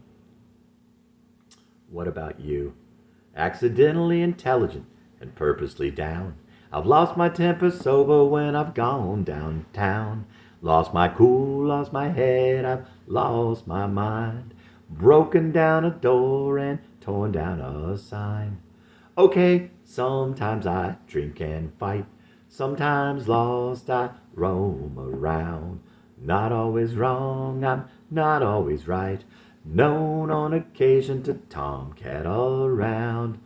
Oh yeah, what I do has finally gotten back to you. You know about me, but tell me, girl, what about you? Talking to me, you think I understand, but your words are vague and I do what I can. Why don't you tell me I can't know less I'm told? Maybe I could help. Sometimes you don't know. Sometimes you don't know what you want. Why don't you tell me what do you? Sometimes I sit and wonder about you. Tell me now, girl, what do you do? What have you done all of these years? How have you lived? Tell me your fears. Are you worried about security? I would think you were, but you don't seem to be. I'd think you'd want to be married by now, but you're 26 and still fooling around. When you talked about commitments, what were you talking about? Why don't you tell me I can't know less I'm told? Maybe I could help. Sometimes you don't know. I know you're not that bold. I know you've had your fears. Are you afraid of getting old? Always smiling, you've got tears. You're a different girl when you drink, but I avoided her. Should I talk to her? Maybe she would say what you think. Should I go to her? Should I talk to her? Sometimes you sit around and analyze me. Do you have a picture of someone you want me to be? I'll give you my picture if you'll give me yours. Could we work it out over a pitcher of Coors? Maybe you'd tell me as another one pours. Why don't you tell me I can't know less I'm told? Maybe I could help. Sometimes you don't know. Sometimes you don't know what you want. Why don't you tell me what do you? Sometimes I sit around and wonder about you. Tell me, girl, what do you do? I was told you really know what you want, but is anyone sure what they do or they don't? Heard you're independent in a classical way. Wondered if your stubbornness would get in the way. I really fucked it up this time around. Fell down again after a night on the town. Thought it was cool setting you up in style. I didn't realize how I felt behind my smile. Exposed myself one more time to you. Probably just one more thing you already knew. Oh yeah, what I do has finally gotten back to you. You know about me, but tell me, girl, what about you? Jesse Dillon, September of his 21st year. Near Halloween, the Moody Blues were going to be in concert in Chattanooga. Blaine said that he would drive Jesse and Rick up to see them, and they decided that they would stop in Murfreesboro on the way back. The concert was great. Jesse felt free and alive again. They spent the night in Murfreesboro and slept on the floor at one of Jesse's friends' apartment. The next day, they got up early. It was a glorious fall day, cool with a dark blue autumn sky. Tommy and Kyle joined them, and the five of them piled into Tommy's old car and headed to the liquor store.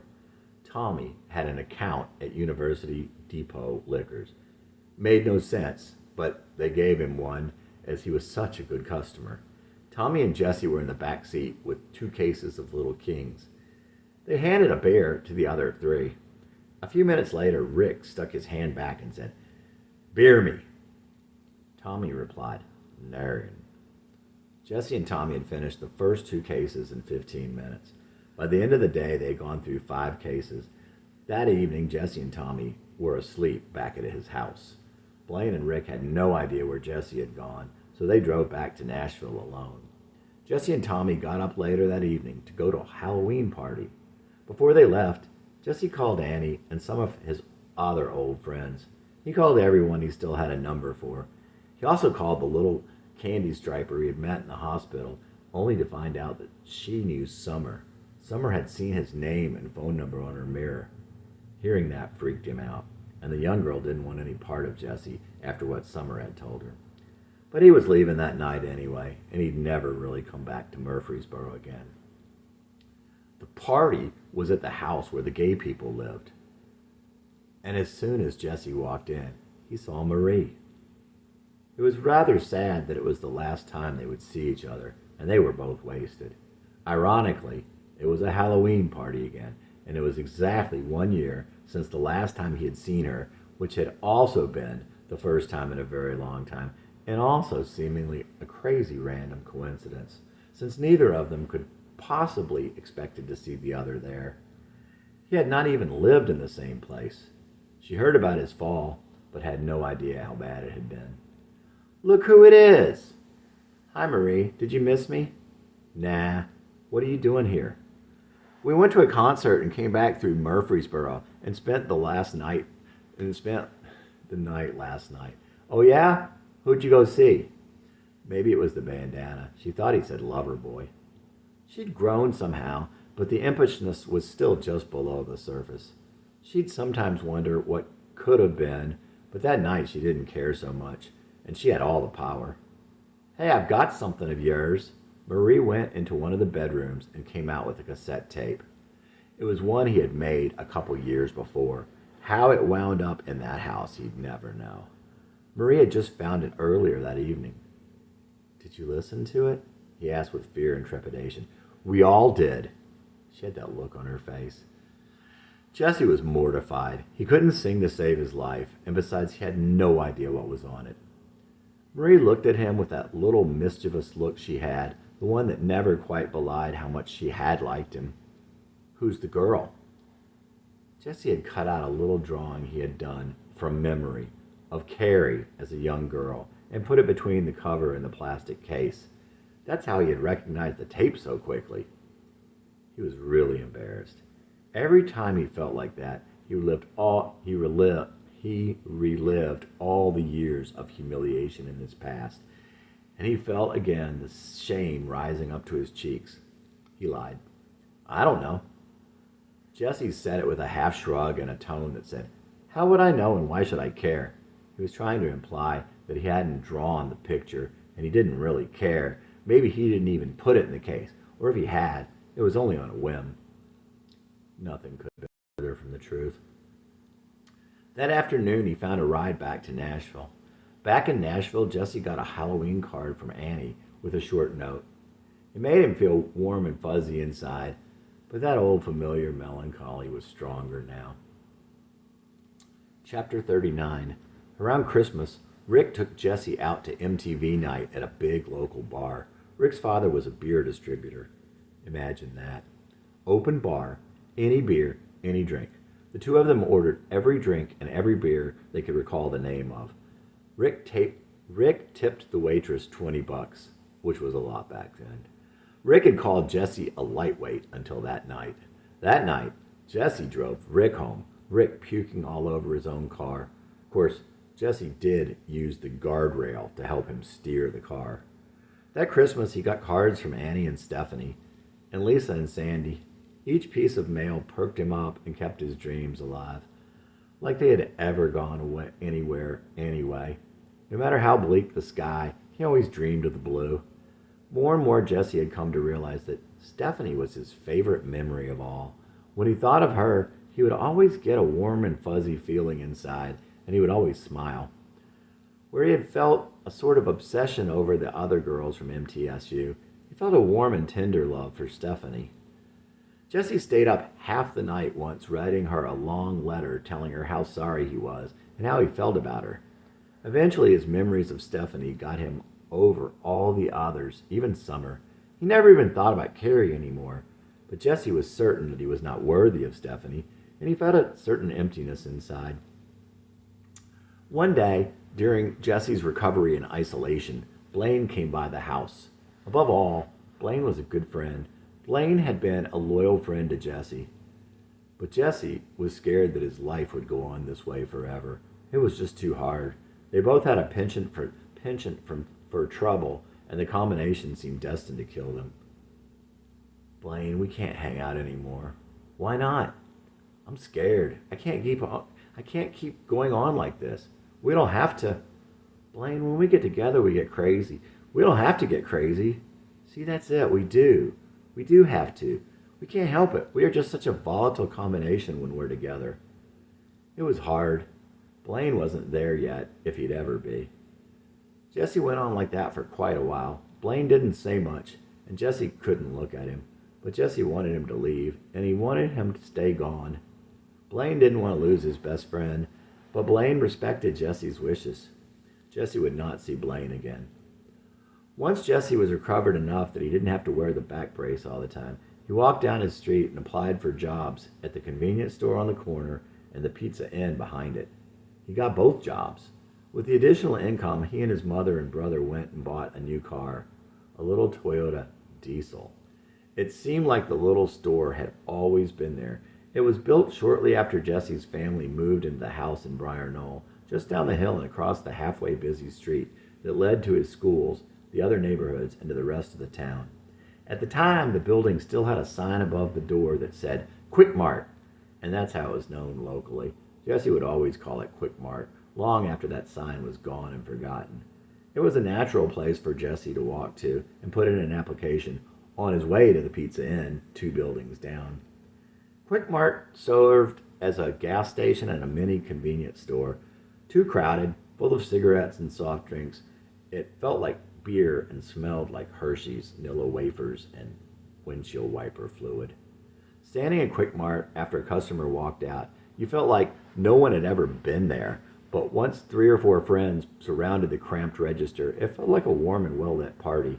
Like the dry, painted cinder blocks it was built of, hungrily sucked in the souls of those who ventured in, but just as quickly released the vapors as they escaped back into the night. The building itself was owned by Carlo Martinelli, who first opened the store with that name, and leased to the convenience store arm of Standard Oil. The store was managed by Mr. Wrigley, an anal-retentive middle-aged man of short hair and shallow but productive thoughts. Ridgely was a no-nonsense kind of man, with glasses and a cigarette to keep you away. He maintained a 60s conservative smile that said he knew you were full of nonsense, but you wouldn't try it with him. Carlo Martinelli was a first-generation Italian-American who lived down the street from Jesse, even closer to the store he built. He had originally owned and managed the store, as well as a tire and repair shop next door. He was married with a son and a daughter, but was genetically and ethnically distant from his family. Jesse had only seen Carlo Martinelli fleetingly and at a distance, but he knew immediately who he was the night he came in and brushed by Jesse to get to the store phone. Martinelli argued with someone in a thick accent for 10 or 15 minutes and left. He had a mean, drunk feel about him with his piercing eyes and black, curly locks. As a figure of authority and a man who had built something, Jesse felt his superiority and would have called him sir had he had to address him at all. But Jesse would never see Carlo Martinelli again. Jesse would half flirt, half fight with one of his coworkers at Pizza Inn, a cute, skinny girl with short, thin, straight blonde hair named Haley. She had been at Middle Tennessee at the same time Jesse was there. She had even dated one of the guys he had known from TCL. Haley and Jesse Haley and Jesse fought like brother and sister. He was attracted to her, though. Jesse and a couple of the younger folks there would go out and drink and have a pretty good time. One night, the three of them were going out, and Haley asked them to come back and pick her up when she got off. So the four of them took off from Pizza Inn. Haley was curious about Jesse and curious about all the fun they seemed to have. She and Jesse were drunk in the back seat. "Yuck, your hands smell like onions. You'd kiss these hands," she said. Jesse assured her he would not, but later that night he admitted it. And she said she would go out with him again. When the time came, though, she was blowing him off again. He also asked a girl who worked first shift at the convenience store to go out with him. A tall, thin, black-headed girl with great dark eyes. She was a basketball player. She had lived in his neighborhood, right down the street, but went to a Catholic school. He had always had a crush on her. The day came, and she canceled. Stood up 2 times. Finally, he asked out a pretty girl who used to come into the convenience store on his shift. The exact circumstance was later lost, but there was a phone call maybe. Jesse had been stood up 3 times within the space of a couple of weeks. He hadn't really ever been stood up before. Of course, he hadn't really been on many actual dates. That never would change. Oddly at this point, though, Jesse still had some confidence. All the years overcame all the other failures and being stood up on a few dates. Out on the rebound. "I'm tired of it, tired of being used, tired of being taken for granted, tired of girls like you out on the rebound. Hearts on the inbound, girls on the rebound, thinking all us men put 'em down, thinking only about themselves when they're out on the town. Girls on the rebound. Don't you dare look in, the heart lost and found. Don't you dare pick up a girl on the rebound." Jesse Dillon in March of his 22nd year. Jesse had no idea of the trail of carnage he had been leaving in his wake. But even so, by then, Jesse had built up enough guilt for a lifetime. Hopefully this explains just how upside down Jesse was by this time in order to set the background for what would happen next. Love Out of Time, Chapter 40. October 12. Dear God, please let me be with Mandy again. Please bring her back to me. Jesse had written this prayer in his theology notebook at Aquinas. Jesse believed with all his heart that if you asked for something and had faith that God would give it to you, he would answer your prayer. At this point, Jesse and Mandy would never be together again. Without God's intervention, anyway. If Jesse had known about St. Jude at the time, he might have also had a little talk with St. Jude, the patron saint of the lost cause. There's an old adage, be careful what you ask for, you just might get it. Channing would come to believe that God will give you what you ask for if you believe he will, but only if it is also what you need.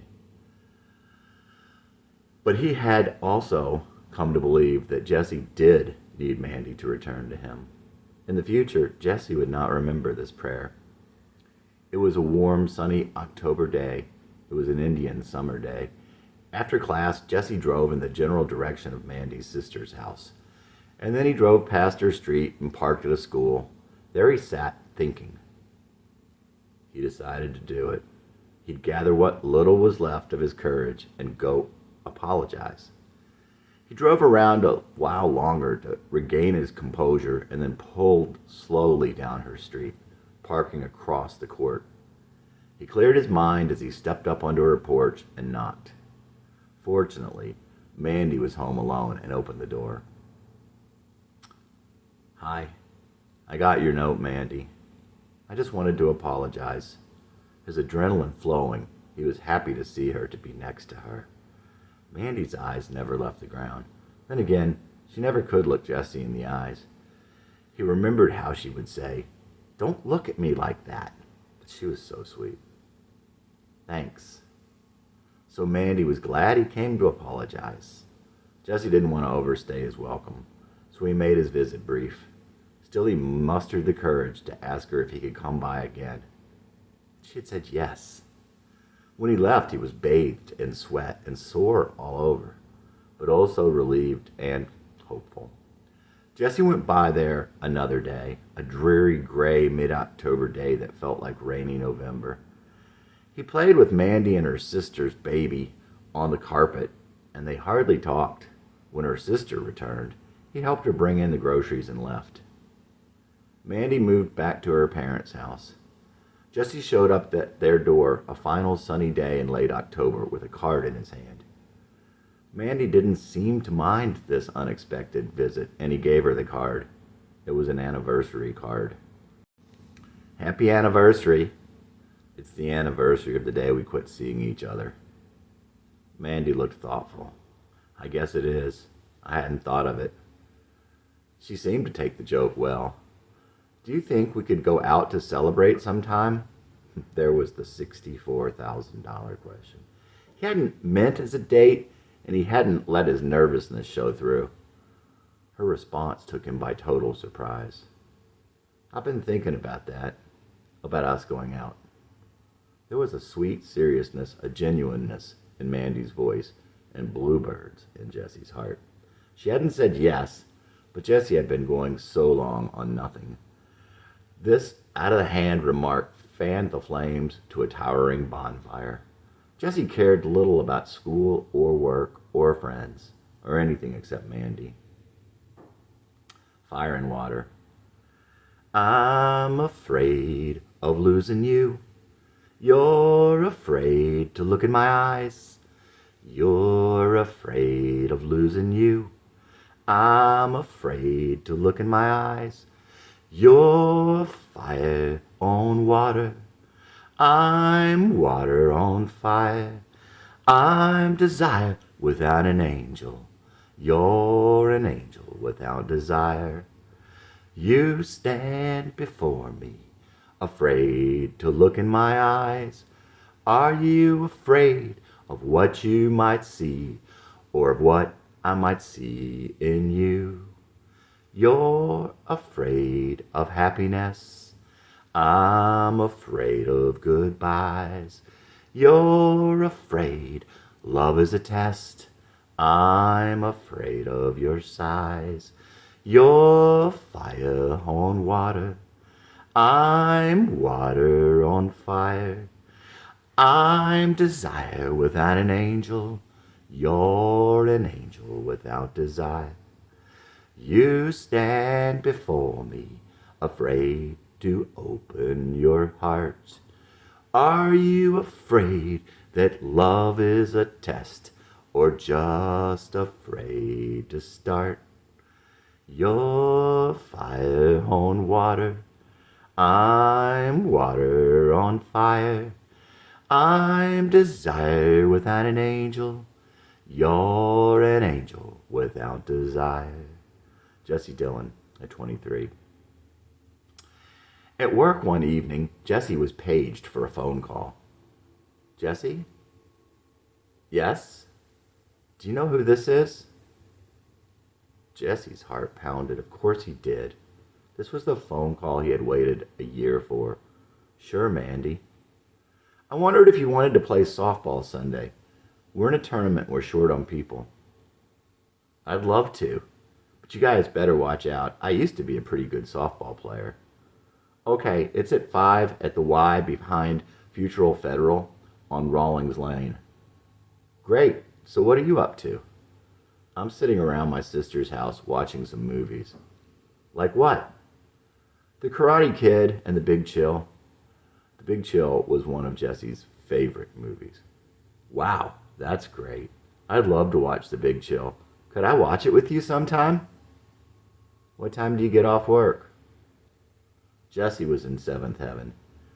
He listened to every tick of the clock. Jesse chugged 3 beers on the way over. He found it hard to concentrate on the movie as he drank and thought about Mandy. Jesse always liked the character of Chloe in The Big Chill. Now he realized that she was a lot like Mandy. Mandy said that she liked her too. She was someone that Mandy could understand. Chloe rarely spoke. Was she shy, intimidated? Was it because she was younger than the others? Coming from a different point of view, from a different background, less educated? Did she have nothing to say? A couple of times she started to say something and stopped. The look on her face was still innocent. Yet it was a look of wisdom, not arrogance, that flashed across her face as she decided to say nothing. It was as though she knew something, but maybe the time wasn't right. Finally, she's asked a direct question. Did Alex seem happy to her? I don't know. I haven't seen that many happy people. What do they look like? When she makes this statement, she says the words so haltingly, yet deliberately. So humble while stating something so wise and profound.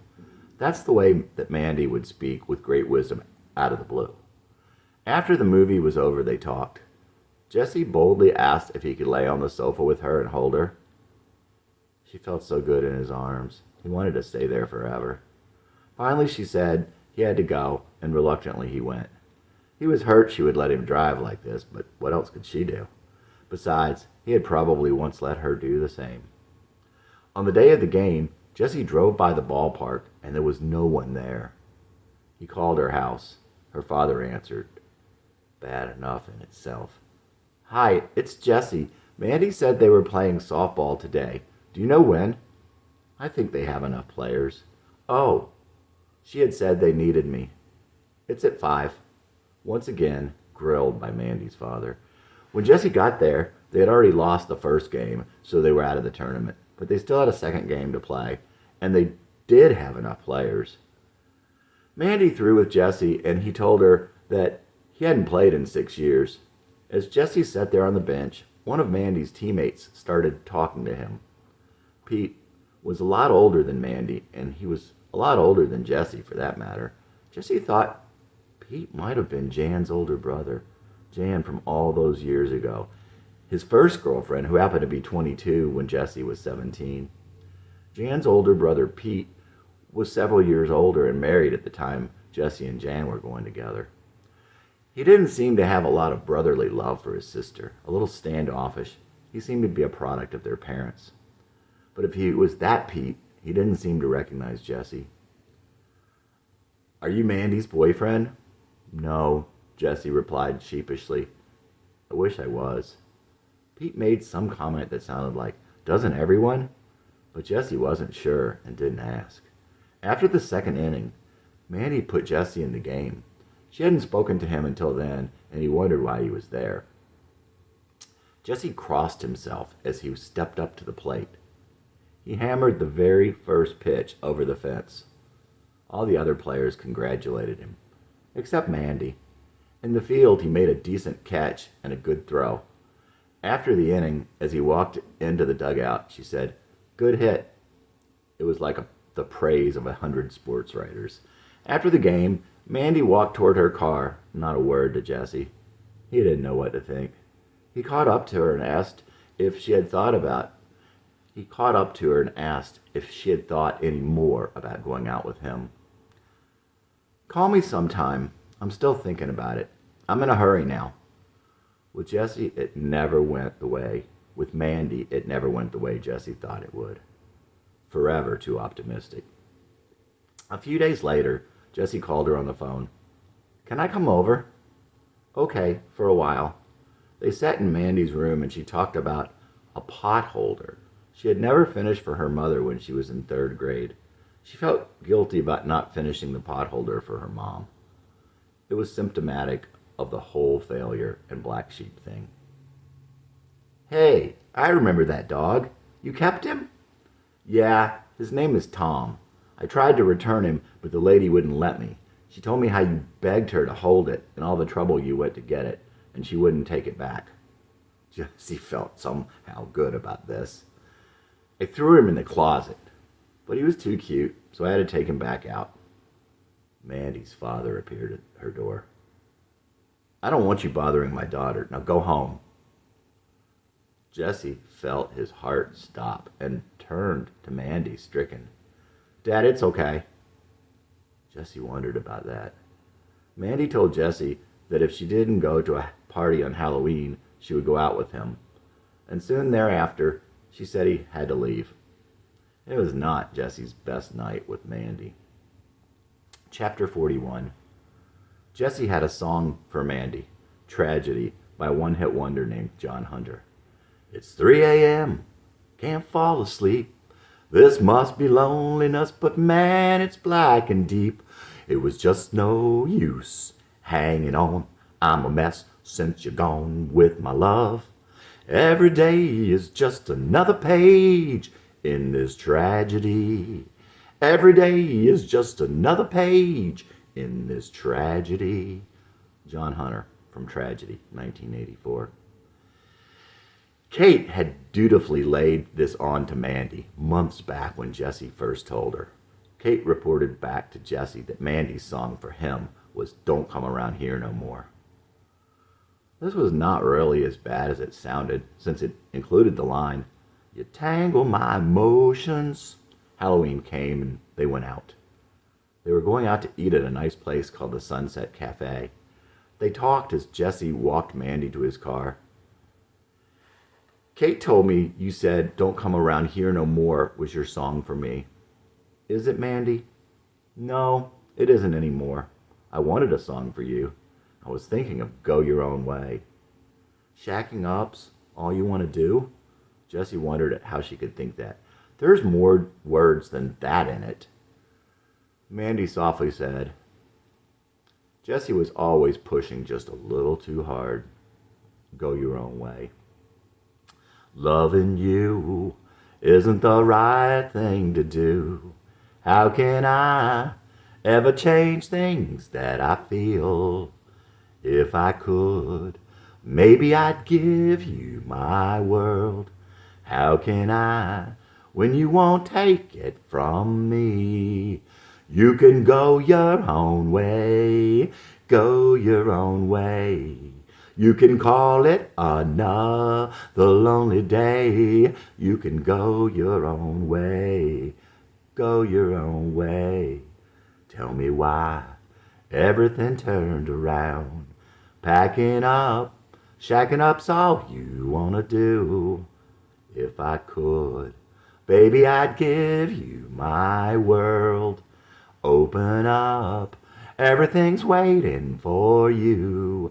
You can go your own way, go your own way. You can call it another lonely day. You can go your own way, go your own way. Lindsey Buckingham, 1977. It was strained at best. On the way over, Jesse was eating Rolaids like candy and washing them down with beer. That can't be good for you. He accidentally cut off another car, and Mandy said, That's how you get black eyes. It didn't go much better at the restaurant. I'm not really hungry. Are you trying to make me fat? Ah, now you found me out. I want to make you fat so no one else will want you, and I can have you all to myself. Mandy was pissed. Jesse didn't understand, of course. I would give anything but my soul for you. As he drove her back down Moordale Road, he talked about God and said that he knew how she felt. How did you know I believe in God, she asked. I just do. I know you better than you think I do. They drove around and they kissed. She felt so good. But the hour grew late and he had to take her home. Jesse gave her a bear hug as she got out of the car, the love passing through his arms and chest into Mandy's warm and gentle body. No one's ever hugged me like that except for my dad. Mandy agreed to go out with Jesse again, and the next date started out much better than the last one. As they kissed in the theater, Mandy was so sweet. Jesse knew why he was lost. Aren't we supposed to watch the movie? She asked coyly. After the movie was over, they got into his car and started driving. Anywhere you want to go to? My dad took me to Cactus Crossing and I liked it. Well, Cactus Crossing it is. Jesse pulled a U-turn and headed for the restaurant, drinking another Michelob. Is it raining? Mandy asked sincerely as the wipers slapped back and forth over the dry windshield. The rain had stopped and Jesse had not noticed. They laughed, and it felt good. Cactus Crossing was a nice informal Tex-Mex restaurant. The lighting was romantic and the booths were very private. At the restaurant, they talked and laughed, and the chemistry was just right. This was the day that Jesse had waited for. And possibly Mandy, too. Jesse was getting quite a buzz, but Mandy didn't want any more. Beer makes me too fat. But she did have a joint, and they got stoned together. Jesse stopped the car in a parking lot. This isn't very private. Let's drive out to Cloud Canyon. They drove down the dark roads and pulled off under the bare trees. She was soft and sweet, and being with her felt just like it was supposed to now. We could do this all night, Mandy said, as though a line must be drawn. Suddenly, Jesse felt all wrong. Mandy, I love you. I'm not just fooling around. I've got to be honest with you. Jesse, you're going too fast. All of a sudden, inexplicably, Jesse was rushing it again. You have no concept of time. Certainly this was true, and it would always be true for Jesse. It's getting late. You better take me home. So once again, it was with mixed feelings that Jesse drove Mandy home. I'm supposed to meet someone with Kate on Friday night, she told him before she got out. Mandy never failed to tear Jesse into little pieces, only this time he wouldn't let it bother him. When he got off work on Friday night, it was almost 11:30. He was shocked to see Mandy's car next to his. She sat alone, listening to the radio. She was stoned. I thought you had a date. I left Kate when they got there. I didn't want to meet him. Maybe things were beginning to change. Mandy was making Jesse feel good, like he really meant something to her. They drove around and met some of Jesse's friends and got drunk. Finally, near morning, they parked down a dead street in J-Town. The fate of saints. Your bare feet on the dashboard, your panties on the floor. I don't remember these, you said, both hands round my arm. Tracing circles between your thighs, ever near your warm, moist prize. You turned my soul to liquid gold with the brown mist in your eyes. I think you knew just how I felt. You said you're being a tease. But I like it, you interjected, bringing me from my knees. Afterward, no afterglow, somehow without a winner. I felt as though the fate of saints had rested on this sinner. I was close to coming, you said, to make me feel better, knowing how far I'd come to get us back together. In answer to my sorry, I knew I came too soon. You said these words, but the ones unheard sung a different tune. What's this, you asked, half smiled, half vexed, sad and disappointed, sister-like and lover. You wiped the tear from my cheek. I cried from love and release, and knowing it wouldn't be. Sex ruins everything, you said, later in that night. Or was it said another time, bathed in that same light? And now that time has dimmed the sound, I can't for sure remember. For even at the time, the words were muted by the timbre. Now trying to recall the song as I did the morning after, I could almost hear the tune, but the words are faint and scattered. At the time we wrote the song, our singing was all that mattered. Now memory, like shards of glass, carelessly dropped and shattered. The sorrow of a beautiful dream, we couldn't stop to write it down. We couldn't stop listening long enough to catch the sound. Jesse Dillon, at 23. She looked unbelievably beautiful, naked, with her bare feet on the dashboard and the moonlight in her eyes and on her hair. He was tracing circles between her thighs with his fingers. He loved her whole body. You're being a tease, she said, but before he could stop, but I like it. He thought how Mandy had been the first, and now how this was the first time he had actually made love to anyone. I don't remember these, she said, as she put both her hands around one of his arms. How come you aren't ever rough? She asked Jesse tentatively, but hopefully. When it was over, they lay there together in the quiet. What's this? She asked, smiling sweetly in her childlike voice as she brushed a tear from his cheek. I was close to coming, she said, though he hadn't asked. But it wasn't that. They both knew, but had no words for what it was. You know, I can't be just with you, Mandy told him. Jessie was obviously unhappy. She gauged his reaction. Sex ruins everything, she said. Well, I guess this is it. You didn't want to see me, and you were right all along. I guess I'm just not what you want, Mandy. Mandy began to cry. Once again, Jessie's expectations were shattered. Then she must care some, he thought. He began to tell her just how much he felt for her. I'm 23, and I guess I've been around. Do you remember I said that I could go out with any girl I wanted to? Well, I've been out with enough to know that you're the one I want. You're still young and you don't know. Someone you like more could come along at any time. Mandy was very upset and seemed to care for Jessie a great deal more than he had thought. I'll call you, she told him. Chapter 42. Sexual release is a great thing. You instantly drop an absolute load of tension. Dissipates isn't the word. It instantly leaves your body. Picture it like a ghost. It's like a vapor that was trapped in and exits. It doesn't matter how the sexual release occurs. It doesn't matter what anybody tells you. It's still the same release, and the tension still leaves you. But you lose a part of yourself with that release, some sort of drivenness, something of your heart. There was definitely a heart-sex dichotomy. Mandy was on to something when she said sex ruins everything. She somehow felt something she couldn't have put into words at the time, but she intuitively knew. At least when it's sex outside of marriage, sexual release outside of the partner that God gave you, maybe God isn't so stupid after all. November of that year was the month with the least amount of sunlight in the recorded history of weather in Nashville. A bad month for seasonal affective disorder. SAD. S-A-D. Yep. Jesse would drop out of Aquinas that November. He'd pretty much given up everything else. One of his classes had been a senior seminar.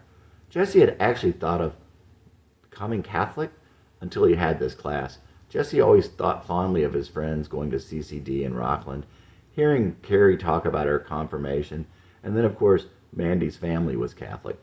But one day, after Jesse had come in late yet again, the priest who taught the class put his arm around Jesse and told him, I don't need this shit in my class. The tone reminded him of his teachers long ago. The priest also told Jesse that Jesse thought correctly about most things. Wow. Like there's a certain way that you're expected to think. So that was the end of that idea. Jesse had always been a dreamer. And most of all, he had always dreamed of love. He lived to find love, perfect love.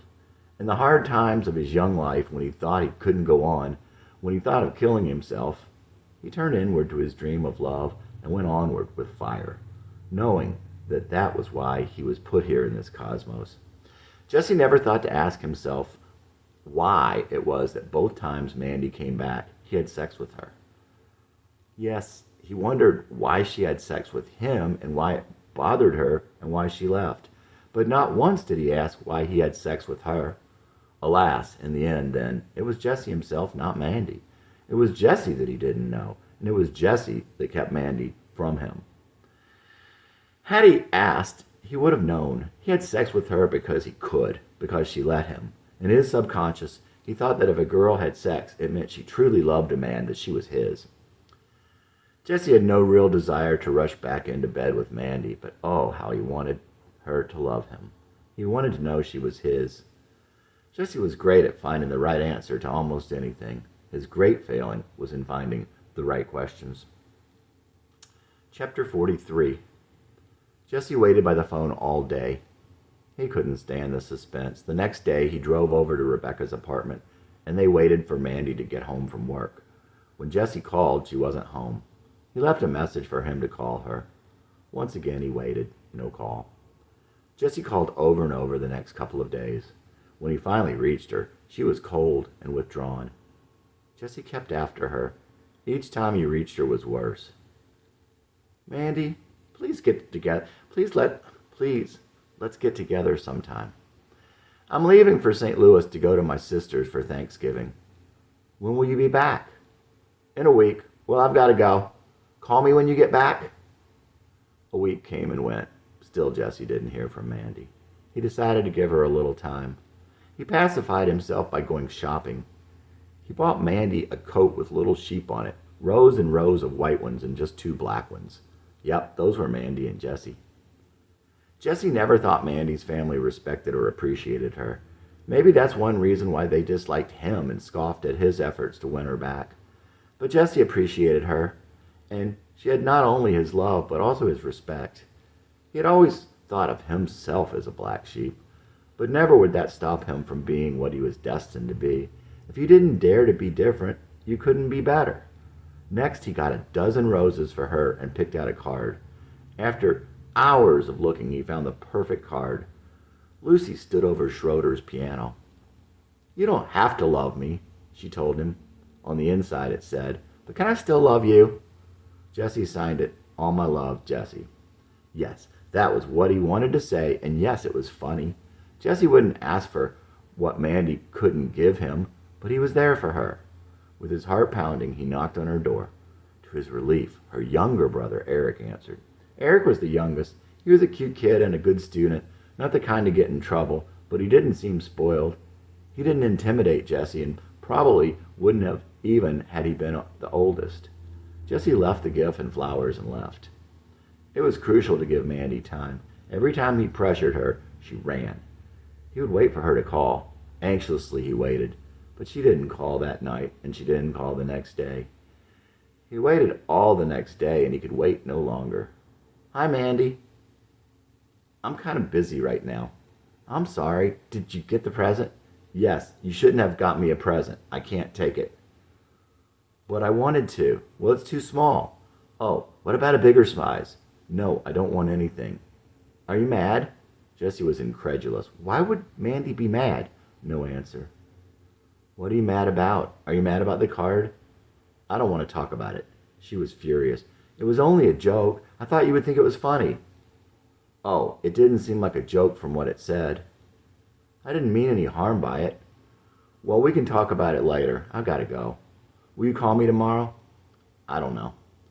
"When would be a good time?" "I don't know right now." "All right. Bye, Mandy." It was happening again. It was though nothing had happened since last summer. As though that night she cried was just a dream. All the times they'd gone out since her note never existed. Jessie alternated between depression, anger, and hope again. A week later he called her. "Mandy, can we go out sometime soon?" "Not right now." "How about Saturday?" "No, not in the near future." "When?" "I don't know." Maybe if Jessie hadn't been insane, it would have worked out. She always left that open. Hanging up the phone, Jessie's mind raced. He felt despair, anger, and depression all at once. Out came the paper. "If you don't care enough about me to go out with me once, I've chased you for 2 years. I've been up and down for you. I've suffered and I've cried over you. Had to hear the laughter of your brother and the rest of your family. I've swallowed my pride for you. I quit school over this. It's ruining my life." By the time he laid the pen down, he'd finished 5 pages. "This is it. I never want to see you again. Forever. I can't live like this. I loved you, but I can't love you anymore. Not the way you've treated me." Carefully, Jessie folded the papers and drove to Mandy's on his way to work. After her sister let him in, he sat down waiting on the stairs. When Mandy appeared on the balcony, she stopped and stood there, not coming down. Jessie made no effort to get up. Such was the distance between them. 10 feet, but it could have been 10 light years. Mandy was clearly pissed, and this time it made Jessie mad. "So you want to go out on Saturday night?" This was not Jessie's most pleasant tone of voice. "No, I told you." "I know. I was just making sure." "Then here, this is for you." Jessie laid the letter on the steps, turned his back on Mandy, as she so often had on him, and let himself out. It was 4 o'clock, December 5th. Jessie would never forget so long as he lived, which would not be long. There was very little of the original Jessie left anyway.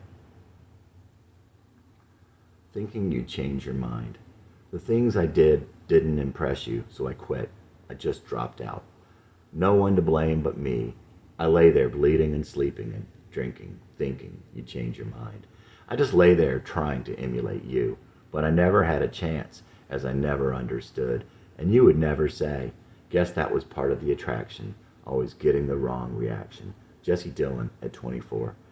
As Jesse left Mandy's house, he realized that he was running late for work. Furthermore, he wasn't paying any attention to the road. He did notice the blue lights in his mirror, though. You came flying up on her bumper and then just about pushed her through the intersection. But the officer could tell he was distraught. I'm sorry. I'm really sorry. Be more careful and slow down. Jesse delivered a present to Mandy's house on Christmas Eve. That was the only time he made contact with her over the next 2 months. That doesn't seem like a very long time, but by the end of those 2 months, Jesse couldn't have even told you what the present was. Mandy had no idea where Jesse was coming from or where he had been. He alluded to it later a couple times as he chased her, especially in the first letter he sent her. But there was no way she could have understood. If she had known, perhaps. It's one of those things. If she'd known, maybe it would have been different. Maybe. Robert Persick describes something called a South Indian monkey trap. The simple device is a coconut with a small hole. It is filled with rice and tied to a stake. The key to the trap is the size of the hole. It should be big enough such that a monkey's open hand can fit through the hole, but small enough that the monkey cannot pull his hand back out when closed in a fist. The monkey's tragic flaw is that he will not reevaluate how much he wants the rice once he realizes that he is caught. If he did, he would realize that he wants his freedom more than he wants the rice and would let go of the rice and escape. Jesse had reached his hand through the hole and grabbed the rice. Then he discovered he was caught. All his life he'd been stuck. But Jesse's tragic flaw was a little different than the monkey's. It was not a matter of realizing, wait, I don't want the rice as much as I wanted to be free. For Jesse, the fact was, he did want the rice more than he wanted his freedom. Above all else, Jesse had desire. There was that time at the Flannerys at 8 years old. There was Carrie. There was Mandy. There were other girls and so many other things along the way. To quench his desire, Jesse prayed to many gods, one at a time. First to science. When science failed him, he became a romantic. When love betrayed him, he became an artist. When he saw through art, he became a priest. Failure was the ultimate betrayal. God would never fail you on his own. God would never betray Jesse. But like God, Jesse was loyal. He never fully abandoned art or love, and he suffered greatly for it. Love was his answer to suicide. Art was his answer to love. God was his answer to art. But it was the question of love that plagued Jesse the most. His love for Mandy, and he exercised it through his art. There's no security. To live is to risk. And there will be no peace. There will be no better world until God comes back. To live is to risk. But Jesse longed for security. But longing for security betrayed Jesse's wild heart. Only his dream of love rivaled his struggle for security. So young, so strong, he searched for love and freedom, but now. The longer he lived, the more he feared. Deep down was the courage that Jesse needed, but he began to forget. If I turn inward, I can go onward with fire. We're all actors, Jesse thought, and all too often, unfortunately, we take great liberties with our parts. The less faithful we are to the original, the worse the play. Sometimes it seemed to Jesse that he had been improvising for so long that he might become another character entirely. He had. A line from Kurt Vonnegut echoed in his head. Be careful what you pretend to be, for sooner or later we are what we pretend to be. Love out of time. Sometime in our lives we'll know it's what we feel that really matters, and the time you were in my heart and the time you were on my mind, not the time we were apart or the time we couldn't find. Never forget how I loved you. Never forget how you loved me too. Find solace past the sorrow of the love we never knew, 'cause it wasn't at the same time our love was out of time. Jesse Dillon at 24. A New Beginning, chapter 44. The only explanation is that Jesse had gotten so used to the pain when he was in school that he felt lost without it. He seemed to chase pain. During this time pursuing Mandy, it seemed to Jesse like there was a missing part of himself. and it was at the bottom of a deep pool, down under the fountain of sorrow where we live our lives. Jesse had felt that feeling many times before. It came and went at random, like deja vu. At times it almost made him happy, but it had become constant in those last 4 years. Like the insistent hand of fate, it ruled his life. Loss can sometimes have a focus, a place, a time in one's life, a person. Or loss can be a general pervading feeling of something before, gone, seemingly never to be again, something you can almost see out of the corner of your eye, but you never do. You will be close to it and know it, so you attempt to move closer, but any direction takes you further away. Each time you move, you lose the hazy outline, the feeling starts to go away. So you try to sneak up on it, and you get closer, but only a little. But now, this time, the loss was centered on Mandy. As he got closer to her, she would move away. He began to feel that she would soon be gone forever. When Mandy had called Jesse that first November to say that they should not go out anymore, he was at first relieved. He had wanted to end the relationship without hurting her, but he began to worry about her. He had felt like her big brother. Then Mandy became harder and harder to reach. She began rejecting him entirely. As Jesse began to feel Mandy slipping away, he was increasingly aware of this sense of loss. And Jesse began to realize that he had fallen in love with her. The more he chased her, the faster she ran, and the sense of loss hung over him like the shadow of another world. There's a hole in my heart, inches wide and miles deep, and something's pouring out. I was hoping I might keep pouring out in my chest, making it so hard to breathe. Jesse had written this about Carrie, but it was also how he felt with Mandy. He didn't know what it was that was pouring out, but the more he lost, the more he knew that he needed it to live, and the feeling of suffocating was ever present.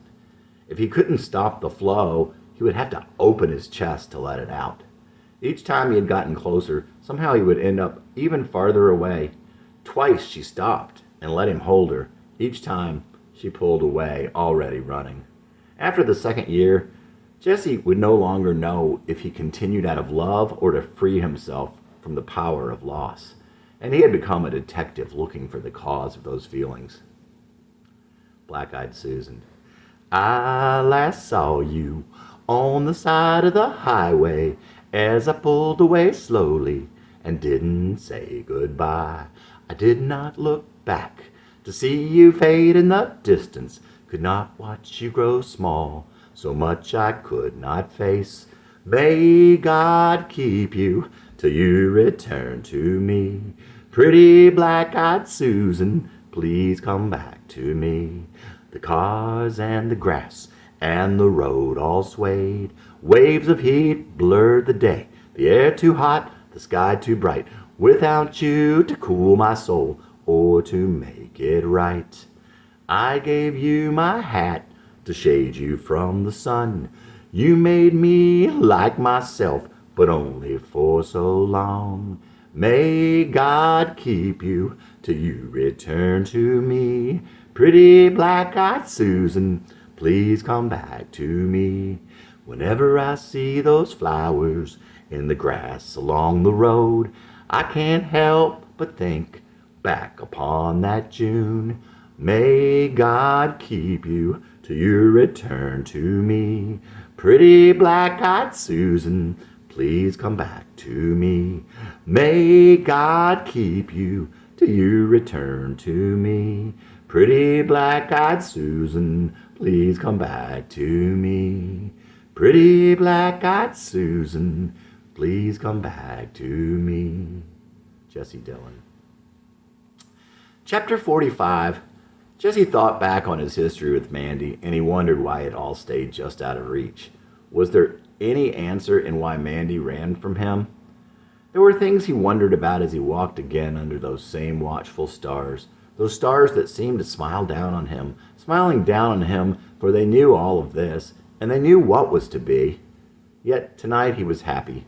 He could feel the night telling him that he was a hero in the way he lived his life. He was the star of a story, not on the silver screen, but under it, for all the sky to see. And tonight the sky was telling him that he would find and meet a girl who rides horses, There was something in the air, and God was all around. It was 2 nights after Christmas, but it was very warm. It was only 4 weeks since he had given Mandy the letter. As he looked up into the black ocean of dreams, yes, he thought of her, but he was not sad tonight. And so when Jesse met his friends to go to Brennan's Tavern, he was in rare spirits. Brennan's was a real small bar with a youngish college and post-college type crowd for the most part. Had a pool table in back and sometimes had live acts squished up against one side wall. A telling performance was the somewhat homeless-looking young black man who sang "Got My Mojo Working," wearing sweatpants, commando style, with a noticeable mojo. That night they drank and laughed and flirted. Jesse thought of Mandy, but he didn't mention her. He really wasn't feeling too bad. Then it came time to go. They all walked out together for Jesse to drive them back to their cars in the parking lot where he worked, a couple of blocks away. But on the way to his car, Jesse paused near a car with the overhead light on. He was mesmerized by the girl in the passenger seat. "Wow, look at those girls in that car.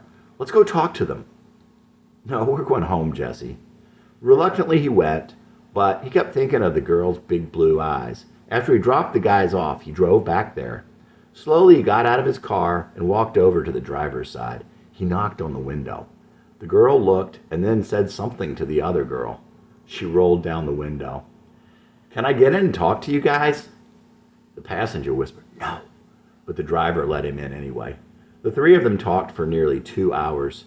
Jesse had surreptitiously written his name and number on a piece of scrap paper, but was afraid to suggest that he give it to her. To his surprise and hers, the driver said, "Why don't you all exchange phone numbers?" With reluctance, the girl took the slip of paper. The next day, Jesse thought about her often, and a little of Mandy. Her name was Rachel. They had been in the same graduating class in high school before he got transferred. She had told him that she had just recently moved back in with her parents. So that night, he looked up her address and phone number in an old school directory. He knew that street. With the address in hand, he drove over to the house. He had written a note inviting her to go out with him and a friend on New Year's Eve. He saw her car in the driveway and put the note on the windshield. Little did he know that that note would cheer her up. The next day he called, and she agreed to meet him on New Year's Eve. She said they could go to her friend's boyfriend's house instead of out with his friend. She never would have called him, but she had thought the note on her car was sweet. New Year's Eve came, and Jesse met Rachel at her friend's boyfriend's house. They sat and watched movies.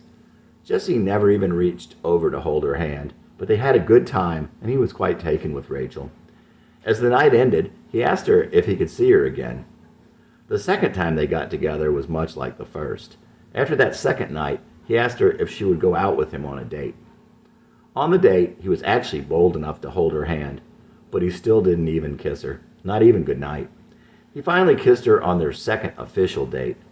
Jesse was awestruck by Rachel, and she seemed to like him quite a bit. Jesse had known some sweet girls, but Rachel might have been the sweetest girl he'd ever met. She was also the prettiest. She had the sweetest face and the prettiest eyes he'd ever seen. She had the biggest blue eyes. She was 5'2" and had a small build, but not too skinny, long, wavy, shiny brown hair, and the prettiest smile. Rachel's mother had given her up to her father when she was a baby. It is hard to understand how any mother could give up their baby. With Rachel, it is even more so. There could never have been a gentler angel. To get the greatest blessing and to give it back. Rachel was a daddy's girl, but her stepmother got in the way of that as little Rachel grew up. Rachel's father had remarried when she was 4. Her childhood memories of not having a mommy were hard, but she'd always remember the things she did with her daddy, like how he would take her to the playground at Shallow Creek and swing her for hours. Rachel didn't have much growing up, but she didn't want much. That would never change. One day she had a little yappy dog she loved, though. She left it out on her porch one day and it was stolen. She would never steal anything. Why would someone else? Instead of comforting her, her stepmother said, "That's what happens," and scolded her. She made everything seem like it was Rachel's fault. Little Rachel loved kitties. One time she had a cat and it went into a church on her grandparents' street. Her grandfather made her go into the church while service was going on to go get the cat. She was 5. She was terrified, but she went in and got her cat. When Rachel was 10, her dad and her stepmom had a baby boy. Rachel would adore Rachel would adore her brother. He was jealous of her when he was little, though, and once tore up all the family pictures of Rachel. Hearing that made Jesse sad. From the surviving couple of pictures, he knew she was such a precious little girl. It would always hurt Rachel that her mother gave her up. It made her feel unwanted. Every little baby needs a mother. Not having a father is bad, but not having a mother at that age is much worse. So much worse. Babies need to be comforted. They need the love of a mother. That's just something that fathers cannot quite do. But it was all the worse for having been given up. It makes you feel unwanted. She would always feel like this. Rachel's stepmother was harsh with her, and Rachel would always wish she had a sweet mother who took care of her. Rachel would change this with her own kids, but in her stepmother's defense, she was young. At an early age, Rachel's best friend was a little boy. She was probably a lot like Carolyn in some ways, even though Rachel had no siblings till she was almost a teenager. She was very unspoiled. She had crushes and little boyfriends even before junior high. She went to church without her parents and asked God to be in her life at a young age. At church, Rachel hung out with the kids in the youth department. It was there she started drinking and smoking pot because that's what those kids did. She started going steady with one of the boys at the church when she was in high school. He was one of the potheads. Rachel married her high school steady, which turned out to be a big mistake. They continued to party with their friends. He didn't understand the idea of being married. How did she end up with Jesse after that? He probably had her fooled. Not intentionally, but fooled nonetheless. All of the girls that Jesse had ever known or loved, of all the girls that Jesse had ever known, of all the girls that Jesse had ever known or loved, Rachel was the one. She was everything he needed. She was the girl that every guy would want. She was the one that they would all want to marry. Rachel was definitely Marian material. But Jesse didn't know anything at this point. He was pretending to be okay, pretending to be all right, pretending to walk on his own 2 feet. Jesse and Rachel would do all the things that a boyfriend and girlfriend should do, and all the things that friends should do. Rachel worked 2 jobs and took care of herself, but she was still a lot of fun. They would drive through Catawba Park, and they would go out on dates. They loved to go to Arby's for their fish sandwiches during Lent, and they'd always get Jamocha milkshakes. They would go to Cat's Cradle and listen to the oldies, drink beer and dance, and it was no problem spending the day in her bedroom. How did this fit in with everything else going on in Jesse's life at the time? Channing didn't know. He wasn't there, and Jesse wasn't around to tell him. Gradually, though, Jesse began to realize that he was still not over Mandy. Couldn't get over Mandy. Throughout the spring and summer, Jesse and Rachel would get closer, only to break up again. Jesse would decide that it would be better for Rachel if they were apart. Then Jesse would call Mandy, and she would tear him to shreds. Ashley was a really pretty girl who worked at cashier at Macy's. She was the same age as Mandy and Rebecca, about 5 feet tall with the blondest hair, feathered back and shoulder length, big blue eyes, and a perfect body. She was one of the prettiest girls Jesse had ever seen, well, not counting Rachel. So he decided to ask her out. He would take her to the shed with the hopes of seeing Mandy and making her jealous. Yep, that's pretty heinous. Jesse walked up to her in line and stood a couple steps behind the only other person in line. Go ahead and ask her, said the nice lady that Ashley was checking out. Ashley had a curious look on her face. Jesse doubted that she could have even known who he was. How did you know I was going to ask something? You just looked like you wanted to ask her something. There went any element of surprise. Would you like to go dancing at the shed this Friday night? Sure. Jesse couldn't believe it. But that was the end of things going better than planned. On the way there, he stopped for a beer and flipped the cap out the window as he sat back in the car. I don't like littering, Ashley said mildly. Oh, I'm sorry. Jesse opened the door and retrieved the cap. Ashley thought that chivalrous. She'd later tell him most guys she knew wouldn't have cared that it bothered her, and certainly wouldn't have gone back out and picked it up. At the shed, they danced and drank and had a good time, but Jesse didn't see Mandy. When they got back out to the car, he realized he'd locked his keys inside. That night ended with Jesse's mom coming to get him and his date in the parking lot. But they had a lot of fun, and there would be many more times together. Ashley had a nervous laugh. She always seemed a little intimidated and lacking in self-confidence, and tried to fake it by pretending to be stuck up. But she was actually very sweet and caring, and took up for Jesse on several occasions. One time Jesse was out with his friends, and Ashley and Rebecca were in the car with him. That didn't go well. Rebecca was starting to get crazy because she was jealous of Ashley. Jesse was afraid he was going to wreck. He turned and slapped Rebecca. Not hard, not belligerently, just pull yourself together. Ashley had been arguing and nagging away, and Jesse saw that Rebecca was about to lose it. So he did the same to Ashley. You don't do that to me. Who do you think you are? I'm sorry, I thought we were going to wreck. Jesse pulled over. His brother was in the car behind them. Jesse walked over and opened Ashley's door. She was still fuming. She got out and he walked her back to Matthew's car. Ashley scared Matthew to death, telling him how she would get one of her brothers to kill Jesse. Jesse knew better, but he also knew how wrong what he did was.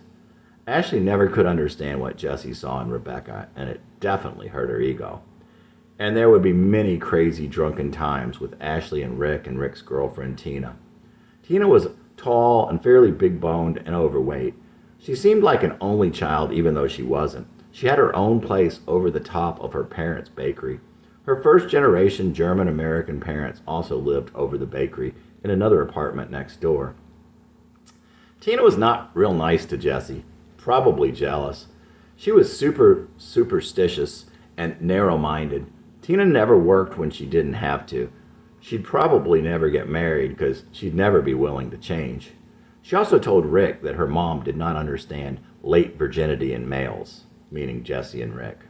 One day Rick walked up to Jesse looking a little defeated. You're the king of my house. What? You have made love with one girl or another in every room of my parents' house. You're the king of my house.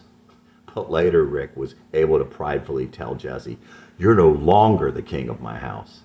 The best time, though, was being the king of Rick's sister's boat. Jesse and Ashley, who could not swim, jumped off the boat in shallow water. Jesse had to keep Ashley afloat. The water was definitely over her head. With the mud oozing between his toes, he pulled her one piece over to the side and made love to her standing there in the water as she held on to him. Another time, Ashley spent the night with him in his room, and the next morning Jesse lowered her out the window of his second-story room one morning, her shoes still in the living room of his mom's house. Ashley told Jesse that her mom had told her that he would end up hurting her. He may well have ended up doing so. Ashley also told him that someone told her that when the right one comes along, the sex would be good. He could never remember if it was also her mom who said that. In any event, he would know that wasn't true. Whether he hurt her or not, Ashley was one sweet girl, and there were many nights she defended Jesse to her friend Tina and others. She was very good to him, and he always cared about her and respected her. But they knew they weren't a good fit. Rick walked up to Jesse near the front door of Rebecca's house one night. You suck. Why? They're in the bathroom arguing about whether or not you would want a threesome. Yeah? Rebecca said you wouldn't. Rebecca would be wrong. It was a time of too much drinking, sex that never should have happened, and beer on macaroni sandwiches. Jesse and Rick continued to go to Mystic Ridge. They started bringing increasingly large parties from Macy's up the mountain. One night, there were several carloads of kids, and they were making a whole lot of noise. They had brought a huge cooler up the mountain with probably a dozen kinds of beer, as everyone had brought their own. After they had been there a while, the sound of police yelling up with megaphones from the street below broke through the noise of their party. Down they went, after hiding the cooler, that is. They were all told in no uncertain terms, get out of here and don't come back or you'll be arrested. 2 days later, Rick and Jesse staged a rescue mission. Ashley and Tina dropped them off at the base of the mountain and circled round to pick up the desperados at the base, treasure box in hand. They spent that afternoon drinking the freezing cold cans, fishing them from the icy water. There were still a dozen kinds. They drank them all, probably a case and a half. Kelly worked in Jesse's department at Macy's. She had the cutest smile when she'd come out ready for work. Kelly was kind of short with brown eyes you could get lost in. She had shoulder-length brown hair. She wasn't really thin, had kind of a little girl's body. She mostly kept to herself, but always tried to do the right thing. She had that cute little shy smile when she'd see Jesse. Otherwise, Kelly always seemed somewhat inside herself. She'd probably been a tomboy and hung out with the boys. One time at the company picnic, Jesse hung out with her and her boyfriend Chris. Jesse got really drunk and hung with them because he wanted to be around her. Chris was really blonde and not real tall. Chris said that he had been a wrestler in high school. Jesse and Chris started wrestling, and Chris pinned him. A few minutes later, Jesse and Kelly went to the downtown Nashville. A few months later, Jesse and Kelly went to the downtown Nashville Music Fest together and had a good time drinking beer, talking, and laughing. They went back to her house and were sitting around, still drinking and talking, when the lights went out. Jesse said that he couldn't go home while the lights were out.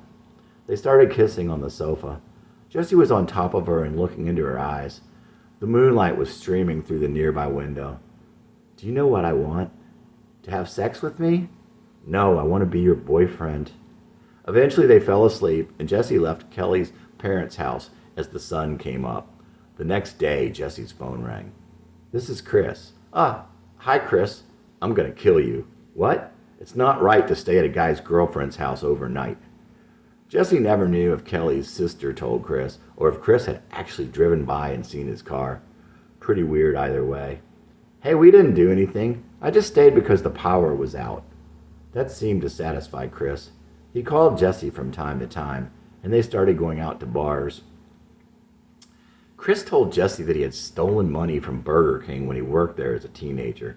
He lived with his parents and was a year or two older than Jesse.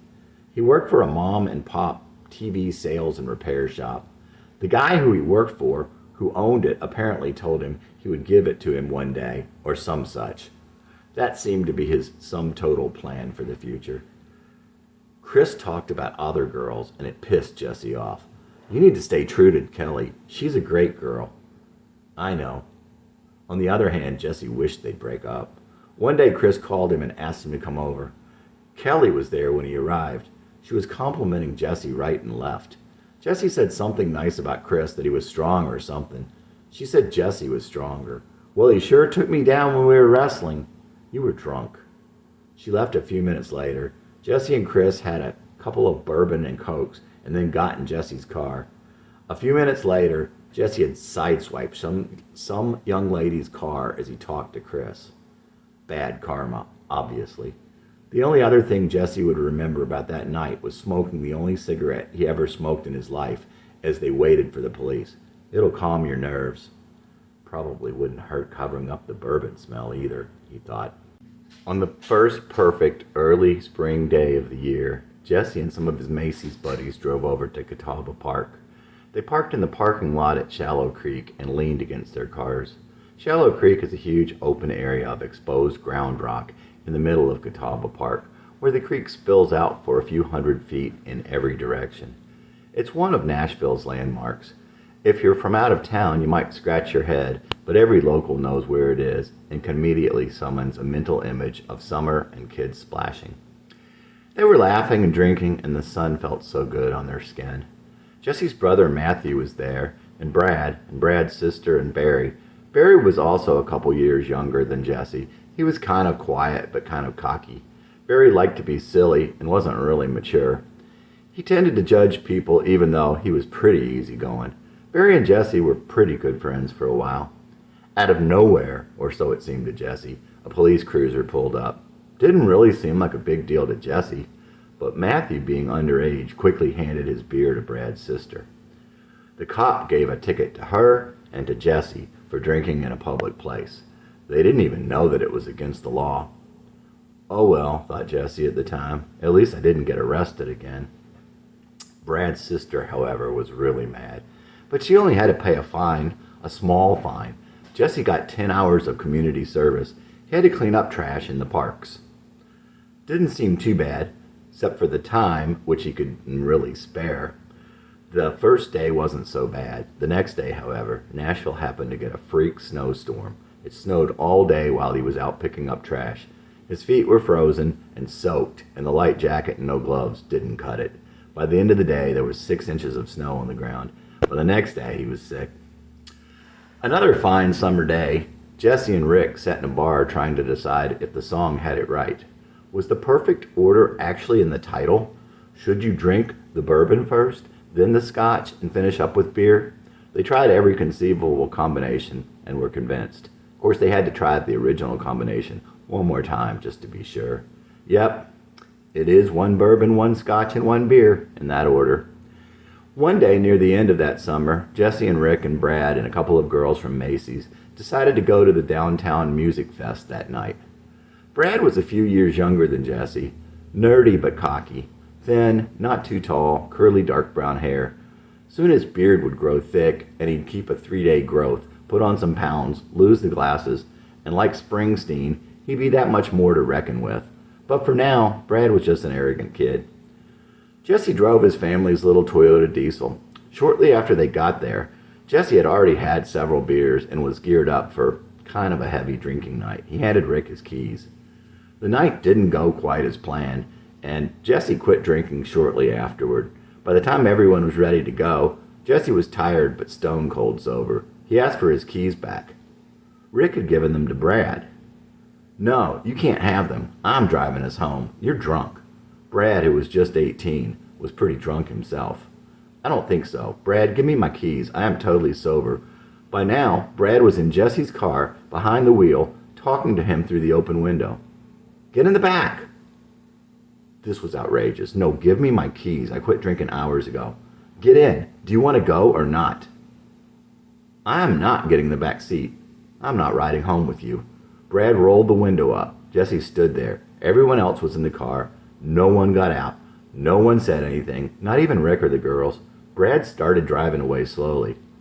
"The heck if I'm running after him. This is stupid." Jesse started going the other way. "Suit yourself."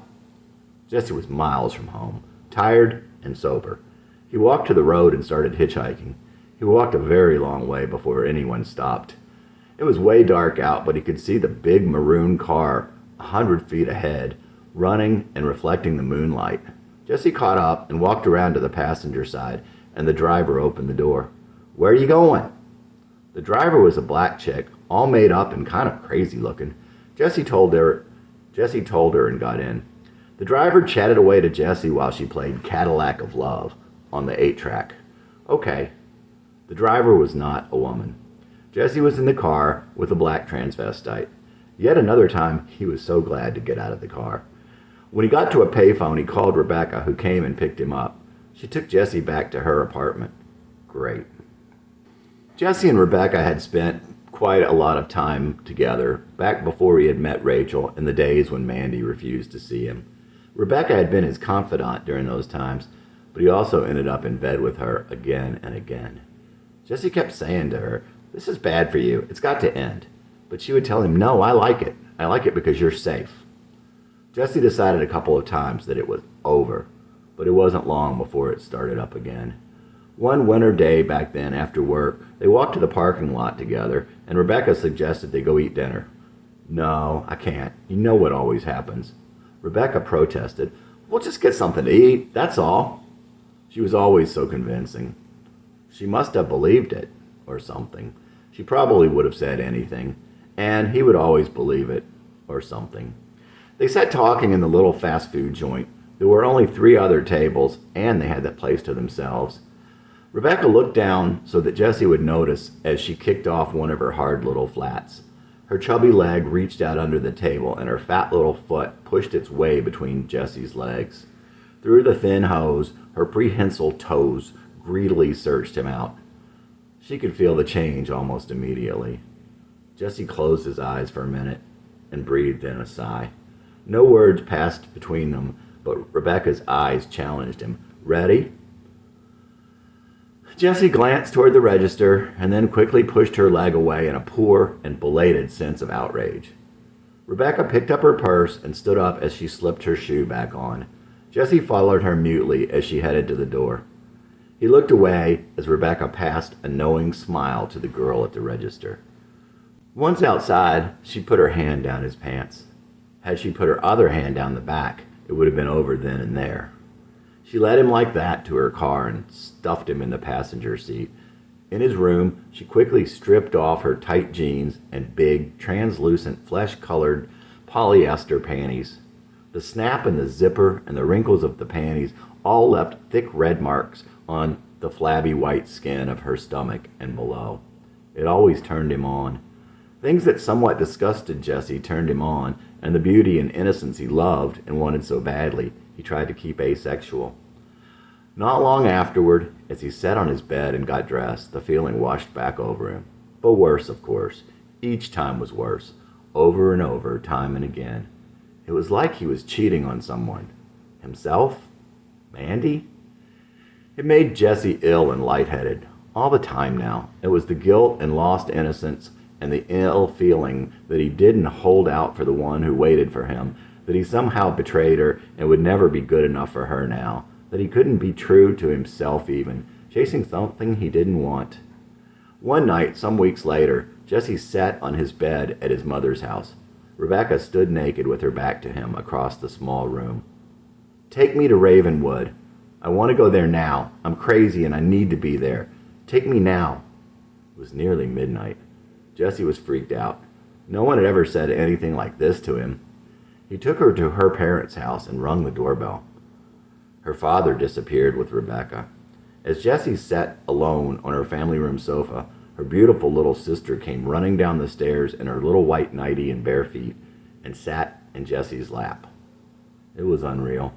When it was all over, her parents were grateful to Jesse and thanked him. His general sense of unease was reaching new heights, but that didn't stop him. Chapter 46. Brent was a big guy with brown curly hair, 6'4", muscular. He was an only child and a loner. He still liked to fight, even at 20-something. He and Jesse were an odd pairing. Once he told Jesse that he hated cute little guys like you because the girls love you. But they'd go to the bars together all the time. Brent liked Jesse because he didn't hang on. They'd go their separate ways, trolling for girls. That March, Brent asked Jesse if he wanted to drive down to Boca Raton with him. They could stay at his cousin's apartment. It was a good trip. Volleyball, the gym, the bars. At night, Jesse listened to Brent's cousin's vinyl records. The best ones were Bustin' Out by Pure Prairie League and Will-O-the-Wisp by Leanne Russell. Bustin' Out had Amy on it. It was probably also the greatest country rock album ever. Early Morning Riser and Bolder Skies were two of the greatest songs ever, and it was a great record from beginning to end. It would become one of Jesse's favorite albums. Will-O-the-Wisp had Lady Blue, Bluebird, and Back to the Island, some other great and peaceful songs. In the daytime, they'd play volleyball and work out. Jesse liked the people down there. Before a serve, Jesse would sometimes say, "Fuck me, Amadeus." It cracked them up. They thought Jesse was so funny anyway. Jesse had finally achieved that. He'd wanted to be funny when he was younger. Now that he had it, unlike most funny people, he didn't turn it on or off. He'd go days and days, maybe weeks and weeks without being funny. Wouldn't care to be. He wasn't the type. But he'd say something accidentally, and people's laughter, even one person's laughter, would get him on a roll. He'd be on. One day at the gym, Jesse was lifting a little more than Brent. He looked pretty good at that point in his life. If you weighed 190, you'd be scary. Jesse must have been around 165 at the time, maybe 175. One night down there in a town called Jupiter Beach, at a small local rock and roll bar with a dance floor, Jesse picked up and carried an unsuspecting little short girl to the dance floor. They danced to some rock and roll song. Afterward, Brent and Jesse started talking to her and her friend. Her friend was more like 5'8", and very pretty. The little girl didn't seem to like Jesse so much. She seemed to be attracted to Brent. He was about twice her height and 3 times her weight, but that was good. Jesse liked her friend better, and she seemed to really like him. Jesse and the girl from the bar went out to Brent's car. They were kissing and talking and really liked each other. Next thing you know, though, her friend was heading to the car, quickly with Brent behind her. "I want to go now." "How about in a little while?" "No, I want to go now." Brent's personality wasn't always so easy.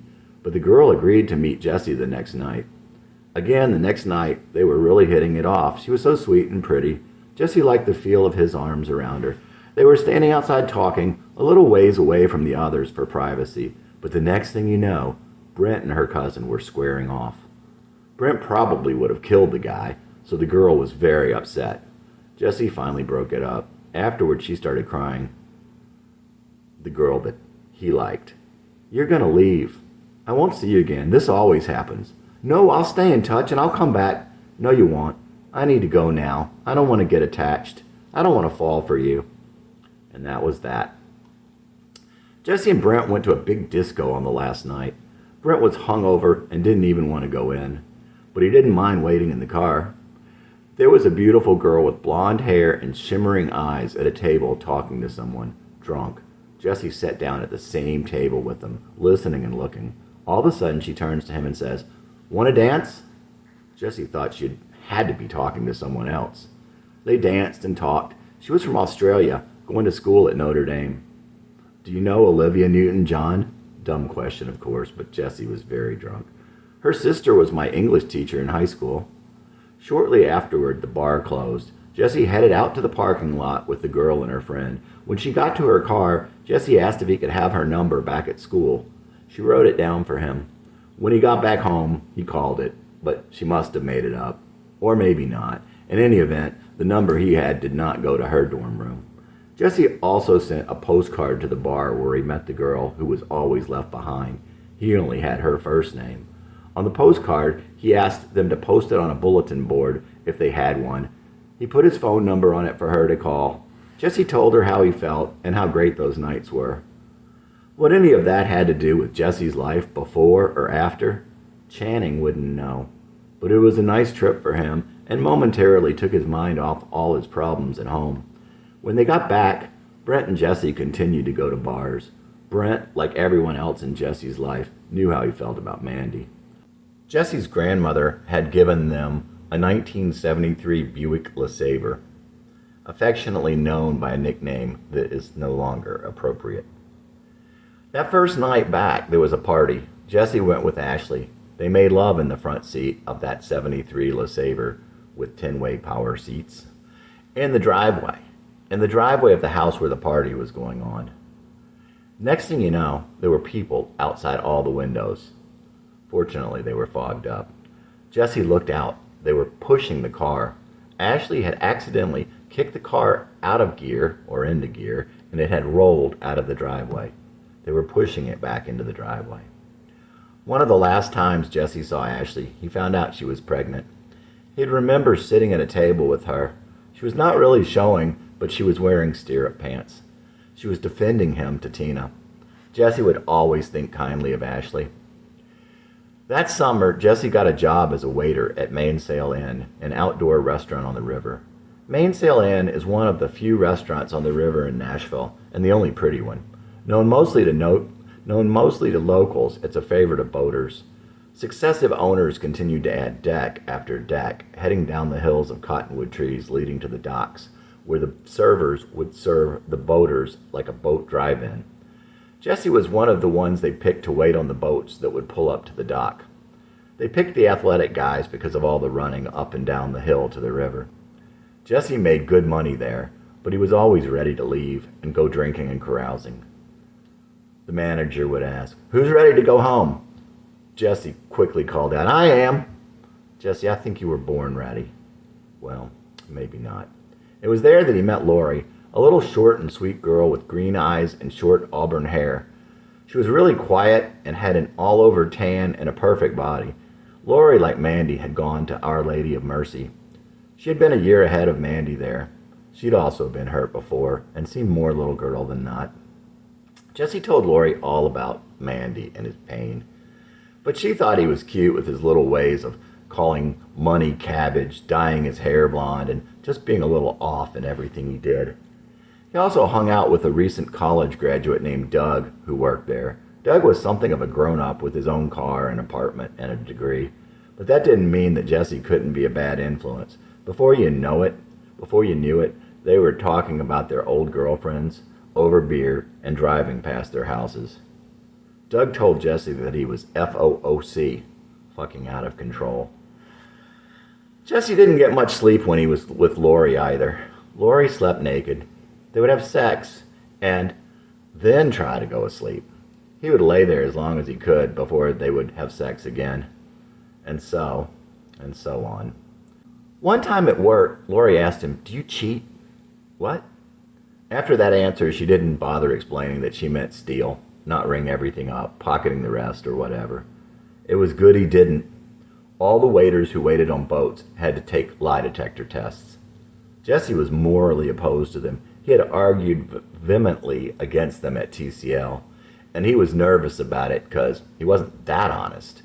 But he took it like all the others. Every single waiter who waited on boats was fired after the test, except Jesse. Jesse abused Lori by constantly talking about Mandy. She couldn't take it very long. For 2 months, they shared a bed and Jesse's problem. Finally, she was through with him. It was then, of course, that Jesse decided that Lori was special. Now, Jesse drank only to get burned by 2 girls. The young workers at Mainsail Inn all partied after work together. Night after night, Lori would be there and Jesse would pretend to be having a blast, both of them knowing he wanted her back.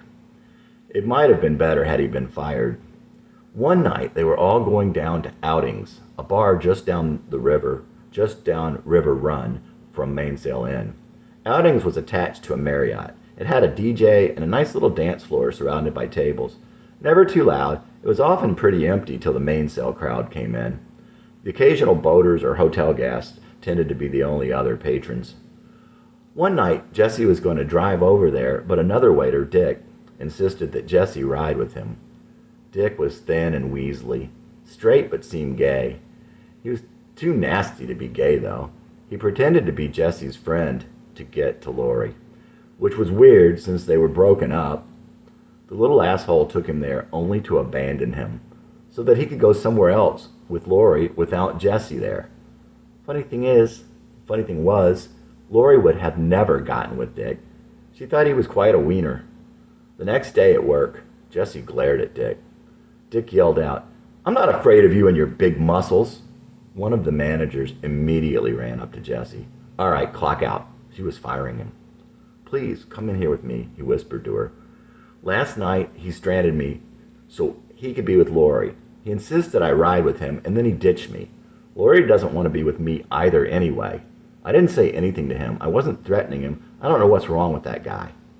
Jesse blurted it all out before she could say anything. He was almost in tears before they ever got in there. "Okay, I'm sorry." Jesse went back out and sat with the others, trying to act like nothing happened. Another night at Outings, Jesse put quarter after quarter in the crane thingy to try and get Lori a little stuffed bear. He eventually got one of the bartenders to get it for him. The bartender had called her that little chipmunk-cheeked girl. Shortly thereafter, the same bartender was chasing after Lori and ended up going out with her, at least once. This lasted 6 more weeks. Lori left for Florida to chase after an old boyfriend of her own. Jesse's disease must have been contagious. Before she left, he gave her a note in a box with the little bear. "I wish you the best. This bear is to watch over you and protect you and make you know that you have a great heart and people love you and there is a place in someone's heart for you out there somewhere." But Lori knew that Jesse was still Mandy's, even if he didn't. Still, she had temporarily taken his mind off something that was driving him insane. "I knocked your picture off the shelf today.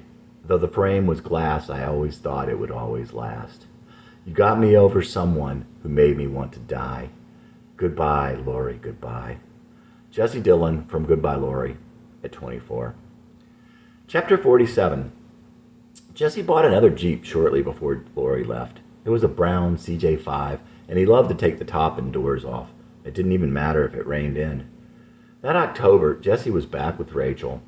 One beautiful early fall day, he and Rick and Rachel and Tina went up to Huber's and drank wine and went four-wheeling in his Jeep.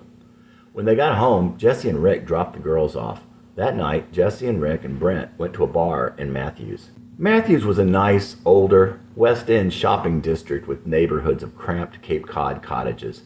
The business district progressed from old boutique storefronts and mom and pops which gradually gave way to strip malls and ended in two of Nashville's favorite malls as Goodlet's Road ran east and out of Matthews. There were 3 or 4 small but popular taverns that had always been right in the middle of that area, and the Matthews police had a reputation.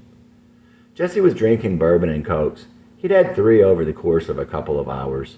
About 9, they decided to go over to the Oktoberfest chow wagon behind the Ellington Mall, just a mile down the road.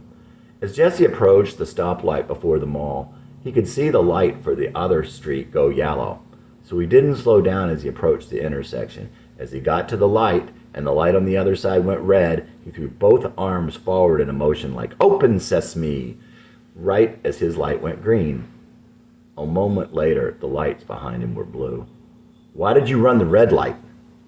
"I didn't. I saw it was turning green, and it was green when I went through it." "Get out of the car. Have you been drinking?" "Yes, but I only had a couple." Another cop came up, a throwback from another time, a big old redneck asshole, the kind who gives cops a bad name. "Back in the day, we'd beat you up and take you home to your parents."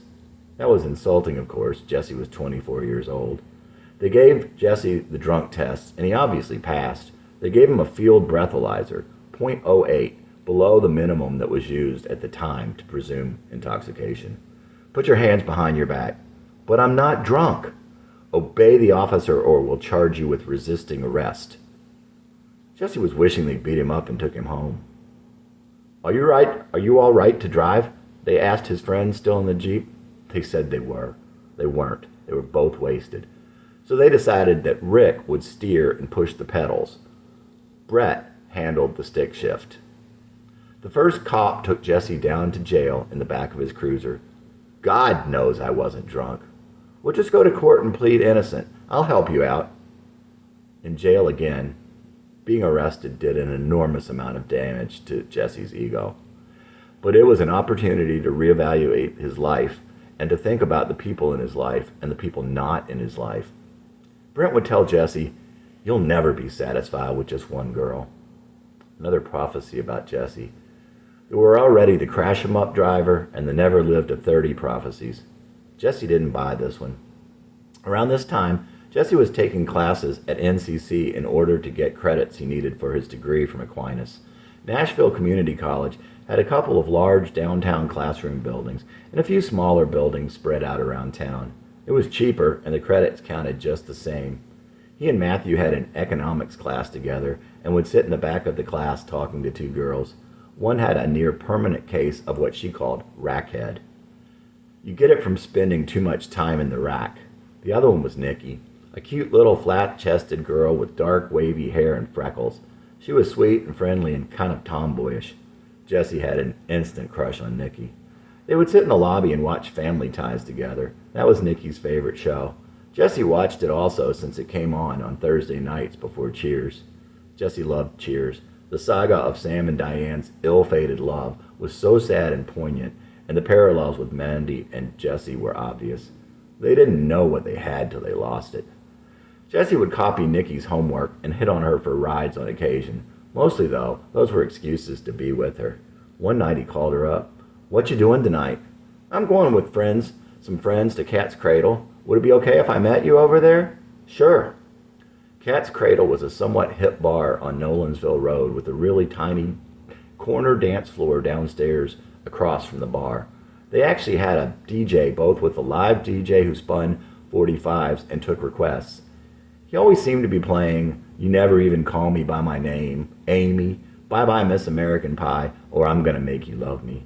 There were a couple of pool tables upstairs, a spin-the-wheel that would sometimes go as low as a quarter for sterling and big mouth bottles, and a deck in back. Jesse gave Brent a call and they made plans to head over to the Cradle. Brent drove. It was a chilly November night. Jesse wore his little brother's white Genera button-down and a sleeveless coat. Matthew and Jesse both loved that shirt. It was nice of Matthew not to get too pissed that Jesse was always wearing his clothes. When they got there, Jesse went and got them a 6 of Big Mouths. They mostly parted ways after that, but there was another 6 somewhere along the way. Jesse caught up to Nikki down at the dance floor and they talked. Someone asked her to dance. Jesse sat there watching for a couple of dances. Drunk, watching like he lost his best friend. Aw, is someone dancing with your girlfriend? Dude, what's your problem? I don't have a problem. A minute later. Hey, wuss, what's the matter? Does he have your girl? All right, outside. As they walked back by the bouncers, the tall dude said, this will only take a minute. When they rounded the corner at the back of the bar, by the alley, Jesse ran up to the guy and swung as hard as he could. Punched him right smack in the middle of his face. The other dude didn't hesitate a second. He came right at Jesse, threw his big long arms around him, wrestled him to the ground, and began punching him in the kidneys. This went on until the bouncer came out and told him to break it up. They walked back around front. You can't come in. I just need to tell my friend I'm leaving. Nope. Jesse waited outside. After a while, he saw a girl he knew and asked where she was going. She was going to Matthew's. Well, that was better, so he asked to ride with her.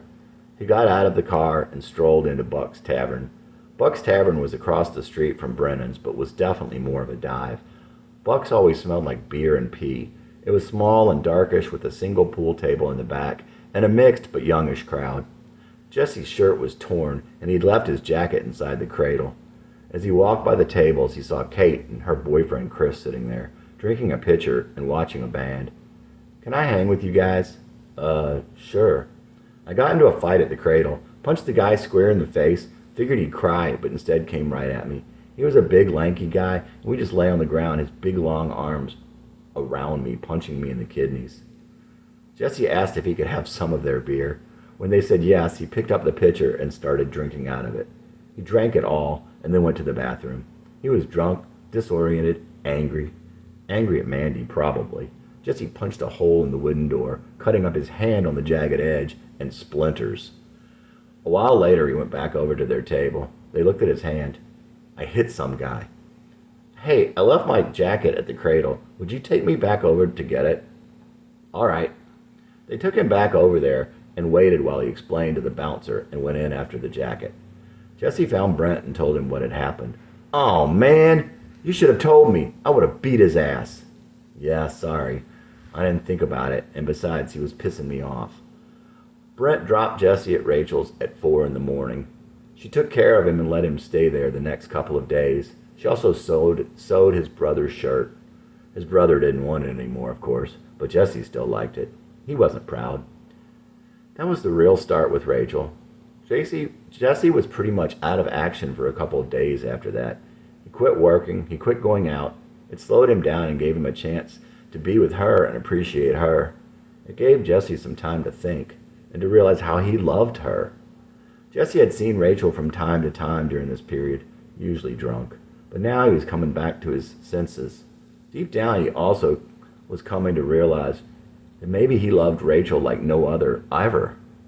But still, how could he get over Mandy? And he didn't want to break Rachel's heart, too. God, he didn't want to hurt her. But it was to be a wonderful year. Jesse and Rachel grew closer and closer. Jesse came to realize that, yes, he did love Rachel. They spent more and more time together, and gradually he began to win his fight to get Mandy out of his heart, if not his mind. The tide seemed to be turning. On Valentine's Day, Rachel gave Jesse a 45 of one of his favorite songs, We'll Sing in the Sunshine by Gail Garnett. It was a song he had seldom heard since his mother used to play it for him when he was only a couple years old. That's the kind of person Rachel was.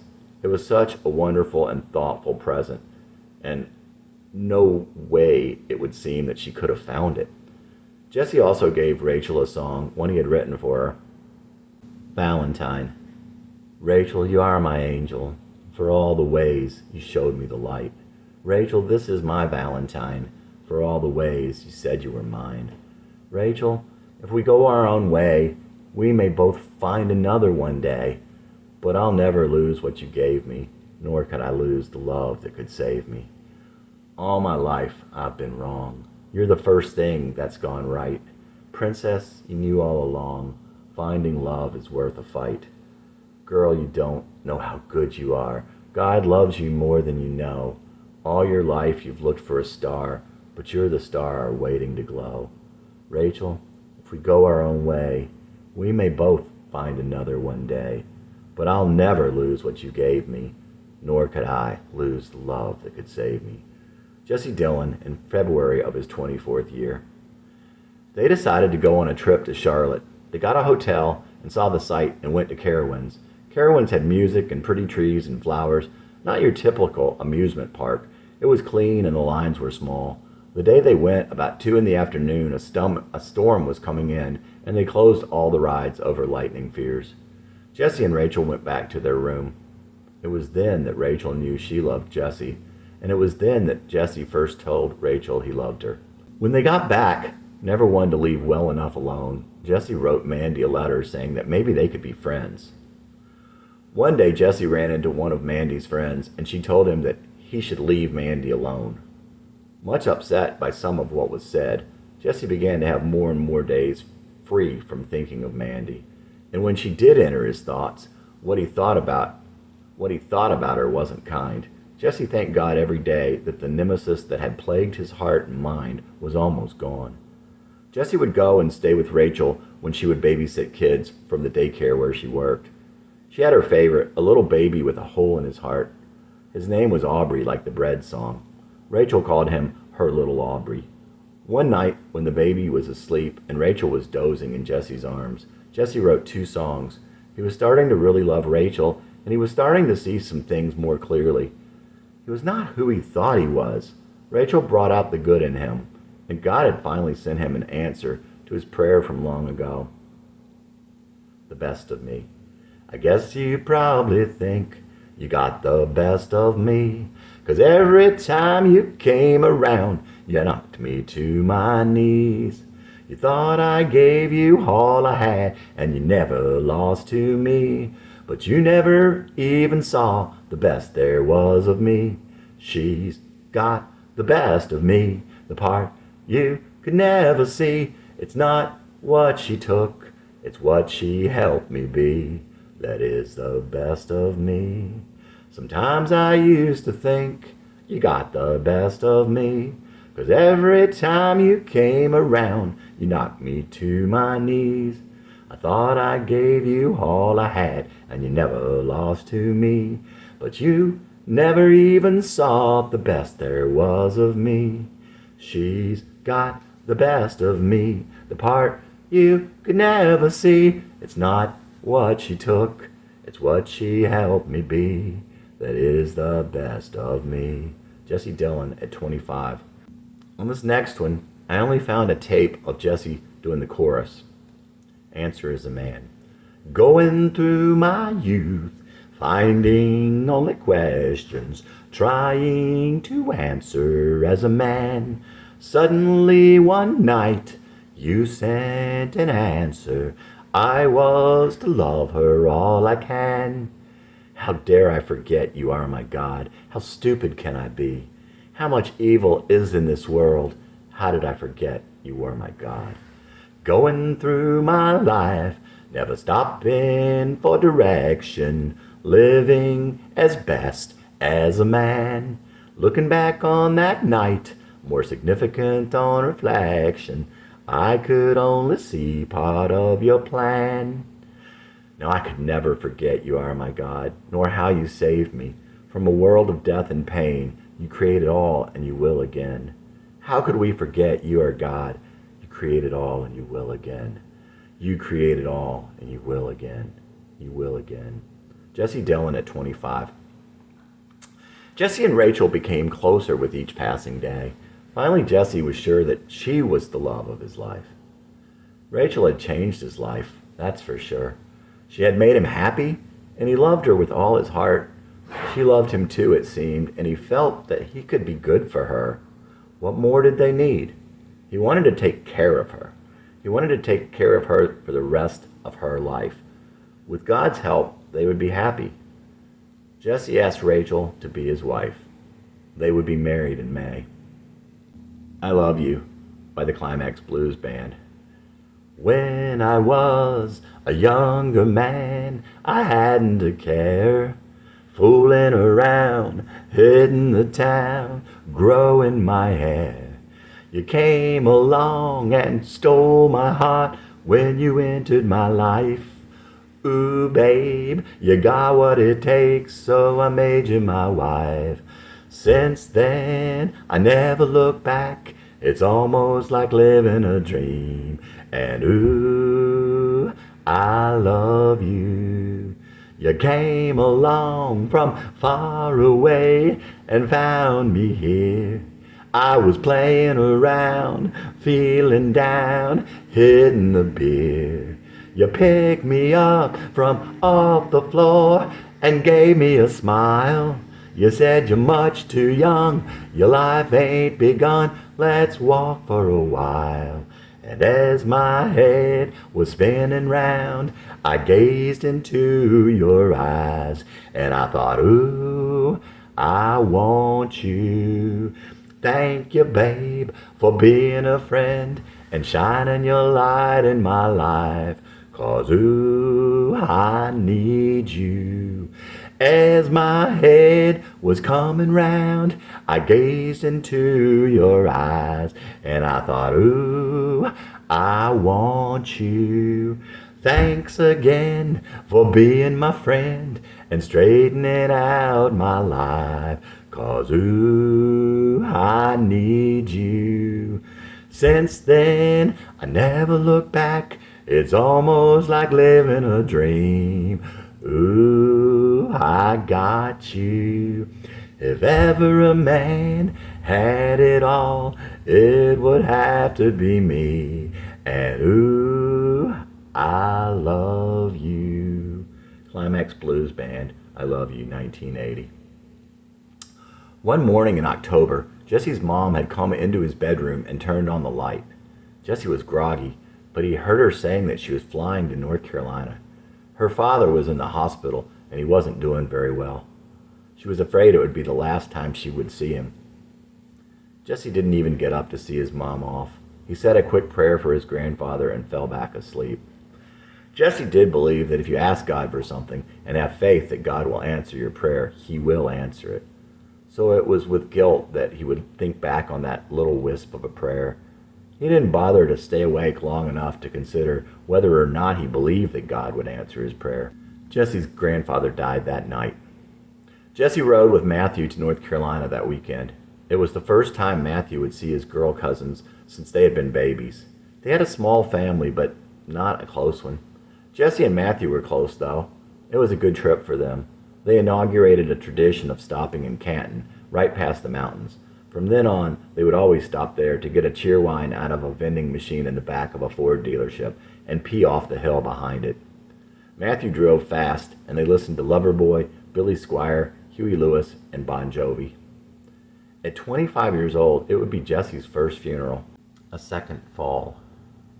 Chapter 48. There are a couple parts of Jesse's story that would be better glossed over, but in the interest of truth and in an order that you might understand how Jesse ended up where he did, they cannot. The beginning of this part of the story happened at the same time as the stories about Rachel and Ashley and Lori and Rick and Brent and Jesse's time at Macy's and NCC and Mainsail Inn. But those stories had a specific direction, one that Jesse would not end up following. These stories take us to Jesse's end and show more clearly the path he would ultimately take. From here on out, Jesse's behavior was uncalled for, even if it was uncalled for before, even more so.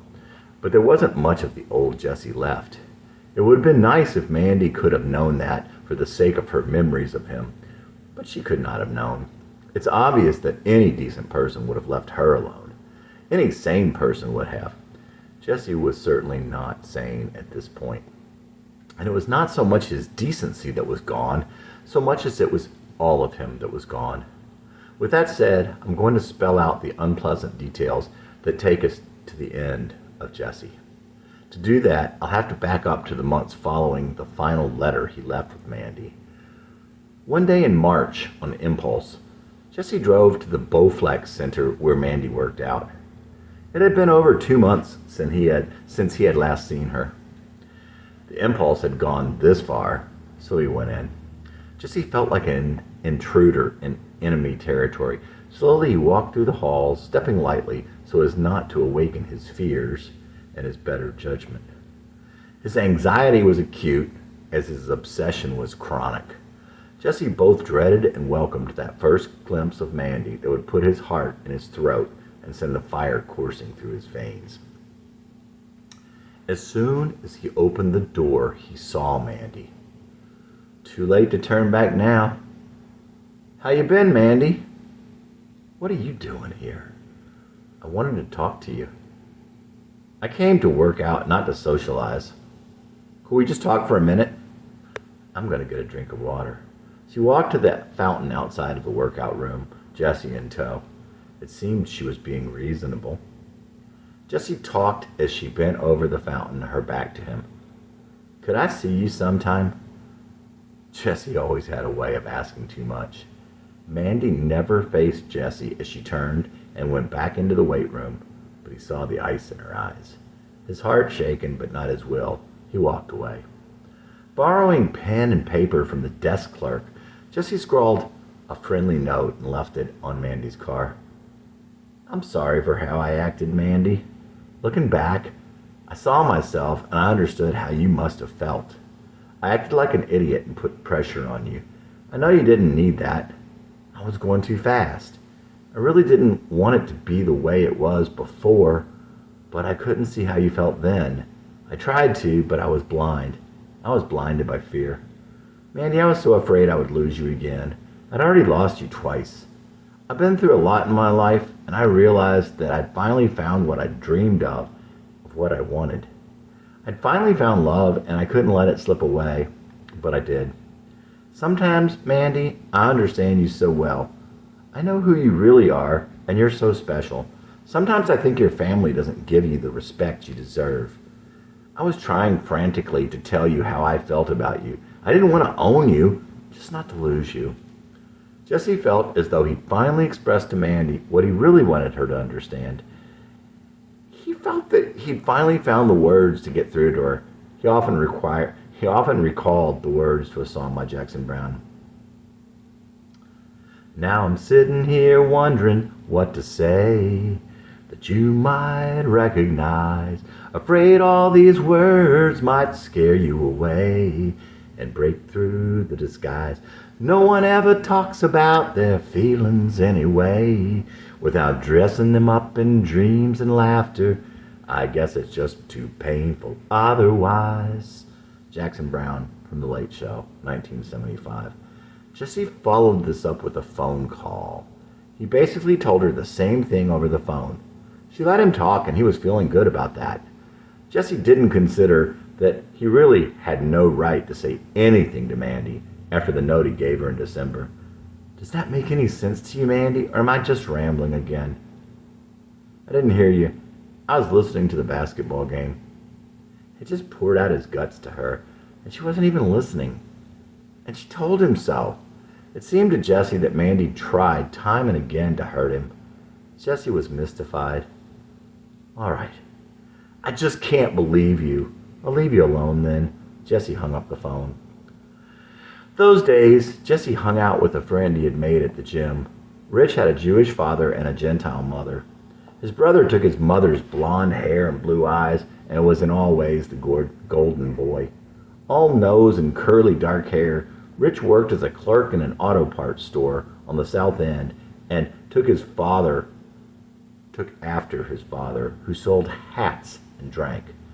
Rich liked to brag and exaggerate, but he never met a stranger, and you knew you could count on him.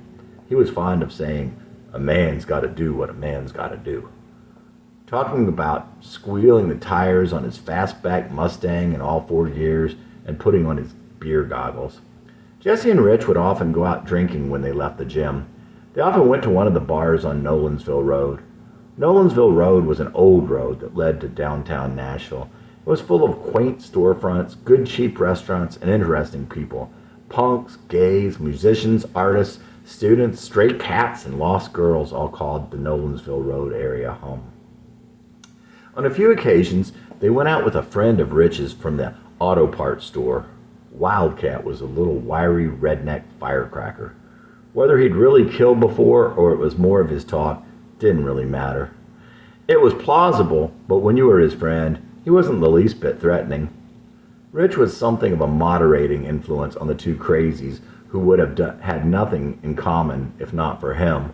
One night, Wildcat and Jesse went out without Rich. That was pretty much destined to be a mistake. They found themselves in one of the lower end dives of the bars they regularly frequented, one of Wildcat's favorites. It wasn't long before they were getting stared down by a 6 foot and a lot dude with a beard and cowboy boots and his more jock-like looking sidekick. Wildcat was not backing down. Jesse wasn't really in the mood to get his ass kicked. He took Cowboy aside and led him to the bathroom. Wildcat followed. Look, man, I'm sorry. Yeah? Yeah, but there's also this. This guy is nuts. I'm sure you guys would win the fight, but there will be police and there will be an ambulance. I've seen him go wild. It's not a pretty picture. The dude looked over at Wildcat, who was standing a step behind and not really into what Jesse was saying. He wanted to fight them. He doesn't look so bad. Look, I don't really want any trouble. I'll fight you guys if you want, but it's going to ruin the night. By the way, man, you look just like Hank Jr., so I know you got to be a good guy. That actually brought an unwitting grin to Cowboy's face. All right. Jesse reached out and shook his hand, and they walked back to their beers, Wildcat still glaring. Just because someone can't grow hair on their chin doesn't mean they look like Hank Williams. Another time, it was just Jesse and Rich and a little bitty girl Jesse worked with at Macy's. Rich was waiting for Jesse when they got off. They all got drunk and went back to Rich's house. Jesse and the girl started making out on his sofa. Rich, always cool, left them alone and went for a ride. Jesse, man, you suck. I get home all alone, and you aren't in the living room anymore, and the door to my room is shut. So I go back to sit down and watch TV, and what is on my parents' sofa but a pair of itty-bitty lacy panties?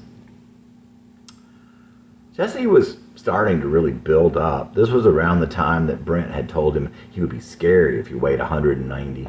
One night, Jesse and Rich were playing pool in Brennan's. One of the guys they were playing against was talking about some dudes. You know, big guys like you. Jesse didn't think of himself as big. I'm not a big guy. Your arms are huge. The other guys agreed. Jesse looked pretty good at the time. Rachel had a picture on her mirror of some buff dude in the caption, "A hard man is good to find." She said it reminded her of Jesse. One night, her ex came to her door. Jesse groggily went out in the hallway in his underwear and told him to leave.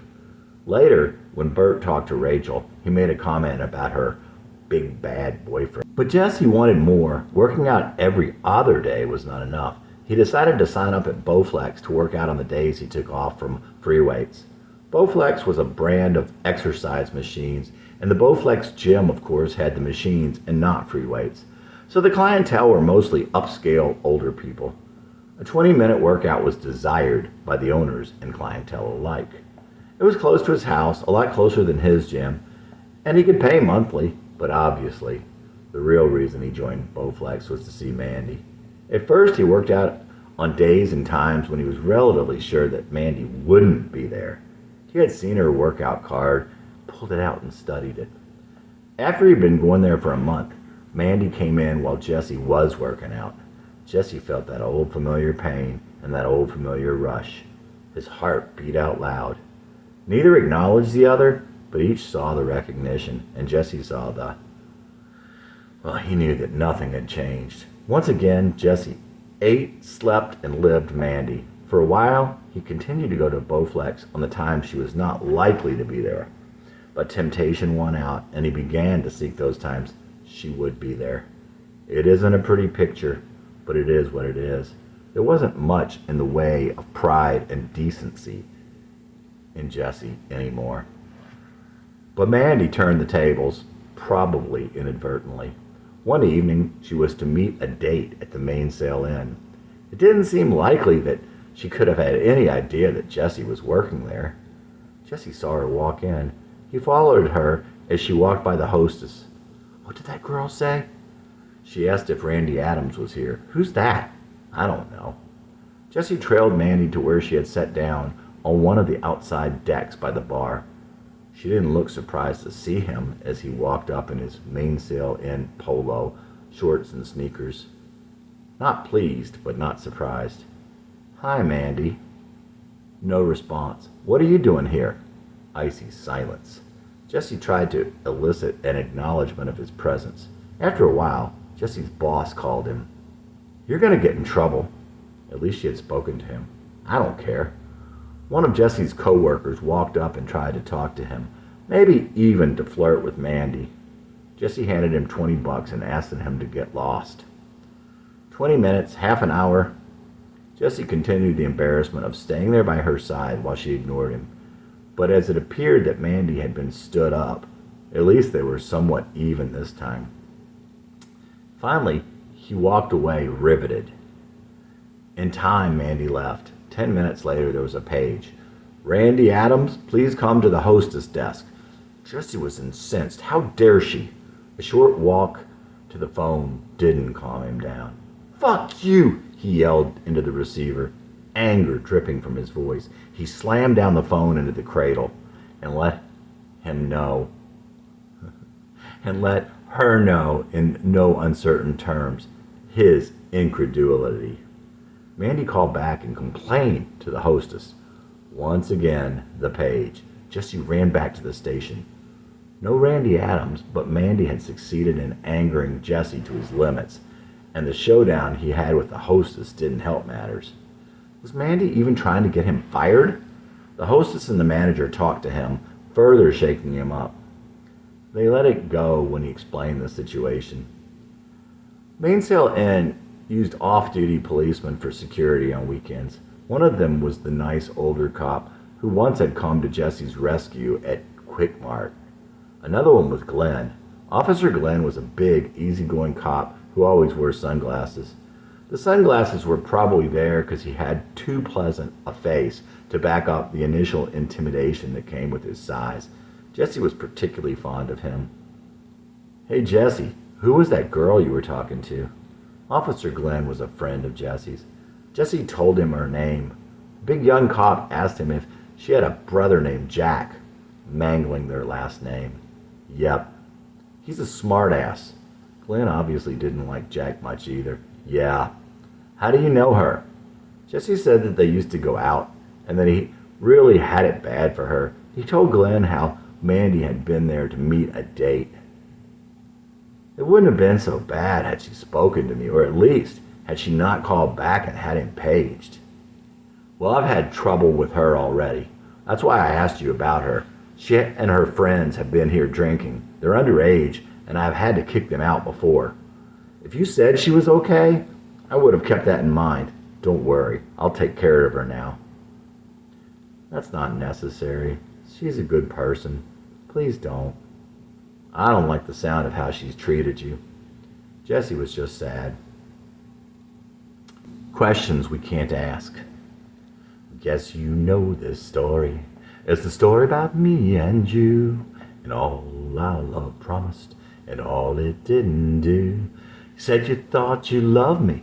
I really thought I loved you, but I don't guess our love was enough, and I can't answer for you.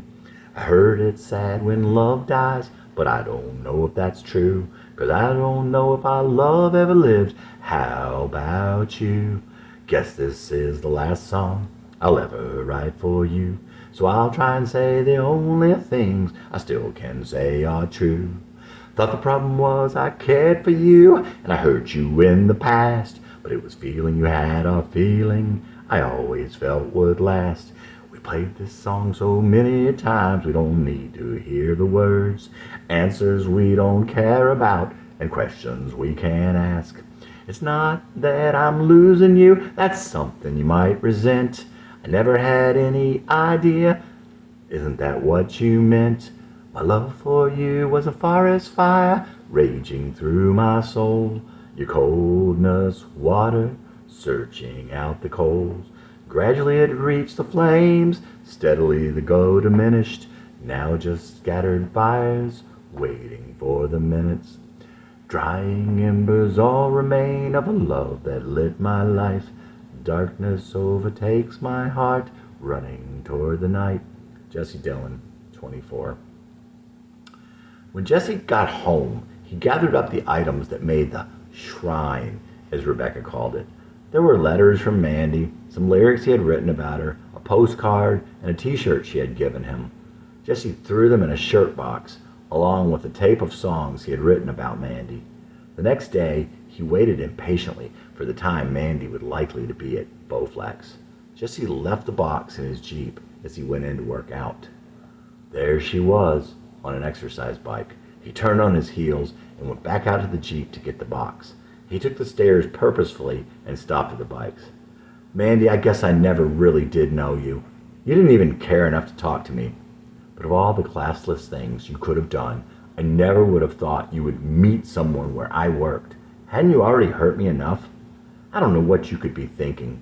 Calling back twice after he stood you up? I'd have thought you had more pride than that. I guess it looked to you like I had no pride, the way I kept coming back to you for you to humiliate me. But I did it out of love, and I'd never do it for anyone or anyone else. Well, I guess this is what you truly want. Someday, you'll know how I feel. I lost you long ago, but I felt it time and time again. One day you'll realize what you lost when you lost me. I can only pray that you don't feel the agony that I did. Here, you take this, and I will never bother you again. Jesse laid the box at her feet. Not once did Mandy look up. Jesse turned and left as he came in. He could only wonder if she had left the box right there on the floor. The brothers who owned the place, like her own brother, would have another laugh at his expense. Or maybe she would even show it to them. His shame knew no limits. He really didn't care that much anymore. For all this.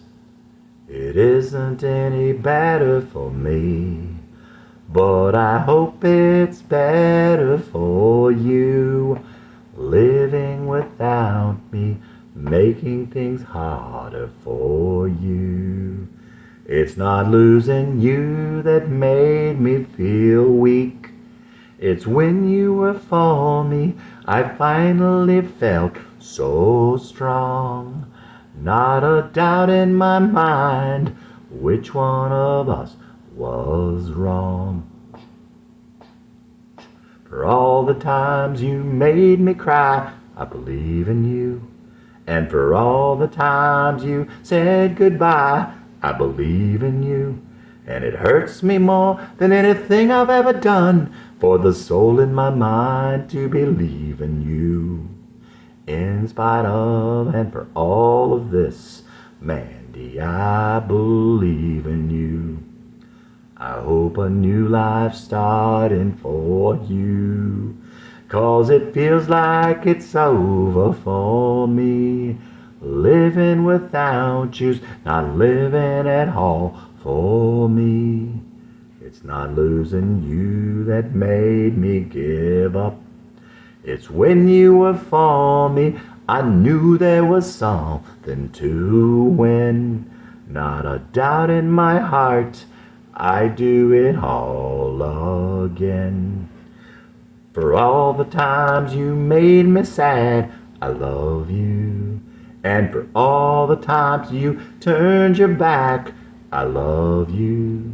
And just because you broke my heart, don't be thinking I'd be thinking bad of you. In spite of and for all of this, Mandy, I still love you. For all the times you made me cry, I believe in you. And for all the times you said goodbye, I believe in you. And it hurts me more than anything I've ever done for the soul in my mind to believe in you. In spite of and for all of this, Mandy, I believe in you. I hope a new life's starting for you, 'cause it feels like it's over for me. Living without you's not living at all for me. Jesse Dillon at 23, chapter 49. Unfortunately, Jesse still wasn't through. He thought he was, but sadly he'd made contact with her again.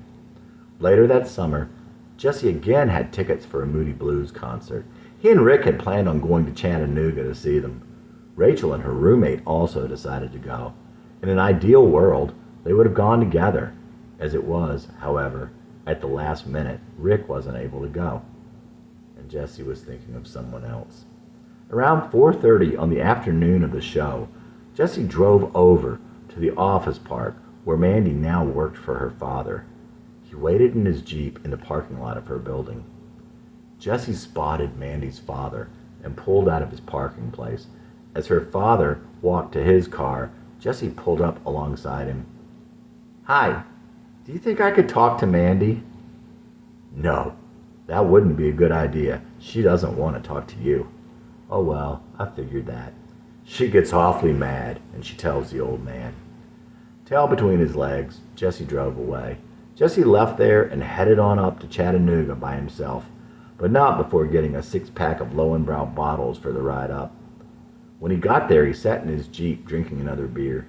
Leaning on the car next to him were two couples smoking a joint. "Hey, trade you for a beer?" "Sure." Jesse handed them a beer and joined them. When he finished, he walked to the front of the parking lot, sold his extra ticket, and went in through the gates of the park. He used the money for more beer. The concert was at an outdoor amphitheater in the middle of the park. It was still light, and Jesse saw Rachel and her friend. They waved, but he didn't even walk over to talk to them. It was quite a sad state of affairs. The concert was good, but Jesse lacked interest in the show. But not in the beer. Jesse was completely wasted when he left. When he came to the junction of 24 and 40, he decided at the last minute to take 24 South down to Murfreesboro because it was a couple miles shorter and he really didn't want to drive anymore. At least that's why he thought he did. He certainly shouldn't have been driving anymore, or at all. But the real reason was to see Stephanie. She was still working there that summer. Stephanie was the last person Jesse knew in Murfreesboro. He'd last seen her on the infamous concert date. When he got to Murfreesboro, it was late. It was very late. Stephanie was taken totally by surprise, but she still cared about Jesse, and she told him he could crash on her sofa. The next day, Jesse woke up in his clothes from the day before, bedraggled, unshaven, and hungover. Stephanie let him use her shower, but he still felt dirty. Stephanie was an angel and a goddess, and he was still the same loser he'd always been. Still, Jesse asked her to go for a picnic in his Jeep. They had a good time, and it felt so good to Jesse to be near her again. What he didn't know was that Stephanie felt the same way. But he never had the courage to make a move on her in the past. That was just too embarrassing. So how could he now, in this condition? He was pretty much just ashamed. When he didn't try to kiss her, Stephanie figured it was over too. That would be the last time that Jesse would look into those big brown eyes, but it would not be the last time Stephanie would wonder what drove Jesse and what it would have been like if he had put his demons down. She would pay a high price over the years for her dreams of love, but for Jesse's reckless spirit and his wayward heart. On his way back out of town, Jesse drove by the alley to see the scene where he had broken his back. He often wondered just how high it was and what it looked like where he fell. He saw the alley and the brick wall of the apartment building and the window, and next to the window was fixed a very old and rusted cast iron light fixture. It had obviously been there for years. It had not broken when Jesse stepped on it. So Jesse thought about it. Now he remembered. He had been squatted down, standing outside the window, precariously perched on the fixture, holding on to the window. He had fallen. He still couldn't see the truth. Of course he jumped. Jesse had been trying to get out of there without Kyle and Amy seeing him again. Kyle had wanted him to leave so he could have some privacy with his girlfriend. Jesse wanted to be there with her, and he sat there looking longingly at Amy. Eventually, with Kyle's hints, he wandered out of the room, but instead of leaving, he went to the kitchen for a beer. Once he got into the kitchen, the aloneness and the fresh, cool air from the open window cleared his mind. Jesse had the same feeling he had had when he crashed through the back door of the bar. Sorrow, loneliness, and ache. and maybe more than anything, embarrassment, like he had always had. As he drove away from that scene and back home from Murfreesboro, Jesse tried to remember that there was more to him than just his love for Mandy. He had always had dreams. They were still there. They had to be. Make it to the top. Sometimes you kill me, other times I just die. Anyway, you'll never know how many times I tried. You killed my love, thought you'd kill me too. But there's something I forgot that you never knew. Got a rockin' rhythm, gonna sing out loud. Ain't no little girl gonna slow me down. Take it on home, take it to the top. Ain't gonna stop till I make it to the top. Sometimes I cried, sometimes I screamed. Anyway, you'll never know how many times I dreamed. Thought I couldn't live unless you loved me too. But there's something I forgot that you never knew. Got a rockin' rhythm, gonna sing out loud. Ain't no little girl gonna slow me down. Take it on home, girl, take what you got. I ain't gonna stop till I make it to the top. Been dreaming too long, lose it over you. I lost it once, but I'm coming on through. You're slowing me down, you're cold and I'm hot, but I ain't gonna stop till I make it to the top. Got a rockin' rhythm, gonna sing out loud. Ain't no little girl gonna slow me down. Take it on home, girl, take what you got. I ain't gonna stop till I make it to the top. Ain't gonna stop till I make it to the top. Ain't gonna stop till I make it to the top. Jesse Dillon at 24. As that summer came to an end, at the tail end of one particularly drunken night, Jesse dropped off his friend Rich. As Jesse screeched off, Rich wondered if he'd ever see him alive again. He had seen Jesse crazy. He had seen him drunk. Hell, he had seen him almost head on a tanker on Nolensville Road. But Rich had never seen Jesse like this. Jesse drove straight to Mandy's house. He was a man with a mission, albeit a drunken one. He parked down the street, walked up to her house, and stood directly under Mandy's bedroom. It was very dark, and he began to throw his keys against her window screen. After a couple of throws, they landed on the ledge and stayed there. No way he could reach them. Gratefully, he found a long branch and managed to knock them off the ledge. Jesse began to beat on the window with the branch. A light in the hall came on, and Jesse saw someone coming down the stairs. It didn't look like Mandy. Jesse took off really fast for a drunk. After a few minutes, he came back. He would wait until she went to leave in the morning and stop her as she walked out. Jesse lay down under a tree in the middle of their front yard. The tree was spinning above his head. The stars were spinning, making big concentric circles in the sky. After an hour of sobering up, he realized there were better ways. He drove to the White Castle down the street. As he sat in the restaurant, he realized just how cold he had been out there. But he didn't need to be. There was someone he cared about who also cared about him. Someone who would hear his knocking and would let him in.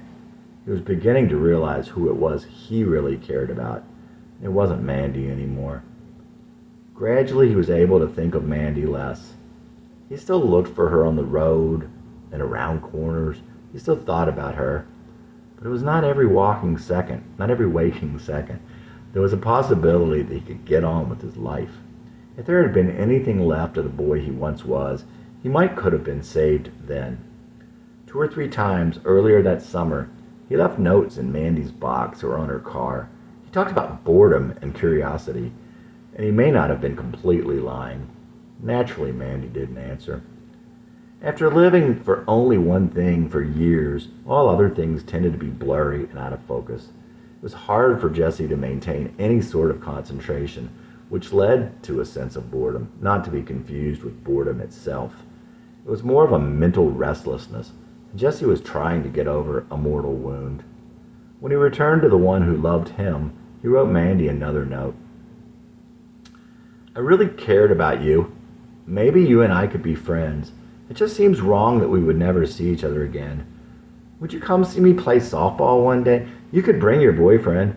I just want to see you and say hi. On no response, he wrote Mandy a final note, basically saying that he was getting even closer to his girlfriend, but it would be so much better for him if he could have a different closure with Mandy. A few days later, he drove to the apartment complex where they both lived. This was just a strange coincidence, seemingly unrelated to anything else. Mandy's apartment was closer to the laundromat. Jesse parked right by it. He got out and walked toward the sidewalk toward his girlfriend's place just down the road. Just then, Mandy walked out of the building. He had to walk right by her and she him. Sort of a chance meeting he was obviously trying to orchestrate, but surprising even him at the time. When he came back from Rachel's place, he got in the Jeep and sat for a moment thinking. He had some time before his softball game. He was already dressed for the game. As he adjusted the radio, he looked over to see someone standing over him. It was Chelsea, Mandy's old friend, the one that Mandy trusted. She was still skinny, like he remembered her, especially for having had a kid. But she wasn't the quiet, shy girl he remembered sitting on the counter at Quick Mart, leaving the counter wet when she left. But he could quickly see the close bond they had and how protective she was of Mandy. Hi? What are you doing here? My girlfriend lives here. She lives somewhere at the front. You came here to see Mandy, she accused him. No, I didn't even know Mandy lived here. She said she saw you before. Well, if I did, I didn't know it. Mandy's friend called Jesse everything but a gentleman. Jesse was unnerved. Mandy doesn't need this shit. She's got enough problems. Don't come over here. Don't try to call her. Don't leave her notes. I'm sorry if I caused her any grief, and I'm really sorry if I caused you aggravation. I mean, I don't even know you. Jesse was freaked out, but he was also a little pissed off. You stay over there and we'll be fine. It's a good thing Mandy's huge boyfriend isn't here. Like I said, I'm sorry, but I'm not afraid of anybody. Nobody threatens me. Jesse was pissed off, but he continued to apologize. Well, I've got to go. Chelsea turned and left him still sitting there. Jesse was still shaking as he drove to the ballpark, and he was shaken through the whole game and into the night. He didn't think of Mandy the same in those last few hours. It seemed that she couldn't care less what happened to him. That night, Jesse fell asleep, and that Jesse would never wake up. It wasn't Mandy, of course. It was the culmination of 25 years of erosion of his heart and his self. Graveyard, Part 2. Again, there was only a little of this on a tape. I don't know if I have it right. Out across an open field, distance lake of green revealed, a brick and ivy wall, closeness found an opening, a door upon the past, inside there a graveyard, eternity so vast. And in an unmarked grave I dug, for I just had to know. Kneeling down I dug so slow, and at last I came upon the creature interred below. Disembodied I behold. I thought about my thinking, and certain I was mad. Beheld my heart and it's still beating. I wondered good or bad. I felt you must have buried yours where you buried mine, maybe dug a little deeper in a somewhat older grave. But if I looked around, your heart I'd someday find. I thought about my thinking, and certain I'd been had. But with my heart still beating, yours missing seemed so sad. So I set out to find it, searching day and night. But without you to guide me, there was so little sight. Days turned into months, and months turned into years, and the glimpses that you gave me only served to flesh out my fears. Looking for an unmarked grave, growing older by the day, the open scar long closed, the freshness would be gone, as grasses, weeds, and flowers claimed it for their own. I've lived since then a surgeon operating on the earth, trying to take back something that was not yet hers. I felt it still alive. Quiet nights I heard it beating, calling out in the distance as I ran out its call retreating. It's been over a year since I last heard that pulsing call, and when you sent your messenger, we both knew that that was all. So I'm not here just to tell you it's official that it died. Too many years underground still to be alive, but to let you know that the surgeon tried. Jesse Dillon at 25. Chapter 50. You might think that it was pretty ironic that Jesse sought voluntarily the same thing that was so devastating to him in middle and high school. But if you looked at it that way, you'd have been wrong. The thing is, he was so tired of running, he couldn't run anymore. When you move towards something you fear, when you take that first step towards it instead of away from it, it destroys the fear. It's like light thrust on a screen. When you put something in between the source and the screen, it's not there anymore. When you go to the screen, the light is not there. The only way to destroy your fear is to face it. But there was something else too. Kurt Cobain sang, "I miss the comfort in being sad." Jesse had lived with the pain and the beautiful sorrow so long that it felt like a part of him. It was the closest he could come to glimpsing the home he'd never known. It's certain that he was drawn to the pain and the sorrow. Either way, he had begun to head straight into the hurricane. Head first, he ran into the very things that had devastated him in the past. And the pain and humiliation were to Jesse like the sound barrier was to the old airplanes. As the airplane went through the sound barrier, the airplane literally tore itself apart. Jesse was tearing himself to pieces. Alternate realities. Alternate realities.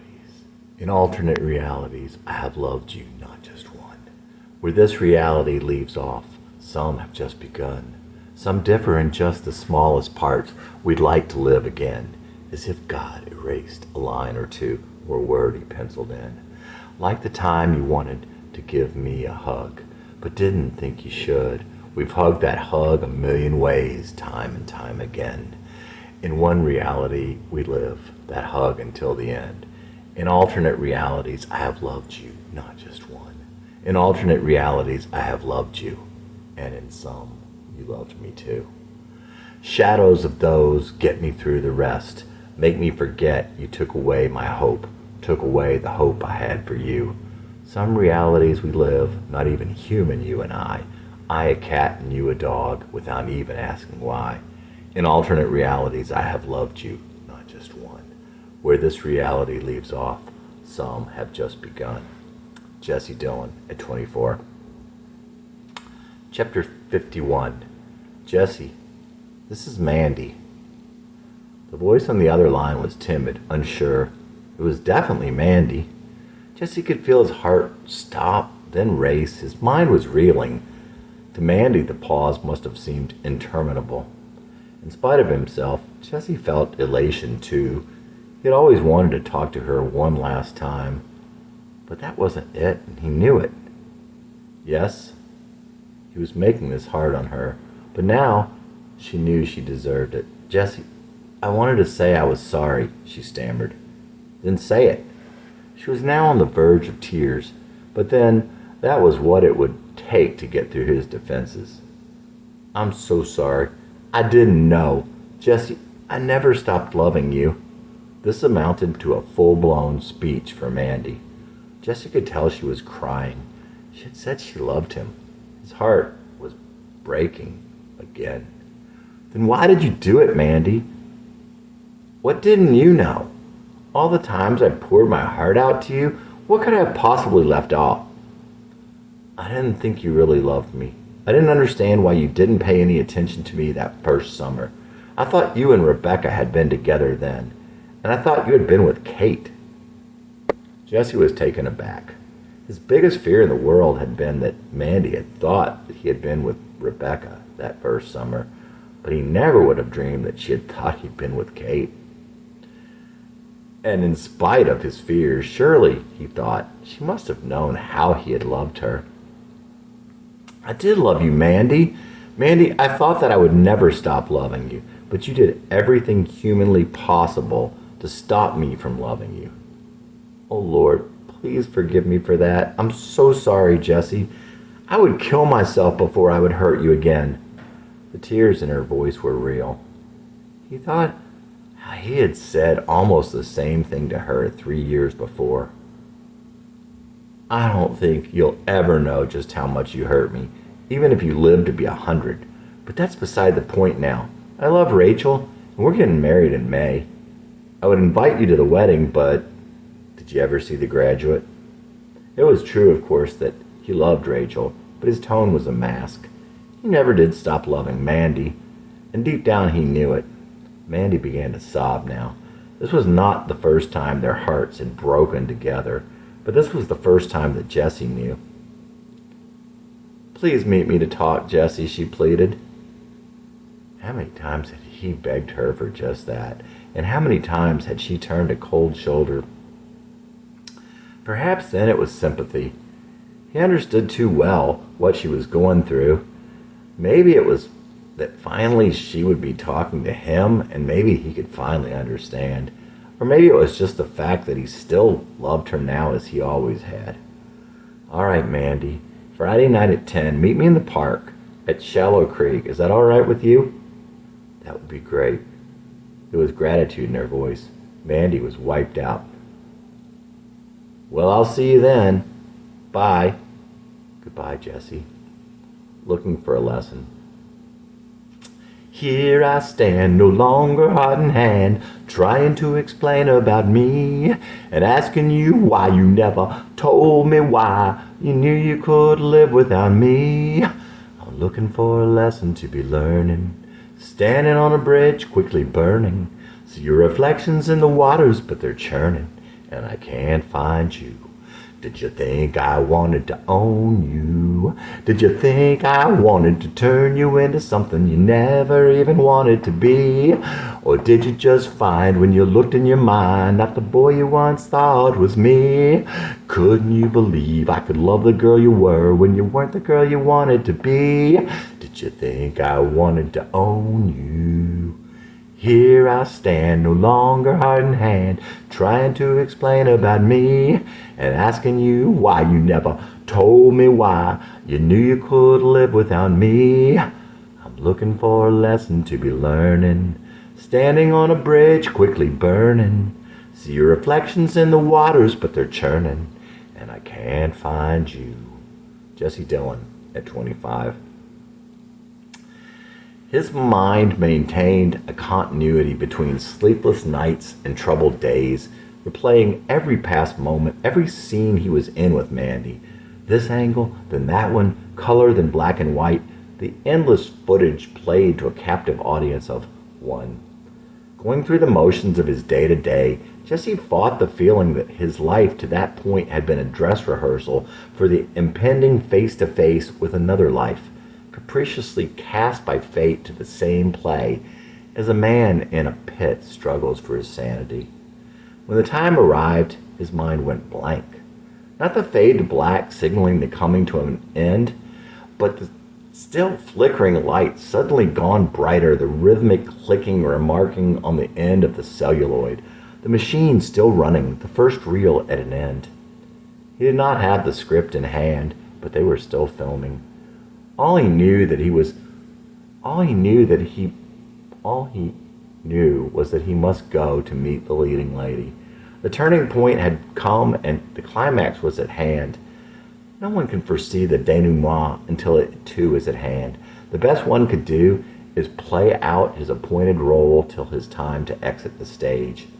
Top down, facing the wind, he desperately tried to clear his mind, if not his heart and soul. Shivering in the warm evening air, he gulped down his second beer, further unsettling his stomach, but soothing his head. Drinking out of a cup, she sat in her car. She appeared as though she'd been sitting there a long time. She appeared to be deep in thought and didn't seem to see him coming. In spite of everything, his heart still raced when he saw her. Pulling up beside her, he raised the top and opened another beer. Trying to regain his composure, He breathed deeply and took a swallow as he opened the passenger door. As she got in, they looked into each other's eyes, looking for reasons, but finding only love and sorrow. Without a word, he put his arms around her and held her as though he would never let her go. Surrounded by his arms, she cried silently against his chest. Please, Mandy, let's talk. Tell me what's been on your mind all these years. Her heart in pieces, she sobbed. Jesse, I loved you all this time. I loved you that first summer, and I never stopped loving you. It killed me to act like I did. I wanted to tell you, but she could no longer go on. Jesse handed her a beer and kissed her cheek. He wiped away her tears with his hand, and he sighed deeply. As she collected herself, they sat wordlessly drinking, his mind once again working. He didn't wonder what she was thinking, or about the past, or about anything for that matter. He simply sat there, thinking he loved her. He loved her. After all he had gone through, he still loved Mandy with all his heart. He loved her as he had always loved her, but could he tell her? He had not yet gotten that far in his thinking. Looking at her, his heart ached not for what had gone before, nor for the hurt it had known, nor for the love he felt, nor the day gone by that would never come again. His heart ached because Mandy's heart ached. He would have torn his heart out to ease her pain. Only then, when he started to tell her, did the question come into his mind. And the answer was, not yet. Mandy, let's take a walk. As he opened the door, he looked up. Yes, the director was here. Deeply he breathed the warm breeze. Deeply his soul breathed the electricity darting through the black dome overhead. The gossiping stars were unhindered by the few wispy trails of cirrus high in the cold stratosphere or the inconspicuous new moon. Only the swirling presence of the Milky Way rivaled their pull. Out of the corner of his eye, he had seen that Mandy shared his secret. As Jessie walked over to her, she looked up at him. Already lightheaded from the gravity of the sky, the beautiful warmth of her eyes made him dizzy. As they walked, he thought, no matter what the future had in store, this moment alone could offset all the sadness of his lonely lifetime. When they reached the stream, he looked down into the rushing water. All Jessie could see was the sky reflected on the surface. He thought how you could not really be sure how deep it was or what was below the surface. Maybe at the bottom there was someone just like him looking up. He noticed that Mandy was no longer at his side. Between the trees, he saw her standing in a clearing, looking toward the darkest part of the sky.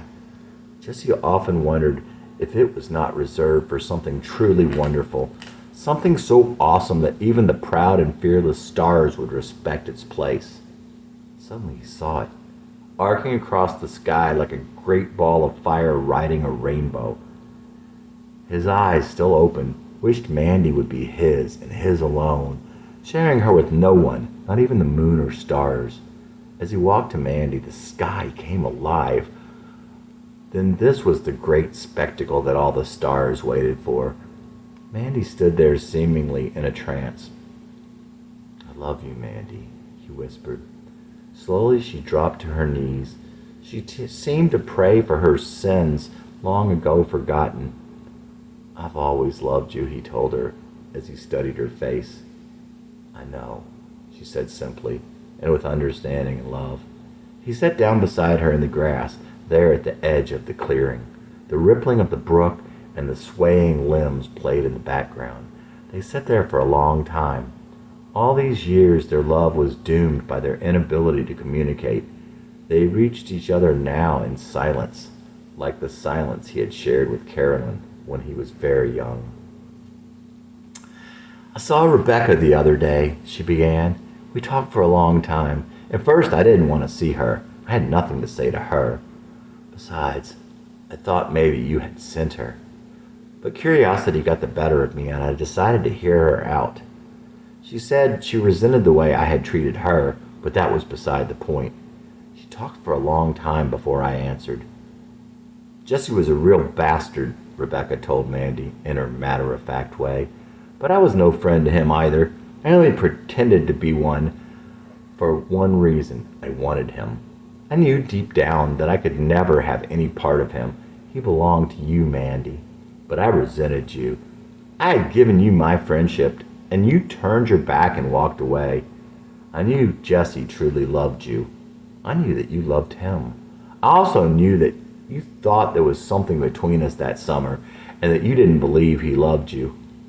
Perhaps subconsciously, I was trying to get back at you, and later him, but it wasn't intentional.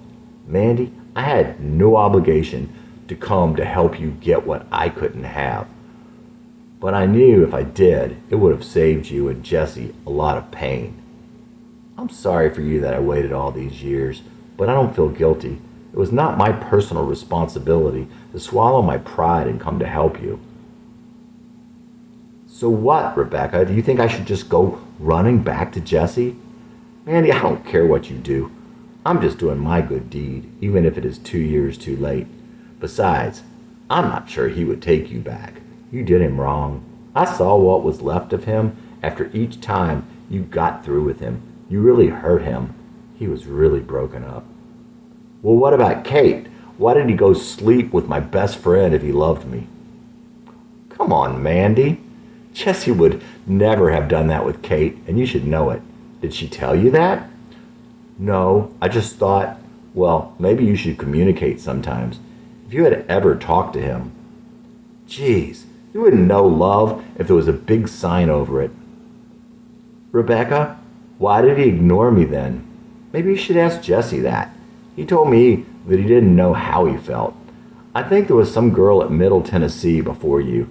I don't think he felt right about what he was doing. Most of all, I think he was afraid of hurting you. He didn't want to lead you on. Then why the big change? Sometimes it takes some people longer than others to realize things. Don't you think, Mandy? He discovered he was hopelessly, head over heels in love with you, and I guess he must have thought you loved him too. Let's face it, he did his best to repent and make amends. Mandy recounted everything that Rebecca had told her that day. I knew she was right, Jesse. I knew right then I'd made a terrible mistake. Please try and understand. I loved you, but I felt it was wrong. I've been hurt too many times, and you had already hurt me once. Mandy, there was so much on my mind that first summer. I thought it was wrong then. I was afraid you were going to get pregnant, and I was even more afraid of me hurting you. I cared about you so much, I didn't think it was going anywhere.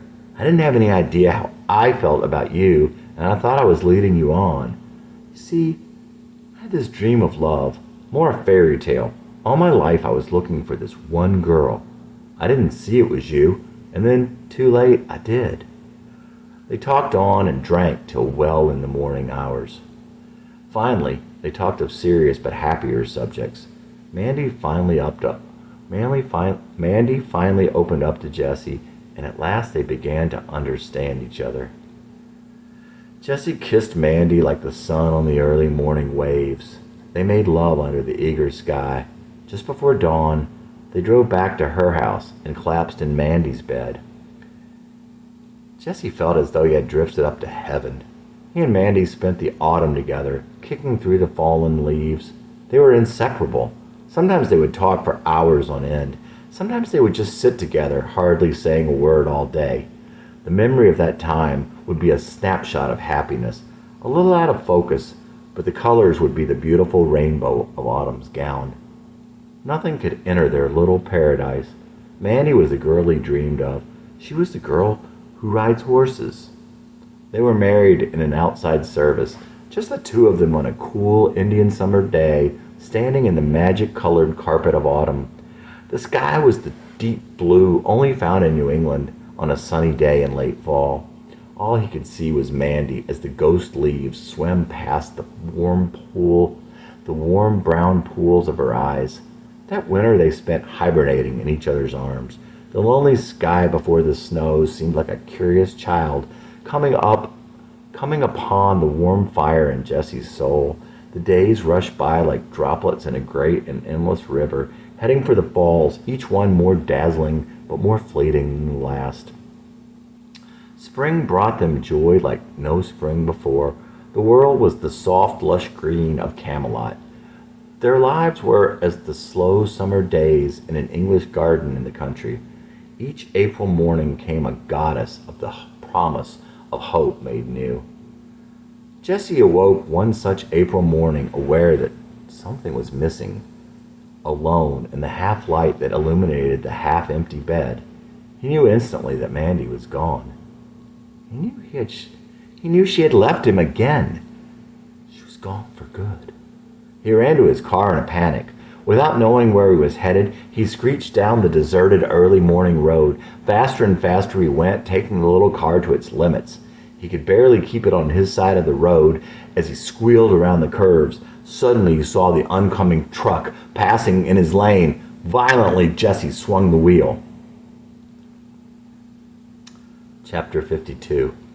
Jessie awoke in a start, sitting upright in the bed and looking around the room now growing light. Think. Yes, he must think. It was a dream. But how much of it? Mandy? Yes, that was Mandy lying next to him. But how did he get here in this bed? It began to dawn on him. Last night they had gotten drunk, and they had made love. After all Mandy had done to him, was she really trying to ruin his life? Now she had led him to betray Rachel? Yes, he had betrayed Rachel and himself once again. Now they were almost married. Mandy had ruined everything. Jessie's anger was growing inside him like an emotional cancer. Mandy, you sleazy bitch, wake up! You don't deserve to be on the same earth with me, let alone Rachel. He knocked her off the bed. When she tried to get up, he kicked her back down. I could kill you, Mandy. For what you've done to me this time, I could kill you. He spoke quietly, precisely as one possessed. She looked into his eyes. He could see her fear. She looked at him as one beholding a madman. Mandy ran to the stairs, and he pushed her down them. He chased her to the back door, and she fumbled with the lock. As he stood there trying to compose himself, she reached for the knife. Trying to scare him off, she faked a lunge in his general direction. Startled, he reached for her hand. In one motion, he grabbed the knife and plunged it into her chest. Jessie was exhausted beyond anything he ever felt in his life. He closed his eyes in an effort to get a bearing. When Jessie opened his eyes, still exhausted and disoriented, he found himself once again in Mandy's bed. He blinked twice and looked over to find Mandy at his side looking back at him. She appeared to be fine. In her eyes, he saw again the love and sorrow he had seen before. Jessie remembered the night before he studied the young girl beside him. Yes, he loved her dearly as he always had. Last night had been the most wonderful night of his life. But Rachel was to be with him forever. She was the one who was meant to be with Jessie. The dreams, he thought, still shaken. They were still so vivid. Good Lord, they had been so real. One dream inside another, and the second as real as the first. Both dreams as real as life. But the first dream dismissed his love for Rachel, and the second dream dismissed his feelings for Mandy. No, of course he was not angry with Mandy, or even with himself. He could never stop loving Mandy. Mandy, whom he had loved forever, with all of his existence. Like Carolyn and Carrie, there would always be a place for her in his heart. But Rachel he had chosen. It was Rachel he wanted to spend his life with. Mandy, I love you. I love you with all my heart, he began, the tone of his voice by way of apology. But I love Rachel, and I'm going to marry her. Please, Jessie, don't leave me. I could never stop loving you. Mandy spoke softly as though she had become very weak. I will never stop loving you, Mandy, but I must leave you. I'm engaged to Rachel, and I'm going to marry her. It's in the script written by one far greater than I. As he got up to leave, he thought how he had never heard crying so sorrowful, yet so sweet and innocent, so despairing, yet so beautiful and childlike. It was as if her tears were totally unselfish. She did not cry for losing what she wanted, but for what should have been. Jessie walked out of her room and out of her life forever. As he did, she etched one last plea on his soul. If you leave me, you'll kill me. When Jesse got home, he stepped out of his clothes and melted into his bed, almost in one movement. His sleep was dreamless and satisfying. Awaking midday, he opened his window to a cool, clear October day. The brisk, clean air made him glad to be alive. He showered away what he felt like was in He showered away what he felt like his He showered away what he felt like was his entire past. His body felt light and strong, and Jesse felt a new enthusiasm for life. He quickly dressed and began picking up. As he threw last night's clothes in the basket, something felt strange. His shirt was stiff. He grabbed it from the pile and stared in disbelief. The entire front was encrusted with blood, at least something that looked like blood, like a transmission low on fluid. His mind raced, but no thought clicked into his consciousness. Finally, he concluded that it couldn't be blood. He was in one piece, and Mandy had been fine. The dark brick-colored stain must have come from lying on the ground in the park. Perhaps it was very thin, dark mud. Surely he would have noticed a puddle of blood there in the moonlight. Jesse tossed the shirt aside and went about his business. Truly, the shirt did not enter his thoughts, but never left his mind, staying just below consciousness. He spotted the shirt just as he opened the door to go, and curiosity got the better of him. He picked it up and went to his car, hastily tossing it on the seat beside him. Driving down the road, Jesse looked down to adjust the radio. A little spot on the shirt was still wet. He had to know. He headed straight to the little medical office down the road. He could hardly contain himself as he walked up to the desk. Could someone test this to see if it is blood? It was a strange request, and one big stain. But it would not be difficult to do there. 10 minutes later, a doctor came out with the shirt. He introduced himself to Jesse and had looked down at the shirt. Jesse, are you sure you don't know where this came from? Doctor, I swear, I was on the ground at the park last night. This morning, I noticed the stain. This is a lot of blood. And it happens to be AB negative, the rarest type. Only 1% of the population has this type of blood. The doctor elaborated in detail about the seriousness of blood loss of this magnitude and the rarity of AB negative blood. Jesse assured him that he was just as in the dark as the good doctor. Do you mind if I keep this in case something should come up? That's fine. And with that, the doctor was assured that Jesse must not have been part of something criminal. Jesse walked out more puzzled than ever.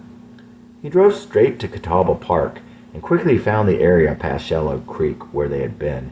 He parked and got out, nearly running toward the little clearing across the footbridge. But after half an hour of searching, he could not find the spot and gave up. Chapter 53. You never gain something, but that you lose something. Henry David Thoreau. Could the converse be true, that you never lose something, but that you gain something also? Channing didn't know for sure if Jesse met Mandy that final time. And if he did, Channing didn't know exactly what had happened. What he did know was that Rachel was his girl. It was Channing, not Jesse, who asked Rachel to marry him. He realized that he loved her and she was the one for him. He wanted to be with her and protect her for all of their lives. Jesse was, and Jesse came to be no more. Rachel fell in love with what she saw in Channing, and that was what was left of Jesse. But she didn't know Jesse was leaving, and she never knew he left. She just thought, people change. Jesse couldn't have changed if Jesse could never have changed. Chapter 54. And so it came to pass. Rachel and Channing were married in May. A new epoch was dawning in their lives. On the evening of their wedding rehearsal, they saw the first two-sided rainbow that either of them had ever seen before. All signs pointed to it being a marriage made in heaven. That glorious day ushered in the season of Channing's peace of mind. They got married, he graduated from college, they went on their honeymoon, beginnings and endings.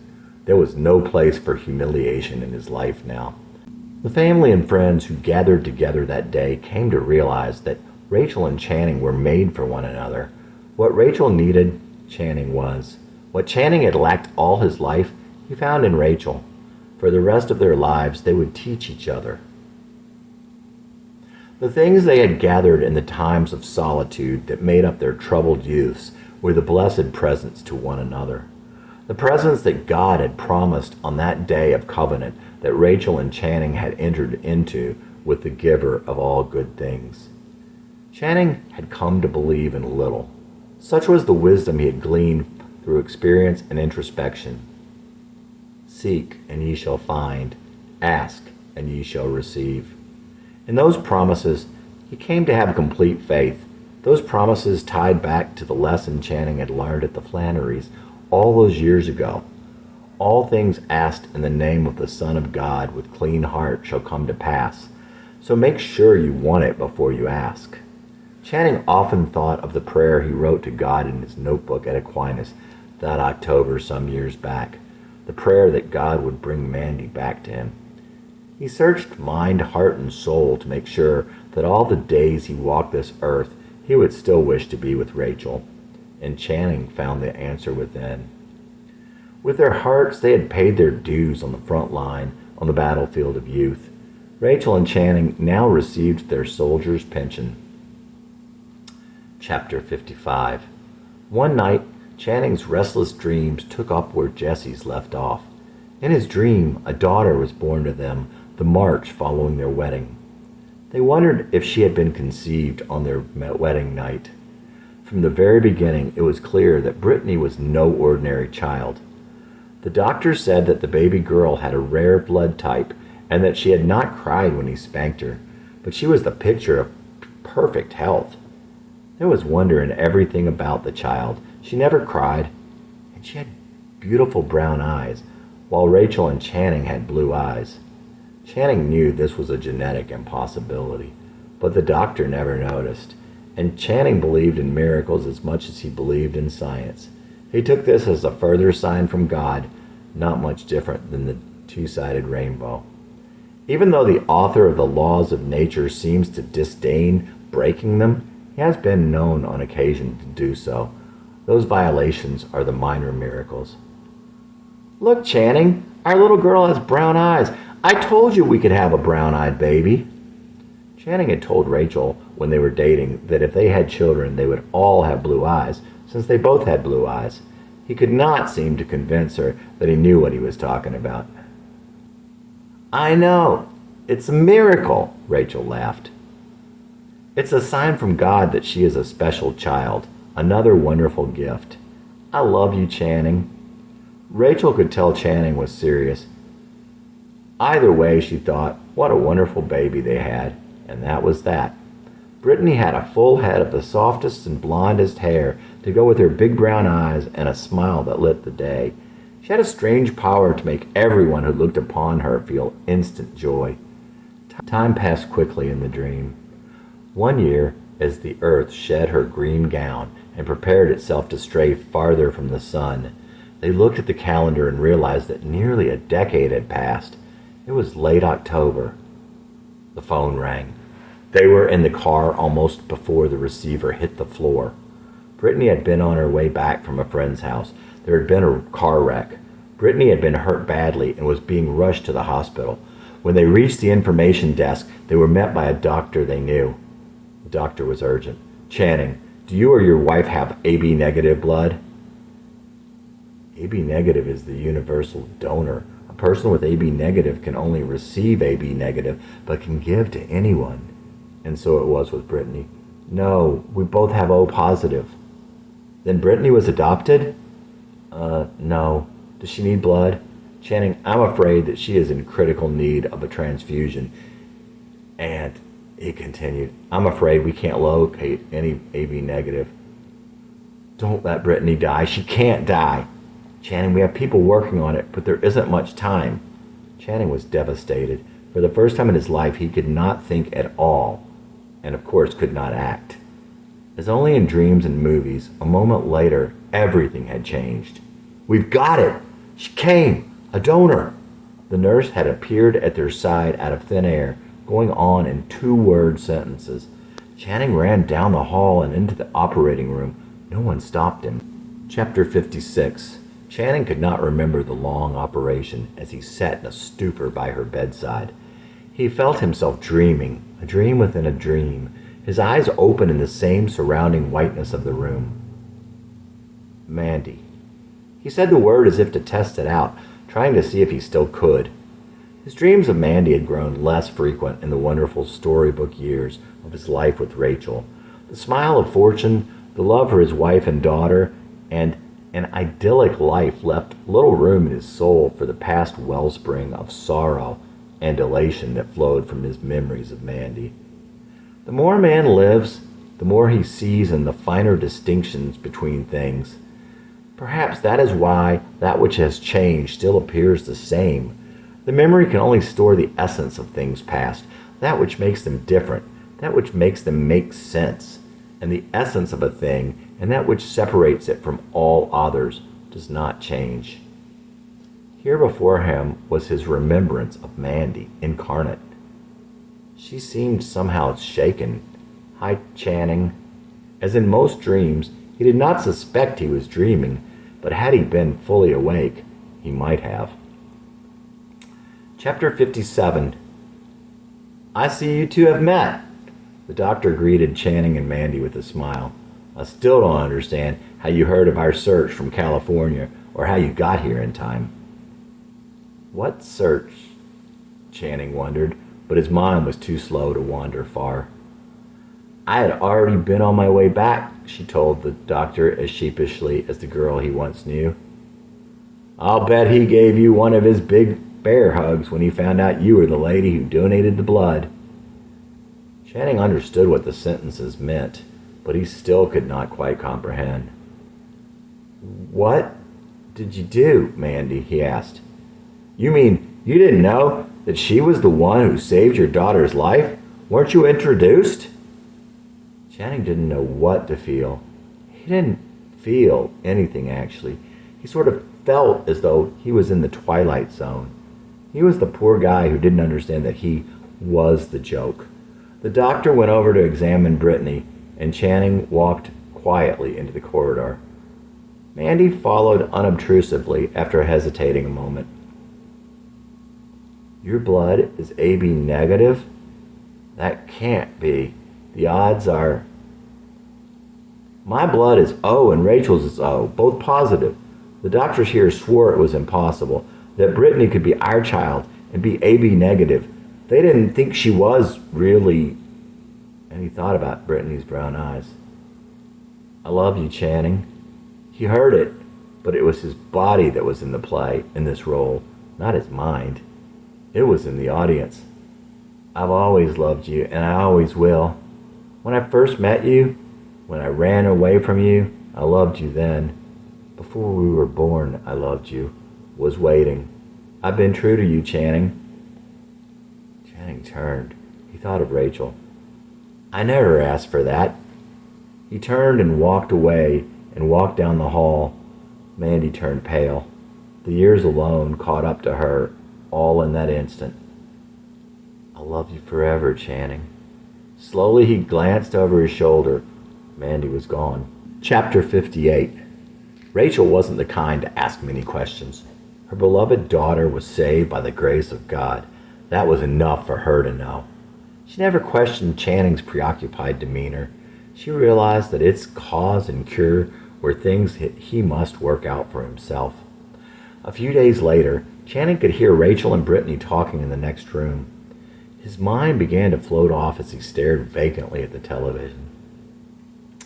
The news anchor droned on, emphasizing each news story with the same false emotion, creating a unique kind of monotone. A local woman died last week in the emergency room. She had lived in California the last few years and had been back visiting. She was rushed to the hospital after collapsing in the lobby of her hotel. Physicians from the hospital and the coroner's office were equally baffled by the autopsy findings, Jamie Spellman reports.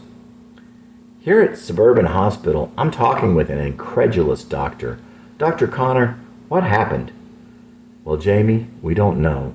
We only have some inexplicable facts and a lot of unanswered questions. When she was brought to the hospital, we knew right away there was bleeding in the chest.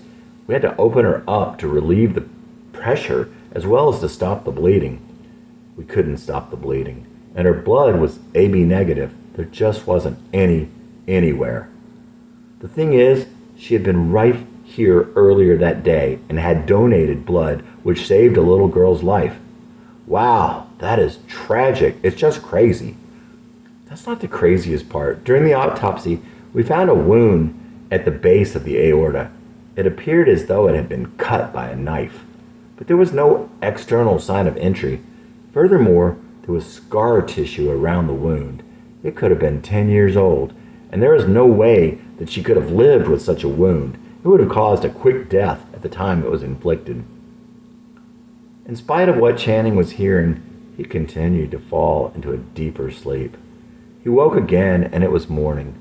He realized he had been dreaming, but he had to work hard to understand just how much of it had been a dream. It took Channing quite a while to remember with certainty that they had no children.